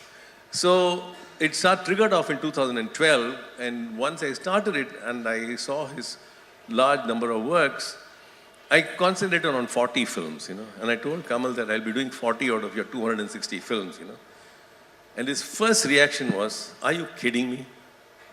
You really think there are 40 films worth watching in my works? I thought most of them were crap films, I said, I think, Kamal, you're being extremely modest. I think there are 40 films worth watching, seriously worth watching, and we should do a detailed study of that. So, now when I embark on it, what I do is I put a context ahead of the text of the film. So I studied his text starting from 1972 when he joins K. Balachandar in his unit, and I said, what made these 5 films? I call it a pentology. How did it come about like this? From Arangetram to Avargal, how did it come about like this? What was the narrative behind these 5 films? And I located a very unique phenomenon called the split of the DMK party into ADMK in 1972. And I said, how does that reflect on films? Now, this is not something new. You go back, by and large, when you read the book, you will see that what I am trying to do is reflect on Indian cinema as a post-colonial reaction. And therefore, we want to see how does the 400 years of British colony reflect on our films. Now, if you want a very simple answer, you can make it very easy. And that is, if you see most of our films, the 3 primary establishments of the government, namely the judiciary, the executive, and the politicians, they are always portrayed in a bad light. The cop, the lawyer, and the politician are always crooks in our films, unless and until it is played by the protagonist himself. So why are we making films like this? Why do we always criticize the lawyer and the politician, always? It is because we are still running from a colonial hangover. Now, if you say that, you'll say, hey, this is too much here. And my students will say, sir, I have never been in the under British rule. I have always been a free Indian. How does that affect something that's happened before? I said, no, it doesn't affect in a very conscious way, but it's in a subliminal way that it affects you. Now, how do I explain this subliminality? How does it affect us subliminally? So if you look at a little deeper study, a lot of our reactions in our life, we call it the gut reaction. And if you study medicine, you will see it very clearly, and that is, not all the thinking in our body is done by the brain. It is done through our guts, what we call as swabhava, the instinctual reactions. And that is, and as Venki Ramakrishnan was discussing, how the guts inside us react and we come up with certain expressions. And no, therefore there are lots of memory inside us, body, which is allowing this narrative to be created. And this memory is what I am trying to inquire in our book. What are the memories that, and Kamal Hassan brings his own memories of Chaplin and Spartacus and Orson Welles and Kurosawa. He brings all these memories of those films into his film. Let me give you one example before I go into a discussion here. Let's take two very, very important films, big comedy films of his life, where he does these dual roles. One is called Michael Madana Kamarajan, and one is called Apurva Sagudargal. What is common to these films? At a very basic level, it's a template which has been worked in Indian cinema over and over and over again from the 1950s. And that is the lost and found sibling. Two siblings are separated, and they come back at the end of the film. What is this sibling? From Avara to Amar Akbar Anthony until now, their siblings are separated. Why do we talk about siblings being separated as a whole? Now that is a very strong internal reaction that popular culture has to the partition of India, where people were separated.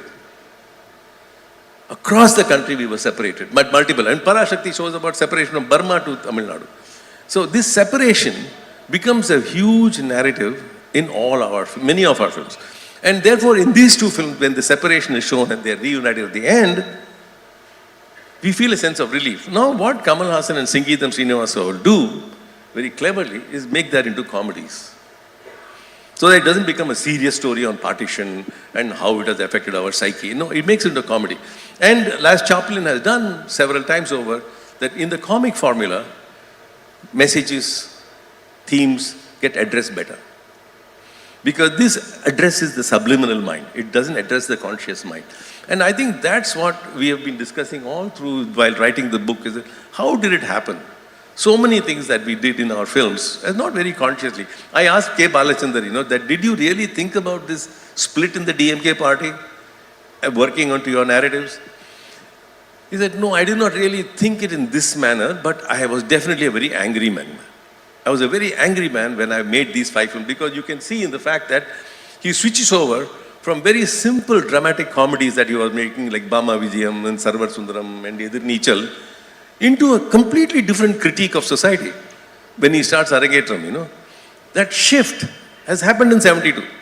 So I have to see this as a background to his complex works, So I will now move into, talking to my wonderful partners, Abhirami and Nasir here, let me ask Abhirami first, that when you saw Kamal working on sets, he would often say that he is a Bahurupi, that he is not one personality when he comes on the location. So how did it work with you when you worked in Virumandi, and what did you learn from that? You're very right in saying that he is a Bahurupi, and I was one of the very few people, I would say, to have worked with him not only as my co-actor, but also as my director. He was my scriptwriter. He did a lot of the choreography in that. He wrote all the songs. So he himself played a lot of roles in that particular film. Once I got over the whole fangirl phase after the first few days of just being in awe and just like gaping at him open-mouthed, I think some of the very interesting things that I noticed in him is how curious he himself is to learn about new things. I think by the time he was doing Virumandi, he probably had completed 35, 40 years in the industry. He had done it all. He had done so many different roles. There was not much that he hadn't done. But he was still looking to do something new. So we tried to do that film in sync sound. Almost 80-85% of the movie was done in sync sound. That was not a necessity. The film would have worked beautifully even without sync sound, but he wanted to do it.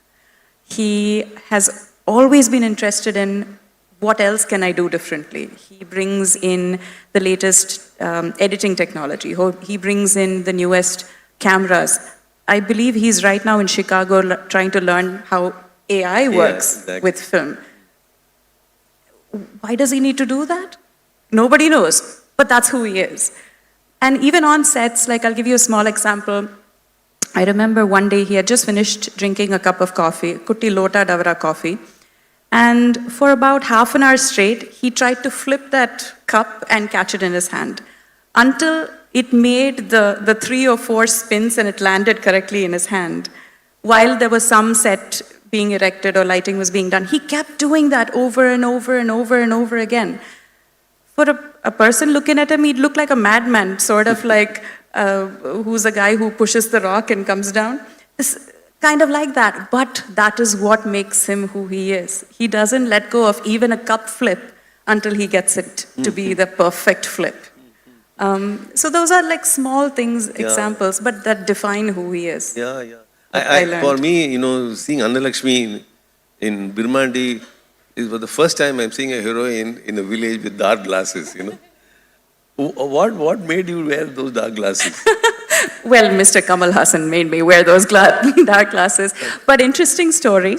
I asked him, what gave him this image of Anna Lakshmi, and he apparently had gone to Madurai to do some location hunting, and there was some Tiruvira sort of festival happening, and there was a woman wearing a nice pattasari sitting on the roof of a house with an umbrella and dark glasses. So that image he had captured in his mind, and when I went for my first screen test, that's what he made me wear. He gave me a pattasari, he gave me dark glasses, and he gave me a kode, and he asked me to scream into the camera, and I thought this was bizarre. Pattasari with a periya pottu and screaming into the camera. I had no idea what he was doing, but that's the vision that he had for Anna Lakshmi. Amazing, amazing. I mean, one of his finest films, and talking about judicial inquiries and, how to end capital punishment. And his talks, as he interviews with people, Justice Krishna here. So he moves beyond just the realm of storytelling, When you have worked with him, for me, Nasser, I have known him from the days he was at the Film Institute, Adyar, and I am so envious of him that he has been an Asthana actor, of Kamal Hassan films,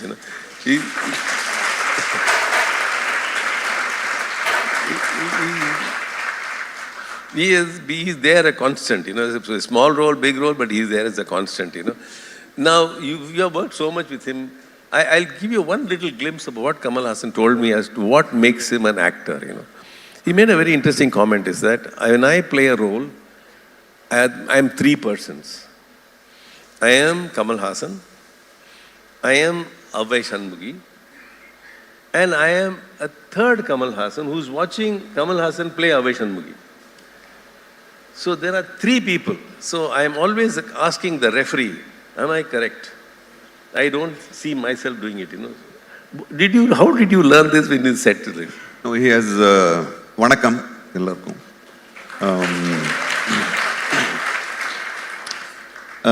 He has told me the same thing what you have told in a different way many times, and it was, I picked up that and I'm practicing it. More as an actor, I would, because everybody knows Mr. Kamal Hassan as a great actor, because everybody would have seen, but I think nobody knows him, or very few knows him as a writer. Because the films he made, like Tevar Magan, Hey Ram, it all is writing which, took the film to a different level. I'm so surprised about him, as a writer. So when we were doing Tevar Magan, the very first shot, already the script was narrated. We had a discussion how this character will be portrayed and what is it about, why is it about, everything. So I had designed that Maya Tevar in a different way, in a way. Then the first shot of the for us together, where in the temple, that iconic poster where myself and Kamal, is. He came just before the shot. He came and told, Nazar, don't play villain. Don't play villain. You're not villain of this film. From your point of view, everything is right. Unga parvila ellam sari. Ninga adha pannunga. That one single narration, I had to reorder the whole thing. இப்போ யூஸ்வலாக என்ன நினைக்கிறோம், Sivaji sir இருக்காரு, Kamal sir இருக்காரு, இவங்க ரெண்டு பேரையும் எதிர்த்து நிற்கிற ஒரு வில்லனாக தான் உண்மையாக நான் வந்து இது பண்ணேன். Then he said, don't play villain. Don't give a negative shade. You are right. So this is what writers think, you know. Whatever he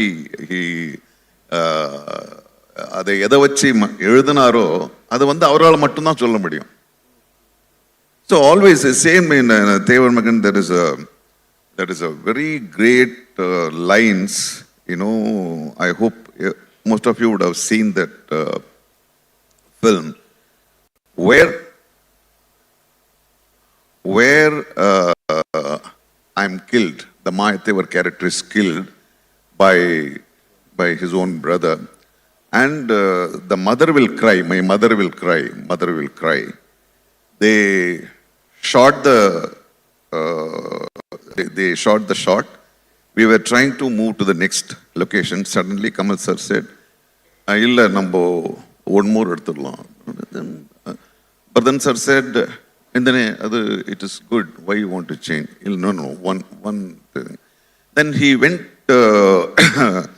to Lakshmi Amma and he said something in the ears. We were standing far, and the Lakshmi Amma reaction was, "What is this? What is it?" Then we went straight away, take no monitor, nothing. We went. Then the mother says, "Naan kudutha paalalla rathama povude." Whatever the milk I have fed, it is running as blood. Abdin sonar. That is his writing. That is his writing which inspires an actor. The thing is, it is not about Nangudutha Palana Ratama Paude. In the sequence, just before 3 minutes in the fight, the same mother would have told, "Kullu avana, kill him. He's an evil, kill him." But same mother, after I was killed, she says, "Yo my." That's what he's writing in Heram. I can quote so many things. So I always, so as a writer, he inspires me a lot. As a writer, and mostly to me, he has spoken about script writing, all the other techniques of filmmaking. It's amazing, and his combination with Singidam Srinivas Rao, and for that matter with any director, it is great. Let me focus on one scene, say in a film like Kurudi Punal, where both of you are at the table. And there is one gesture, that's where I felt that this is what Kamal Haasan meant.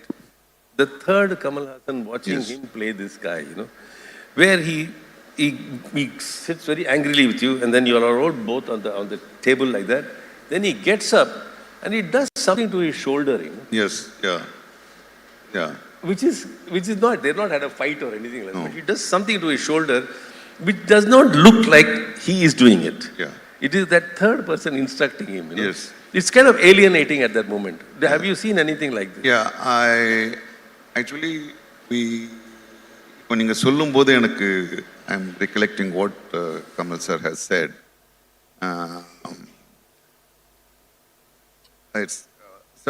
There's a very iconic thing where this character and Badri and Kamal, they will be like loggerheads, they will be sitting. He said to me, அந்த உடம்புல இருக்க வக்ரம் எல்லாம் அந்த enmity அந்த எல்லா நெகட்டிவ்ஸ்னும் விட்டா கடிச்சு கொதறிடுன்னு எல்லாத்தையும் இங்க சேர்த்து வைங்க அப்படின்னு. புரியுதாமா? எல்லாத்தையும் கொண்டு வந்து இங்க விட்டா அப்படியே இது பண்ணுவாங்க, எல்லாத்தையும் இங்க கொண்டு வாங்க அப்படின்னாரு. And after that shot, even I had a small stress on your shoulders. This thing. ஆனா அவர் வந்து அது ஆக்டிங்ல காமிச்சாரு. நான் அதை இப்போ ரிகலெக்ட் பண்ணி பாக்குறேன். அதை கரெக்டா பண்ணாரு அவரு. So that's what he as he said, நான் அவர்கிட்ட தான் இதையும் நான் அந்த பாயிண்ட்டை நான் எடுத்துக்கிட்டேன். Watching myself when I am performing. Because என்னன்னா because we are in a still Tamil cinema is in a popular form. It is not in film for film's sake. So you have to watch yourself when you perform so that it can be appreciated, it is correct, it is slightly stylish. நீங்க நம்மள மறந்து பண்ணணும்னா நம்ம பண்ணிடலாம், அது ஒரு சுகம், அது ஒரு ஆக்டருக்கு. But when you're in a popular form, it is necessary that you yourself watch what is happening. And to add to that, I think he also has an unbelievable knack of figuring out how to give instruction to an actor. Maybe during acting, maybe during dubbing, maybe doing another part of filmmaking. I can remember a time when I was dubbing for the film Uttama Villain. And in the first half of that, incidentally, you are also part of that movie. I dubbed for Pooja Kumar, and there's a portion where Pooja is crazy. And I had to go in and tap into a different type of voice for that. I was almost growling for it. And he just made me growl for like 5 minutes straight. He said, talk to me in a growl, and then you go dub for the scene. And then that changed the color of the entire dubbing for a while. I remember another time when I was doing some patch dubbing for Virumandi, and there's a sequence where we sort of twirl and then we go fall onto a bed, and I have to exhale and say, Appa, at the same time. Adula, adu vayatha amukumbodhu or appa or exhalation varu, adu varave illa enakku. He didn't tell me anything about it. He said, do it one more time. And I was about to say, Appa, appadi or kuttu kuttunar vayithla. Pakkathula ukkandu appadi or kuttu kuttunar, Appa vandirchu. And that's the Appa that you hear in the film. So he has unbelievable knack of getting what he needs from the actor. See, the greatness of that actor is, I'm sorry, now this is the trend in Tamil cinema, where the director performs and shows this is what you have to do, right? As Kamal, as a great actor, he can always, act and show, he never do this. He will never do that. Because he knows the process of an actor, he knows what are the tips an actor needs. அது ரொம்ப அழகா சொல்லுவாரு. அவர் நடிச்சு காமிச்சாரோன்ற சந்தேகம் வரும். ஆனா he wouldn't have done anything to act and show. He will never do that. He just puts the steps that you to reach just that to point. Climb up, that's it. That's this is part of what I call as an acting rhetoric. People do that with language, they use words, but he does it through gestures, Yes. And I think one of the finest film that works entirely on gestures was Pushpak. Pushpak, yes. Where he takes on the entire responsibility on gestures. So it's about how he looks, how he moves, how he stands. Everything has to be measured very, very precisely. Yes. Otherwise it will fail very badly. So when I asked him, how did you do this? You are not talking anything, there's nothing being communicated, And he said, Hari, this is all Jacques Tati. I have seen the works of Jacques Tati, a French filmmaker who has done 3 comedy films like this. Very expensive film, by the way, big budget films, but very simple. He does not speak a word. But he does, all his actions in this film are full of coincidental falls and failures, But it works beautifully. It's fantastic comedy. And I was so surprised that he has watched Jacques Tati, Now this is something, his international cinema knowledge is so intense that he tries to bring all those into his films. Luckily it was there with Anantu, in K. Balachandra's films, had full of these things. So now I want to ask you that you have watched him direct and you have watched him do so many things on the sets, but you have also directed films. Did you pick anything from there when you did? Yes, I did. உண்மைக்கு சொல்ல போனா, yes, you were talking about bringing academics to films, and we have to have film studies. We cannot just flip it over like entertainment. அது அப்படி cheap விட முடியாது. Kamal behaves in highest form of professionalism. He likes the process. Once he said, எனக்கு என்னவோ நான் எழுதி முடிக்கும்போது படமே முடிஞ்சிட்ட மாதிரி தெரியுது, அதுக்கப்புறம் அது நான் எக்ஸிக்யூட் தானே பண்ணணும். So he has great pleasure in writing itself. He says always the process is very important. It has to be enjoyable, it has to be pleasurable, you have to have fun in that process. அது இல்லைன்னா நான் ரொம்ப கஷ்டப்பட்டு வேலை செய்கிறேன், அதெல்லாம் வந்து அது கஷ்டத்தில் தான் போய் முடியும். You have to enjoy the process. So that stuck in my mind. So let me start like that. From the first page, I start writing. I love writing. So completing a script, because I'm very sorry to say, even after 120 years of history, Tamil cinema, still very rarely we come across a bound script, a completed script. And there are great successful directors who says, அது எப்படி அது அப்பப்போ வந்தால் தானே அது கிரியேட்டிவிட்டின்னு. அது வேற, அதில் பல கோடி ரூபாய் இன்வால்வ் ஆகிருக்கும் போது அது எப்படி செலவு பண்ணணும்னு ஒன்று இருக்குல்ல. Kamal sir very cautious about it. So that struck me in mind. So more than making the film, waiting for the result, you just look into the pleasure of making the film. So நான் முக்கியமாக so அதை எழுதுறது research பண்ணுறது அதை நீங்கள் கோராக வச்சுக்கிட்டாலே then everything falls in a place, because you don't think that it is going to be எனக்கு சினிமாவில் வந்து நான் ரொம்ப கஷ்டப்பட்டு இந்த படம் பண்ணேன்னா கமல் ஹேட்ஸ் இட். அது எப்படிங்க ஒரு விஷயத்தை வந்து ஒரு கிரிக்கெட் பிளேயர் வந்து சொல்லுவாரா, அவர் வந்து நான் கஷ்டப்பட்டு விளையாடினேன்னு, இதை ஒரு ஃபுட்பால் பிளேயர் சொல்லுவாரா? அதே நம்ம மட்டும் சொல்கிறோம் கஷ்டப்பட்டு பண்ணுறோன்னு, அப்படி ஒன்றும் கஷ்டம் இல்லைன்னு. So I pick that up where I can enjoy making film. Of course there will be, நீங்கள் உங்களுக்கு இருந்தாலும் இல்லைனாலும் you will have that financial stress, marketing, அதெல்லாம் இருக்கும். But as a creator, plan your process first. அதுதான் அவர்கிட்ட இருந்து நான் கற்றுக்கிட்டது in filmmaking. Yeah, that it has to be an enjoyable process at any go, even if it's a serious film, got to make it enjoyable. Yes. And one more thing, கமலுடைய பெருந்தன்மை வந்து அவர் வந்து வெறும் பேசுறது மட்டும் கிடையாது. He is the only actor, or you call a filmmaker or whatever it is, he is the only filmmaker, I think you have mentioned in your book, he's the only one person who took all the initiative to have workshop on film writing. We are also part of it. Right? So he takes film very seriously. So அந்த ஒரு seriousness சுற்றி இருக்கவங்க எல்லார்கிட்டையும் தொத்திக்கிற மாதிரி அவர் எதனா ஒன்று பண்ணுவார். அது எங்களுக்கும் தொத்திக்கிட்டு இருக்கு. I think he is a human form that really represents the phrase, with great power comes great responsibility. அவருக்கு வேணா அவர் சாதிக்காதது இல்லை. He's got the money, he's got the fame, he's got everything. வேணா ஹாயா வீட்டில் உட்காந்துக்கலாம். But he will go bankrupt, but he will still continue to make films. He will put himself through broken bones, he'll put himself through all sorts of things, but he'll still continue to make films. And he truly believes that he wants to develop at least 10 more Kamal Hassans.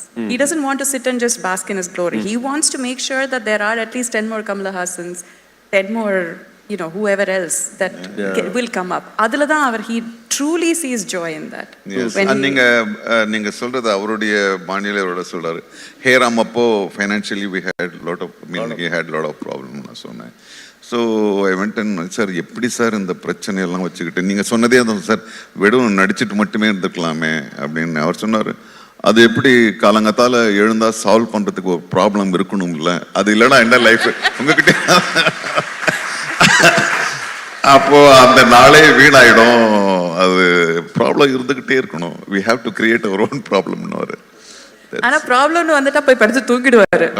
அதுதான் the way he deals with problems is that he'll sleep and he'll come up with a solution in his dreams or something. இன்னைக்கு என்னன்னா, இன்னைக்கு வந்து when I see Planet of the Apes பார்க்கும்போதெல்லாம் ஒரு ஆக்டரா எனக்கு பயம் வருது. லயன் கிங்கை பார்க்கும்போது ஐயோ என்ன நான் இது மாதிரி ஆக்ட் பண்ண முடியுமான்னு தெரியுது. இன்னைக்கு everything can be, I think AI அடுத்த இது வரப்போகுது. பட் when we made அபூர்வ சகோதரர்கள், there was no graphics, there was no இது எதுவுமே கிடையாது. அந்த படத்தில் வந்து ஒரு 100 நாள் ஷூட்டிங்கன்னா 50 நாள் அந்த ஆள் இந்த காலை மடிச்சுக்கிட்டு இந்த முட்டியிலேயே நடந்தார். As I said, a star doesn't அது பண்ண வேணாம். ஏன்னா அப்போ அந்த டெக்னாலஜி எல்லாம் கிடையாது. இப்போ வந்து ஒரு 7 அடி மனுஷனை இப்போ அப்படியே 3 அடி ஆக்கலாம், 3 அடி. But he did it, he loved it, he loves that pain. He loves that pain. Yeah, that's why he has gone to. Yeah. Sometimes I feel, it's almost a bit masochistic. அவருக்கே ஒரு pain கொடுத்துட்டு இருக்காரு. அது கொஞ்சம் think பண்ணி பார்த்தோம்னா, that when he joined K. Balachandar in 72, his intention was to become a director. His intention was not to be an actor. He was very clear that he has come here to learn how to direct. He had some wonderful stories. He had already worked with Shakti, R.C. Shakti, on a film called Unarchi. His mind was only thinking about directing. And after 4 years after working with him, K. Balachandar told him that you will be a failure as a director. It's a kind of a sabam, This industry is not meant for you. It is not fit for you. But you have got a sellable face. In those 5 years of those films, he has done many other films and he has become popular. He said, you got a sellable face. Just sell your bloody face, So he took his guru very seriously. And afterwards he said, that now I am watching myself on the screen. I said, the only thing I can do is to be a rasika to myself. So let me be a bahurupi and enjoy myself on the screen. And that led him to put on these multiple masks, And every film he will change his makeup all the time, And it becomes quite of a task, very difficult task to put on this makeup every time. It's a lot of harm to the skin, but he will do it. Avai Shanmugi, I don't know, the full face till here and the whole hand. We used to put prosthetic makeup where your skin cannot, sweat, you cannot, it's like choking up your lung and still try to talk. But he will not. அது என்ன அது பெரிய problem என்னன்னா, அதில் வேர்த்து அங்கங்கே தண்ணி கட்டும். அந்த இச்சிங் இருக்கு பாருங்க, நான் அவரோட போட்டேன் இங்கே கழுத்தில் மட்டும். So he likes it. He likes it. And to get made up Avai Shanmugi, he goes to the makeup room by 3:30. Yeah. He lies down about 4 hours. 4 hours, 5 hours, he comes up. Again, removing is the same process. Yeah. So I remember very, very distinctly, I went to see this film, Kurudi Punal. Yeah. And in that film, Kamal Hassan is a normal guy. Yes. He plays a cop. Yes. And I'm sitting with a regular audience and watching. It's a normal cop, it's a very powerful story. And then there is a scene in which he refuses to disclose what is this Vikram. What is the name of the rocket? The fellow Vikram. And he refuses to disclose it. So Nazar gets very angry. He comes out. Adravana. Beat him up. He just gives instructions and guys go inside and he was smoking outside. And only you hear sounds of sound.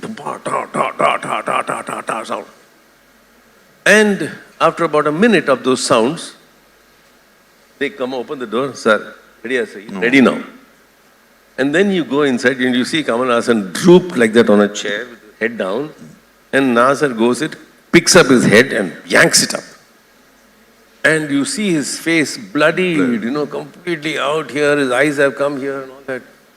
And the entire audience clapped, Hey, hero, adi vaali kadakuraru, ungalukku clap. I asked him, ஏடா கேப்லர் sir super makeup போட்டிருக்கேன் sir. That's when I realized this Tamil audience has come there only to see him as a Bahurupi. Yes. It is part of his rhetoric that he has to create another image of himself and come on the screen. Only then I will believe you. And therefore, from there onwards, he has to do something like this. So when you does a film like Dasavataram, you play 10 roles. And one guy, sir, எல்லாம் புரிஞ்சுது sir, அதான் the main Kamal Hassan எப்படி makeup போட்டாரு, அது அவர்தான்யா, அதுக்கு வேற makeup எல்லாம் கிடையாது இதுக்கு. So they have come to believe that this is a man who will always be on the screen as a Bahurupi. But when I look up, this idea of the Bahurupi has a deep hurtful history, that he did not want to be an actor. He always called himself a reluctant actor, Did you ever feel that on a set, that he was a reluctant actor?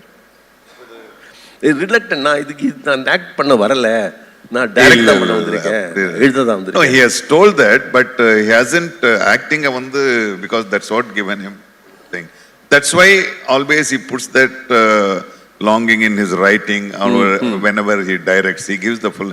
When நீங்க பேசும்போது always I look him as a writer because everybody knows.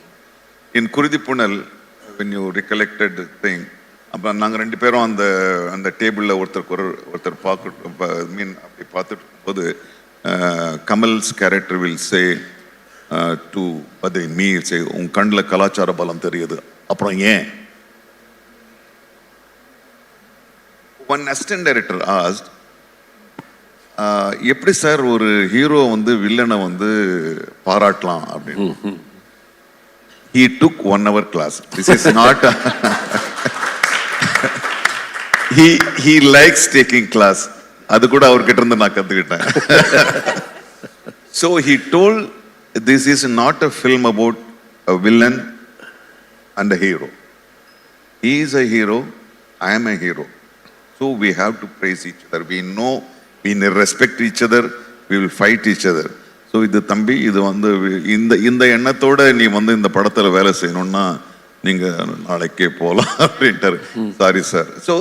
So each and every word, no, it's very important for him as a director and as a writer. That's what, அந்த longing இல்லை அவருக்கு. எப்போது ஒரு படம் பண்ணுவேன், அதில் எல்லாத்தையும் ஒரு 10 வருஷம் வெயிட்டிங் வந்து.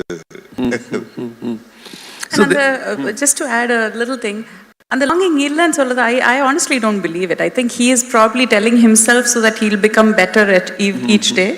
Because if you've accepted wholeheartedly, then you almost slow down your growth trajectory.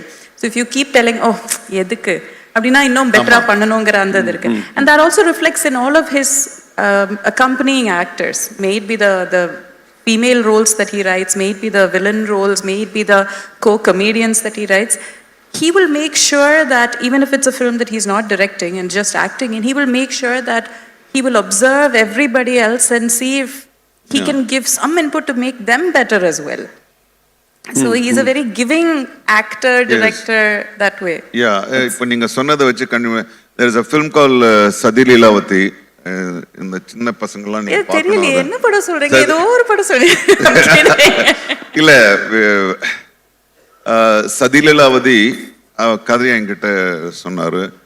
Sir ரொம்ப நல்லா இருக்கு சார், இது யார் பண்ணா நல்லா இருக்கும், அந்த ஒய்ஃப் கேரக்டர் சொன்னாரு. சரி, அதுதான் சொல்றேன். நான் எப்பவுமே வந்து ஒரு ஹீரோஸ் வந்து they want a heroine, அவங்கள வந்து அழகு பொருளை காமிச்சாலும் they want something அப்படி இப்படி அப்படின்னு. ஸோ நான் சில பேர்களை சொன்னேன். நான் இல்லை அவங்க யாரும் சரி வர மாட்டாங்க. அப்புறம் எப்படி சார் அப்படின்னு, கோவை சரளா பண்ண போறாங்க.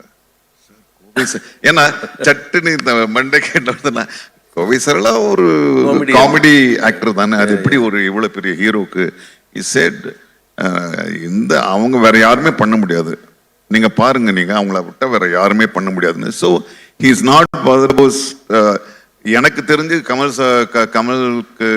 சாருக்கு இருக்கிற ஒரு பெரிய இது வந்து ஸ்ட்ரெஸ் வந்து, he is being a successful star.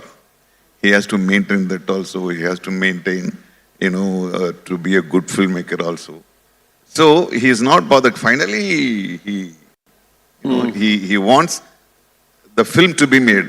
Kurudippunal பண்ணும்போது, before he starts, there was no songs. I remember him telling, இந்த படத்தோட எவ்வளவு செலவு பண்றனோ அவர் சம்பளம் இல்லாம, அந்த பணம் வந்தா போதும், அதுக்கு மேல ₹1 வந்தா அது லாபம் தான். That is his attitude to this kind of film. But of course, when he makes a popular film, he gives heart and soul for that also. Yeah, you have seen Michael Madana Kamarajan. எத்தனை வாட்டின்னு கேளுங்க sir. You worked in it. Now I am always asking both of you this one question. Among these 4 actors, 4 characters, according to you, why did Kameshwaran stand out among the 4?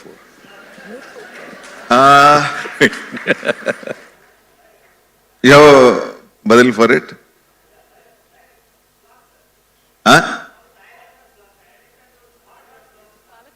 Palakkad slang and so on. Yeah, but all the 4 characters were given equal importance. Yeah, because மற்றதெல்லாம் வந்து Kameshwaran வந்து it was so lively. Yeah. So அதுல தான் ஒரு romantic ட்ராக்கும் போயிட்டு இல்ல அதுல மதனுக்கு இருக்கு கொஞ்சம் ரொமான்டிக். ஆமா மைக்கேல் தவிர எல்லாருக்குமே romantic. Why do you think that Kameshwaran stood out? I've written in my book, I still don't know why this character stood out among all the four. இந்த கோணத்துல அதை பார்க்கல. Now I have to see it again. You have any answer?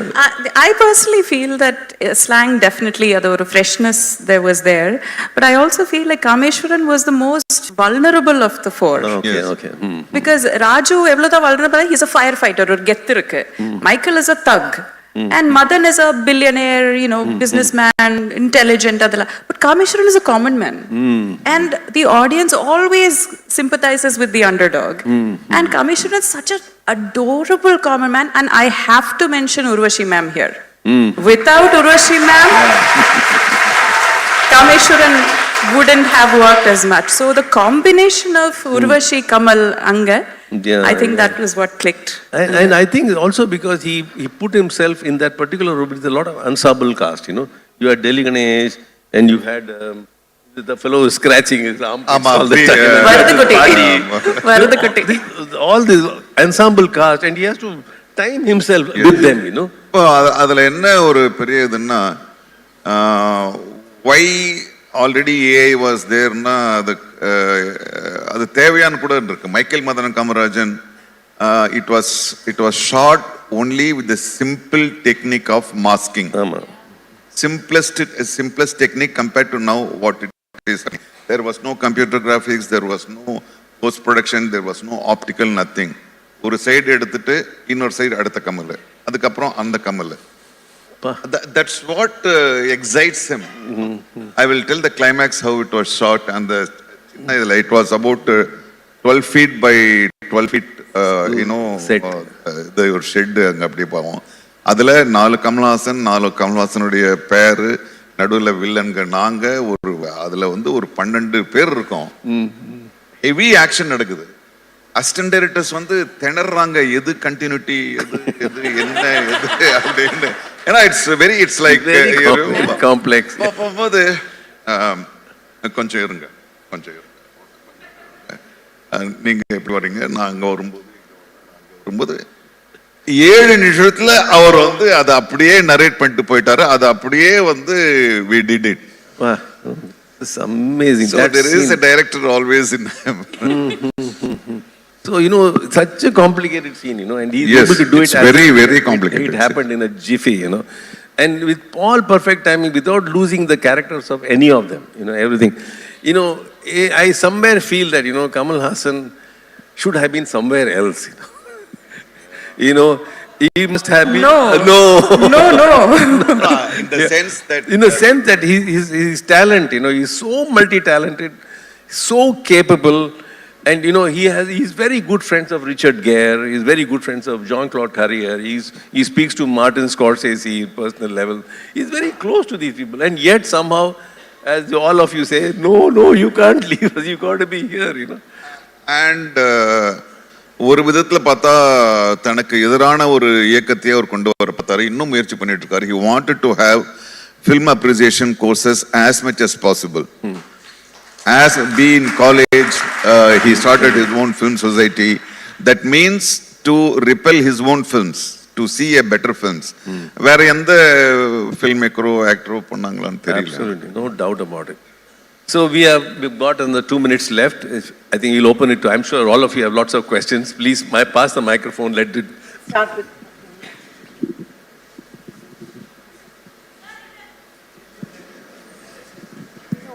Yeah, it's working. Yes, lady. This question is to Mr. Hariharan.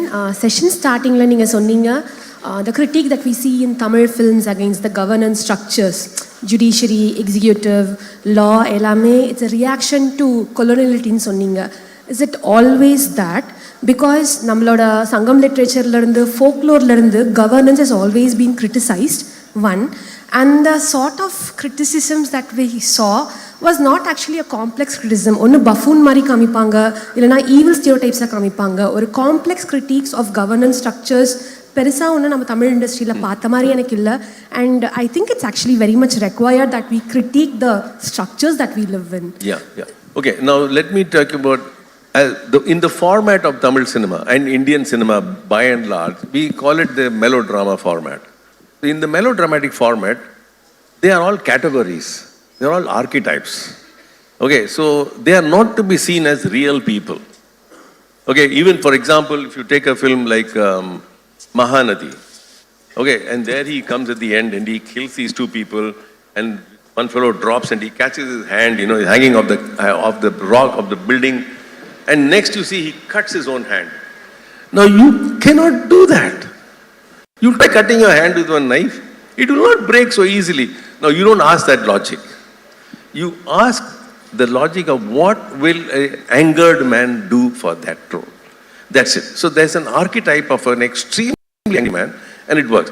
Now the reason why I am critical about why we keep making films, for example, after all, Hollywood is just an equal cinema. But you will see so many series in Hollywood, films, which is always pro-police. So many of them. And the police is all doing good things. Why can't we? That's not because we don't like them. No, it's not. It's the archetype of the colonial. We have still not got our colonial mind off. It is still there in our guts. I mean, it is worse, made worse, because our government still keeps designations like collector and magistrate and constable. Do you know what a constable means? A constable, in the olden days of the British policery, was in charge of the stables, the horses. That's constable. அவன் குதிரையை பார்த்துட்டு இருந்தான். இன்னும் இப்போ constable பேரிச்சு அவனுக்கு ஒரு head constable அவனை ஏட்டையான்னு கூப்பிட்டு உட்காந்துருக்கோம். டேய் இந்த பேரெல்லாம் மாத்துக்கடா முதல்ல. But we are still stuck with our colonial names of admirals, lieutenants. Why don't we give our own names? So the point is the colony has still not left us. And therefore, these indicates that this is still being pushed into our memory and into our daily lives. We have to first give up our colony first from our minds and our bodies. And that's why I said, the coming of these three categories as always as against people is it's a colonial hangover. Any next question, please. Check. Hi, Satya. Sir, here. Please, could you keep your questions really short? Here, sir. Yeah, make it short, yeah. Check.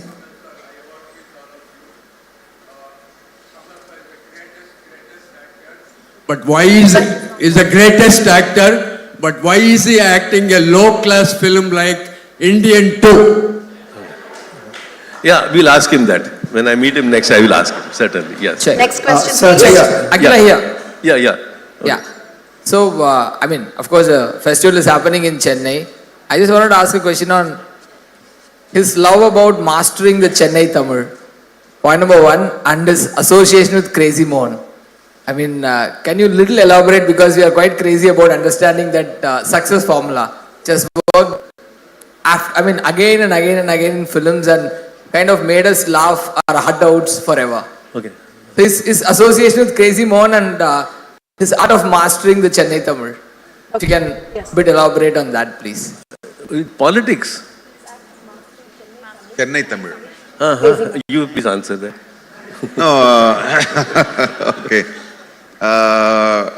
Actually, Kamal can speak Kovai Tamil, Tamil, Sri Lankan Tamil, because he was more in Madras than Chennai.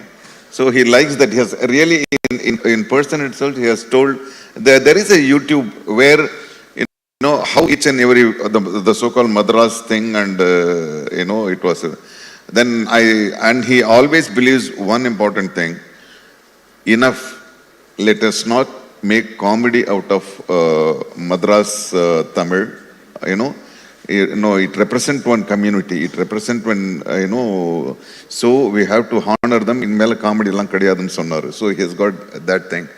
And given a time, given proper time, he will master any this thing. More than Madras Tamil, if you see, Subhash Naidu, that is very difficult than this thing. It's a how Telugu guy, living in, so he can master everything, that's what. And yes. Satyendra, He has to do Indian too because he has to do Kurudi Ponal, he has to do,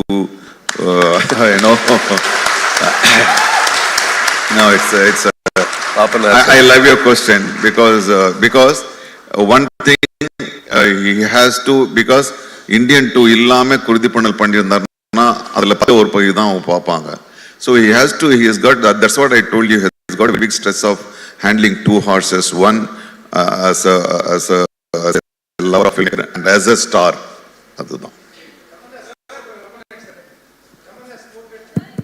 Yeah. Sir, can you please keep your question really short? Who else got the mic, please? Yeah. Yeah, okay. So.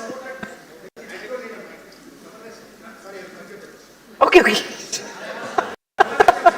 Now, please, but just hold on, no? We just hold on 2 minutes. Let the guy by the mic, let him speak. It's not working. Yeah, please. I'm a really big fan of your works in Kurudi Ponal, Devar Magan, and yours as well in Ridhamandi. And I would just want to ask Kamal as a director and Kamal as a screenplay writer, because he had written it in 7 days for Devar Magan, I guess, as far as I know. And I would like to ask, how far has he, given the freedom to explore the character as actors for you? Being as a director and being as a screenplay writer, you would have written in such a way that you had to act in such a way. So how far as the freedom as the actors have you guys gone? I'll answer that question. Look, you are asking for what was his contribution on the location? No. What is the contribution of other people on the location? It's like he would have... I'll tell you how he works. And Nasser has also agreed with me that when he works, he's a collaborator. Okay? He is in that unit the most experienced person, having done so many compared to all the others there. So he becomes a collaborator, which means they all ask him and he tells them, and they ask him and they do it on their own. He is a great, what we call as an ideator. Somebody has to ideate, right? What is wrong in ideating? But we end up believing that he is directing the film, he is doing everything, But he is actually an ideator on the location who collaborates with everybody. See like that. Okay, thank you. I'll do one thing. In his film, or whichever film we have worked with him, he doesn't want your performances. He doesn't believe in, I have to do my character best. No. Together, how will we elevate our scene? That is the thing he sets up. நான் sir நீங்க நல்லா act பண்ணுங்க, இல்ல நான் இந்த கேரக்டரை நல்லா பண்றேன், அதெல்லாம் கிடையாது. நீங்களும் நானும் சேர்ந்து இந்த சீனை எப்படி நல்லா பண்ணுவோம் தான் அவருடைய ஃபர்ஸ்ட். அதே ஒரு பெரிய great goal. Madam, I just want to add one more thing, and he will rehearse with you n number of times. He will not say, oh, illa vera yaradhu ninnu pannikuvanga illa. If we have a shot where he doesn't need to be there, he will still be there and he will say his lines. So Here. More questions. Sir, once sir, I'll go ahead before. Also done choreography for a movie, Surya Kanti, for Mukta Srinivasan. On that day, the choreographer failed to turn up, and Kamal was the assistant, he was just helping. He was asked to choreograph that song, that Dilruba, oh Dilruba, picturized on Muthuraman and Jayalalitha, was the highlight of the movie. Okay. So the choreography was also, he donned that hat also. Okay. Tangappan's. Okay. One, two. Sir, you got a mic there? Okay, yeah, you girl, yes. Yeah. Hello, sir. So, firstly, I'll introduce myself. My name is Mahima. Straight to my question. This is to Hariharan, sir. So, what to you are some of the most nuanced but beautifully curated aspects of film studies in India? You mean as a book? As a book, you're asking me? In general, to you, of film studies as a whole field. I can tell you there's only one filmmaker who has done a sincere job of his films and some other films, and that is Satyajit Ray. He's the only fellow. So, one more question. Who's really written on film studies, and he even explains his films, other people's films, in very lucid manner, he explains. But there's only one Satyajit Ray who does this work. There's nobody else who's doing. Mrinda Sen tried one book, Ritvik Ghatak tried one book. But this is an effort. Yes. Yes, sir. Sir, at the balconies. Sir. Dance, everything. Now, in which one he has been par excellence? You are all experts in that one. You are a director, you are a movie actor, in which you have seen excelling than anybody else. What is your favorite, my favorite, her favorite? Okay. I don't know which part of payasam is good. I may like mundri parpu, he may like, javarsi, she may like, drachai. So he's, but say humbly whatever he says, I am not good at anything. I am only trying to, reach, or extended boundary. So let us have payasam if you like mundri parpu. Take one more question. Sir, I would say he's the full meal itself. He's not just a payasam. Sir, here, 1 second. Sir, here, right hand side. Okay, good. Okay. There is art film, there's commercial film. I'll say there is a third category called commercial film. There is a commercial film having got artistical elements. இப்போ ஆஃப்லைட் வந்துட்டு இருக்கிற படங்கள்ல கமல்ஹாசன் படங்கள் it's more of directors movie மாதிரி like Vikram seat it is Lokesh Kanagaraj view அதில் how far artistical elements of Kamalhasan's status has been involved, and now I will not take Indian 2 into account, as he said. It was shot long back and it is not his kind of film. And Thug Life is another expected, mostly expected film with Mani Ratnam and Kamal Hassan combo. Adla evlo irukum on the artistical element in commercial film and future projects. எப்படி போவோம் அவருக்கு வந்து பழைய freedom இருக்குமா டோட்டலாக அதை execute பண்ணுறதுக்கு இல்லை because of the new breed of directors it is he has to probably succumb to their vision and their kind of making films. That's, and the sub-question is only one. And Sabash Naidu sir சொன்னார் Nassar sir அது எல்லாம் fully done I was told. And the sir வந்து ஏன் இன்னும் வெளியில் because it is out and out comedy and that is what is being expected of now from Kamal sir. And what is the status on that? Sir ஏதாவது சொல்லியிருக்காரா Kamal sir? No, he has not said anything. Thank you, sir. Thank you. We'll just take one last question, please. Sir, am I audible? Sir, yes, somebody who has a mic. Sir, Nasir sir, this question is for you. I'm sure you have worked in a lot of films with Kamal sir. Sir, according to you, is there any special movie that has a special place in your heart? Within Kamal sir's film? Yes, sir. Your films with him. Your films with him, sir. No, each and every moment, every film gave wonderful moments. I think, of course, everybody says Thevar, I can say Kurdi Punal. I actually, in fact, these are all the films other than Magalir Mattum. Magalir Mattum was very special for me from Kamal's invitation because he gave me a different role altogether. Role to me, which I never expected that I will do comedy because we did the Thevar Magan, we did the Kurdi Punal where I was like a killer and he offers me Magalir Mattum to do it. So I think you made me to say that answer. Magalir Mattum has a special. Thank you so much. Thank you very much.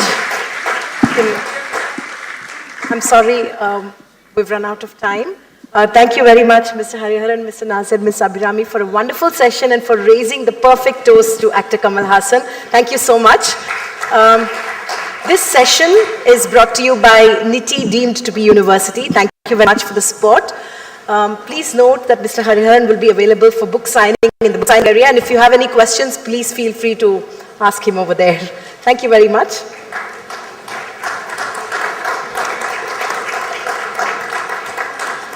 And it's a wrap at the Hindu Lit for Life 2025.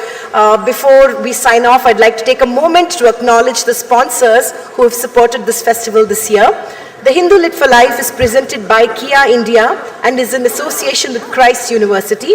Our associate partners are LIC, RR Donnelly, Blue Star, ProSure, Singer, Chennai Port Authority and Kamarajar Port Limited, Uttarakhand Tourism, Vajiram and Ravi, Indian Bank, Akshay Kalpa and ICFAI Group.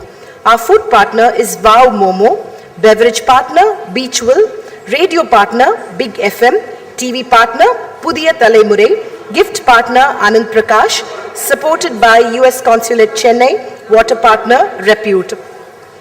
We'd like to take a moment to say thank you to all the speakers who shared their ideas so generously and sensitively at Lit for Life 2025. And thank you to each and every one of you for being such an involved and engaged audience.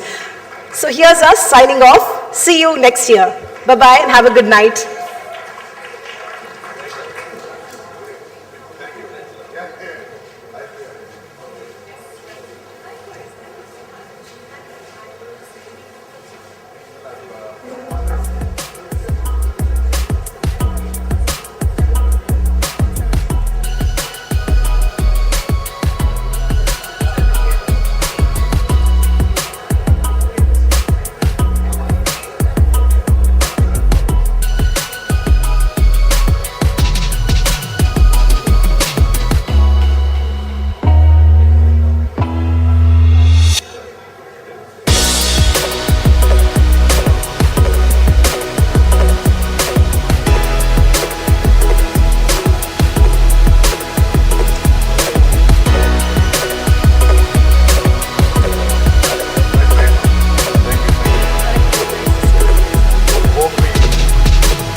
speakers talk, articulate, it excites the mind. Premier literary event of the country. I'm extremely thrilled to be here.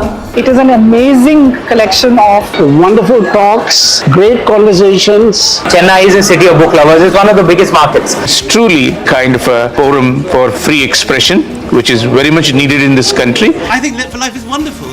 That's how language happens. I mean, it comes from the people.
there have been a lot of changes. So adapting to a complete different environment where I have to take care of myself and not my parents, that has been different. Hi, myself Jose. I'm from Angola. I've traveled more than 2,000 kilometers to come here. Initially, I was reserved, underconfident, and hesitant to embrace new opportunities. But Christ University was my turning point. Our identities are often linked to our origins, the languages we speak, and our families. But true definition lies in who we really are. One of the main reasons I chose to serve here at Christ University is because of its emphasis on holistic education. This environment enforces a sense of discipline and motivation that I had never experienced before. Engaging with various activities and programs has helped me discover newfound interests and talents that have helped me push my boundaries. A wide range of activities beyond academics are offered for us to explore our interests, develop leadership skills, and make lasting connections with our fellow Christites.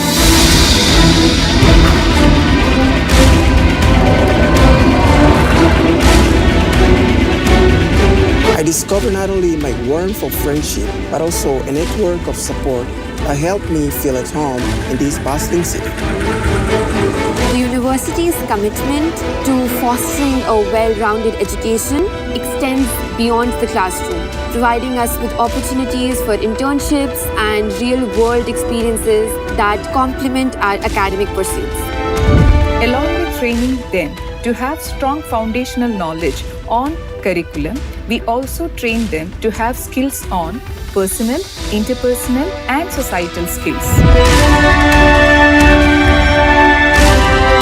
Holistic education, comprehensive learning approach.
On time, and please ride the bike slowly. Okay. And this is for your safety. Arey, I almost forgot. LIC. This is for our safety. Dil ki suno. Why do we like parathas more than pancakes? Why does Vanakam feel warmer than a high? The answer is simple. We relate to what is ours. Our language, our people, our news, our Bharat. And we bring exactly that.